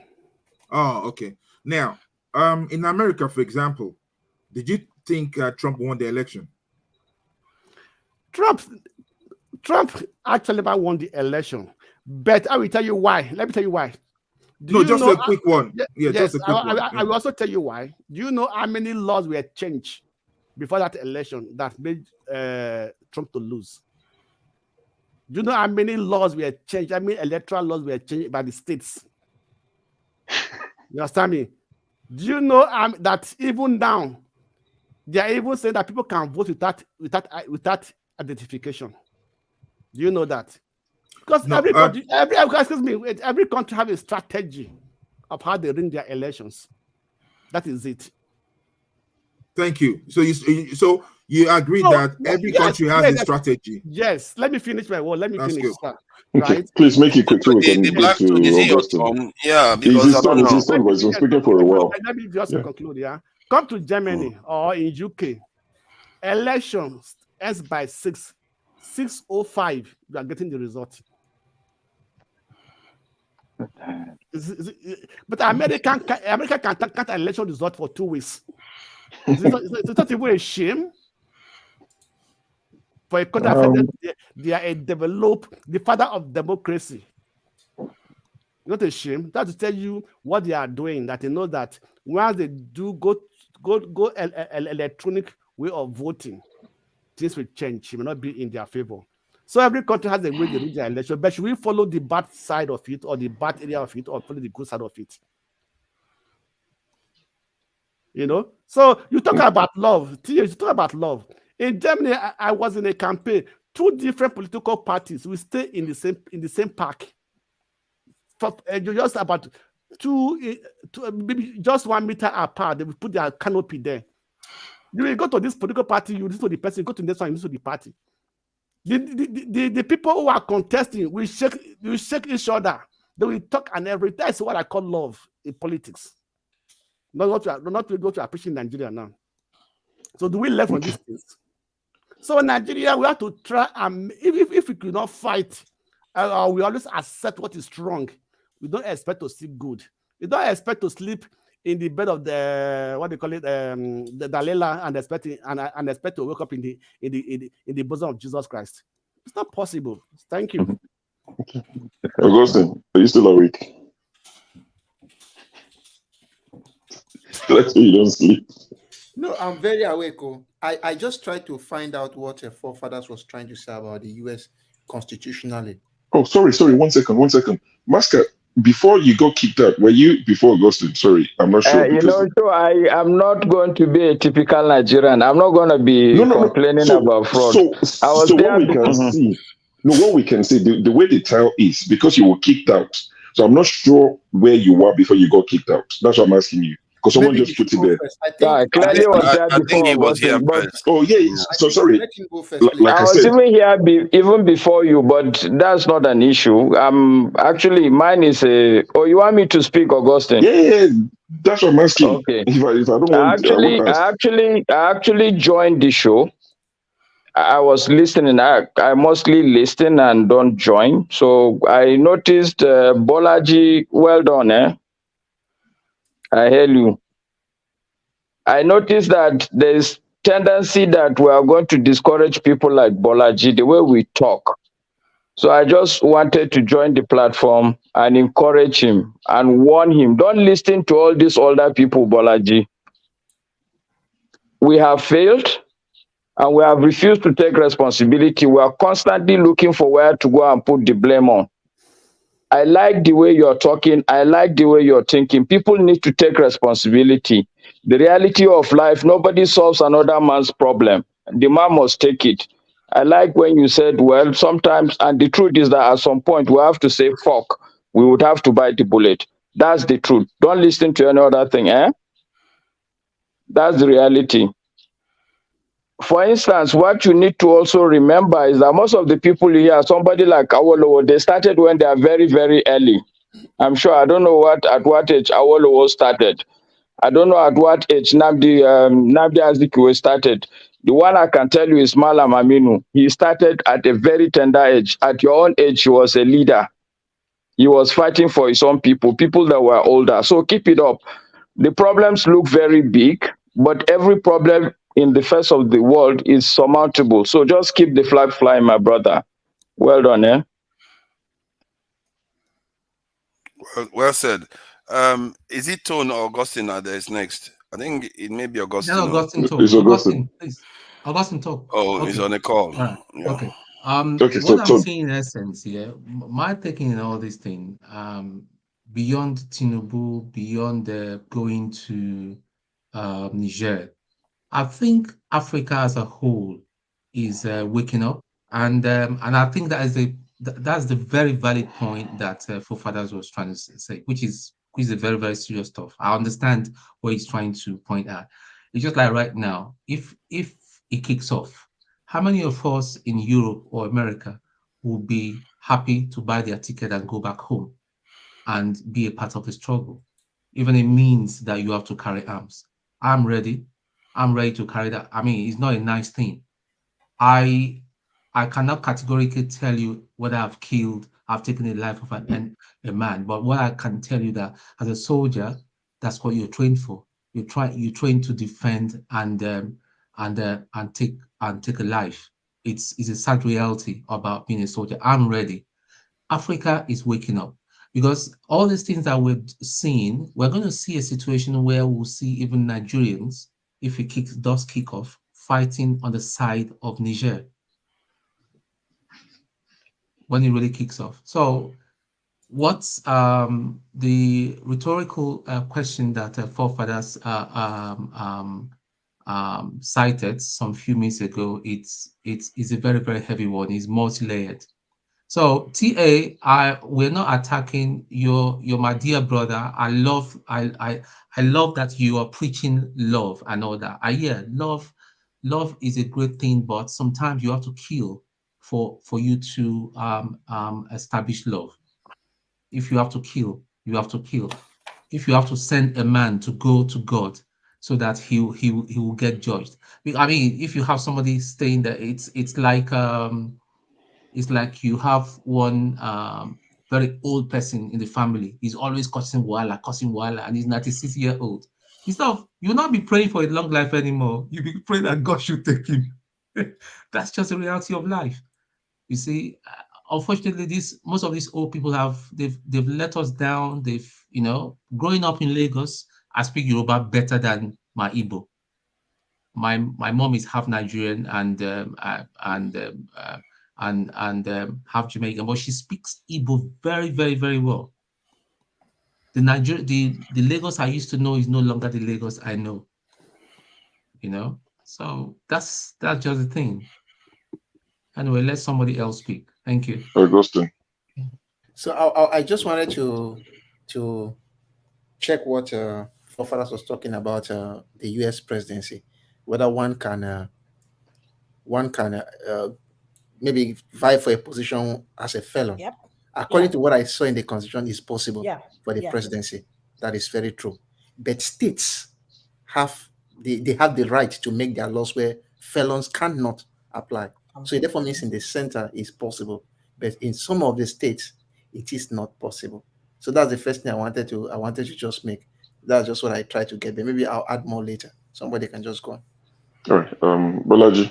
Now that you heard from Uncle Masker, are you still wanting to be part of this, or you want to be kicked out since you're not meant to listen to us? Yeah, I'll do the honors. I'll be very glad to kick you out. But it's just that It's a yes or no. Do you want me to kick you out now? As I brew me, Abi, you want to stay? Yeah. I'm joking. It's your turn to speak. Go on. Yeah, it's just that TA, but people have said it before. Like me personally, I think when you love people, like you just need to treat people the way they want to be treated, not just love people. Because I'm even thinking maybe it's love that made them colonize us in the first way. Anyway, it's great. But I just feel like you need to treat people the way they want to be treated, not embrace love, because they'll just see you as fun. And now, like, I don't know, maybe before it works, but now you're just going to be seen as a mugu and they'll just use you. People just use people now. And I don't think I want that with Africa anymore. We just want something more better now. Okay. All right. Thank you. Ify, you're next. But what I was just going to say, because I think at some point I'll get to speak since Forefathers is moderating. So, T, with regards to love that you've preached, I think I listened to you guys yesterday and I didn't join when you were discussing the law, and today as well. My point is, I think Nigerians have proven over time that we love one another in most cases. The average Nigerian loves the next Nigerian man. We do. We know the people that sow this seed of distrust amongst us. The bigotry you saw during our elections, it would disappear for the next 4 years. And for some weird reasons, known to all of us, it will reappear in 4 years. So that tells you that without these people, we can actually love one another. And it goes beyond the borders of Nigeria. Africans generally. You see another black man in the West and you're like, oh, you look at them and you're like, is that person Nigerian? You're itching to say hello to them. You're itching to greet them. So we don't have a problem with one another. It is when these people come and they cause their trouble. And that's what I'm saying. If it is them you're saying we should love, no, I can't love you. Sorry. If the Bible says turn one cheek until I go deaf and I can't hear anymore, I'm not turning anything to you. You've slapped us enough. The politicians don't love us. For how long are we going to tolerate this? And you're saying we should find solutions, as Forefather said. The solution clearly is not to love these people who are literally selling us for trinkets. 2023 trinket, whatever that is in these days. And Ogogoro. How can you tell me to love such people? I'm never going to love them. Sure. When I'm talking about love, I'm talking. Yes. You said that we love one another. Yeah. I believe we do. And no, I don't. Okay. If you look at even Fela said it, yeah, that Pope na enjoyment Imam Nagbaladun. You understand? He's still talking about the political class against the people beneath them. Yeah, and that's what I'm saying. It's still the same. No. See, let me kind of just within a few seconds. Okay, look, please. Looking at people in Nigeria, I've seen and I look at the way if you love one another in Nigeria, yeah, we're talking about the political class. Yeah. How about the people beneath? You see in Nigeria, some people, instead of paying salary, yeah, to their staff, they withhold that salary. They're not political class. You understand what I'm saying? You see people in the churches, yeah, they will take all the money from the poor, yeah, and they will be suffering. They're not the political class. You understand? See, Nigeria as a whole, that love, yeah, we always love to fool each other. That, oh, I love you. See, you know, if an Igbo person start talking now, or Yoruba person start talking, the first thing you heard the Yoruba person say, my best friend is an Igbo guy. I have a Hausa friend. Not in my case. My best friends are Yoruba, but carry on. Yeah, you understand what I'm saying? You know, that's what they'll say. But look, when it comes to the nitty-gritty of stuff here, you know the difference. In China, there are ethnicity in China as well. But China is where they are today. Because what? They have to sacrifice everything. Mr. T, this is not because of love. They're not because of what? They're because of love. If they don't love each other. It is because It is because of love. I think we should go to Ife. I'll yield my time to Ife. Because it's I rest my case. See, you can see love now. I'm yielding my time to Ife. Is that not love? I yield my time to Ife. Who is Igbo? That's love. Ife, take my time. Add it to your own. Anyway, most of my friends are Igbo people. They're from Ife place. I talk to them every day. Sorry, if you carry on. Hi. Oh my God. Tia, first of all, forefathers, go and sleep. Honestly, so this guy. I can see you from here. Your eyes are so tired. You are exhausted. Go and rest your brain. I don't feel physically tired. That's the problem. No, I can be careful. If you send him to bed, me, I'm going to bed in about half an hour. So if you send him to bed, we are closing the shop. So be careful. I don't care, but he needs to go and rest. Yeah, I agree. Tia, my brother. My lovely sister Ife. You see love? That's love. You see, the truth of the matter is that this word love is very far from us. That's why when you talk about love, I just sit down and laugh and shake my head. I say, Tia is far. Because if we have love for this country called Nigeria, our leaders will not be doing what they're doing to us, right? Yeah. Right? Correct. Okay. Yeah. But the thing is that you see that word love, it can never work in this country called Nigeria, unfortunately. It will not work. No matter how much you want to. Let us be realistic because we live in the world of reality. It's not going to work. In a country where my brother will tell you want to go rent a house. You are still bargaining with landlord. Another person, Igbo person, will come behind you and tell the landlord, I will give you 1 million. Why you are still talking about 700,000 in the same country? It is not going to work. Whether between Igbo or among Igbos or among Yorubas, it's not going to work. It's not even about Igbo outside Yoruba. I've always said it here. You know, Show will always make fun of me. I have, and he's laughing, you know, I have my people, my good friends. So the word love is not what we are talking about. Let's leave that love by the side. Let us focus on the problem facing us in Nigeria. It is not love that is our problem. Ife, thank you very much. Thank you very much. We've talked about Thank you very much, Ife. Tribe, we've talked about religion. But we have more things, but it's not even love. Love should be the last thing we'll be talking about in Nigeria, to be honest with you, at this point where we are. It should be the last thing in our mind. If we want to fix Nigeria, common election, we didn't get common election right. What can we get right? Common election. That say you have this state, you have this state, you have this state. We can't get it right. Tell me what we can get right in that country. Well, Ife, just a quick one. Like I said before, if you go and look at the civil wars in America, they were like this before, yeah, where they were going through all these issues, but now they are where they are today, and that's why you see a lot of Africans could migrate to America. Go and look at China, yeah, in the early 60s, they were going through this as well. And the reason why China could be where they are now, they work together, they love one another. Because look, they didn't love one another before. No, I'm just trying to break it down. What love does. Look, I'm not going to shy away from it. I'm a Christian. The Bible says, love the Lord thy God with all your heart, all your soul, and all your mind. And love they want people to do with the same Christian they are talking about. Sorry for interjecting, TA. I don't want you, this your love it. Let's move love to responsibility. To deal with on you earth. Understand? Let us look at it from the point of responsibility. Honestly, T, I'm envious of your close circle of friends, your wife, your children. They can't love with you. You'll have finished them with love.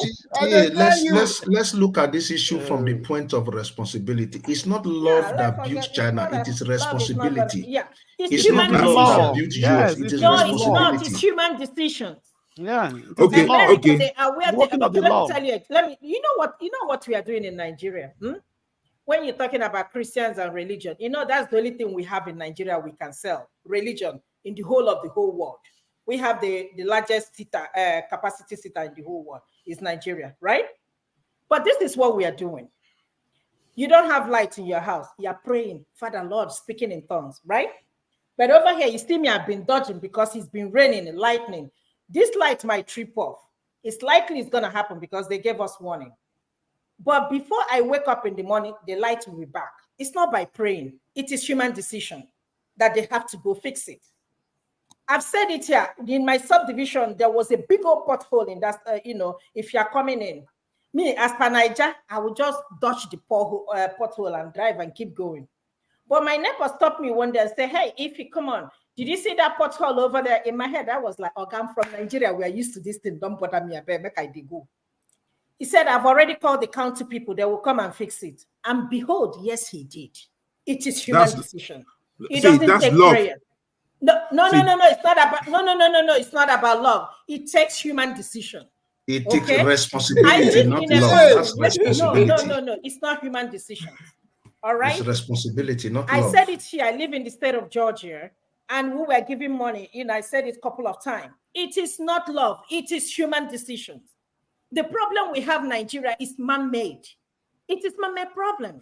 It is human errors. You just mentioned now. Love. We don't need love at this point. You can't tell me I'm hungry and you come and coming to me to tell me that I have to love one another.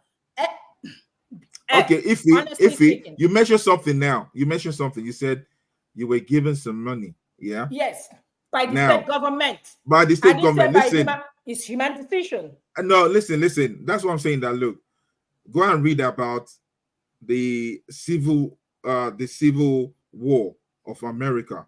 That you understand what I'm talking about when it comes to love. Yeah. Now, the slavery in America. Yeah. There's some people that want the slavery to be abolished. There are some that said, hell no. They're not going to agree that. That was it's human decision. Love. That wasn't out of love. It's human decision. It is human decision. Okay. I think we should hear from Bumi. I know where the love will come, but not what we are going through in Nigeria. That is not what we need. Let us be realistic. If anybody tell you love is going to fix Nigeria, the person is not telling you the truth. Our problem is man-made. No. Our problem is man-made. It was created by us. And the only the only people that can solve it is us, and not no love. We have to solve this problem. You can get all the love you want in the whole world. It's still not going to fix Nigerian problem. It's not going to fix our economy. It takes the economies to fix the economy of Nigeria. It takes somebody to feel the healthcare of Nigeria. Let's hear from Bumi. Anything about road to fix our transportation. It takes somebody who knows something about homeland security to fix our security. Stop telling me about love. It is all up here in your brain, human decisions, and not love. Love is not going to do no for us, period. Let's get it and get it right. Let's hear from Bumi.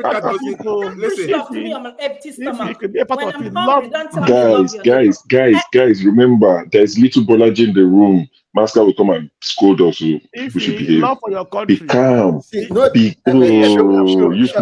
I'll tackle you. No, they underlook my guy. He's big enough and he's a man. He's my bro now. You're underlooking him. I'm not underlooking him. He came in yesterday. Nobody is spoiling him. I beg him. It's growing. Nobody is spoiling him. When He came in yesterday. Wait now. Wait. You know, enough, and he's were you here yesterday? Augustine, slow down. Were you here yesterday when he came and did his introduction? I was here. I was on the show. So he made the point to highlight that he's young little. No, why he highlighted it. Wait now. He highlighted it. Wait, Masker came in and told him that as a young man, he should, be careful what he listens to. And I'm jokes apart, I'm being careful as to how we present these things to Bolaji, because he's trying to make up his mind. Would he, be interested in Nigeria politics? Oh, he lives in Manchester. He's fine. He can just close the chapter and say, to hell with Nigeria. My life is soft. You understand? So I'm just careful. I mean, when he's not here, maybe we can do rowdy, but just because he's around, you understand? I'm a bit conscious. But Bumi, sorry, it's my first time seeing you on the show. I'm not sure if it's your first time. You've probably been here before. If you haven't, we'll always ask where you're joining from, and you can speak to us. Thank you. Yeah, good day, everybody. This is not my first time. I've been here before, but it's a while back. I just stay and I listen. And yeah, I mostly came here all because of the whole love topic. And I just wanted to say that we are mistaking love with lust, especially in Nigeria. That it's taken to a different level, different way. Yeah, that we don't have to it's very clear that our politicians don't love us. Okay, it's just they don't care about us. And you don't necessarily have to love someone for you to be a human being and just be kind or show certain things. Like, for example, I was in a small town with my brother, and it was a very small town. And there was this shop where they sell plants and all that. And it was on a Sunday, and the person had all the, I don't know how you call it, all the plant stuff outside. Okay. And I was like, if we're in Nigeria, someone would have just stolen one of these plants. And we understand why no one would steal those plants, because they understand that if one person starts stealing, it creates this behavior whereby everyone becomes cautious that, okay, let me be careful. And it just creates this cycle of you can't trust anyone. So as long as I don't steal, someone else wouldn't steal. And that's why in that town, it was so, it's so free. You can easily leave certain things. Like, for example, I don't close my doors. It's just very, it's easy to be in this environment. I remember when my sister came, she was like, oh, you're doing this. Oh, close the door. My mom was like, close the door, lock the door, because she was coming from Nigeria. And I'm like, no one is going to steal anything because they're all live in this small society and their police works. So they can easily call some, it's just as long as I stay in my lane, people also stay in their lane. But if I decide to go out of my lane, then someone will also go out of their lane, and then we start worrying. And that's the Nigerian situation, whereby you can say, oh, it's not necessarily the politicians that are mean or that are corrupt. We also have Nigerians being corrupt. And it's because the politicians have created this environment whereby they have not provided anything, but they have also not shown love to the people. So the people don't know what love is. So now everyone is just working for themselves. And that's why you see, oh, people will steal, people will kill people. It's because no one has shown them love. So why should I show you love when no one is showing me love? So I might as well just defend myself. And we need to understand that you need to have, as much as I don't want us to blame politicians all the time, that there's certain things you should blame the citizens, but it kind of has to start from somewhere, from one person. And in our case, it has to start from the government. The government needs to start caring for their citizen, and then automatically the citizen will start caring for each and every for themselves. Like if we have our police, if our police were working, you see at least 2% or 10% of the crimes committed in Nigeria would stop. It's just there. Because if I know I can go to this person's house, rob that house, and you cannot call police. What is their number? So I will steal. So you just need to understand there are certain things that need to be put in place that will automatically change people's behavior. I don't have to love you, but you just have, it works by itself. It's just like it's a reaction or whatever they call it. It's just how humans are. So we need to start making sure we have those systems in place. And then you see that we start having responsible citizens, and also we'll be able to identify people who are not responsible, and then we wouldn't have corrupt people in power. But because we have people who are not responsible in power, the citizens becomes responsible, and also we can't identify who's responsible because everybody is just doing their own. And I think that's like the big problem in Nigeria. For example, that we don't, because there's no standard, we're all just going. It's hard for you to kind of like pick a good politician or a good, let's say governor, let's not even go all the way up there. For you to pick a good governor for yourself, you kind of base it on like the last governor. So if the last governor was like a criminal and all that, then you won't know what a good leader is. And all it takes is for that person just to give you 1%, just something 1% better than the other person, then you would think it's a better politician, but it's actually not. You're still the same. They're just giving you a little bit of, stable place to lay your head. So I think we don't necessarily need love in Nigeria. We just need common sense. You just need to know that if I do this, this person will do it. It's just that simple. If there's a red light and I decide to go past the red light, the person behind me will pass it. Because why should I stop when you do not stop? It doesn't make any sense. So as if I stay in that red light until it's green, you can be behind me, press your horn, we'll all stay there. So you need to understand it. The next thing you know, somebody will just keep on doing it, and then I'm missing it. Yeah, so that's why I think. So sorry, we are missing it. There's love. Love is very important.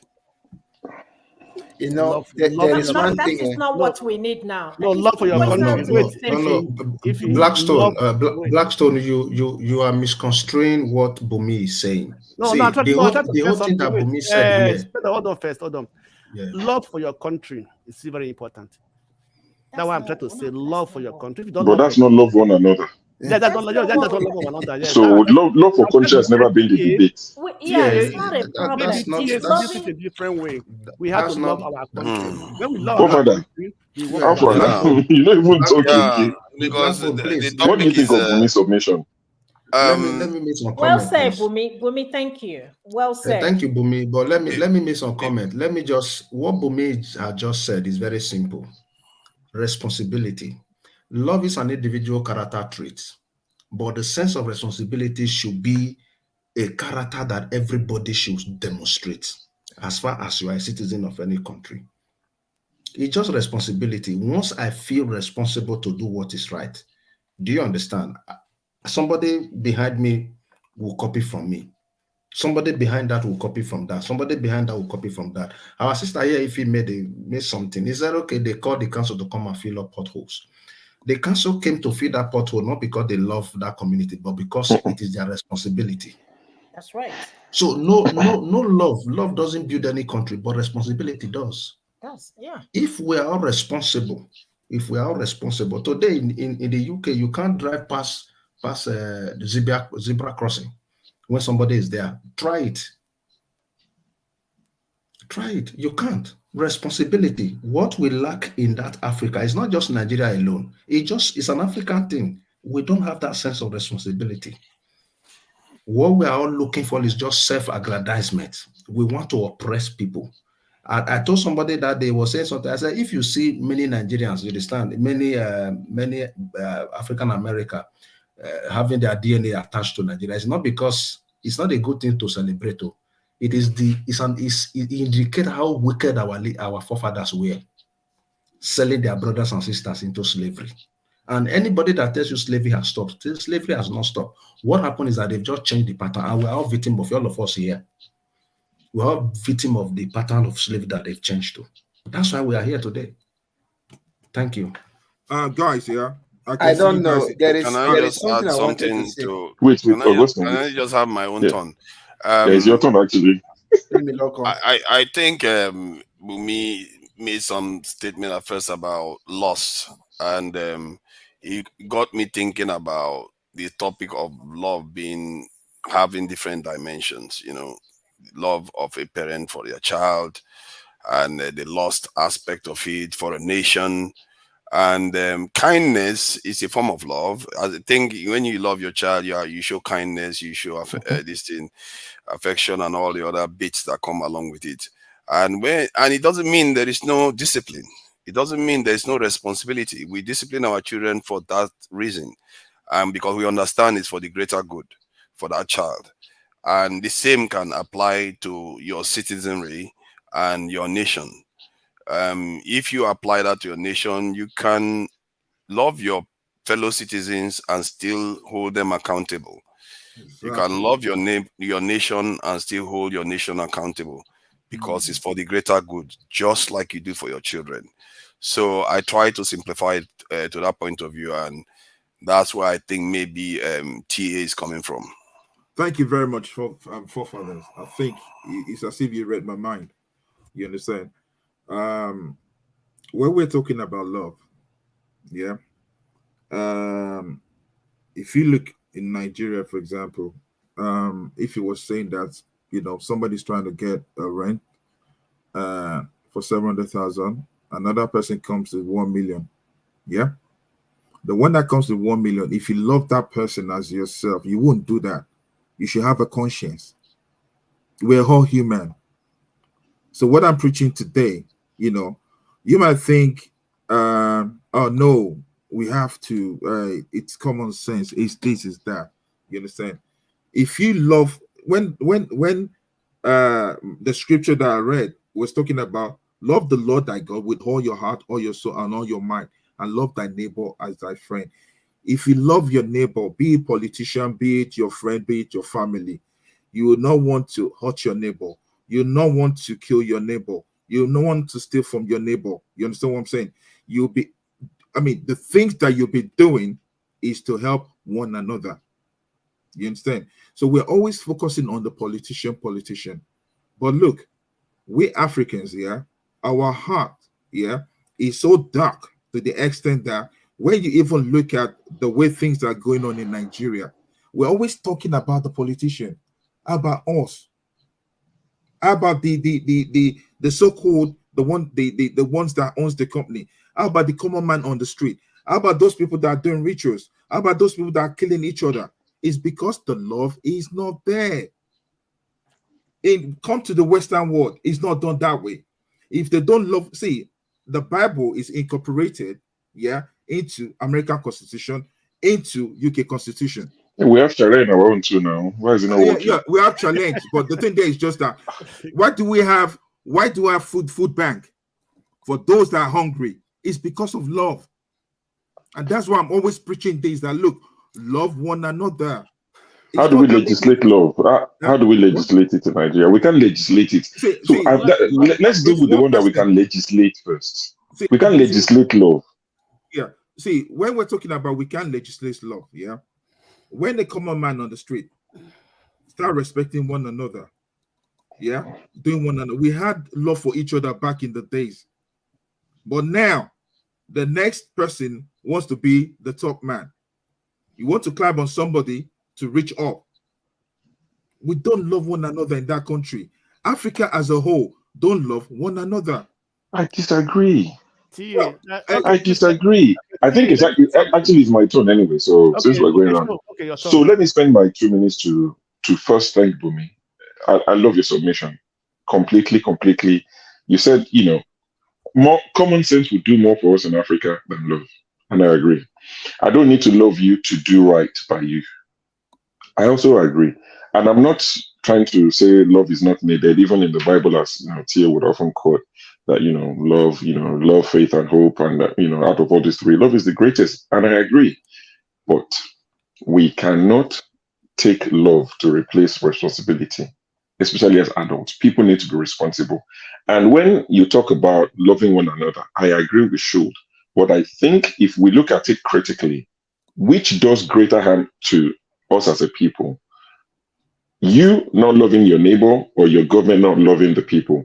I think if the government loves the people, which is why I'm putting the greatest blame on their table, is if the government loves the people, the provision that will be made for the people, there will be less people trying to scheme one another out of little things. A Nigerian would scheme you out of 1,000 naira today because they're that desperate. That's why they would give them 2,000 naira and they would sell their votes. People are that broke and poor, and that is the doing of the politicians. And nobody should come and tell me Nigeria is poor or Africa is broke. No, we're not. Nigeria is the second poorest country in the world, according to what's come out, off the back of this, their fame that they don't want. But looking at it critically, is Nigeria the second poorest country in the world? But they're the second poorest. Is that down to the people of Niger or to their leaders? We need to put this blame firmly at the desk of those who it belongs to. Let the politicians, the leaders, the rulers, the kings, the chiefs, let them fix up. And we, the people, will reciprocate the love. I think every human naturally is loving. Nobody was born with hate. People learn how to hate. You were born with love. It's natural. It's given to you the day you were born. People learn how to hate people. That's learned. Love is, it's like you can't even separate it. It's always born to love. We grew up and learned how to hate people. It's like racism. Nobody was born a racist. People grew up and they learned how to be racist. So I think if our government will do right by us, things would change drastically. Big time. Bumi just nailed it. I mean, I know Fofada is moderating, but even if I was moderating, I wouldn't stop her. Because she was just saying the right things. It's commonsensicalness of these things. If we fix things, if the leaders do right, it's easy for the people to follow. If the leaders do right, it's easier for them to punish the people who don't do right. But if the leaders are constantly flouting the laws, how can you now hold the citizen? The citizen will tell you, okay, you did it yesterday now. We saw you do it the other day now. How can you now tell me I can't do the same? And it comes to pastors, it comes to all these people you talk about. I've said it here, if you see the bigger pastors in Nigeria, the things they do is what is stopping them from correcting people like Mommy Gio that trended last year. How can a big pastor go and tell Mommy Gio to stop talking rubbish when some of them are actually talking the same rubbish? How can they tell my friend in the East, that light guy who was not used to all his powers, how can they tell him to not talk about his powers? Because they themselves are not showing good examples. So I think it starts from it's like the father of the house misbehaving, and you're now saying the children don't love each other. You, the father, have not shown them love. They can't see you showing love to their mother. They can't see their mother showing love to their father. Well, you're saying the children don't love each other. They don't love their cousins. You love. Sorry, Father, you're going to say something. Yeah, I think this topic is a feedback loop. Probably. Me said that it needs to start from somewhere. So a loop, you can always start from almost anywhere. It doesn't have to be from the top, because there's no top in the loop. You can at any point, and because the way you treat your leaders could also come back, because you create more leaders. And why is it that the new ones perpetuate the same things? I said it the other day. Somebody will be normal today, like Oshomole as a good example.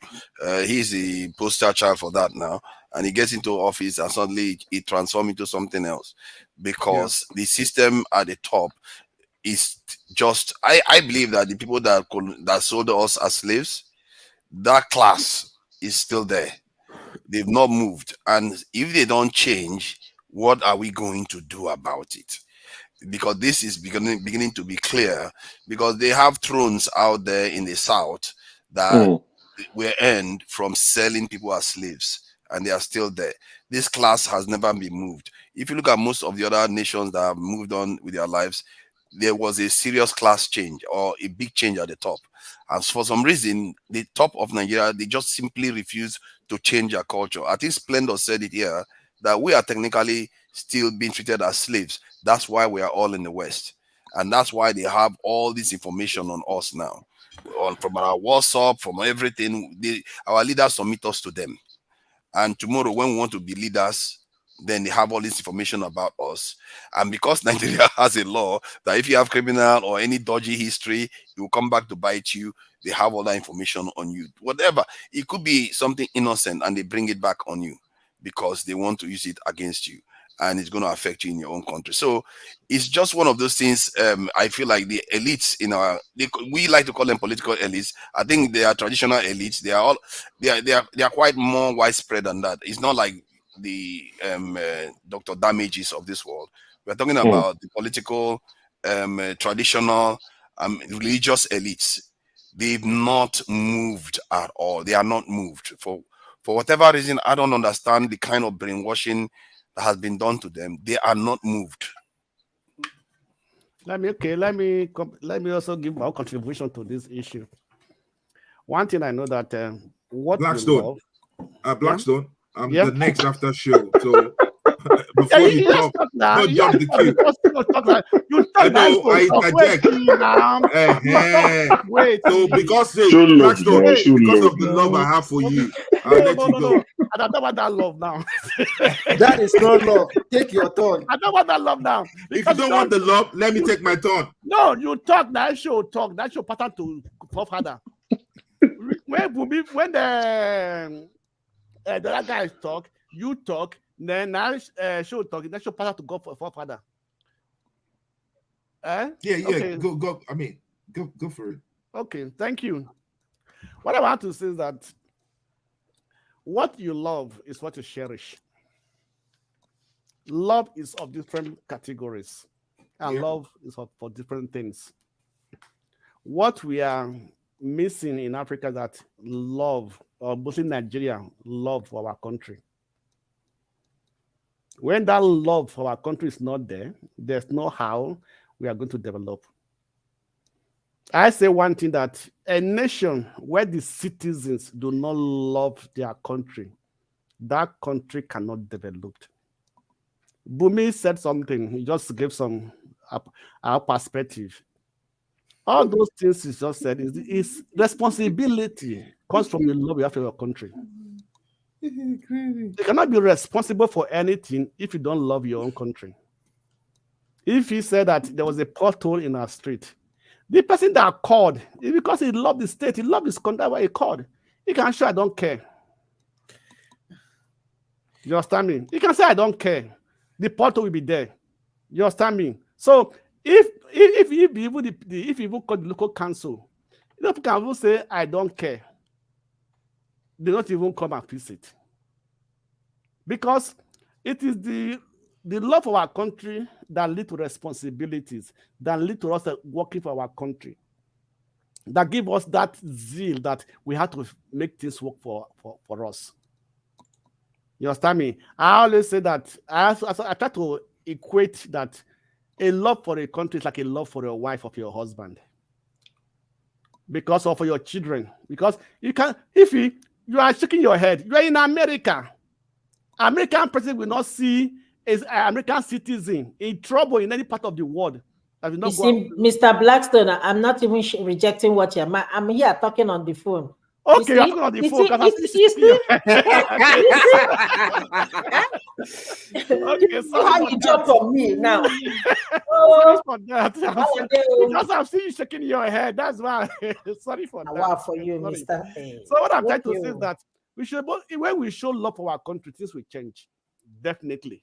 You understand me? Then that responsibility will come. I say there are two major organs of government that make a country work, or that make the laws of a country work: the executive and the judiciary. In Nigeria, these two organs are the most corrupt organs in Nigerian government. So how do you expect then anything to work? The judiciary are compromised. They just make law. They come to judgment based on who can buy. The highest bidder get the judgment. The executive, the police, the military, and everything, they're also in the same group. But if you love your country, you can say, no, I do not want this to happen. It is the citizens that actually work to protect the country before the people in government. Because if the citizens do not react, the people in government will dominate. Informations mostly comes from the citizens to the police or to other organs of government that put this in order. So responsibility don't just start like that. You can be responsible. You can say, I want to do this. You can, but without you having that love for your country, there's no how you are going to be responsible for your country. So we have to be able to develop that love for Nigeria.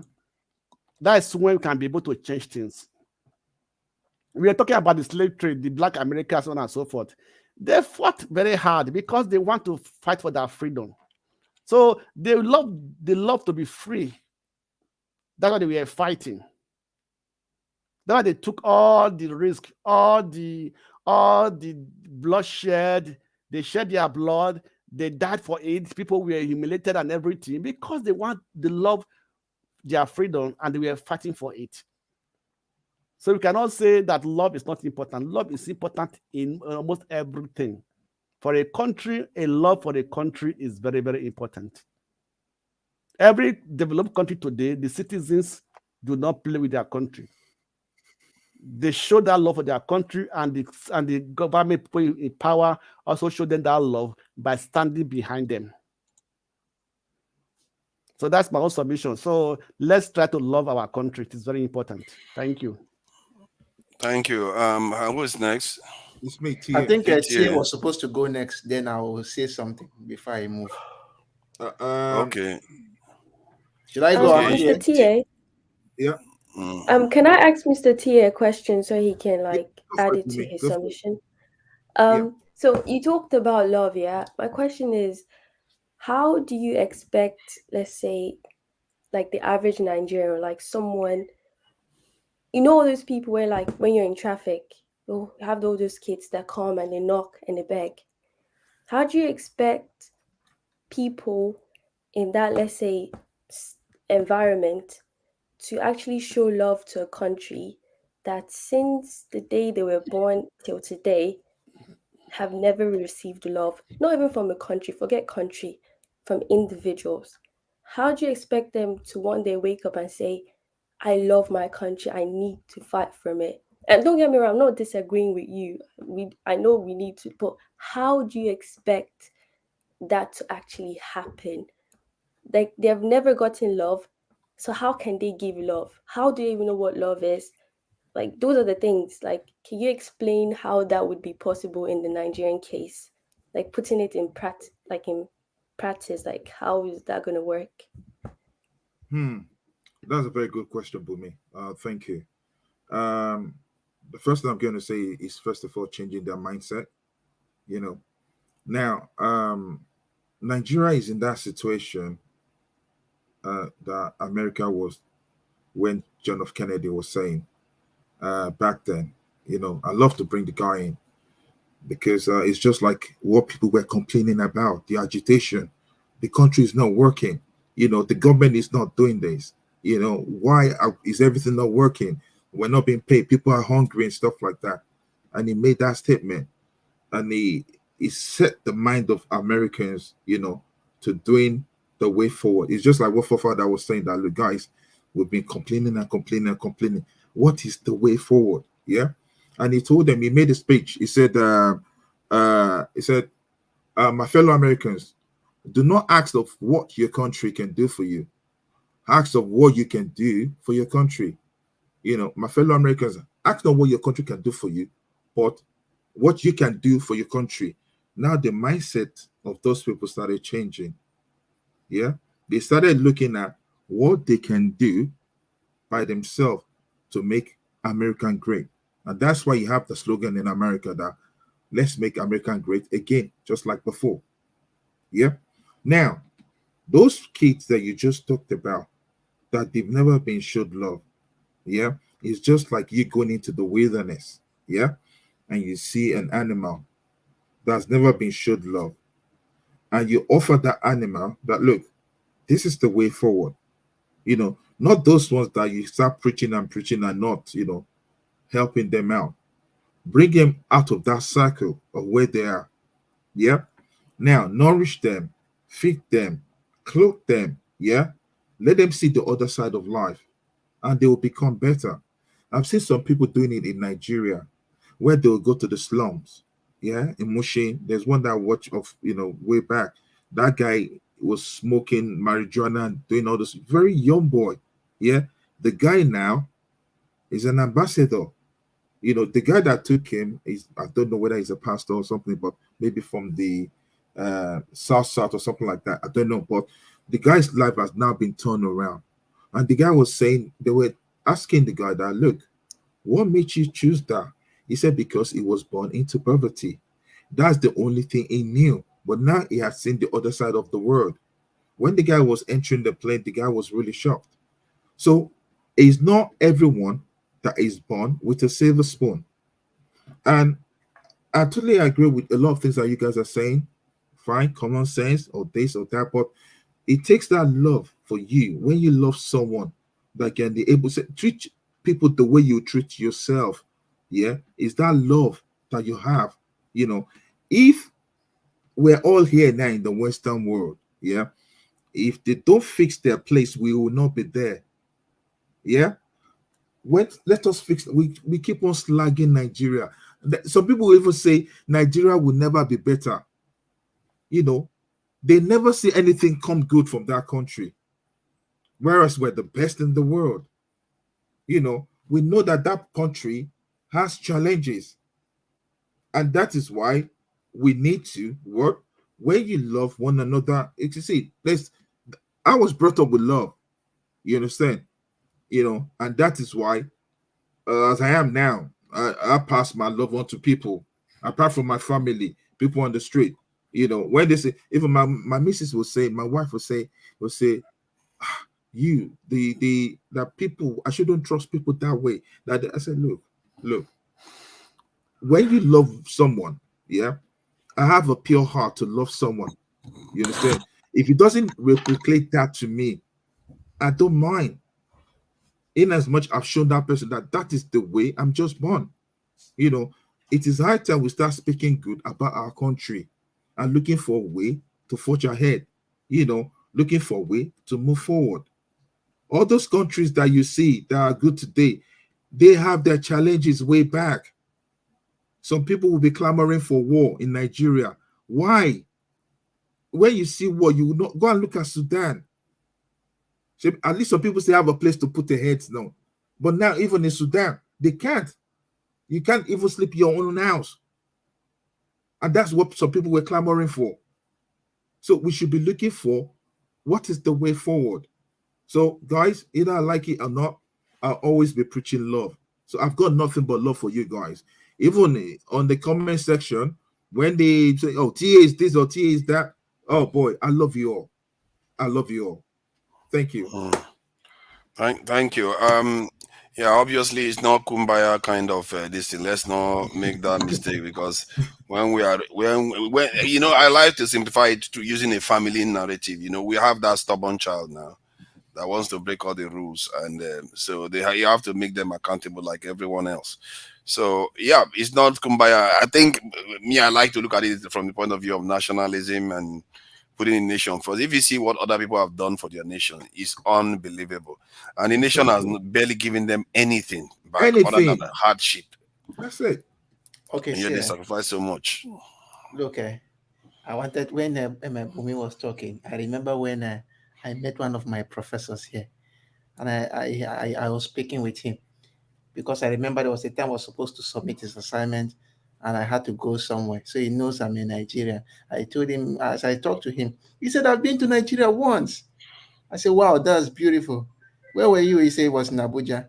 He said the only thing he could remember is that people did not respect red light in Abuja. The thing was somehow crazy. But he said he was very surprised that there was this red light, and that's traffic red light, and people did not respect it. And it's somehow very crazy, because in Nigeria, we just believe that you just need to run and cross it. Now, there were some things I wanted to talk about, really. one of the things we're talking about, I think Blackstone talked about it, is this issue of corruption. I think before now, the judiciary has been very corrupt, but we have not been looking at the judiciary. I think it's during this election that people now decide to turn an eye on the judiciary to see what is really happening there. And the rot we are now seeing there is getting worse. So most people don't even look at the judiciary. They mostly look at the legislature and the executives. But now, a lot of people are now maybe looking at the judiciary to find out what is happening there. And I feel with time, things will get a little bit better. And now, the next thing I wanted to highlight a little bit was this issue of love for country. Look, we all love our country. Our country has responsibility towards us, and we also have our own responsibility towards our country. I was just thinking as we asked that question about maybe this Amajori you see on the road. Look, how do you expect a child to? I was just thinking how do you expect a child to grow up from such situation and expect him to give 100% allegiance to a country? I'll tell you the truth. We are talking now about Nigerian issue. The truth is that we all love Nigeria. That's why we are talking. For me personally, if I don't like somebody, I don't even talk to you. If I don't like you, if you make a mistake, I will not even tell you. That is why sometimes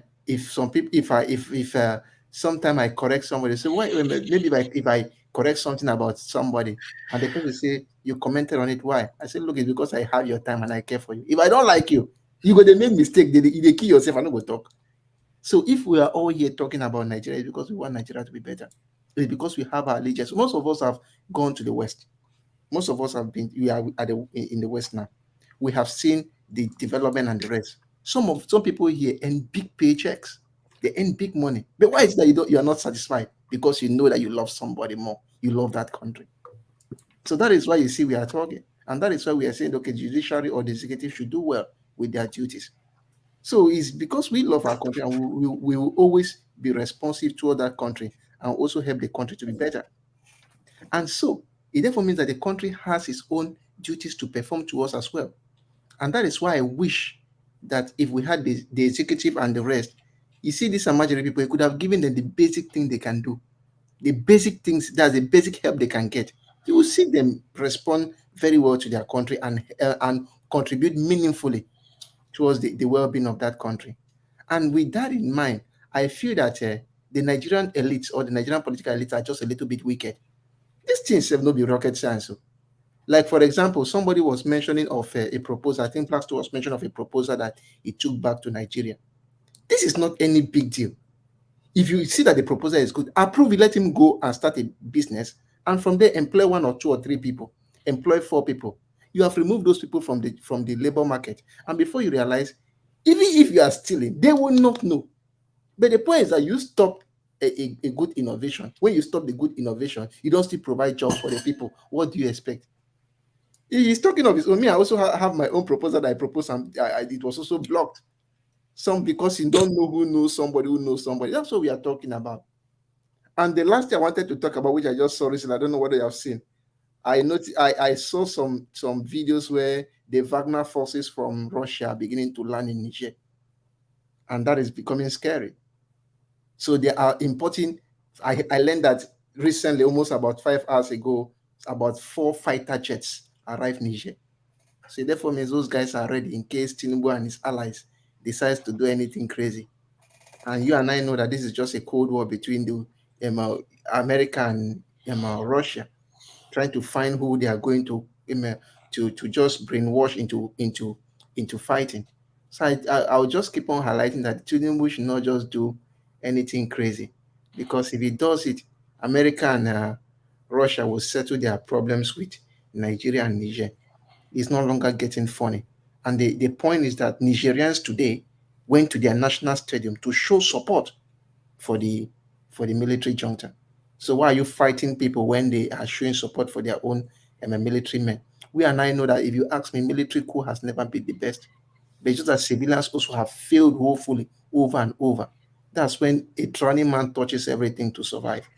So I just saw that and I said, maybe I should just say it here, because Tinubu should not just try anything rubbish. Because if he tries it, the problem between America and Russia, they go settle on for battlefield in West Africa.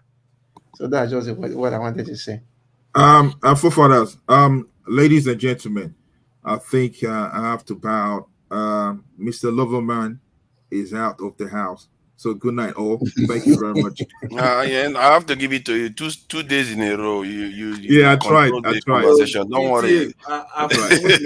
You tried today. You were not under a lot of heat today, though. I must say. Not like yesterday. My thought first before you go to you. He's gonna come and start having a go at you now. Let me go and rest. Look, me and forefathers were there till morning. Yes, I mean today. So really tired. I was there too now. Oh, that's true. He was there. That's true. I was there. Forefathers, I don't know how you do it, man. Now I finish before you come out. I beg. Okay, go for it. Okay, I'll just watch from behind. Let me go rush some other things. Okay, bye too. Bye. Thank you for coming in. Is it Tone or Ife or Bumi? Who wants to say something? I think Tone seems to be relaxed about it. Do you want to say something, Tone? Yeah. The thing is, the whole thing is, we need to do, on a very serious note, something dynamic has to happen to effect a change in Nigeria, because we keep saying talk, dialogue. It will not. These people are career criminals. They're even breeding their younger ones to take positions to carry on with the corruption to the next generation. So is it the kind of people that you want to dialogue with, or is it the kind of people that you want to ask for Duduwa or Republic or Republic or Yoruba Nation or Biafra? I do Republic. They will not even that discussion will not come on the table. So something dynamic has to happen. So what we do, okay, we're now waiting for the judiciary. If judiciary should come maybe 4 a.m. this morning, because at the time that they like announcing very important things, so that it will take us all by surprise. By the time we wake up, Tinubu is now the substantial president of Federal Republic of Nigeria. If we get that kind of, what do we do? Or they call the, I heard that Wike was suggesting to Tinubu that he should there should be a curfew if people start demonstrating. There should be a curfew, to calm people down and to criminalize anybody that dares to come out. These are criminals. We're dealing with hardened criminals. This is the only thing they know all their life. Everything they've gotten is through criminality, and they are ready to do everything to protect it.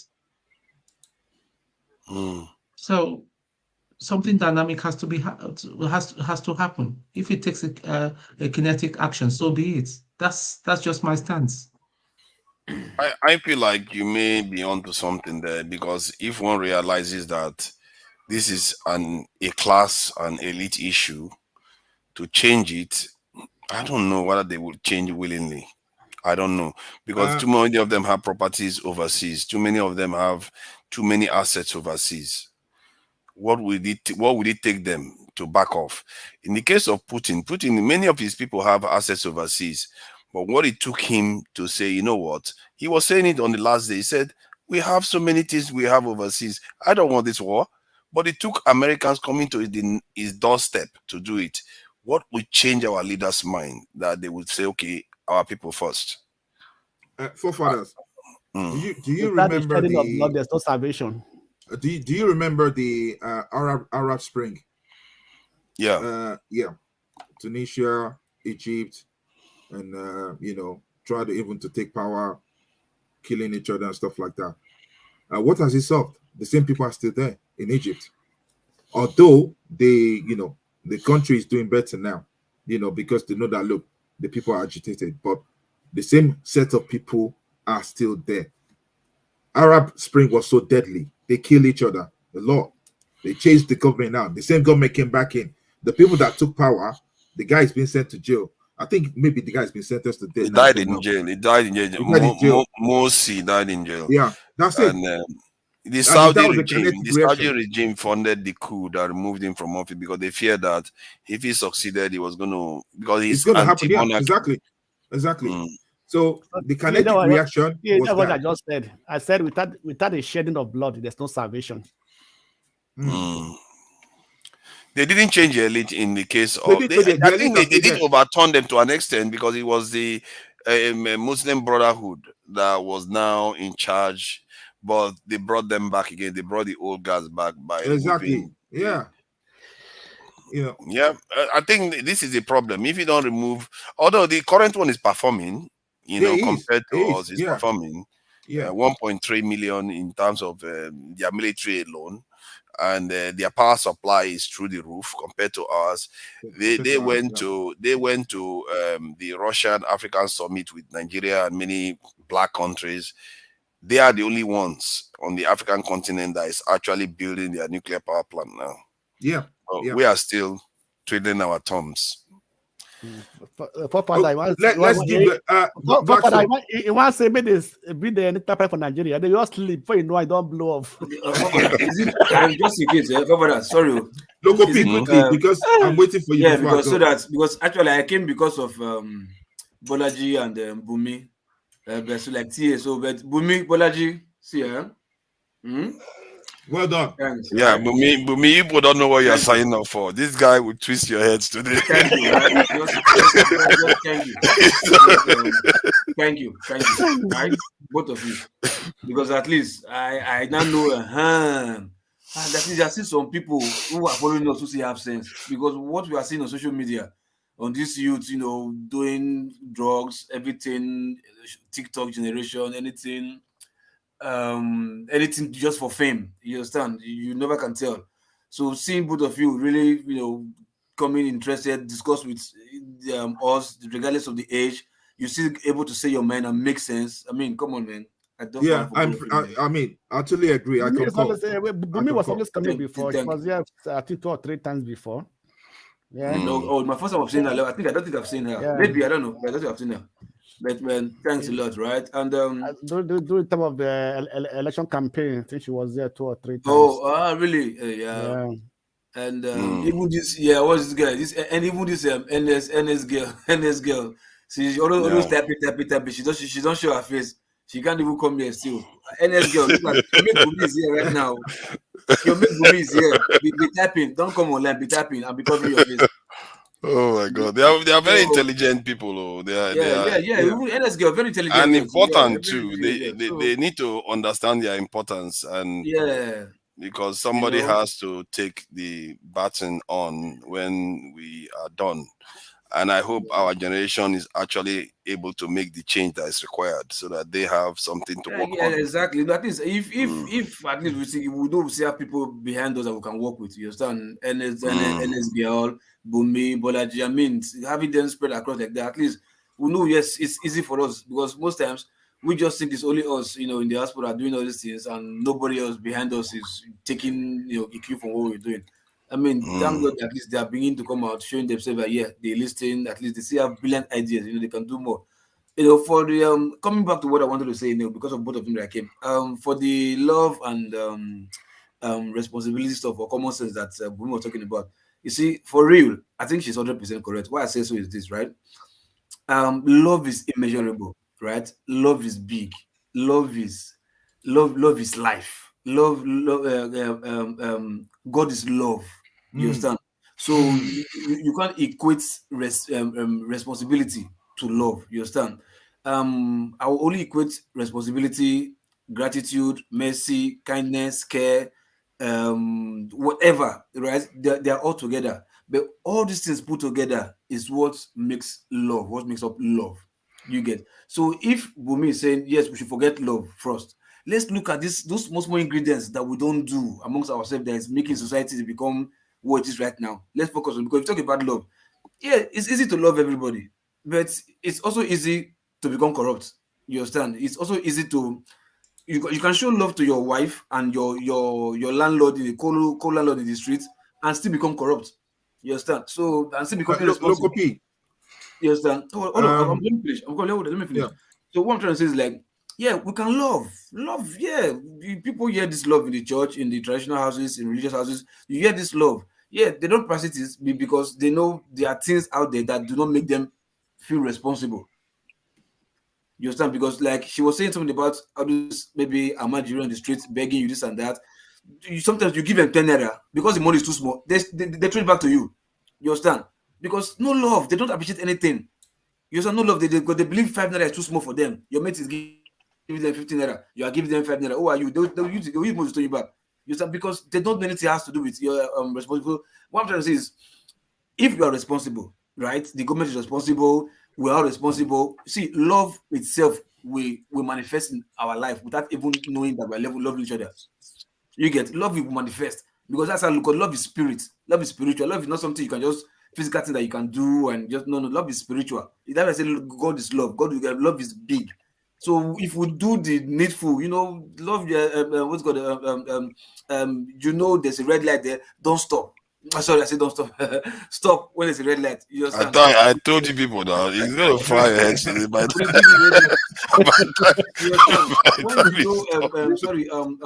This idea of fast guy not be thief. You are a thief. You understand? Or what you call the Mugu for Gaman shop. You are a thief. Just call it a spade. So we always look for this sweet subtle term that we can, part ourselves with and commit irresponsible acts. You understand? So, in a small, God, love is important, but I think love is bogus, it's spiritual, it's big. You understand? There's little things that we can do that will better our life. You understand? Then we'll see, like I said, we'll see love coming down from heaven, like manners coming down from be touching all of us. It because we are not responsible. We want to break each other down. Everything is just money. We are greedy, everything. That's why it seems as if love has disappeared. But by the time we do all these things, love will come back on its own, Look, P.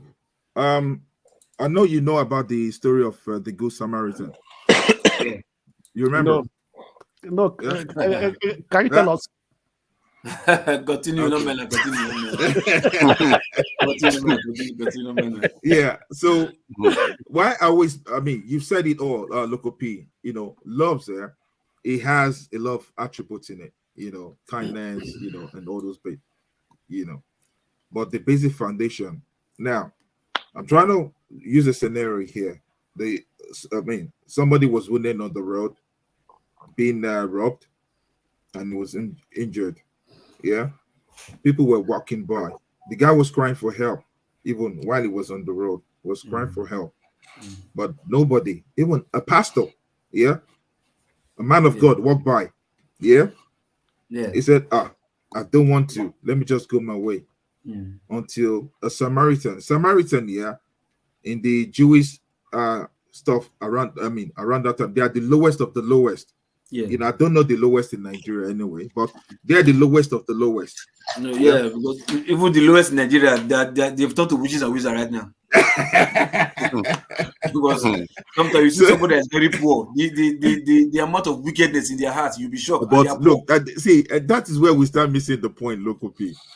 If someone, I read on the news, somebody fined, is it $75,000?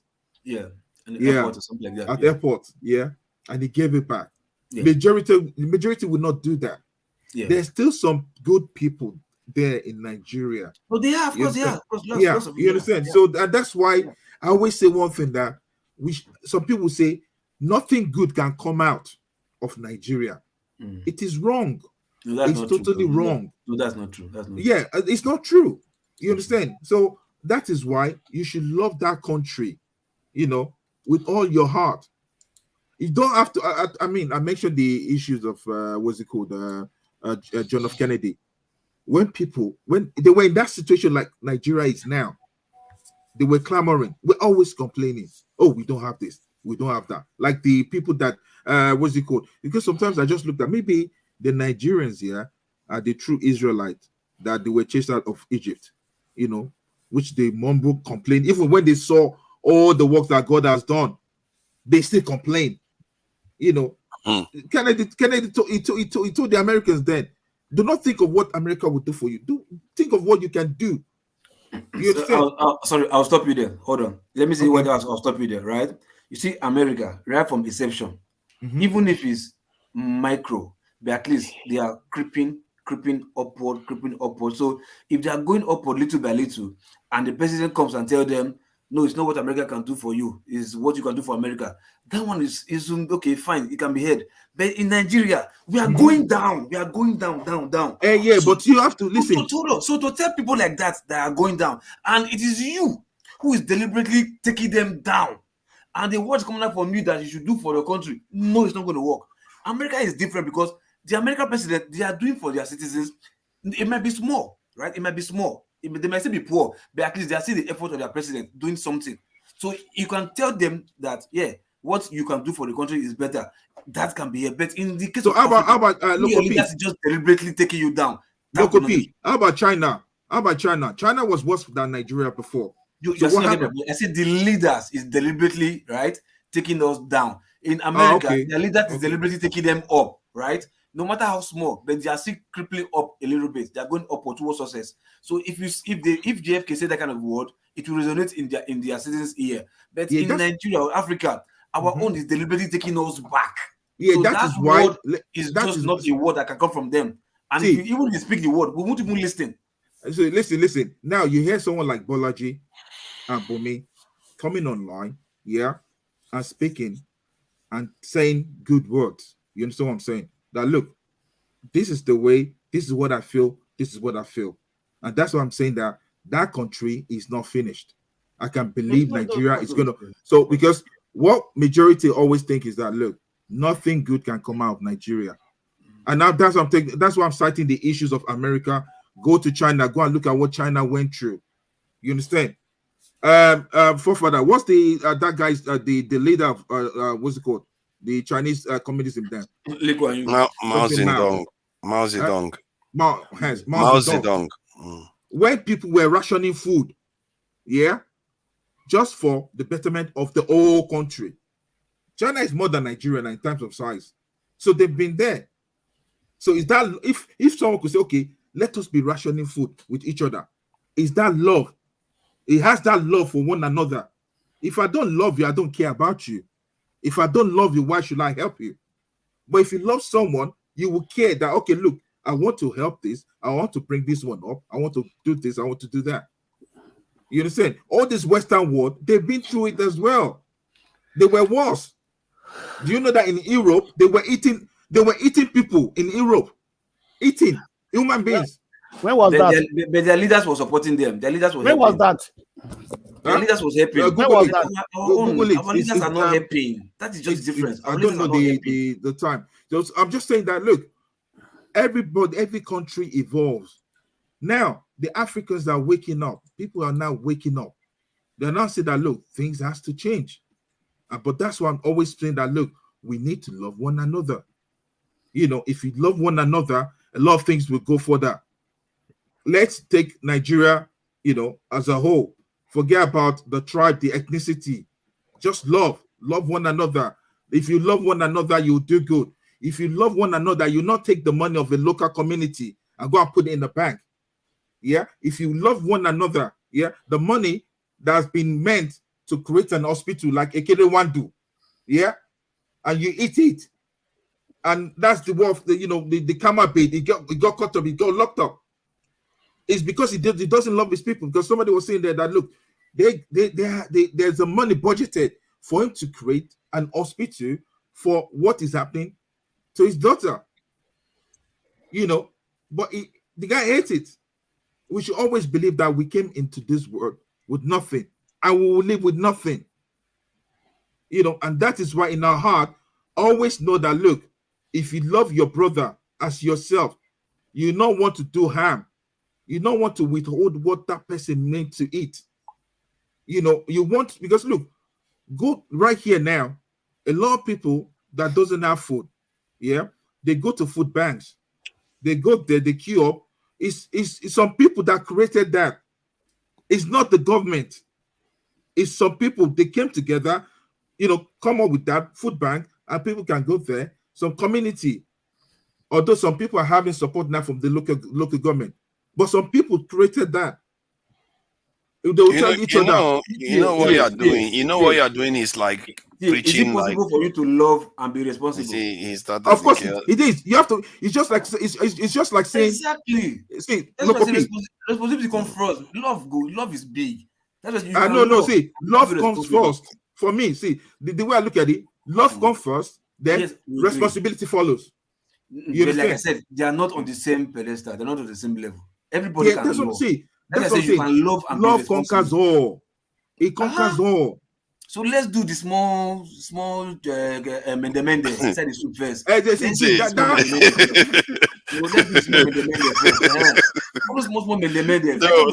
let the young ones speak. I think Bolaji has had forefathers. Mr. T. Can I just? No problem. Bumi, you again. Wait. Let me just address something to you. I get what you mean by love, but I feel like you're using that statement very loose, like very vague. I feel like you can't love someone if you can critically think. Do you get what I'm saying? So it's like, if I can't love someone who's constantly abusing me. Do you get? So it's like you need to know how to know when you should like distance yourself from certain things. And I think if you just say love, like if I say, oh, I should just love everyone, then you're saying anything goes. I can forgive everything, I can overlook everything, but you need to be able to have common sense. For example, I think a good example is like traffic lights. If I was a governor of a state, if I really wanted people to follow traffic, I would make sure like I have, let's say, cameras that can identify them. Does not mean I love every single person in my state, but it means that I'm also preventing myself from having an accident. I'm preventing my mother, my cousins from having an accident if every person follows the rule, the law. So you don't necessarily just have to just love, but you need to just start. Bumi, can I quickly answer that question, because time is going. Now, I just spoke about Ekene C'Anugo that was given the budget to do an hospital. Yeah, he didn't do that. Then get caught up, but now he's in jail. Yeah. Now let me tell you a personal experience. There's this white guy that was working with me. Yeah. He was where he was working before, the department he was working before. The guy was doing good. Yeah. All of a sudden, they brought two ladies. They now split his job role into three places. So the other ladies, they were not, someone that was doing one stop before, it was not doing three. So the guy was really unhappy. Now, when the guy's manager was going to do his appraisal, yeah, the appraisal wasn't good. The guy wasn't happy as well. So ever since then, the guy rebelled. He wasn't happy. So it was back and forth. When it comes to what's it called? The pay increase, whatever. The guy didn't get a pay increase. He didn't get where others, even the people that he trained. So the guy was always moody, and always with any little thing, the guy will reply, and saying it will pack his table and stuff like that. So eventually, I was now working on a new project. So I needed people to come and work with me. So the manager was ready to let the guy go freely. So I took on the guy, he was not working for me. So I noticed his attitude. So one-on-one, I had a meeting with him. It's because of the love I've had in heart that, look, this guy is not okay. You understand? And I said, look, this is the situation. This is this is your job, bro. This is what you're going to be doing, and X, Y, Z, and stuff like that. So I taught him some things, took him out, understand his feelings. He told me all his feelings. That's how I got to know the issues that he had, all those baggages. So he told me and stuff like that. And I said, okay, look, this is the way we're going to do the work. Yeah. This just do X, Y, Z, and you're okay with me. Yeah. And later, ever since the guy started working with me, his life turned around. That even the former manager had to come to me that, look, TA, what have you done? I've never seen this guy being happy. There's something that you're doing, yeah, that's not affecting this guy and his family. You understand that? Because now the guy was so happy that even when he got another job in another company, yeah, he put me that as a reference. Why? Because I know, you see, if you take common sense, that look, common sense means that you should do these things. You should do it. That's the way it's meant to be done. I didn't go in gun blazing. I understand. Look, I took him in, understand what he was going through, yeah, was able to resolve the situation. That's called people's management. But it's because of the law as a human, you know, and the kind of person I am, I don't discriminate against color, tribe, whether you're this or whether you're that. You're a human being. And that's where that love comes in. So, guys, thank you very much. I love you guys. Mr. Loverman is out of the building. Peace. Please stay a little bit more now. No more. I'm going.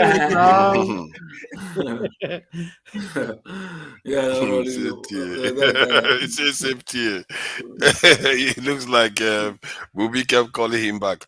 So yeah, who's next? Is it Bolaji? Bolaji, I think Bolaji. Thank you for your patience, Bolaji. You know, young men like you taking your time to, you know, hang around for hours. You know, go ahead and let us know what you think. Yeah, soon he will be hosting it now. For those of you on the chat session saying that they don't give you your flowers, I only give to Bumi and Bolaji asking, well, come on live, show your face here, I'll give you your respect and your flowers. All right? Because if you are talking behind the stage now, I don't know if you are young or if you are older than me. So if you are complaining that, sorry? Where the flower now? And we let Bolaji talk. If you carry flower, if you carry flower, this way you did, the flower go die now. No. See, now you will see what Loco does. Loco doesn't listen. He doesn't follow rules. Can we let Bolaji talk? No. I didn't know. Somebody missed it, so that's why they make reference to them now. All right. Sorry. I have to talk to Uncle Loco. Go ahead, Bolaji. Go ahead. Yeah, I was just going to say that.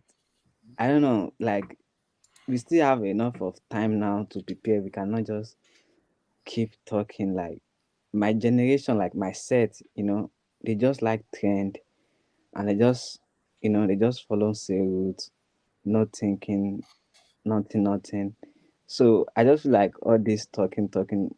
I just want us to take this to the people, like people that are used as a bargain to, you know, threaten the 3 to 4% of us that are trying to get it right. So, like, you know, they invest a lot of money in BB Nigeria, all those stuff to distract them of, you know. So they just keep reposting. Like, whenever BB Nigeria is going on in Nigeria now, to even go on the internet is going to even like, come on, man. Same thing as Guinness World Record. Like, I've mentioned it yesterday anyway. I just want us to stop, I don't know, beating the bush around. They've been doing this for 60 years now, since independence, so-called independent, and nothing has really changed. I just want us to, I don't know, maybe I'm just thinking too much, or I'm just imagining what cannot be happening. Maybe, I don't know. I just feel like it's just about time to take this to the people that are not on internet. They don't even have phone. They just buy these people with 3,000, 5,000 naira, and we need to stop doing charity. Like, charity can't work. Charity can't fix Nigeria. We just need to let these people know that it's not about charity anymore. It's not about this love. I don't know. Maybe love can work. I don't know. But it's not about love. After 1 hour of being told to love, you just said it's not love. This is what is stubborn. I don't know. Maybe I just like I'm going to use hyena as a example. You know, when hyena try to hunt animal, like big animals, or even they even challenge lions sometimes. It's not like the hyenas love themselves. Like, after they even kill the food, like they'll attack themselves when they're hungry. Yeah, so it's not even about like there's love, like to just get this thing right, and when we get it right, then we can try to say about this love thing. I don't know, maybe we can, I don't know, but I just feel like we have enough time now to just I don't know, maybe with masses, with a lot of resources, we can just get there and let a lot of people understand. Maybe we will fail again the next 4 years, but maybe the years after, maybe there will be like opportunity and chance for us to take over, because these people are controlling the power. They hold on to it, like they won't let go. Like no one wants to suffer or share the same food with anyone. It has to, I don't know, the heart has to come from somewhere, and miracle does not happen when it comes to Nigeria. Like it's not going to happen. I don't know. Maybe I just feel like it's just action time. We watch, what our grandparents have done to forefathers now, and which forefathers? I don't know, like forefathers. No, when you say forefather, you have to be specific. There's uncle forefathers on your top left, so you have to be specific. Oh, so like the ones before us, like the previous ancestors. You're talking about the ancestors. Yeah, like they've watched, and I don't know, even Jesus Christ does not have enough span lifetime to even see all what Nigerians have seen already. So just can't just move on and just. Yeah, Mr. Bolaji, Mr. Bolaji, I can guarantee you, don't worry, Nigeria will get better. You know why? People always learn from suffering. Yeah, that's why I said don't let the poor breathe. They said that change starts from suffering. So they said that necessity is the father of invention. So what Nigeria is going through, people are rising up. People are beginning to get more interest in things, in the affairs of Nigeria, even the youth. If you see, like the Obidient movement, that movement will continue. Nothing will stop it, but nothing will kill it. And all the political analysis or analyzers are saying that that movement have come to stay in Nigeria. You know, so and those in political space, people like Obi and other ones, they will still galvanize those movements. People are really coming up, you understand me? So it is like every country that changes today went through the same problem. They went through pain. They went through difficulties, you know. So that difficulties now they make they think well sometimes. If you not get food to eat, sometimes go think, I must do something, you know, but there must be some changes, you know. So don't let it bother you too much. I know that it's good to have interest in the political affairs of Nigeria, you know. So it's good to have interest, you know, and Nigeria, you know, this modern days with internet and everything, everybody love entertainment. You know, everybody love entertainment because of the difficulty. Also, that's a distraction. That's a distraction. Yeah, they also use that entertainment to cool down their high blood pressure. Okay. You know, it's going to be up. If I don't know, forefathers, I'm not sure if you're forefathers. I'm not sure if you're reading up stuff online. Which one? I know you're moderating. No, I know you're moderating, but sometimes I know you're checking up stuff, you know, because I know you do a lot of research while on the show. So I was just wondering if you're somewhat busy so I can sort of flow the show to AY, and looks like Black Panther literally packed to speak to us, you know. So maybe Black Panther, definitely. I want to hear. I came before him, but you know, it's up to the two of them to decide who goes first. In case you're busy, that's what I'm asking. Okay, no, I'm good. I think Bolaji was having his submission, so it's all good. I think it's now time for AY to. I think Black Panther was here first, was he? Or was it AY first? Okay, AY, go ahead. And do you want Black Panther to speak or? Yeah, go ahead, Black Panther. See how Black Panther. Show him the love. Yeah. Black Panther. Do you know why AY want me to go forward?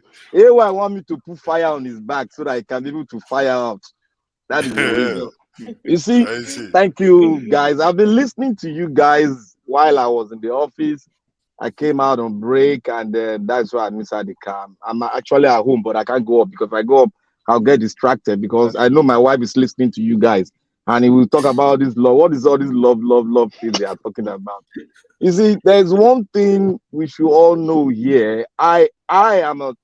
I'm a student of history, and I give God the glory that I was brought up in a historical, home, and I was brought up when Nigeria, where we were taught history in our school. I don't take me as if I'm the old school. No, I'm not the old school. I was at the edge of where Nigeria was about to take off history from school. So I was in that gap. I had the opportunity to get it before they take it off the system. So I think we all are getting, because I come from a school of thought and I have an ideological backup, and like I told them, forefathers, I'll call it to Nigeria, don't worry about the name. It's my brother. We have ideological different, but there's a roadmap we followed, and we meet at this point, and we have already met at the point. I used to tell him that what you're saying, we are going to meet at a point, and today, thank God, we have met at a point whereby we can agree on that point, where we can draw a roadmap to where we are going to as a nation. I think on this platform, and what we'll be saying, I think Loco P, I have a love for his audacity in bringing out his word, and Mr. The other brother that just called me on red t-shirt or something like that, he's putting on.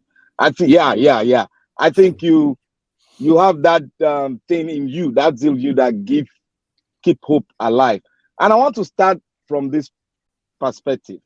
You see, if you are building a nation, or you want to build a nation, you don't build a nation from the perspective of love. You don't start from that point. You start from the point, I might be radical in my approach. That is the way I'm brought up. I might be radical in my approach, but I believe on the long run, you will see that in me, there is love already. That is why I take from Loco P. In me, there is love already. But what we need to, because the love I have was built in me from home. You see, that is why I say when you are building a nation, you don't bring love first, because love was given to you at home. That is part of the thing that your parent must create inside of you.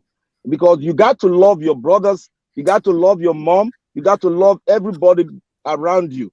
That is for the home to bring that moral into you, which I believe most Nigerian, the ethnic group like the Yoruba clan, a lot of clans in Nigeria have that zeal to build love among their children. That moral standard is built in them. Now, when you want to build a nation, if you go to the history of the American, you go to the British history, you go to the Greek history, you go to the Spanish history, you see, if you want to build a nation, you have to build a strong union through the agreement within the people that live there. You have to create an ideal that will force your country to become a country whereby the love you build from your home as a byproduct will fuse into that system. Because if you love your brother as yourself, you will definitely, if you are inclined with the ideology that brought about the constitution of your country, then love will flow on its own. That is why I say love is a byproduct, not a product, not the ingredient that you need mostly when you are building a nation. You have to build a rule of law, you have to build a constitution, because if you and I go to Greek now, if you and I go to some other country now, you can't tell me because I'm driving a car now, I see a red light, I just go, you said, oh, that man does not have law. Or the man stopped in the red light, you say, oh, that man that stopped in the red light has love. That is not in the chart. The reason I must say, I want to go to the fundamental. You see, I love the guys, the young chappy, the young people we have here. I love them so much because they are trying to know what is the definition of that Nigeria. They are trying to know, and they are trying to come from the perspective of love. we that come from the school of history, we have to teach them something. They're not to come and preach the Bible for them. We have to teach them how you can build a nation, how a nation is built from what has happened and the history behind your nation.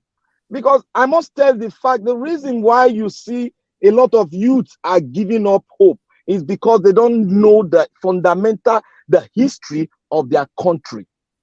If you tell them to tell you the amalgamation of Nigeria now, they don't know anything about it. If you tell them to tell you about the history of those that came together and, pass on the law that said, oh, we vote for this, we vote for the constitution of Nigeria, how many constitution does Nigeria have and which one is in process now? They don't know, my brothers. The reason why America is today, America built a nation under an ideal system, and after building that nation, all other things came into limelight because the law you put in a nation will bring about a good character. It will mold the nation. It will mold everybody inside that nation to follow the rule of law and to follow the constitution, because that is what binds you together.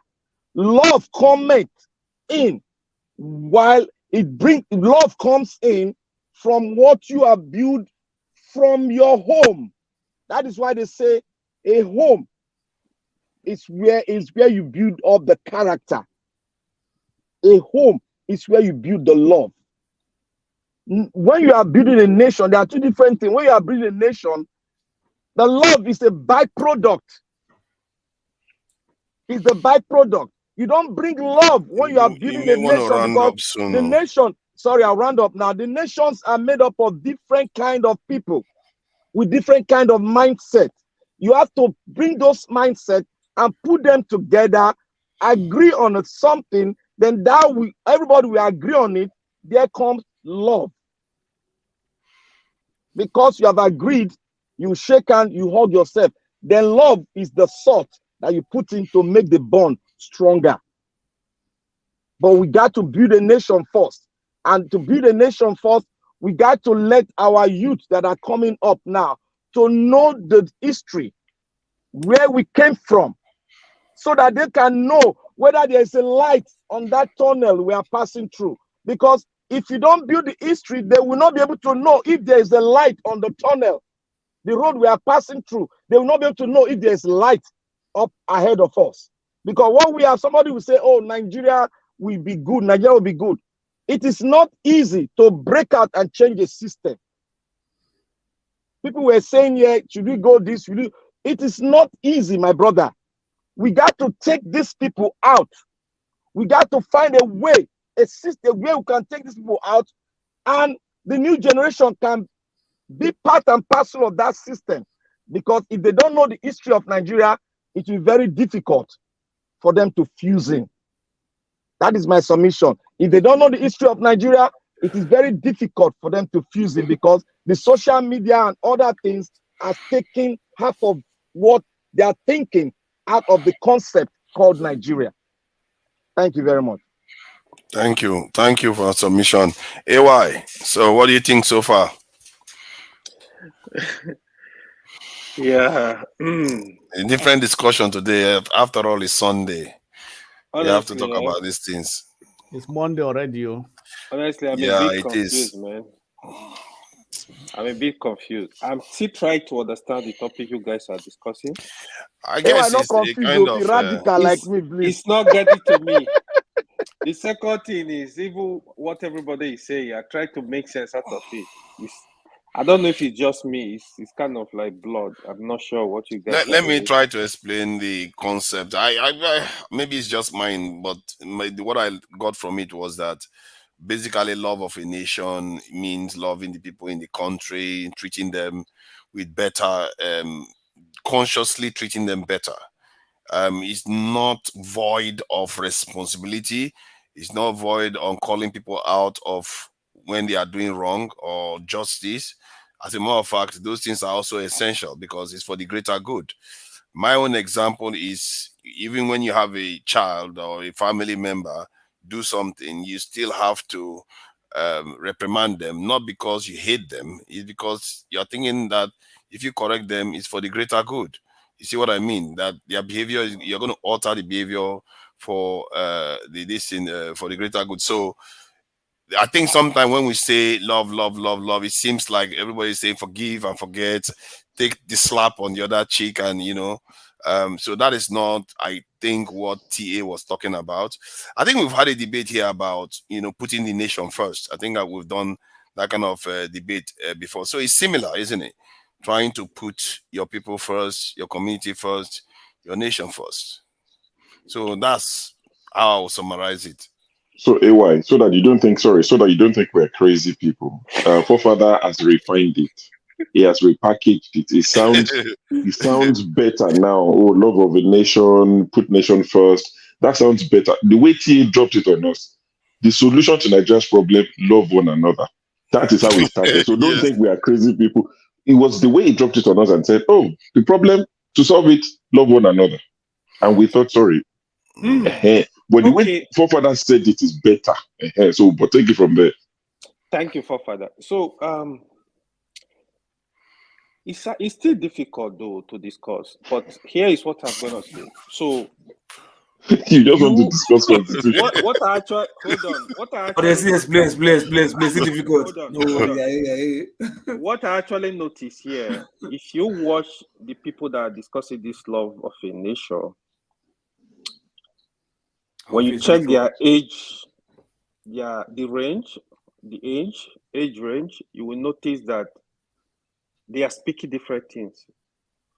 The older people, they are emphasizing on this love your nation. The younger ones, the Jay-Z, they don't care, they don't understand what you're talking about. The reason is that they met the nation, even ourselves, in a mess. There is no hope. It's hard for you to explain to them to love the nation. This is the honest truth. These kids,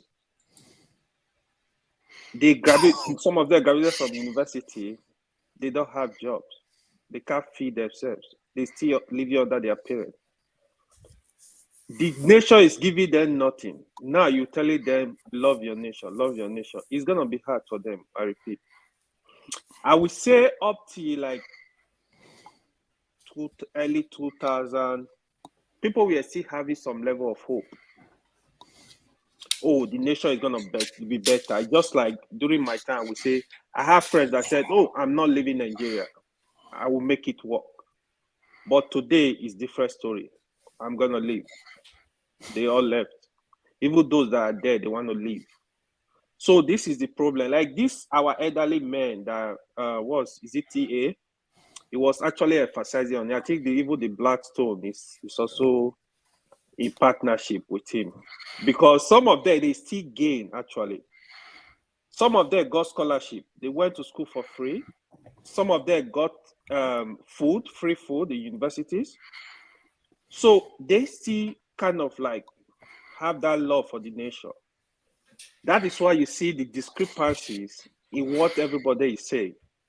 So the youth, this generation, you can't tell them to love the country. If they grow, if when they grow up, like they benefited from the country as well. In terms of life is a bit easier for them. They will naturally fall in love with the country. Oh, I love my country. So even your children, you're talking about Forefather, your children love you. We love our parents because they were taking care of us. Sacrifice. They gave us money. You want to go to school, they pay your tuition. Otherwise, we will not. We know the sacrifice an African man made for us. So are you telling me that a poor person's child doesn't necessarily love? He said sacrifice. It doesn't have to be plenty. No, I'm saying sacrifice. What I mean, yeah, you mean all those ones selling? Their parents give them the little they have. Hold on. Yes, you see. Maybe because the Nigeria is giving them what they have Now, to. What are you talking about? You see Nigeria, a woman fry akara on the street. You will see her children will love her so much because of that sacrifice. She's doing it, giving them the last money, go to school, giving them the last money. Some of them, yeah, you see nowadays, like people finish NYC, they go meet their mother in the market. It's the love. It's not how much you have. It's the sacrifice. You have 1 naira, you give it to them. You don't even have money, you go borrow. Oh yeah, make sure you go to school. So Nigeria are not giving this Jay-Z nothing. So you don't expect it to love. Hold on. Let me stop you there. Don't say they didn't. Let me answer you because they'll tell you about subsidy. Let me say this. I think this is something we Nigerians tend to do, where we say Nigeria didn't do anything for us. When we got education, most of us got subsidized education from Nigeria. Life, you got it, the road you are traveling from, or nobody, it wasn't made by space or whatever. Those death traps, death trap, whatever you call it, it was. You see, that's the poor man's thing again. I be witch for fly. If you have a poor parent and the chair you have in the living room is not as shiny as that of the rich person, you still have to make do. The point is, the nation, you have to love your nation to an extent. Unconditionally, it's responsible for the life that you have and the life of your parents and your parents' parents. It's your actual heritage. This thing is deep. It's not something you just. And other people understand this more than we do. I think we just associate. If you are saying that, okay, it depends on how you are treated, I can assure you that there are too many countries in this world that have treated their people so harshly, and the people are still sacrificing for that nation. And you can see 1,001 examples everywhere. So it tells you something else is needed. And I think Bolaji said it himself. He says this love thing, that if you do love, people are just going to mess you about and stuff like that. So there is that. I agree with you when you said there is this culture among the young now that they don't believe in any form of loyalty to the state in any way, or maybe even to each other to an extent. And because that's what he said when they were telling him about love and that kind of stuff. So please go ahead. Okay, now I want to say something anyway. So got the reference to me. Let me say something that there are other countries that are, like Papa said, that are worse than Nigeria. That are worse than Nigeria. Let me tell you something. You sure? A country, go to Bangladesh, go to some part of India. Do you hear Indians complain about Nigeria, that country? Go to some part of Nigeria. You don't live there. Eh? You don't live there. You don't have to complain. No, I work with Indians. We talk, we discuss. No, excuse me, I work with Indians. We discuss. Okay. Do you complain to them about Nigeria? Of course, they know about Nigeria. We talk about Nigeria, of course. Do you complain to them about Nigeria? I don't complain, but I talk about exactly. So what you wait. We talk about issues, not complain. Okay. That's how you talk about issues, how you complain. There's a difference between complaining and talking about issues. Okay. You understand me? Right? Okay. So let's be frank. When you talk of a capitalist system of government, it is the survival of the fittest. That's the first thing. It's the survival of the fittest. The government cannot do everything for every citizen. It is only when you come to socialism, a socialist system of government, the government has to do everything, support every citizen one way or the other. That we know very well. In America, people are sleeping in the street. The people sleeping in the street in America is more than the people sleeping in the street in Nigeria. Go and see, go and find it out. Go and Google it. I know. Yes. Why is if his mouth open? I don't know. Is she on the call? Because I'm not sure that she's on the call now. Or the black stones. Even this popular.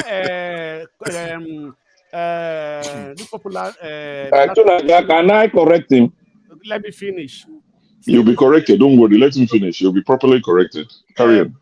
Steve Harvey spent 3 years sleeping inside his car before it became what he is. Spent 3 years. He was sleeping inside where? In a car. So he get car. Okay, continue. inside his own personal car for 3 years. Oh, so he had a car. Okay. He had a car. Most, no, excuse me. Let me tell you something. Most people has a car. They sleep. They park in the park. Sleep. They go and take their shower in the public shower. They dress and go to work. Public shower. Yes. Okay, that's another thing. Continue. Go to Google. Go to Google. Go No, I'm just talking about the idea of public shower. It's just the public shower idea that caught me. But no, carry on. when you go and pay and take your shower, you know there are some public shower where you pay, you take your shower. I know. Right. Most people sleep. Why do they have big buses in America? Private buses, but this sleeping vans and everything. Why do they most have it? Why do they have big vehicles? Because that's where they sleep. There are some families that live inside the car. So there are many people on the street who has no place to sleep in America than even in Nigeria. So but at the end of the day, what I'm trying to say that capitalism is survival of the fittest. The government cannot do everything for you. My father was farming, tapping rubber, and then the man went to secondary school, but he's got his first degree as under correspondence course under Oxford University. No government supported him. So no, let me just finish. So when we are saying that government cannot do everything for everybody. You also have to anything and everything are not the same. How did you mix the two in a second? No, I don't think everything. So I said government cannot provide almost of the things that you are talking about. When you go to capitalist system of government. No. In America, they pay tuition. In Germany, let me finish. In Germany, right from kindergarten is tuition free to PhD. But in America, you pay heavily for it. In UK, you pay heavily for it. If in Germany, being you a foreigner or a citizen, once you get here, it's tuition free for all your education. Because it is a socialist system of government. So I'm gonna put in this. So I think you are missing the point. So massively. Basically, we need to listen to these kids. I'm telling you, we need to listen to them. Here is the reason. They don't understand what you're actually talking about, because you people benefited from Nigeria massively. How? Tell me. I have you did ones, right? Let me tell me how. I have professors. They told me like, oh, when they were in university in UI, they were giving them food, free food, free free food. Some of them they sponsor them out of the country. There's scholarship now. I don't know scholarship. Okay, now that depends on the state. Let me explain. You see, this new generation, it's not that they don't love the country.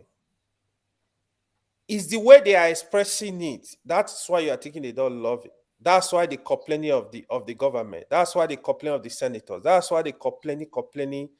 It's still love, but they show their love in a different way because of how they are feeling.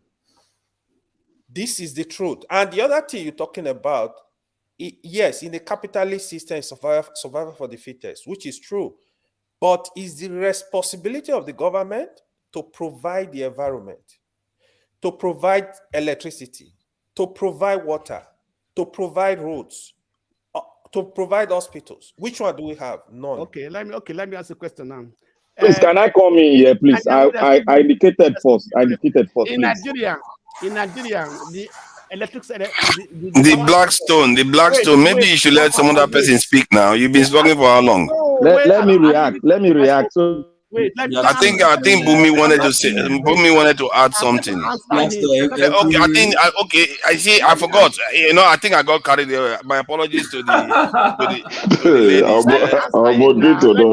I got carried away. The ladies have privileged position here. This is a fact. It's a fact of life. So if they want to talk, they are allowed to talk.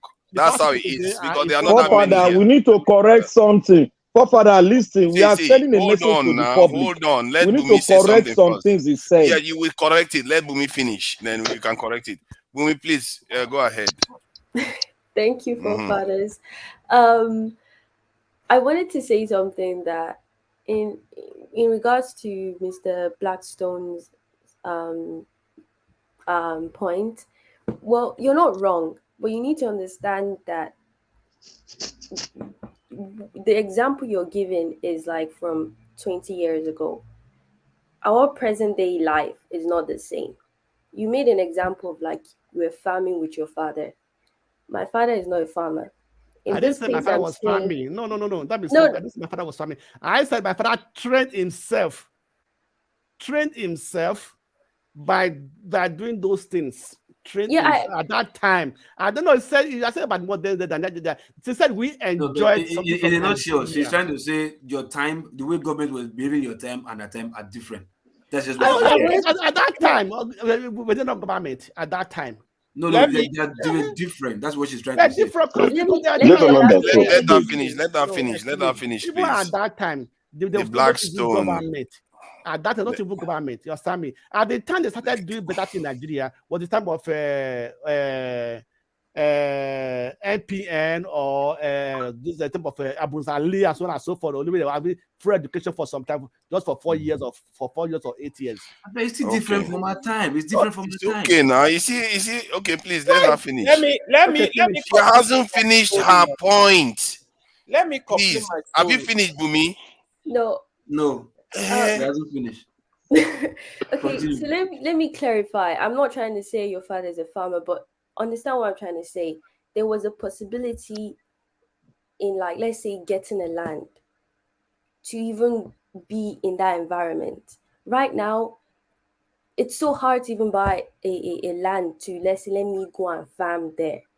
To even get that, to get the opportunity to be in that position is so hard. So it's like, you can't compare.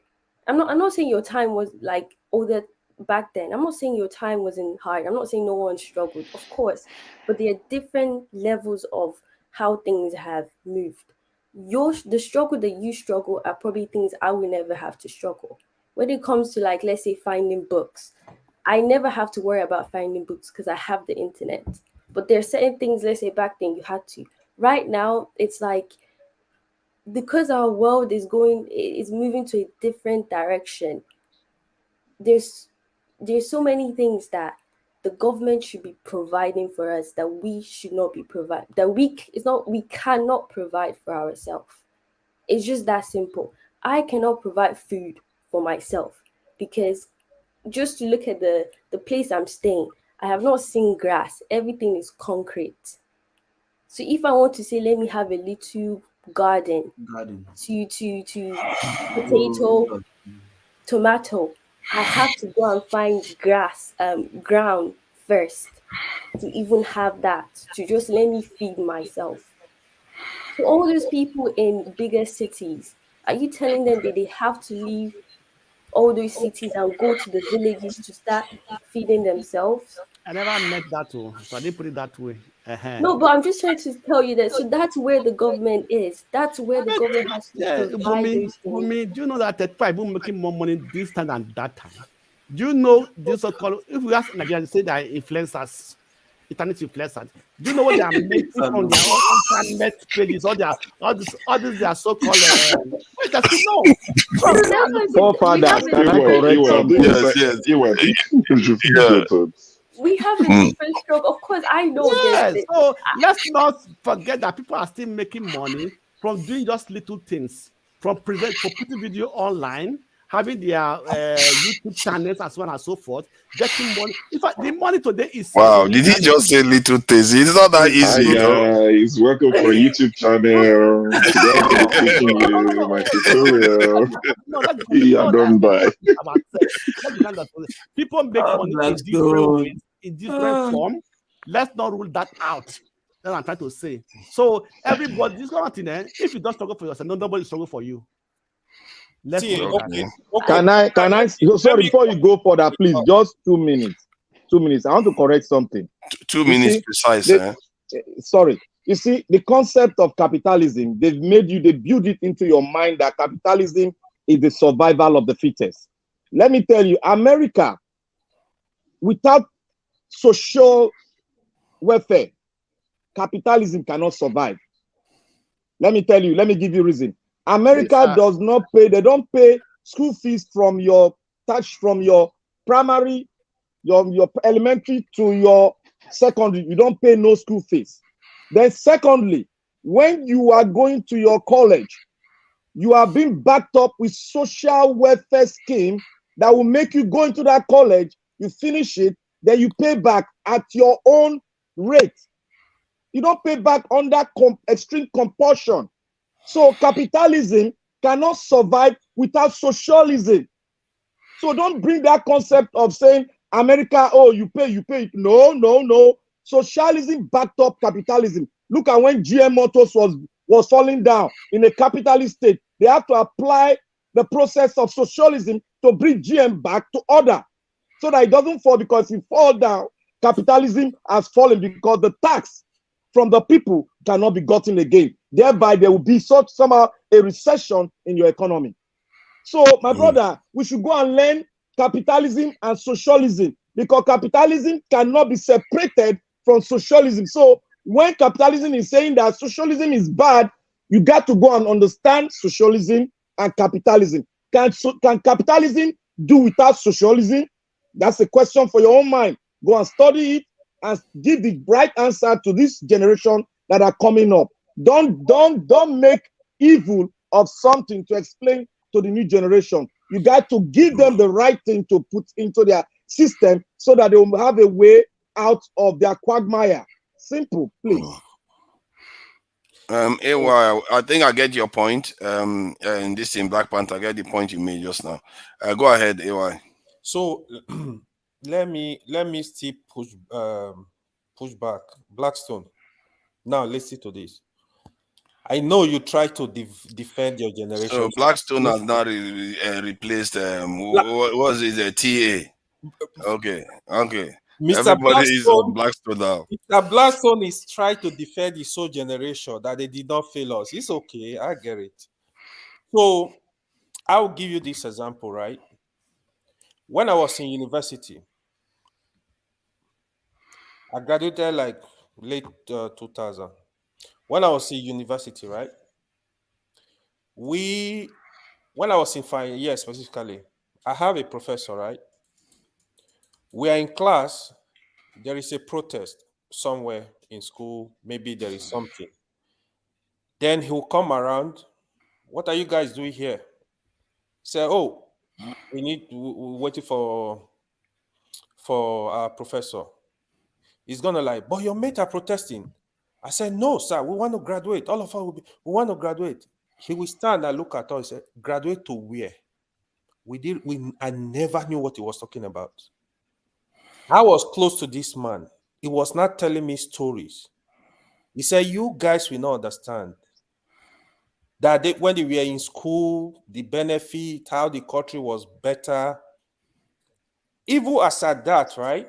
We were in school, all we were thinking is, get a first class, get a 2-1, you get a job in Share, you get a job in Zeniba, you get a job here. During that hour set, what happened? We finished school, you go to Lagos, maybe after NYC, you go to VI, carry resume, you go to one bank to the other, company to the other. Some they will collect, some they will not collect. We graduated well, fine.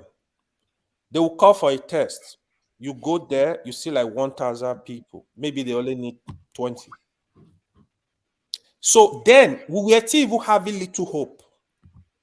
The kids today, I don't even think they have opportunity to go to centers to write tests. I wrote Share exams. They give you transport. Take. You know, despite the connection, people were using connection, but still there was little hope. So what I'm trying to say, if you check the trajectory of Nigeria, it's not getting better. The kids today, you need to listen to them. They are fed up. They are fed up.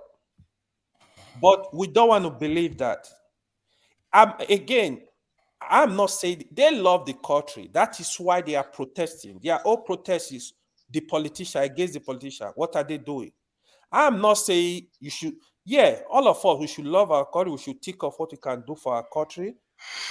In their own way, that is what they are doing for the country, is to protest and keep speaking up. Politicians do better. We want the country. That is the hunger you see the youth, the young one, used to follow Peter Obi. It's not about Peter Obi. I was telling people, is the hunger of the youth. They are tired. They just felt that, oh, Peter Obi is a soft spot. This one can do it for us. That is why you see everybody mobilize. Oh, Peter Obi, Peter Obi. But this is the truth. If Peter Obi get in and mess up, they will revolt. They're not going to let it slide. So we need to understand it's actually different. Nigeria, like, it's not getting better. This is my concern. It's not getting better. If it was getting better, you will have hope. Oh, yeah, things are getting better. Oh, they're building a new factory. Yeah, we're going to work there. They're building a new refinery. We're going to work there. It's not getting better. Today, instead of company recruiting more people, they're getting rid of more people. So I understand where everybody is coming from. Oh, love your country, even when they are stealing, even when they are killing people. Yes, but they will love it with. If you don't love something, you will not even complain. You will just move on. Now then, no. That is why they are complaining. If you don't love somebody, they will even commit something in your presence. Oh, okay, whatever. Now you know. It's because they love the country. That is why they are showing the love in a different way. The only love we understand, especially like this, our elderly people like Blackstone, is love. I love you. You love me. No. The love these kids understand is still good. The next generation, the love they will understand is to burn down the country if the country is not getting better. Sorry, thank you. Sorry, let me answer you. Because you're a little bit refers to me. Let me tell you something. In every society, every country changes. They say change is what is only the latest constant is change. You understand me? So I know things are tough in Nigeria. I have friends, I have families, I have people, I have projects are tough. You understand me? And the way things are going, people are also agitating. People are fighting for the country. People are frustrated. And people are bringing out their frustration, putting on the government. You understand me? But one thing we are missing. We are leaving our own state or governors, our own local rulers, and putting the blame always on the federal. Your state governor has the power to change your state. Your state governor has the power to provide anything in your state for the citizens. So which of the states today in Nigeria can say they have built one factory, they have brought in an investor into that state for them to invest in this state? But we always look at it all to the federal government. But the state has a lot to play in the development of their state. Where, like when people were saying that UK was doing what was doing. So I say you cannot be building basic amenities, bridges and everything, say you are providing job for people. No. The investment can bring in that will now provide job, in fact, impact on the life of the people to bring them a little, give them a better living. But we are not doing that. We are facing the federal government. You understand me? So there are ways we are also doing things wrongly with the citizens. Our local government chairman today you are appointed, tomorrow they go and get the best car. Tomorrow they go and have another wife or another girlfriend because they have the money on their table. You understand me? How do we talk to those people? We bypass them and go to the federal. You understand me? Okay. You know, so we have to start from the local, from our own state, from our local, our House of Assembly, our local government chairmen, and our governors, because they are the immediate people that can change the life of their citizens. People are moving to Lagos or Abuja and everything. They're very afraid that that's where the job is. If the job in my state, why must I go to other state? If there are opportunity in my state, why must I leave my state to other state? So we should also know that the failure of our own governors, of our House of Assemblies, of our local government, our state, how they have fed the citizens or the people of that state. You understand me? Okay. Like today, you say about power. The power is not more in the hands of the state or the federal. Now it's in the hands of the private sector and the state. How many states have built a power plant? We say they say they should build refineries, modular refineries. That's why you're meeting me. How many people have built modular refineries in Nigeria? They just gave him the license yesterday here now. They just give him the license yesterday here now. They give you? No, I said they just gave them the license to build. Not quite long now. No, that's all. No, it was Buhari that liberalized when they signed the PIA bill. Edo State has built its own modular refinery. Is it working? I mean, from Edo State, is it working? They've not finished it, but they have started, and it's between private and Edo. So that has started. So you don't have to bring that as an issue now because okay. I'm an Edo man too. I'm telling you what is on ground. At least you didn't commission it like Dangote the refinery now, so that's fine. Edo people, you've done. You never finished it now. That's what I'm saying. Your own is better. You didn't call the press to come and commission something that is not ready, so it's still even better.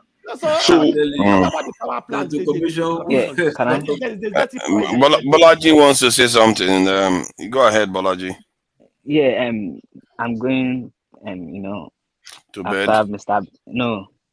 Okay, go ahead. Stone, the Blackstone. No, the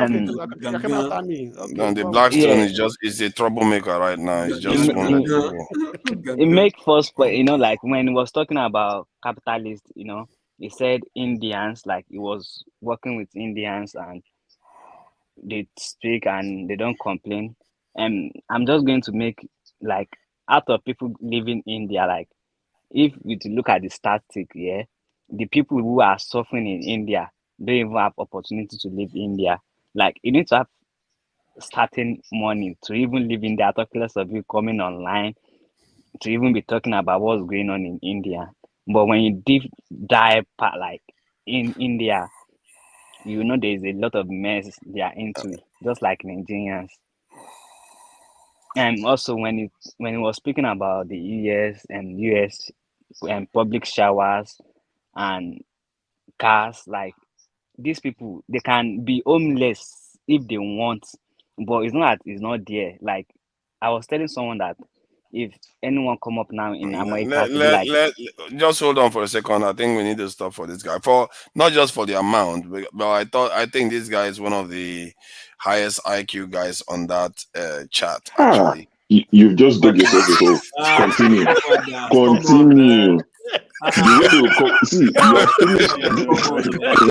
All these haters, what do you want me to say? They are serious haters. Jack and all of them, they are hating. So hold on. The guy is always very considered. But thank you for the this donation to Dr. Damages. No. I'm just saying he comes across as the most intelligent guy out there. Yeah, because of what he's very analytical. No. Don't worry, the chat and the forefather, there's been a lot of banter. They've been on his neck all day. They don't let you rest, man. They just keep harassing him constantly. Okay. Sorry, if I just drop something quickly. So I think the message, the guy from Canada who sleeps now, Pastor Love, the message he preached, I think he should have sat all Nigerian politicians down and preached that message to them. He was preaching to the wrong crowd. It was a relevant message, but it's not for us. I insist that Nigerians are not terrible people, as it's portraying us to be, that we don't love one another. It's never going to be perfect. I said something in the comment section, and I think I'll say it on here, now that I'm on the panel. My act of kindness would affect one or two people in Nigeria. The act of kindness of the government would touch the lives of millions of Nigerians. It's different. They have a power that I don't carry. So it's different. I'm not saying we shouldn't love each other as regular citizens or one another as citizens, but the act of what you call love, which is responsibility of the federal government, state government, local government, would affect millions. Mr. Blackstone said the person that on Ife Street that called the county is because the person loves the country. That's why they called. Mr. Blackstone, please call them back home tomorrow.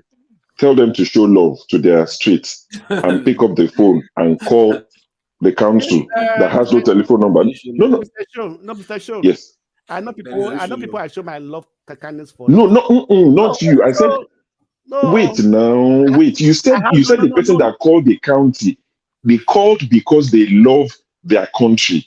So I'm saying somebody in Nigeria in that same position with a bad road and want to show love, who do they call? You see the difference? These things are different. My brothers, my actual blood brothers, they went to UI way before my time in the 70s. They told me stories of how they lived in UI on government, what they got. We're not even asking for a quarter of what they got.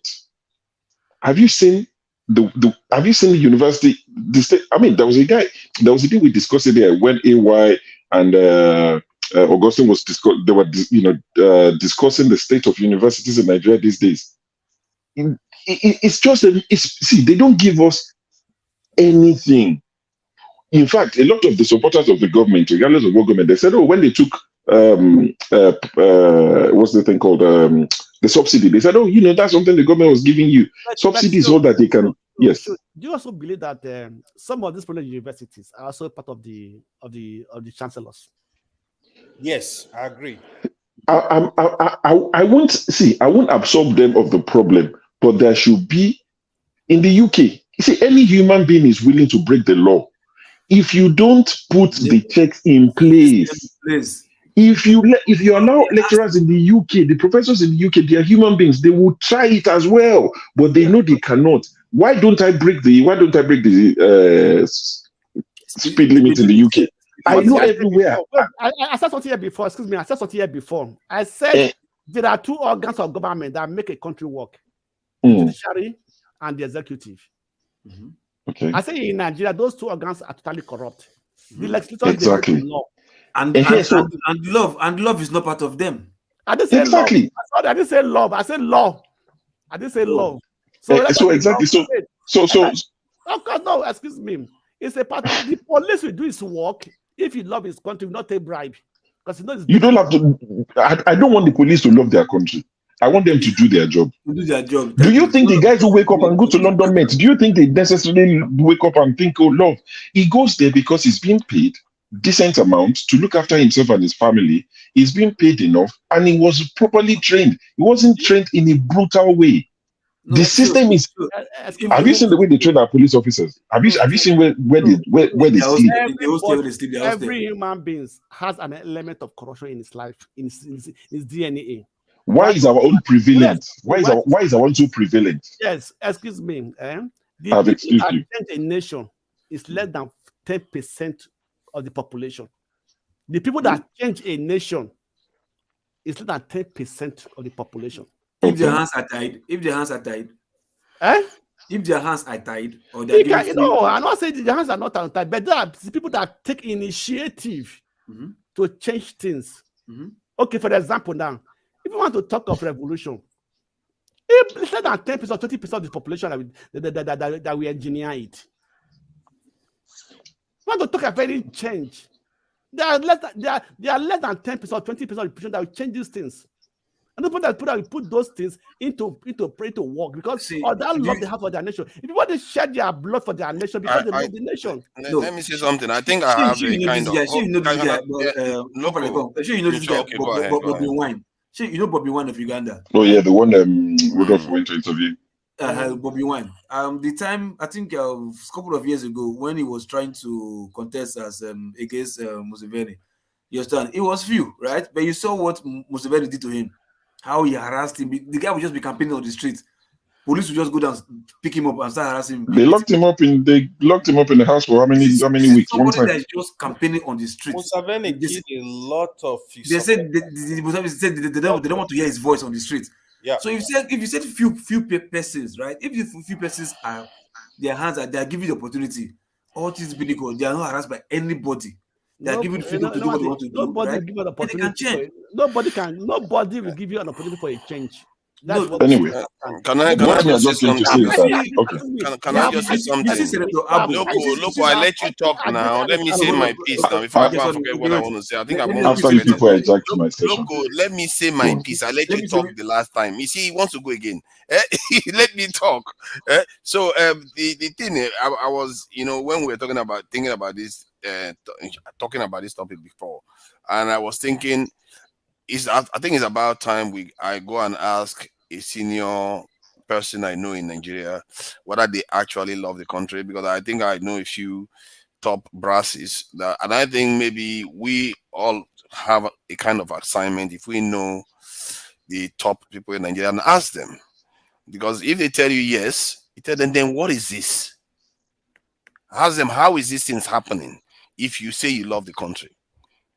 Because I need to truly understand from their point of view, what are they seeing?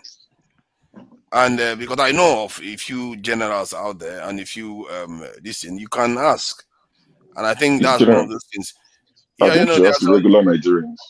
Oh, no, regular. You want to ask the ones at the top. That's where the problem is coming from. That's where we all say the problem. From the point of view, we've had all our views. But from the top, how did they see the people? Because I fear that they are actually seeing the people the way the colonial powers used to see us. Oh, sorry. I thought you meant ask older people. You mean people like at the top of the society, or food chain. Okay. Yeah. People like military, politicians, higher ups. Let me answer you. They see us normal. If you listen, take them away from this political rally or whatever, Mopo or soldiers or whatever. See them one-on-one. Forefathers, you'll be shocked what comes out of their mouth. The way they talk sense most times. Then that's why you have to follow with the question. Then what is this in the country? What is going on? Exactly. That is it. So you made mention of, I think somebody said Oshomole was fighting. Oshomole has crossed over. Now look at what he has become. Let me tell you what's going on. Let me tell you what is going on. Yeah, you see, now Blackstone knows. Because Blackstone was one of them. Let me tell you what is going on. Okay. If you put a small criminal, a small thief, and put him into an opportunity whereby he has the opportunity to thief bigger. Sorry, the Blackstone. Let's hold on. I don't want to interrupt you. I just want to see whether we can talk to our illustrious son here, Ojei, that is out here. Ojei, do you have anything to contribute before we let you go and sleep? Actually, because I will put you backstage soon, because you're not supposed to be sleeping there. If you want to contribute, so we'll let you go. Yes, now. Obviously, the policy now. Let me finish. Because you are not allowed to sleep. Obviously, the policy. I'm not. Okay, because they are on the chat. Okay, the Blackstone, you can carry on. One thing is that as long as politics position is very juicy in Nigeria politics, everybody will do everything possible to be there. They don't care how much they spend to get to that position or to get that power. Because they know that if they get there, they're going to get 200% in return or 200% food in return. One, how can we be paying a legislator that spent less than 30 days in this office millions? You pay his salary, you pay his allowances. You understand me? You that's working in an office, they pay an salary. You take and go and do your expense. They pay every expenses for them. So why wouldn't it be juicy for them? Why did they do anything to get there? In American presidents see $400,000 in a year.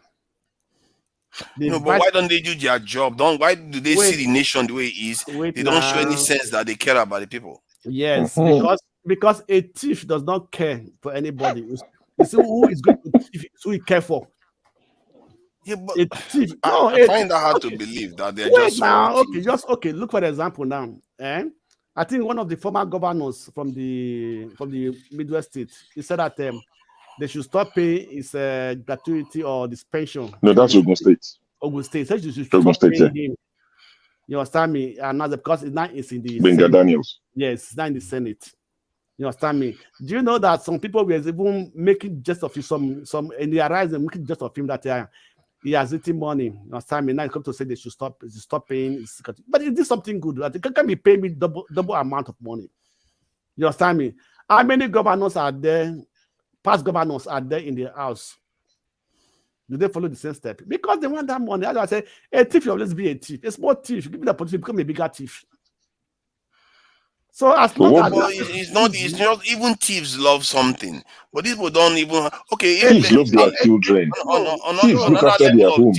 The land, exactly. The level of they don't seem to have any loyalty. They don't seem to have any loyalty to the country that they are supposed to be from. They love what they want to thief. They love what they want to thief. You understand me? A rich man is never satisfied. Said that human desire, human want is still satiable.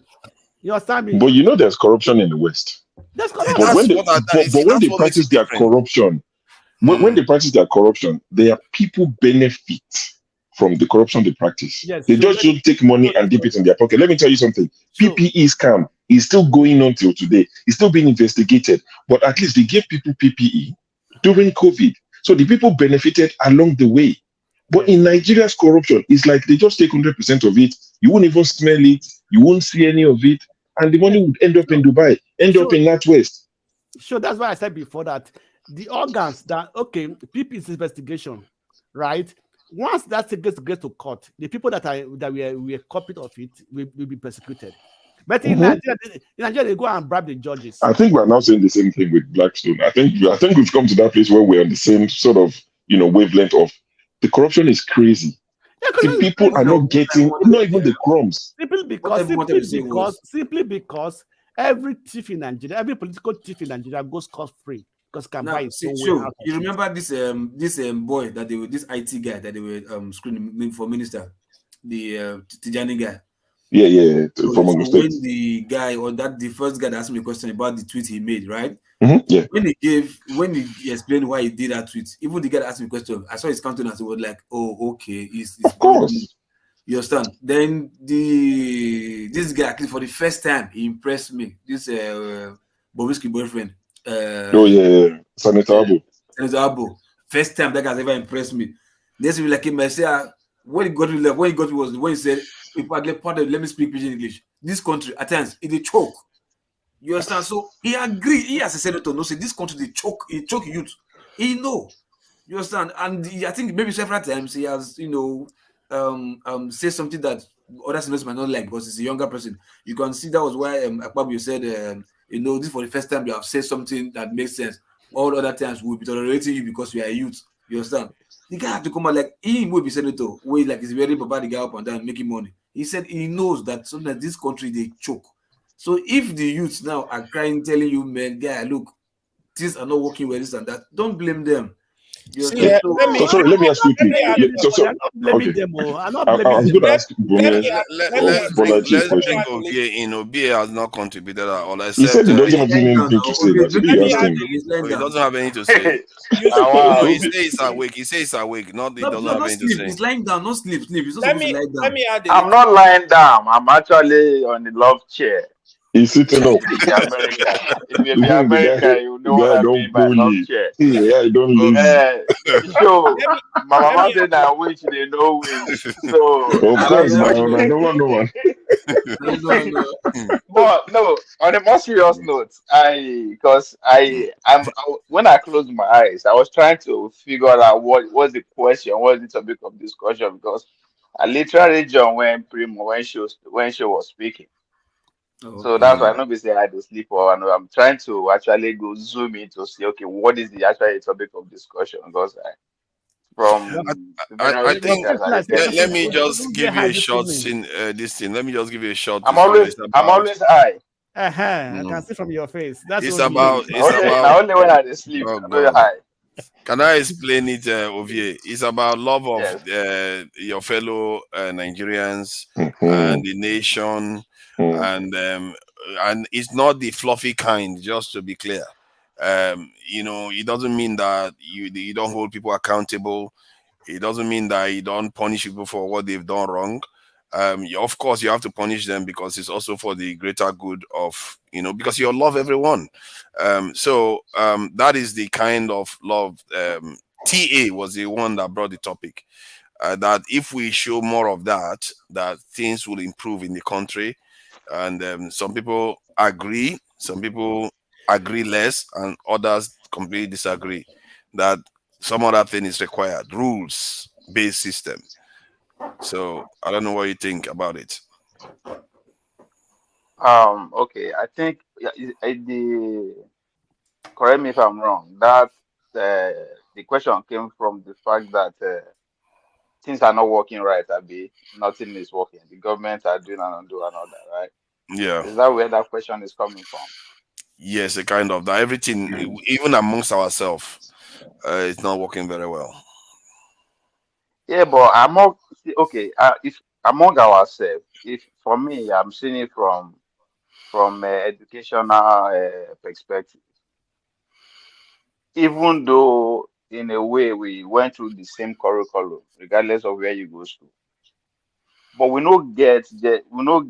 there's no will I say coordination or coherence in terms of our education from north to south to west to east. In subjects that actually matters, that will teach you what the country is about. Because the truth is that they always ask question, do you love Nigeria? I think the real question is that what is Nigeria about, self? What am I loving? What is it? I mean, if you see babe, when you as a guy, if you see babe where you want love, before you approach that, you don't define her, right? The same, I believe the same goes to every human being. Whatever that it is that you want to actually spend your time on or with, you want to define it even before you approach it. So if you ask me, I should define, okay, what is Nigeria about, for you to ask me if I love Nigeria, right? So I think asking somebody if you love Nigeria, I don't think it's fair in a way, right? It's not fair to be asking at this point in our nation. I don't think it's fair to be asking, oh, do you love your country? It sounds okay based on what? Right? You're asking me, based on on the fact what? that it's the life giver now. The Nigeria is where you came from, so it's your only land that you know as your own. So I It's would more have or thought less that should asking be me. enough. You are more or less asking me, do I love myself? Because now me be Nigeria, now you be Nigeria. We are the Nigerians, right? So you're asking me if I love myself, do I love you? You understand? So the So answer should be yes or no.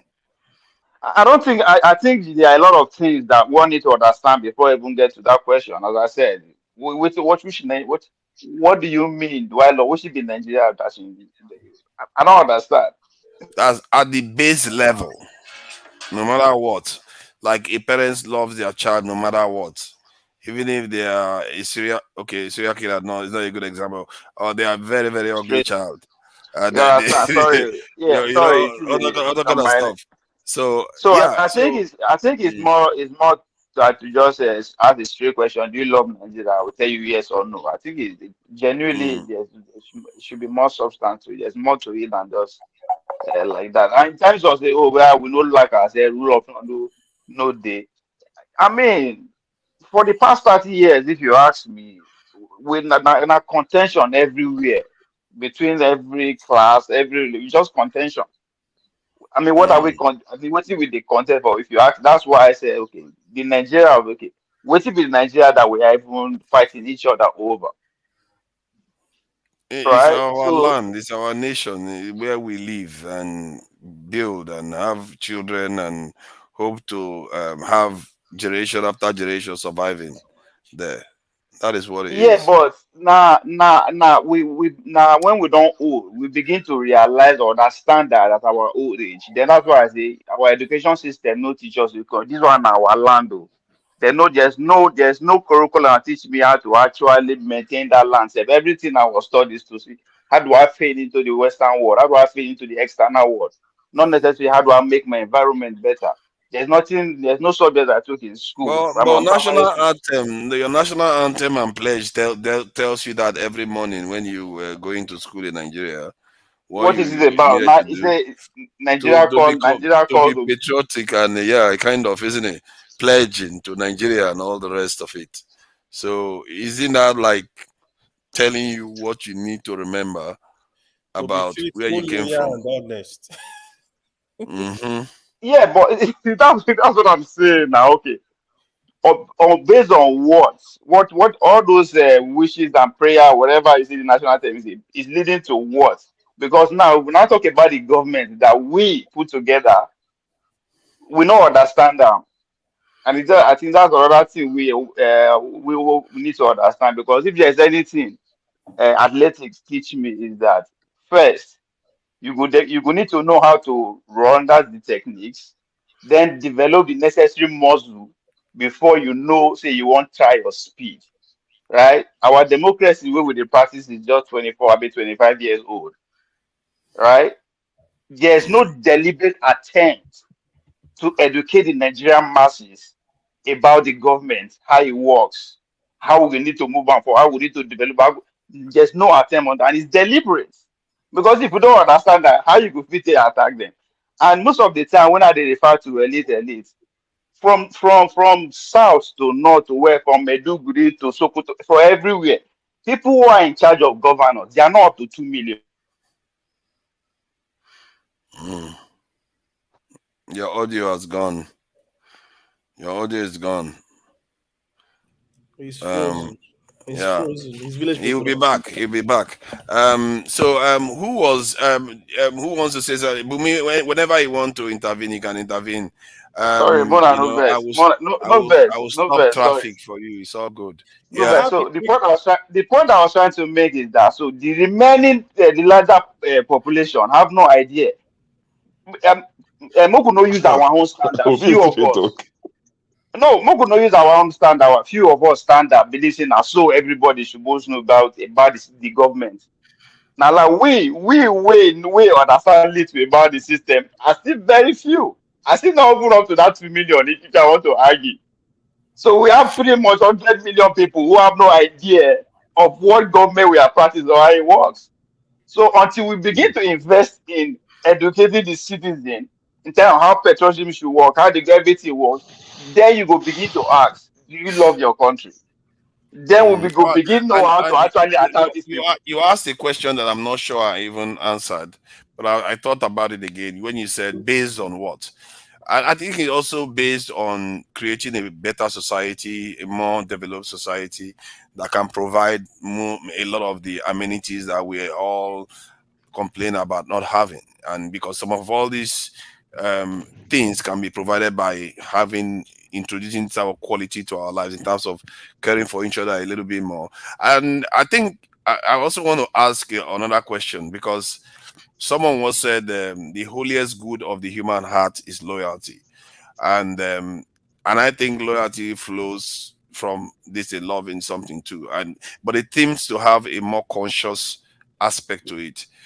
Do you think that part is very strongly missing in terms of the top side of our society, in terms of the elites, and maybe amongst every Nigerian? Yes, the ruling class are the one not loyal, because you cannot ask an average Nigerian of today, 2023, who one in no get life. In fact, is hopeless compared to the neighbor of Ghanaian, but still he never won't burn the country down. How many armed groups did they see for Nigeria, apart from the old ones where we know? That's loyalty. That's love. Yep. You understand? Because in the recess, they don't have anything to lose.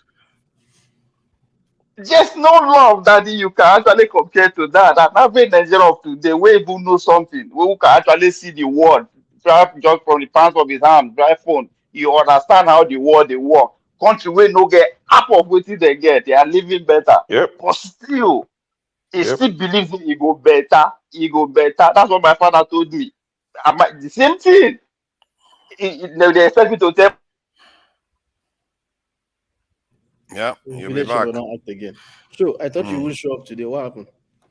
No, this matter when one guy, one bros come they talk say love to solve all that problem. The thing just annoying me. I don't know what is happening.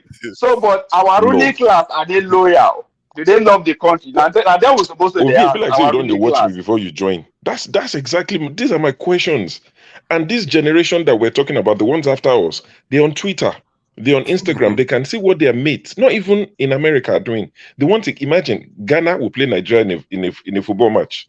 The Ghanaians will be talking about it as they're watching it. The Nigerian friends, counterparts will be saying, up NEPA, we don't get light to watch the same match. To love a country is simple. Give them the basic things. Ordinary electricity, you won't give them. And they can see their mate. Forget America, it's too far. In Ghana, people have joined this show from Ivory Coast, from Senegal, and they're telling us they have uninterrupted power. Not because you Sorry, no vex. I think that question should be directed to the ruling class, all our senators, our councillors, and everybody. Do you love Nigeria? And if you do, why do you have your investment? Why do you? Hold on now. Sorry. Because Hold on. It is an assignment. Everybody should go and talk to somebody higher up and ask them this question. If they do, you go ask them, why do you have your house in London? Why do you have your business in Ghana? Why do you have your kids? Because those are the questions, right? Now then they disrespect the country. Now then if we are not loyal, if we decide not to be loyal again, it is due because to them, their activity, the way they live their life. That's why the younger ones now say they are not loyal. They are just asking questions. Sorry, go ahead. Wait. This seems like the kind of question two Nigeria before fathers would ask. Do you love Nigeria or not? That's exactly what it is. When I first joined this show last year, I used to ask, can you die for your country? I wanted to. Just listen to VA. That's a fair question. Two things came out right now. You're talking about I don't know why people do this all the time. How many people are here? 8 people. I've never met Bumi before. I've never met Tom before. Everyone else, I'm pretty sure, is outside Nigeria. Correct? Including AY. Yeah, exactly. So the fact that we're here is someone in Nigeria, right? If you don't love Nigeria, there's no way you even care to discuss anything about Nigeria here. So it's a midpoint. It's a midpoint whether you are Dr. Dominic. Dr. Dominic. I'm in Abuja. That's a lie. Who's in Abuja? Don't mind him. No mind them. The phone is under that cover cup, man. Be careful. So, Dr. Dominic, sorry, just to buttress your point. Tony is in the UK. I'm in the UK. Forefathers in the UK. I believe Bumi is in the UK. This is 2:40 a.m. on a Sunday. You see? What more love can you talk about? 15 hours yesterday. After 15 hours yesterday.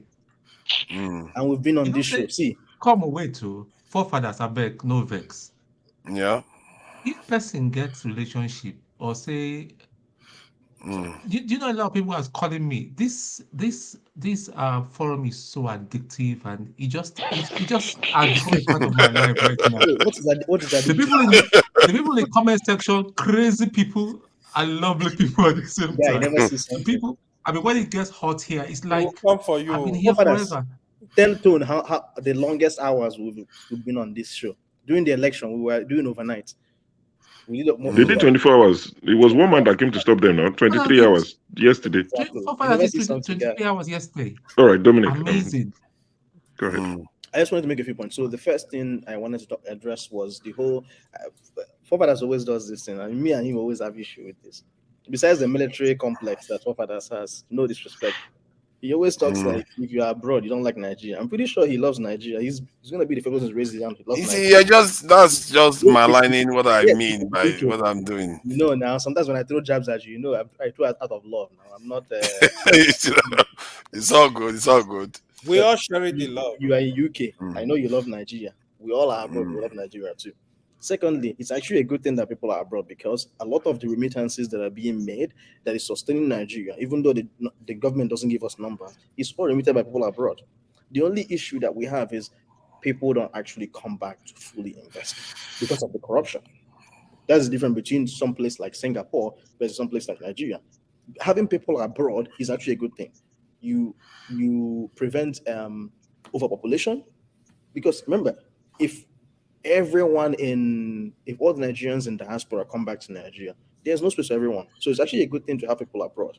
The big question is, how do you get Nigeria to be a fertile ground so that people not only bring remittances to their relations, right, but they actually come back and invest? For example, as a physician, right, at some point when I retire, I want to come back in Nigeria, set up something, and stay there and practice. Come on, when you But retire, I wouldn't feel safe coming back to Nigeria, right?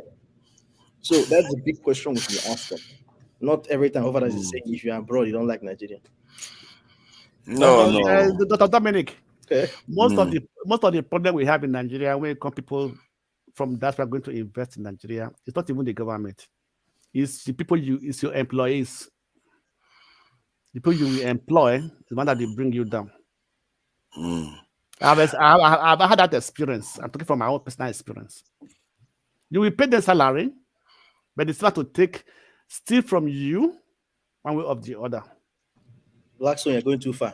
Your brother, you send the money to your brother. Your brother. Okay, fine. You know, to build house for you. Come back, in 12 months, you will not see any house, and he'll be telling you, you're my brother. If it's your money. So everything is not about government. The citizens, we ourselves, the Nigerian people in Nigeria also have a lot of problems, create a lot of problems for people in diaspora want to come home and invest. I think we should take time when we are off here. I will be asking when people get back.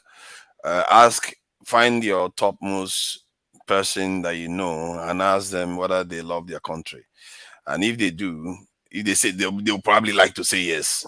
Like, but if you do, then why are you people? Why is it that the country government is like officials? Politicians where they see money freely, not they agree invest for the country. Now you work on where they get your money hard, where they earn your money with your hard earned sweat. Now you want to go invest for the country. Then they see the money wrong come on. No, Mr. V. No, let me finish what I was saying. I've not finished what I was saying. I think we need to ask them whether they love their country, and if they say yes, then like I think someone said, why are you investing overseas? Why are you not developing your country? There's nothing wrong. Let them tell you why. No, I mean because they invest overseas. Most of them invest overseas. They also have investment in Nigeria. They don't have much in Nigeria compared to at the point of our country, we need every investment should be back home. Why were they stealing our money and still taking it outside the country? Not true. They are standing us twice. It's their own personal investment, not for the nation. It's their personal investment. You understand? Let me just invest it and employ people. Forefathers. Yeah. Are you talking about politicians and rich people investing outside Nigeria? You're just talking in general.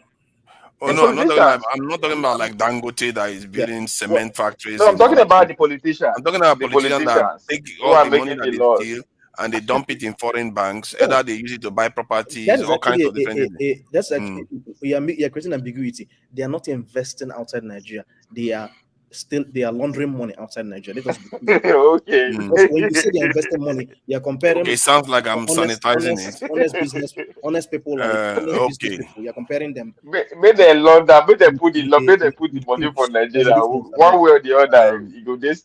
I get where you're coming. You can say, okay, why are you taking capital out of the country and putting it in foreign hands? Guy, they are laundering money. Let us call it. No, you're asking, and I'm putting it from the point of view that you're asking somebody you probably know. You don't want to be calling them thieves, right to his face. He's not going to give you a good answer. So you want to get the information from him why this is happening. They might tell you things that you will be surprised to hear. So that is something I will try to do myself, and I will be asking about this. So I also wanted, what I'm going to be doing. I'll be doing short sections of videos every time we are on, just to cover like the video of how the Chinese acquired their nukes that I was playing before. Today I'm not going to do it today, but next Saturday let me cut you off a little bit. Remember, certain videos, if you play them, we can get strike on this channel. So yes. That's why we have. I'm watching them on the other channel. So be careful. If the moment they get strike, they should let me know. Then I will know the video to avoid. And I often do the fair use stuff. Talk to Rudolph first. Okay. I often do the fair use stuff so I will associate because you are allowed to react to videos if I'm not mistaken. You are not just allowed to just play it continuously on your site like it's your own. So from what I gather anyway, and if there is no strike, it means I've been using it properly. So that's something I will confirm from this in Rudolph. So if that one is not raising any flags, I'll be doing them slowly so that we start understanding what, because we need to start understanding what other people do for their own nations and things like that. Because right now, I'm looking at the people that built the first kamikaze torpedoes in Japan, and it turns out that these two guys were trying to develop something to attack their enemy, which was America, obviously. And they thought, okay, this is a good idea. Let's put a torpedo that a human being inside. They made a lot of effort to design this thing, and for a human being to be inside when the torpedo goes and that person dies in there, and their bosses rejected it. Then they resorted to an old tradition where they wrote it, this in their demand for that thing to be built in blood, to go and do it. And the bosses relented and got that one done. And before you know it, they slowed the project down again. Then later on, they started packing more and more people to join. And they said the people that have children should not come. Even after that, they got more than enough people to come and join. And you ask yourself, these people are joining to go and die. How is it that they are able to do this for their country? But if you hear the way Nigerians talk, sometimes. Forefathers. Yes. Give me like 2 minutes. The analogy that you're giving, I wouldn't really. It's not the best analogy. You know why? Japan is culturally homogeneous. That's one. Nigeria is a construct, and I'm not saying that's insulting you. Nigeria is an artificial construct. There's no homogeneity. It's only after Nigeria was created that we are now trying to find commonality. So we are divergent and we're trying to find a common ground, which you have to do the entertainment industry and things like that. Japan is homogeneous. It's been homogeneous for what? Up to at least 1,000 years. Secondly, it is within their culture that it is honorable when you fail a war, whatever, the samurai, you kill yourself, the seppuku. So it is only natural that they would bring out such an idea, because when you can't find any other way to destroy your enemy, you sacrifice yourself. It's actually a great honor. So using that as an example to compare Nigeria as apples and oranges. I think that analogy, from what you have described, I'm not sure it's accurate. Nigerians, they join military to go fight Boko Haram, knowing that yes, almost 90% of that they are not coming back. That's what Nigerians. And they do. Okay, that's bravery too. So, but let me finish the point I was making. In the case of Japan, they are one of the most warlike groups, even if they are homogeneous, as you said. They are far more warlike than us. They fought each other. That's why that's my point, is that's why they even have that culture. But they build that culture it's part of their culture too. So no, but that's my point though. It's not just about the suicide part. It's the one need to sacrifice. The same thing you see in the Russians. As a matter of fact, people say the Russians have the greatest appetite for sacrifice for their nation.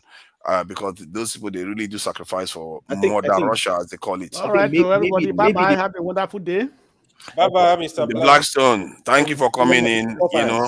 Forefathers, maybe the correct question you should be asking, which is going on the theme of law for Nigeria, is maybe the correct question you should be asking is, how do you create a homogeneous Nigeria? How do you create commonality?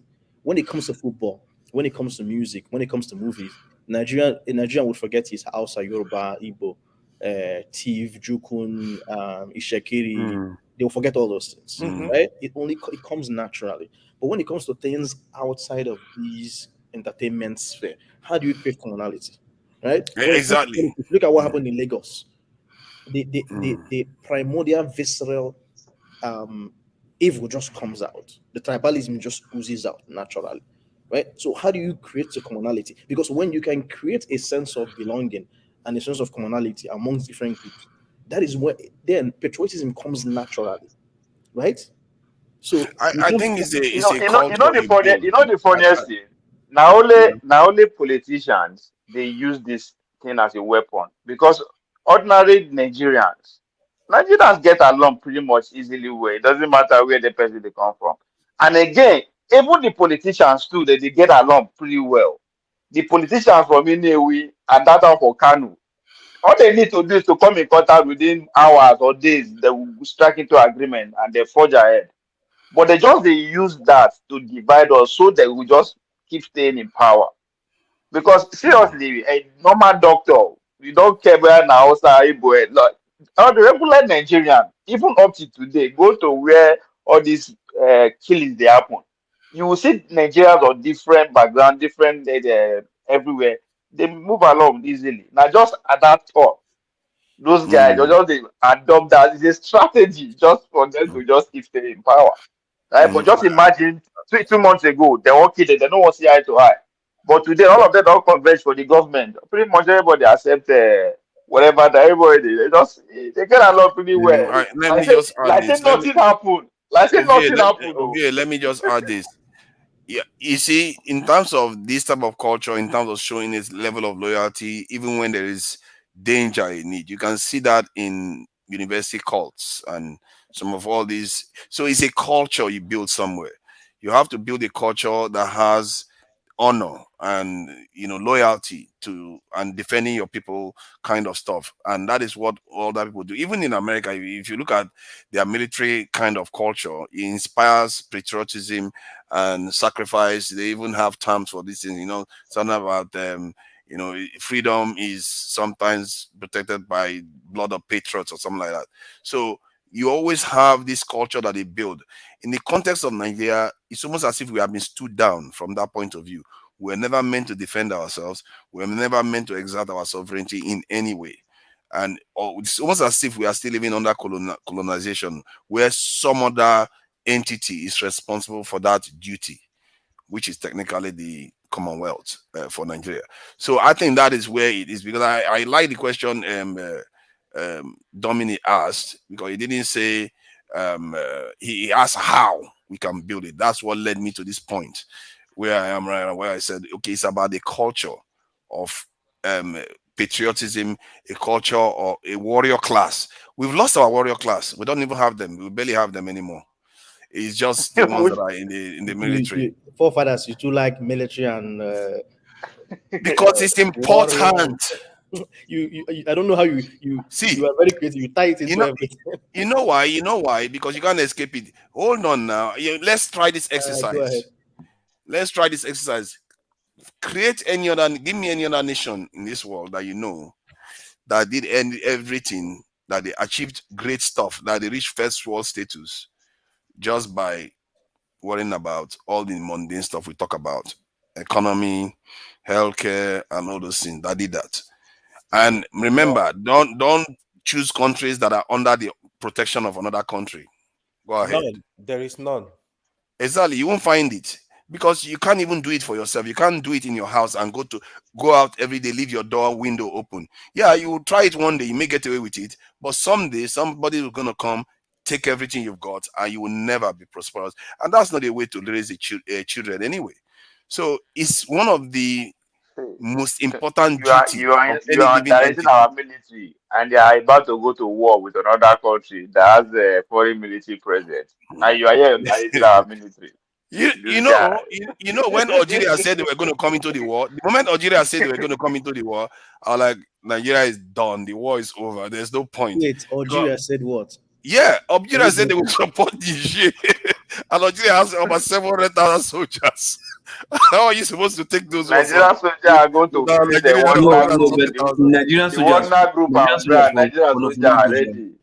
The soldiers would have gone, sir. Soldiers would have Local and we don't the Sokoto already. We are already in Sokoto. We are just now we wait for go ahead. Ovia, wait. Local, AY, and Bumi. I haven't heard anything from them. You notice how AY said there's none. It looks like he has done his homework when he said there's none. He probably have you checked it, AY? Because the way he just completely said there's none that has done that kind of stuff. No, there is none. What did you write down there? Don't let the poor breathe. All the powerful countries, they fought their own share. How does that sound? Don't let the poor breathe. Don't let them breathe. Okay. Because if you allow them to breathe, and then AY and then Bumi. If you allow them to breathe, then they'll always be managing. Like I said, how can a government that is not even up to 3 months increase fuel 2 times? You understand? With margin, so all the country can think of is just to adjust and start trekking. It's only a country that's insane that can do that now. So since the country is not, they've not realized that they've suffered enough, they should not be allowed to breathe, So that is the antics about the whatever I wrote there. Yeah, I'm gonna digress a little bit there. You know, this is actually, and maybe we can discuss this at some other show. But I wonder how this fuel thing would affect Dangote if it's gonna triple his margins if he starts releasing fuel very soon. But AY, go ahead and then Bumi, because I haven't heard from you guys. If I don't say anything, What's pop it? gas, me and Ohi Sorry, will talk wait. about it. The only thing I would like to comment. Where's Bumi from, sir? Where's Bumi from? God, she's like probably Southwest. Leave Bumi No, Who not is I it? know. I come now. Who cares You where she's from? Where are you from? Don't Who mind cares me. where she's from? Don't worry. Boom, you don't have to answer that question. Yeah. No. Go ahead. Ah, come on, man. It's Where are only you fair right now. now? Okay. Come, we can wish you talk from that business. Come, will you exit yourself from this place? Now we are welcome to local attitude. Because no, I saw you. I think not quite long ago. I think you take your hood and cover your head like probably you were cold or something. So I was kind of wondering like, Bumi is from Edo State. No, not. Oh gosh, man. Where are you right now? Austria. Oh, my neighbor. At the axis, I no, they ask. No, they say, Oh, the way you said it. Okay, now I understand what you said. Okay, Bele. We need to be asking this. All these people that go to exotic countries, I need to know about how it is. We know how UK is. We know how America is. We don't know how Austria is. So me with the ask now. You don't know what they ask. That's why it's a good idea you ask. Actually, go ahead. Sorry. The only thing I would like to say, right, is what Dominic said, like about the division in the country, kind of like. To be honest with you, Nigeria, we are not actually divided. It's just unfortunate during politics, they try to bring, some people just come in to use it to divide us. We have some level of unity. We need to appreciate it sometime. If you watch, like Dominic said, during football, you don't see this stuff, right? So if you watch, what was that lady that was doing Kukaton, Hida? You saw what Nigeria did, right? All over the country, like they were giving us support. I was like, wow. So, is the politician, they know how to play this game with us. The Yoruba and Igbo that we have issue in Lagos, forget, they go start that, they don't set up wedding now, they marry each other, they continue. So the thing is, it's just that they use it to divide us, but I don't think we really have that division. Look at EdSARS, what happened. Igbo, Yoruba, South, everybody, like they were all together fighting a common cause. That's how you know. The only thing is they get scared when we try to forge such unity and come together. They're like, oh, these guys, we don't know what they're gonna do. Especially the youth. They have the capacity to come together and do a lot. So the politicians, they understand the game, man. When it's time, they tell you, oh, Igbo, they are against you. Yoruba, they are against you. Hausa, they are against you. They call. So that is why you see during the elections, that's when you really see the division. They try to use it to divide people, get their vote and move on. Then they move on. Even in state, you go to state where they have like major tribes, they use it. Politicians use it. Oh, these people don't like you. No, don't vote for them. But it's not true, man. It's just my hope. What I want here, I will still say, is the suffering in Nigeria is just for everybody. Everyone. You are from the north, you are from the south, you are from the east, it's the same kind of suffering, man. Like no roads, no water, no electricity, no, it's the same thing. Until they find solution to these problems, that is what we will know that, yes, they really want good for us. They love us. So that's just the way I see it. Thank you. Bumi. Dr. Dominic, you have seen me, but it's been a very long time since I came on the platform. I can't remember. Yeah, it's like I think last year or so. But a long time ago. yeah. But, I wanted to say I think the reason why that Nigeria keeps on going the way it is I feel like we don't have standards. And that's why we'll take anything from anybody.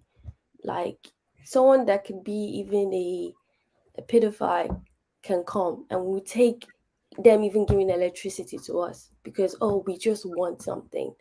And I feel like until we start creating standards for ourselves, we'll be able to identify the politicians that are not there for the right things very easily. For example, I think a lot of people say, they use Tinubu as an example. Like, but Tinubu, he did this.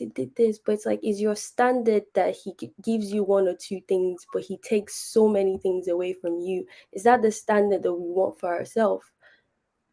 If so, then guess what? Nigeria, you keep on having this issue whereby they give you 8,000, but then they take how many millions? Dollars. So that means you wouldn't support someone like Wike, who calls himself the project governor, even though we know what he did in Rivers State, election rigging, and probably stealing more than what he's done in terms of projects. Bamboozle you with like maybe 10% of the, gives you, maybe takes 10% of the budget, wows you and builds bridges and useless flyovers, and then uses 80 or 90% of them for his pocket and his family members. But because you are not used to seeing those infrastructures, Nigerians, because their standards are low, the little thing that you give them, maybe 2 or 3 flyovers, they get very excited, but they don't notice much more that could have been done. Yeah. One thing that's very funny is that I didn't know Wike before, for obvious reason. I was quite young when I was still in Nigeria. So the first time I saw Wike was on this platform. I think Dr. Damages was playing a video, and I didn't like him. I didn't hate him, but I just did not like him as a politician. And I was very confused. I was like, why are people not also like not liking this guy? I was looking at the comments. I was not here. So I was like, maybe I'm just being very judgy. Like from day one, I was like, this guy does not give me leadership vibes. He's just, because like, there's no way he's not giving me like, don't you like his song? What he did as he did playing them. He's reading chorus. Not like that. If he didn't, he didn't. As they playing them, now say they sweet us or something like that. Yeah, I mean he's funny. Sometimes I do say as they playing them, like in a certain one. Yeah, but it's like he's funny, but it's like you don't need a funny, but he's not a leader. He's just not it. Like he does not have vision. Like how are you telling me that you come here? I saw his the interview you did for the ministry or whatever, and he says, "Go and check. I built road," and I'm like, okay, like it's road, just road. And I know transportation is very important when it comes to creating a society and all that, but it's like that's all you did for 8 years. You can only state that you built road. To be fair to Wike, he has a vision. He has a vision to become president. To be fair to Wike didn't just build roads. And one other aspect, I think there are different types of leadership qualities. I think maybe that's what you're using to judge him. From what I see of Wike, I consider him the greatest communicator in all of Nigerian politics today, at least all the known ones in terms of communicating. He can talk. Whenever he talks, the professor will understand what he's saying. No. And can I finish? No, the Agbero will understand. Yeah, you can disagree. You don't understand what he's saying. Then the Agbero will understand what he's saying. It's the truth. If there's nobody in Nigeria that will not get what he's driving at whenever he's talking. No. So he's a great communicator like that. And he's also very, very, how do I put it?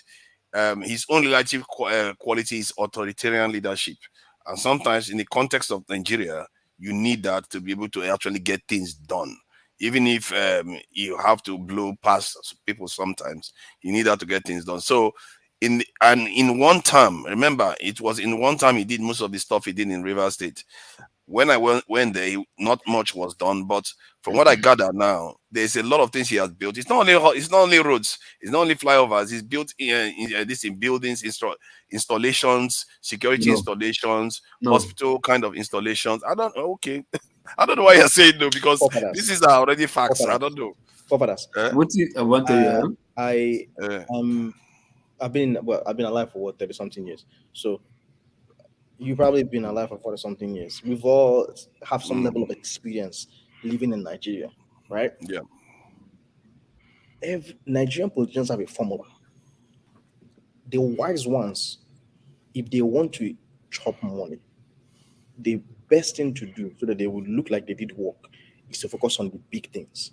When you build big structures, even the ones that are not even necessary, you confuse people and you make them excited that you're a working governor so that they will be distracted while the little non-tangible things are not taken care of. Which would you prefer? That Wike builds 2 hospitals, or that the existing hospitals get equipments, the salaries of people get paid, the sort of intangible things that when you do it, it makes a whole lot of difference, but it would not be noticeable, versus doing the things that are necessary but are big and very conspicuous and people will see it. You see the difference here? Building one hospital versus equipping the other ones that you have there. People may not notice the big things that you're doing, I mean the intangible things that you're doing. But Nigerian governors never want to focus on the intangible things. I think, to be fair to him, he did all of them. All the teachings, he did all of them. Structures, so they can have something to campaign on. Yeah, I'll tell you this. When I was growing up, right, the way I see government, when I say government is for the people, right, I've never seen a government who concentrates on only one thing. You understand? Just one thing and say just one thing, just like that. And all the government that have been ruling Nigeria since 1999, all of them, their major project is road. As if road has not been existing in that country before. Just road, widen the road, resurface the road, do gutter, drain, then maybe earth road. They will tar the earth road without gutter, without side drains. Give me a point. So like you are using road as if road is just a project, getting access to people. But you're not thinking of, okay, if you get access to these people now, how are you making that environment conducive for business to grow so that there will be employment? You are creating road for trekking or for motor vehicle. No, people don't chop, they get money to buy motor. So you are creating road for, I mean, there's no job. The people sitting in the house and be looking at your road, and your road will be feeding a family. You are doing bridge, flyover. Okay, flyover to go to where? From where to where? From house to which work? Any work? Just to go and greet your friend and go to market and come back. You just one person that doing this. Look, after I think it was like last week I told somebody, look, I don't consider road as infrastructure, because yes, it's only when it helps to take developments to a place that we can't be building road, and yet you leave that place that you're building a road to without a development going on there, or a whatever infrastructure that will be there that will get people employment and get them employment permanently. Even after you leave, they'll still be there. But no, it's just roads. The only thing that these politicians have succeeded in doing is to empower people, making them pay and SA and SSA and all this and that, give them money as their boys for election period, make them become something, make them become richer, at the detriment of other people. Okay, let me read so that you have a complexion of what we are talking about here. So this is your one page. I could show it, but I don't need to. Hold on now. Let me give you an idea. Let Bumi talk and then Tone. I wanted to add to Dominic's point and also Mr. Lokopi's point, is that even the roads, let's even pick the roads. Fine, you built road, but you can't just do not just build road. Understand, how does that make the commuting of the people, how does it make easier? Okay, let's say you built a road, but you built a road that takes 1 hour to get to a school. Is that actually effective and meaningful that you should build a road that takes 1 hour? Or should you find a way to make sure that you bring things closer to the people, whereby commuting makes more sense? Because not everyone has a car. So you can build road and then half of the people in that environment cannot even drive cars or can't even afford to drive a car. So those are and I feel like they're so bad at maintenance. I saw a video from one of this Nigerian YouTuber. about Obudu Cattle Ranch. I think it was built by a Scottish person back then. And I saw the amenities there. I was like, okay, if the governor of that state actually puts in money in this place, you can get money yearly from here. This add to your revenue. I'll go there and do vacation because it looks so beautiful. Like the way he did the video, I was like, this is a nice place that instead of me going to other European countries for vacation, I can go here because it's literally in my backyard. And like you would get revenue from here and you'd be more productive. But those things that they have built is just wasting there. They don't know how to maintain. So they build all those things and they just let it be. The roads you're even talking about, who are the people that built the road? They're not Nigerian companies. Yeah. They're all Western companies or foreign companies. So it's like, how are you helping me as a person? Exactly. To let's say I study architecture, I study engineering, and it's like, okay, you built that road, but it's like I don't have, unless I work with, let's say, the foreign company you brought in, but it does not guarantee I will get a job every single time, because what if you bring another company and they don't want me? So it's like you've done nothing that actually improves the people's life. And that's why I say they don't have vision. They are just there. They give you little things for you to be okay with. And some people talk about, like, for example, Tinubu's government. People can say, okay, oh, he's going to do something. Tinubu is going to do something. The 4 years he is in, he's definitely going to do something. But the question is, how productive and how useful is that actually for the Nigerian people?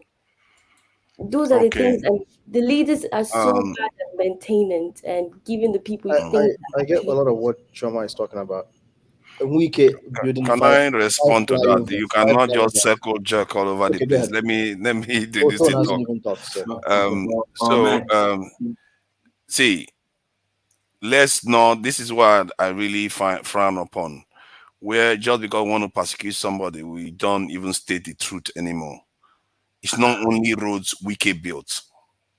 He actually built other things. Cancer research centers and cardiovascular, this thing, whatever they call it, center. Built healthcare. Talk about how Wike increased human capital development. There's a difference. Nigerians always want to, Nigerian police like to build things that you can see. So when they hold on now. See, when infrastructure is not, it's not just cake in the air. It performs a function that allows the society to be more productive. There is a reason. If you have a road that is full of potholes, before you drive from one end to the other end is 5 hours, you lose 1 hour a day. It costs productivity. That is part of what is killing Nigeria, because we don't have enough power supply. So if somebody is trying to close the gap in terms of infrastructure, you don't treat wounds like that. That's how you treat it. A society that's ill, that's how you treat it. Okay. You magic it from heaven and bring it down. Let me just say this. Let me finish what I'm saying. Can I finish my thought? When people, things are going to improve in Nigeria in the coming years, we like it or not. Things are going to improve in Nigeria because of the global climate, what is going on right now. If Nigeria doesn't throw itself into a war, or we don't go and destabilize the country, things are going to improve. The question is whether it's going to strategically improve. And that is the one I know we have not even moved a needle pinch at all. But physically on the ground, things have improved. Infrastructure is there. Mobile phone is everywhere. People can talk to each other, and all kinds of stuff is happening on the ground in Nigeria. Back to Wike's, what he has done. We cannot just pretend as if he didn't do a lot of different things. It's not only road he built. He built so many different things. If it was only road he built, I would be saying he built. Just because you don't like somebody doesn't mean you should just misrepresent what they've done. I don't subscribe to that. I never said like Wike. What we're talking about is, what is the human capital development? Well, hold on. But that is not what we're discussing. It's what we built. That's why I was. We shouldn't be changing the goalposts and saying what is human. Before you know it, now we say how many cancer victims did he cure. That is not what we are talking about. We are talking about projects that he did.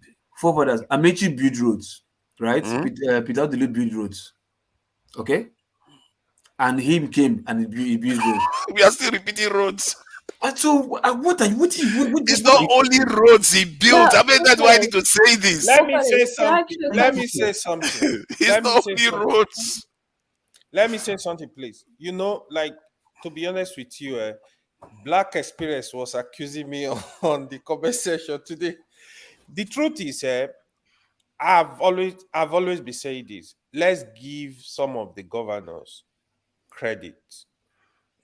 Sometimes I think we criticize too much. Wike actually performed well as a governor. I don't have anything related to Wike. I never liked Wike.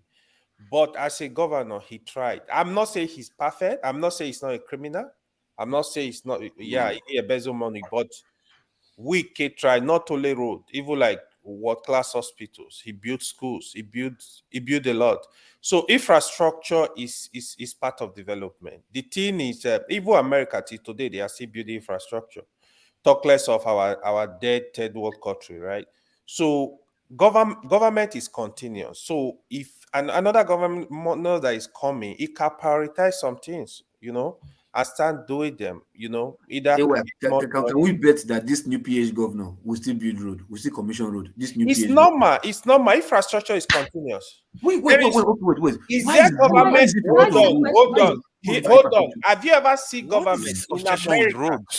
Have you ever seen government in America that is not building infrastructure? Anyone? Just not getting it today. No. AY. Here's what Logofi is. What we are all trying to say is this: you can't keep doing the same thing over and over again. Road. See, okay, let me tell you this: the former governors, they did not build flyovers.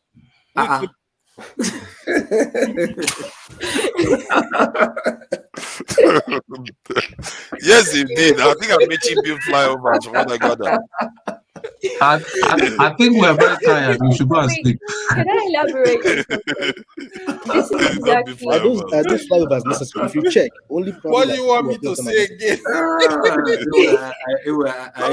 It's local as it was. Local would let the road issue go. Local just like he's a troublemaker like that. Road. You want to say something? Let Bubi say something. Oh shit, man, good. Okay. So when I started, I said standard. We don't have a standard. If your standard is you build and that's the end of it, they will keep on building. You see a refinery, they will build another one. Maintenance.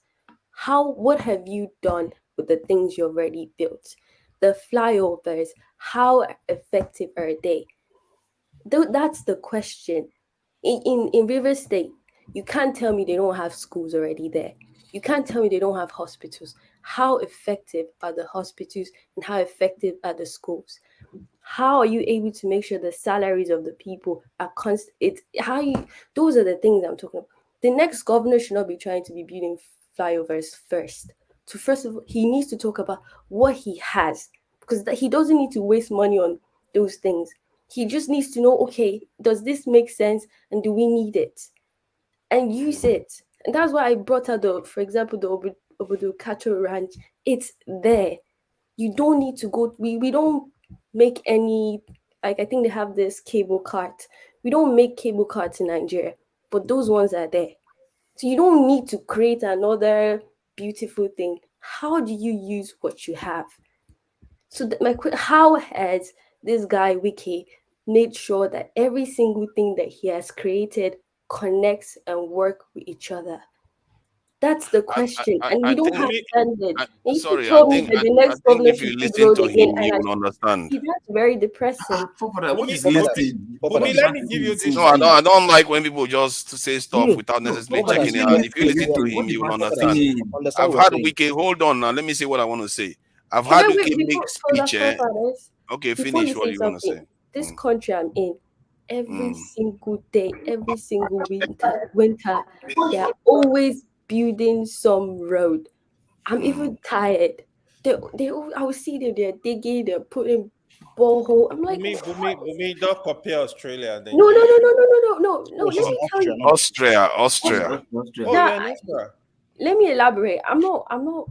It's a European third world. They're always. Austria is not a European third world. Why you look at this American guy? What is your problem? Let the Europeans talk, eh? Go ahead. The thing is that Austria is over not a here third world too, country. Jesus Christ, look at all these people, man. He's Get talking on with about it, Eastern please. Europe, Hungary, and Romania. That's not what we're talking about. Austria is more of a. But go ahead, Bumi. don't get me wrong. I'm not saying don't create roads. That's why I'm trying to compare it to this country. They are always making roads every single year.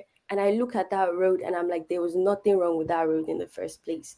So but it's like, they're always asking, okay, maybe they recently made a new train track. And I think that was amazing because now I can easily go from the main city to the next town here. And they made that and it took forever and it was so annoying for a while. But you see how they're being productive. It's like, how are the governors being productive and how are they making sure they correlate to each other? Don't just build a hospital in let's say in Cross River, but then you have no equipment and you have nobody that is able to understand those equipment and say, oh, I've built hospital. Like, it does not make any sense. The one they built in Aso Rock, how has that helped anybody's life? It's there. So they build things, and we have infrastructures, we have refineries. How has that refinery helped any of us? They don't know how to make it work for the people, and they don't know how to maintain it. All those things are just going to rot there. We don't use it. That's what I'm trying to say. Yeah, Bumi, you make a point. The truth is, maintenance is actually even sometimes more expensive than the structure itself. So what the governors do, because of the nature of our political system, right? They want to build something so people will see what they are doing. Oh, like there is a new hospital, there is nothing inside, right? And They just deceive them for re-election. Yeah, and deceive people for election or some kind of stuff like that. So, because when they come in like this, if the governors is telling you like, oh, I spent let's say 50 billion naira, I invested in this, you will not even see it. The people will think, oh, it's lying. Because of that, they look for what they will use to deceive the people. So it's very easy for you to tell them, oh, I built this road. The governor tried, but the main thing, they will not touch it because they are not sincere. Exactly. That's what I'm saying. That's why you see that problem. It's really the biggest, a very big problem. Like, I remember the current Senate president, right? He built the hospital, he borrowed equipment. They commissioned the hospital, they returned the equipment. Today, I don't even what about Oshomole? Oshomole built hospital for Benin. Oshomole did the same thing. To come and commission empty hospital. Yep. So they empty hospital. Oshomole he even paid for some of the equipment already, right? But they were not delivered. They will go and borrow equipment. Sometimes they even leave the country, they will break them, they will install them, they will show to the people. Just like Nigerian Airways. That one was very embarrassing. I was so pissed off, man. I was so pissed off. Why will you come and deceive 200 million people? Like, these people are crazy, to be honest. And the money they spent on that now, the money just disappeared, and nobody's asking for that money right now. Yeah. Okay. Let me chime in, please. Pardon? Let me say one thing. I'll head out. Thank you for your contribution, Bumi. And I don't think Tone has talked yet. The biggest thing I've learned from what Bumi said, which is something that sometimes we find hard to articulate, is when you have a governor, the governor should think about development. They shouldn't be myopic in thinking when it comes to being a governor. All it means is building infrastructure, building things that people can see, so they will believe I'm actually doing work. Let them think about maintaining things. Their government, every state has government hospitals. Like, my dad was a physician back home, in one of the government hospitals. And he would tell me, oh, let's go to Enugu, Anambra State, government hospital. And I would go with him. And you see this bungalow. I'm like, so this is government hospital. And you have a governor who says he or she is working. And the government says, there's no roof, nothing. So when the governor comes in, just like Bumi said, you do an assessment. That's why you have transition of governments. If a governor is leaving and another government is coming in, you do a transition. You see, okay, these are the state infrastructure that we have. These are the number of civil servants we have. Yeah. What needs to be done? You draw a map of things that need to be done, right? It's called, when you draw up a list of things that need to be done, you find out that before you even have time to build something new, half of the money is already spent trying to maintain what is there, pay salary, maintain the roads that are there. In most of these Western countries, I've noticed this when I used to live in the UK before I came to the US. Before the road, just the road has a little scratch. In Nigeria, they would say, okay, yeah. Leave white dish. No, once it has that UK, overnight. Remember, most of us when we are learning, so they said a stitch in time saves 9. Exactly. It actually costs you less to renovate that road, even though it has just a little crack. Yeah. But Nigeria, no, they wait for 5 years till massive pothole, and then they will spend more money. Because to them, it's all about finding ways to throw things physical that they are working. So at the end of the day, the culture that we have to create as a people is not a culture where we get excited about the physical things that we see, but it's a culture that holds the government accountable to do the little things, those things that you think are less important. Those housekeeping things in the states, making sure that ministries are working, making sure that if you go to state ministry, that they're actually properly supervising the local government schools, making sure the schools actually have furniture, making sure the schools actually have well-paid teachers, they actually have a good whiteboard or blackboard. Make those things are. But the thing is, if the governor spends money doing those things, they can't take pictures, and so to them it's like, oh, I have nothing to show the people. Remember all these during campaign time, these governors will print calendar with all the things that they built, because that is what that is the culture that we Nigerians have created. We want things that we can see, but that is not how you do governorship. When you want someone to lead, they have to do the intangible things, even though it may not be to their political advantage. But when you finish taking care of all those things, you can be proud of yourself. Not only did I build infrastructure, but I actually took care of the things that were already there, and I made sure that I increased the human capital development and I decreased unemployment. That's why when I give UK as an example, I'm trying to get us out of the mindset of thinking because somebody says I'm a project governor doesn't mean they actually did something substantial. Yes, there's no project and flyovers, but half of them you probably didn't need them.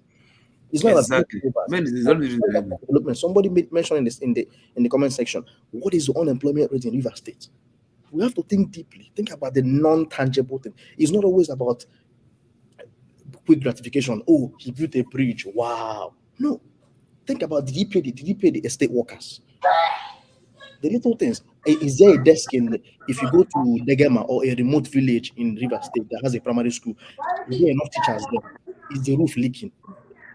See, Dominic, I couldn't agree less with you. I mean, you're spot on. Yeah, that is what Bumi was saying. That is what he's trying to say. Exactly. Even Bumi. Okay, I think if we have filibustered enough, let me respond, please. Anyway, all this funny. Can I just talk? You are fond of interrupting me now. It's not polite. Oh, me. Okay?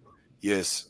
You are doing that. Yeah, you fight all the time. It's not polite. It's not polite. Ancestors one. I don't do that to you. Come on. You stop. Okay. I bet. Sorry. Okay. Before that, you do to me, yeah. The master interrupter. No, we are me and you. Me and you. We have our dynamics. That's different. You see. So I'm just trying to get my own word out because it's not fair. I don't like unfairness. It's just not right when people do this. When roads are not there, you can't transport certain heavy manufacturing tools. That is something people don't pick up on. The other day, you need rail track sometimes. The roads cannot even transport steel. There are certain heavy manufacturing. If you need gas power. There's monorail in Port Harcourt. Yeah, exactly. But there you have to have infrastructure to move it from either the train station to somewhere else.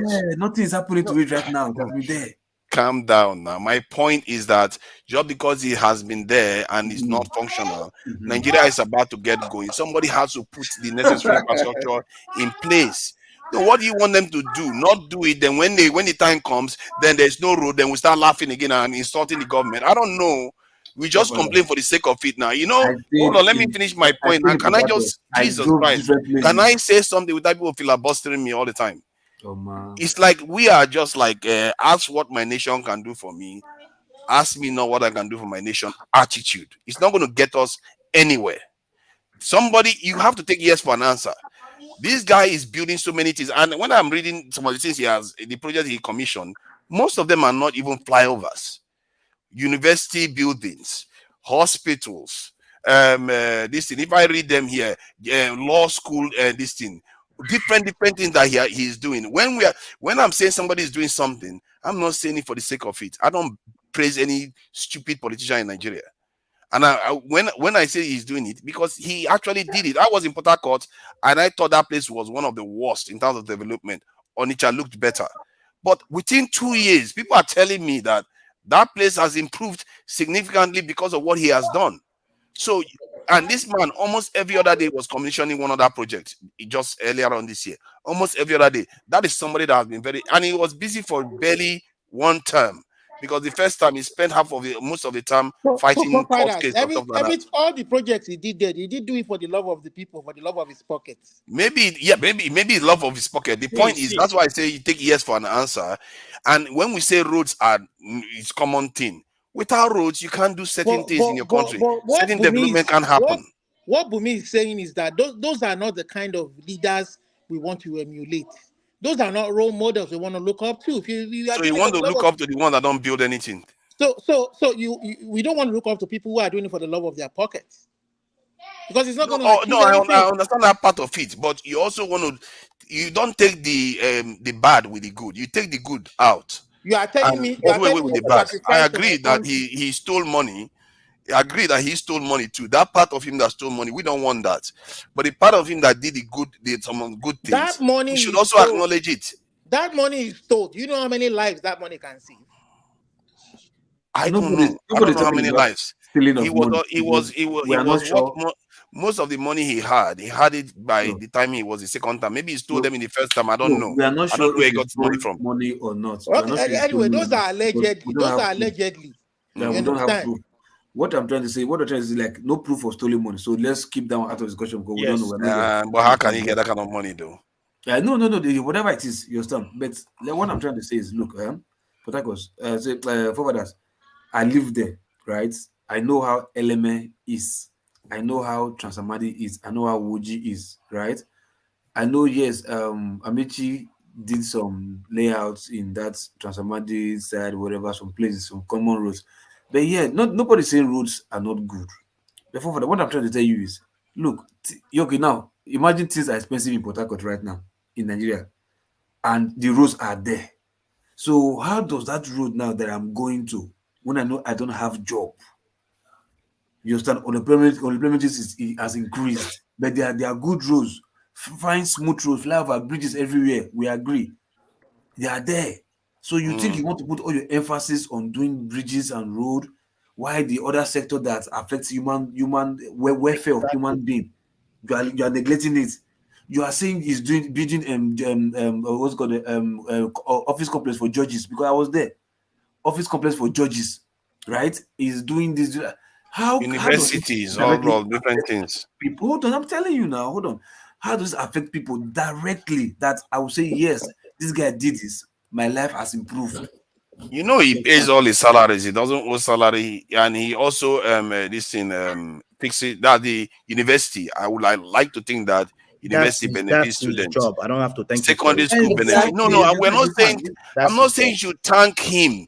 I'm just saying that we should say he did it, because it's almost as if we are saying he didn't do all this. He didn't do anything. We're already saying he did it. We're saying he did it. Nobody say did it. He did. Okay, fine. If you are saying he did it, fine. I'm good. That's all I need the acknowledgement. He did. Just like move the culture, not only infrastructure, but the other things you need to be taken care of. If you ask AY, and I will tell you, Oshomole. When Oshomole came to Benin, Oshomole was saying, Oshomole work. Oshobaba finish work, shall. But till tomorrow. What have you stayed today? Benin didn't look good, man. I was in Benin.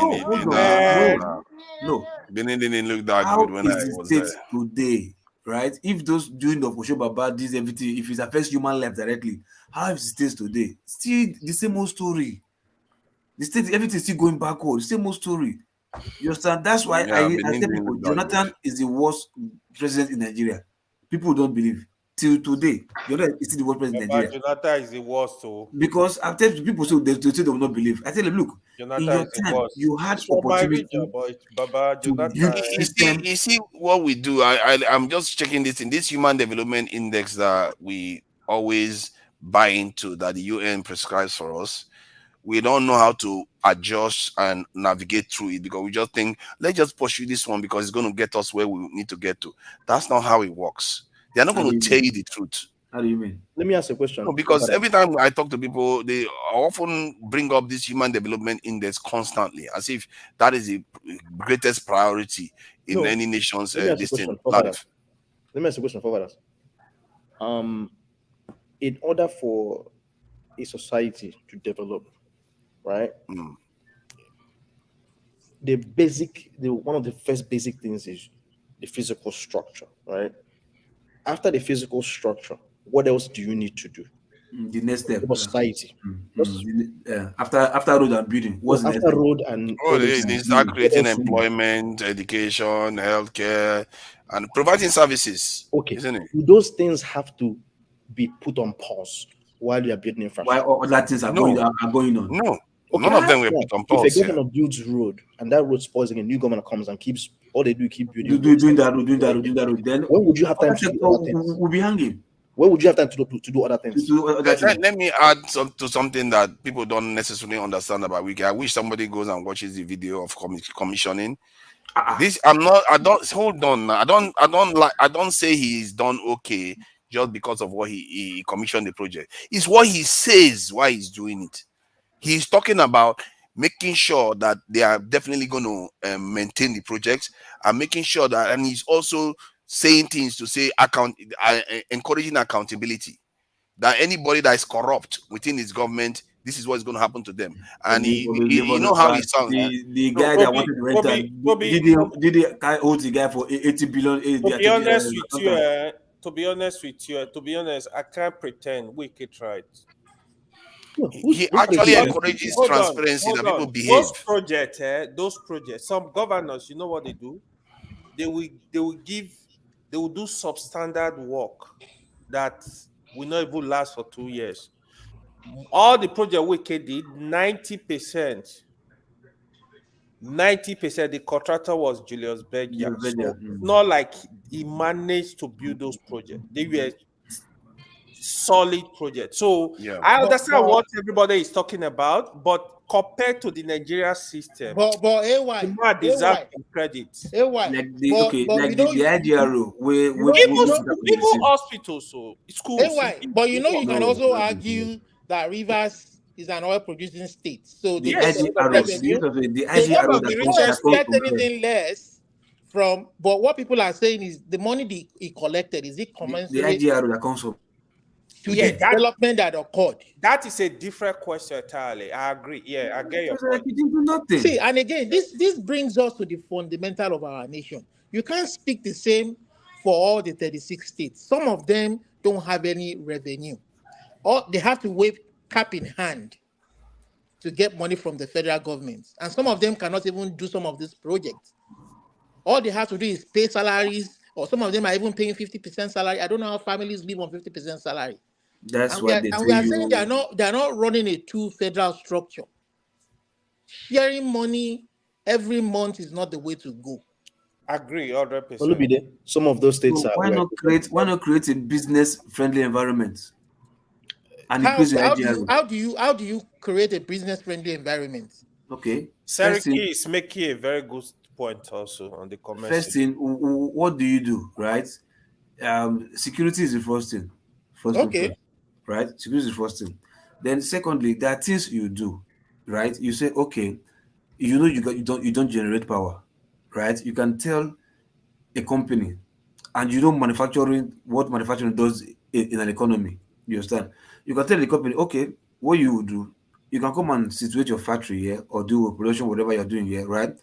I can give you tax discounts because since you're the one generating your power to produce your so stuff, I will I will give you a very good discount in tax. You understand? That will like, oh, okay. Because you are trying to make the business make profit. And remember, if they are making profit, they are employing, you're removing problem from your head by reducing the employment rate in your own state. Do you get? So by the time doing that, and the insecurity for that will, because I'll tell you the truth, right? Except the person won't go do Yahoo. Nobody will sit down to say, oh, there's a job for me. No, I don't want to work. I want to go and carry gun and start doing kidnapping or robbery. Nobody will wake up one day and start doing that.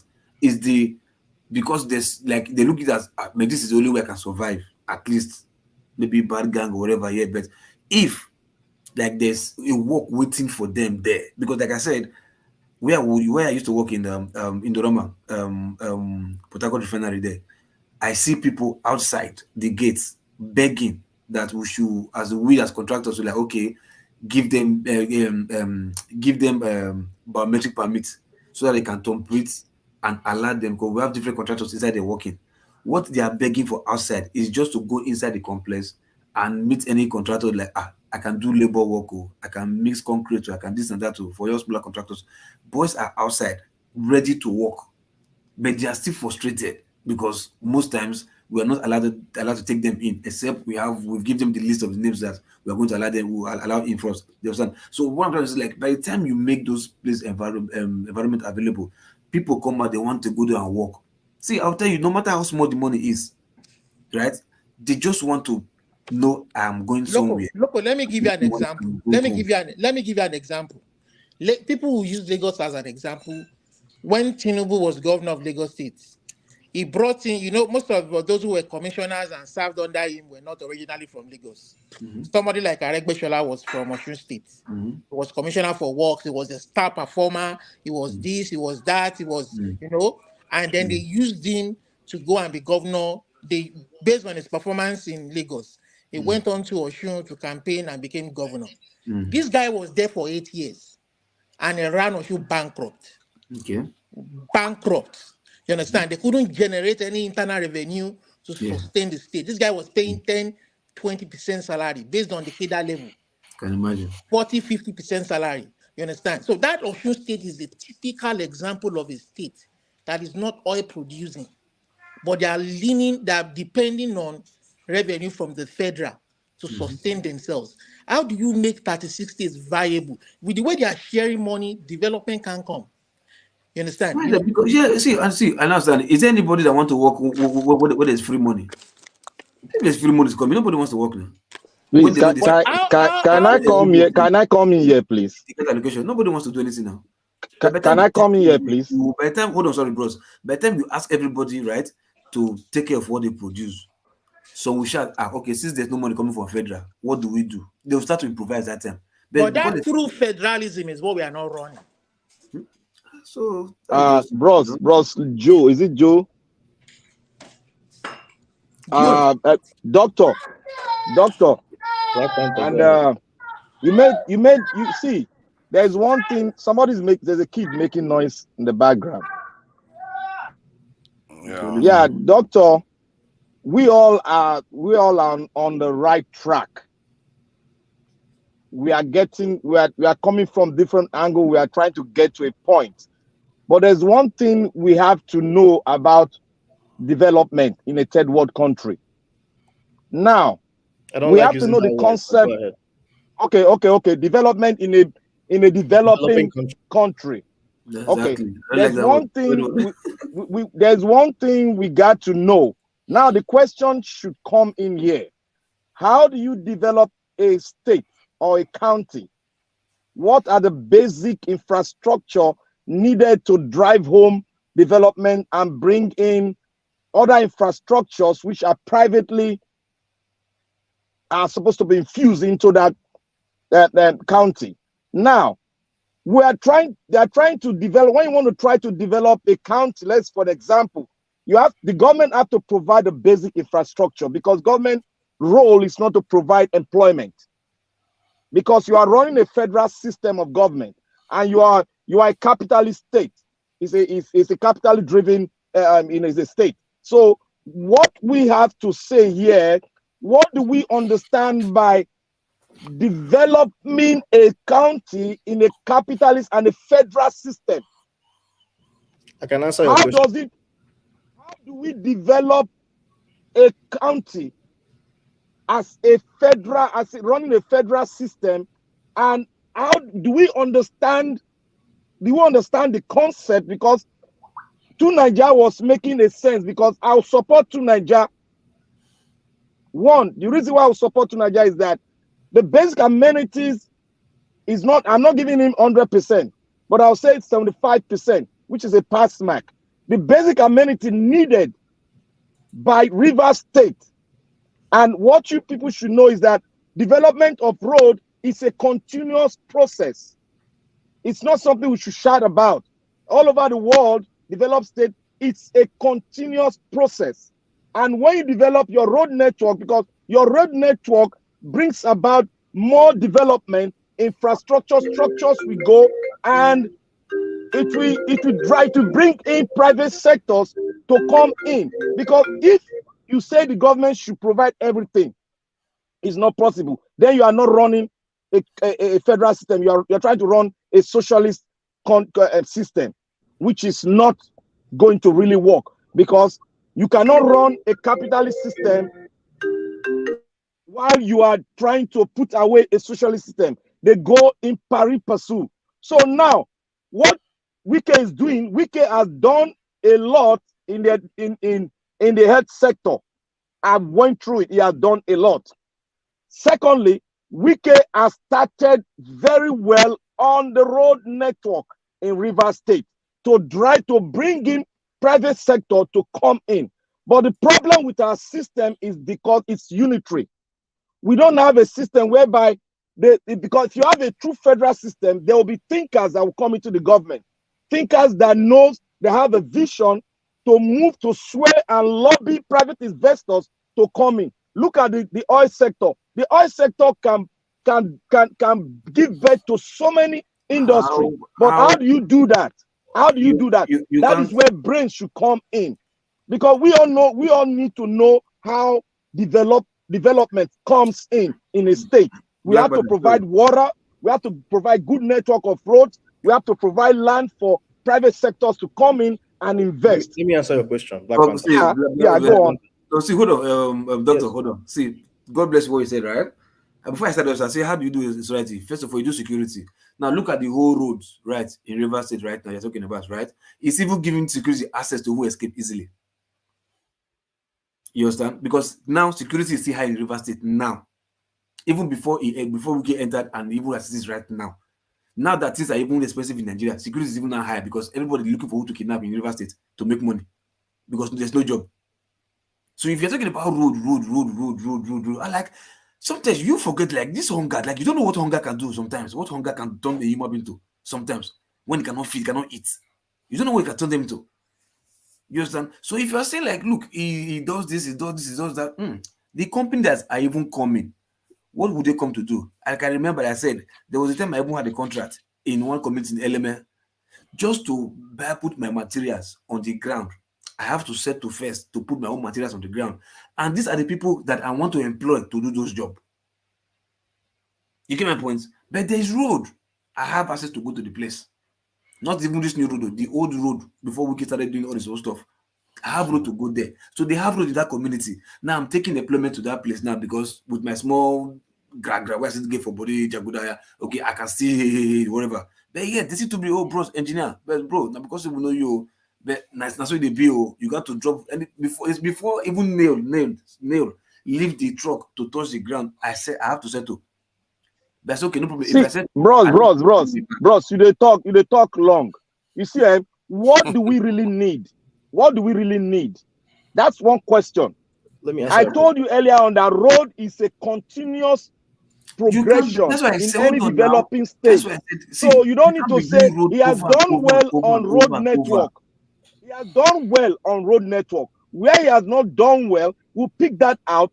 We argue that one out. It's not the matter of saying you want to compare European kind of development with African kind of development. We should take those concepts out of us. We should try and use our own concept to build our own society, to make our society run for us, let me work for us, and provide the finances for us. That is what we should be thinking, and that is what we should sell into the new age, new generation that are thinking that way. Thank you very much. Sorry. No, it's fine. I apologize.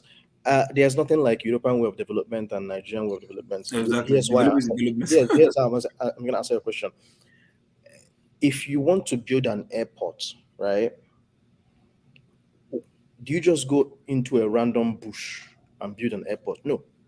You look at the population. Where will be the you want to first of all consider safety. You don't just build an airport in the smack in the middle of a city. Noise pollution, that's number one, right? So you're thinking about the health consequences. How can I situate an airport such that a lot of population can be able to access a particular point and be able to come to the airport? That's the first thing. Secondly, you want to, like I said before, consider noise pollution and be in such a way that it's close, but it's far enough that you wouldn't have noise pollution issues. So there are a lot of things that goes into making that decision. You don't just wake up one day and say, okay, let me just build an airport randomly somewhere. Thirdly, when you're building an airport, you have to think about, okay, why am I building that airport? I'm building it to convey people around, but I also have to consider, how do I make it such that the local population can be able to benefit from it? Okay? So you want to build in a way that there's access for the people that live in the city or town to be able to travel and work in the airport. That's the third thing. The fourth thing is you want to build an infrastructure, an airport, which at some point will be able to self-generate income to maintain. You don't want the government to keep putting in money. You don't build an airport and all you're doing is every time you're budgeting money for the airport. That's not how you build an airport. When you build an airport, you have to consider, okay, I'm going to build it in such a way that I can invite companies to have shops. We see this all the time. To have shops. So there's no companies who build shops, be able to pay tax. And with the tax, you have an airport authority. They'll be able to generate money to maintain itself. And so when you think about a project, you have to think of it in a multifaceted way. You don't just say, let me just randomly build a project just because people need it. No, you have to consult people, consult experts and say, okay, why do I need this project? First of all, you have to consider what projects are needed. Why do I need that project? How does that project make people's life better? How does it contribute to not only economic development but also economic growth? Those are things you have to think about. So when you build a road, you say, okay, I'm going to build a road at this point. I'm going to put a toll gate so I can generate money so that the road can generate some level of income to maintain itself, right? Those are some of the things you think about. But the issue I have with Nigerian governors and building infrastructure is, I'm not saying UK is like this, but I'm just saying sometimes when you see projects, you're like, did somebody even think about the point of this? Like for example, in Anambra State, they built a conference center that is so ginormous and gigantic. And I'm how like, many people want to sit there? Who wants that for that place? First of all, they built a women's center. This massive concrete structure, women's center that nobody uses. And they will put it in the calendar and say, one of my campaign things, I built a large women's project. For what? I'm not saying women are important, for what? What is the point of it? That's what we have to think about. When you build an infrastructure, think about how it's going to maintain itself. So when you build a road, you build it in such a way that it can maintain itself. You build a road that is able to access major economic hubs. People who are walking around those, who have shops around those places, have an incentive to develop the area, right? If I have a bank, Union Bank, right? Let's say I have a private bank, and you build a road to that bank. It is in my interest as the bank to make sure that the road is constantly maintained, because if it falls, people can't access my bank again. I'll give you an example. In my village, in Anambra State, right? My dad had a street named after him, because back then local government allows you to, if you build a road, you put in your name.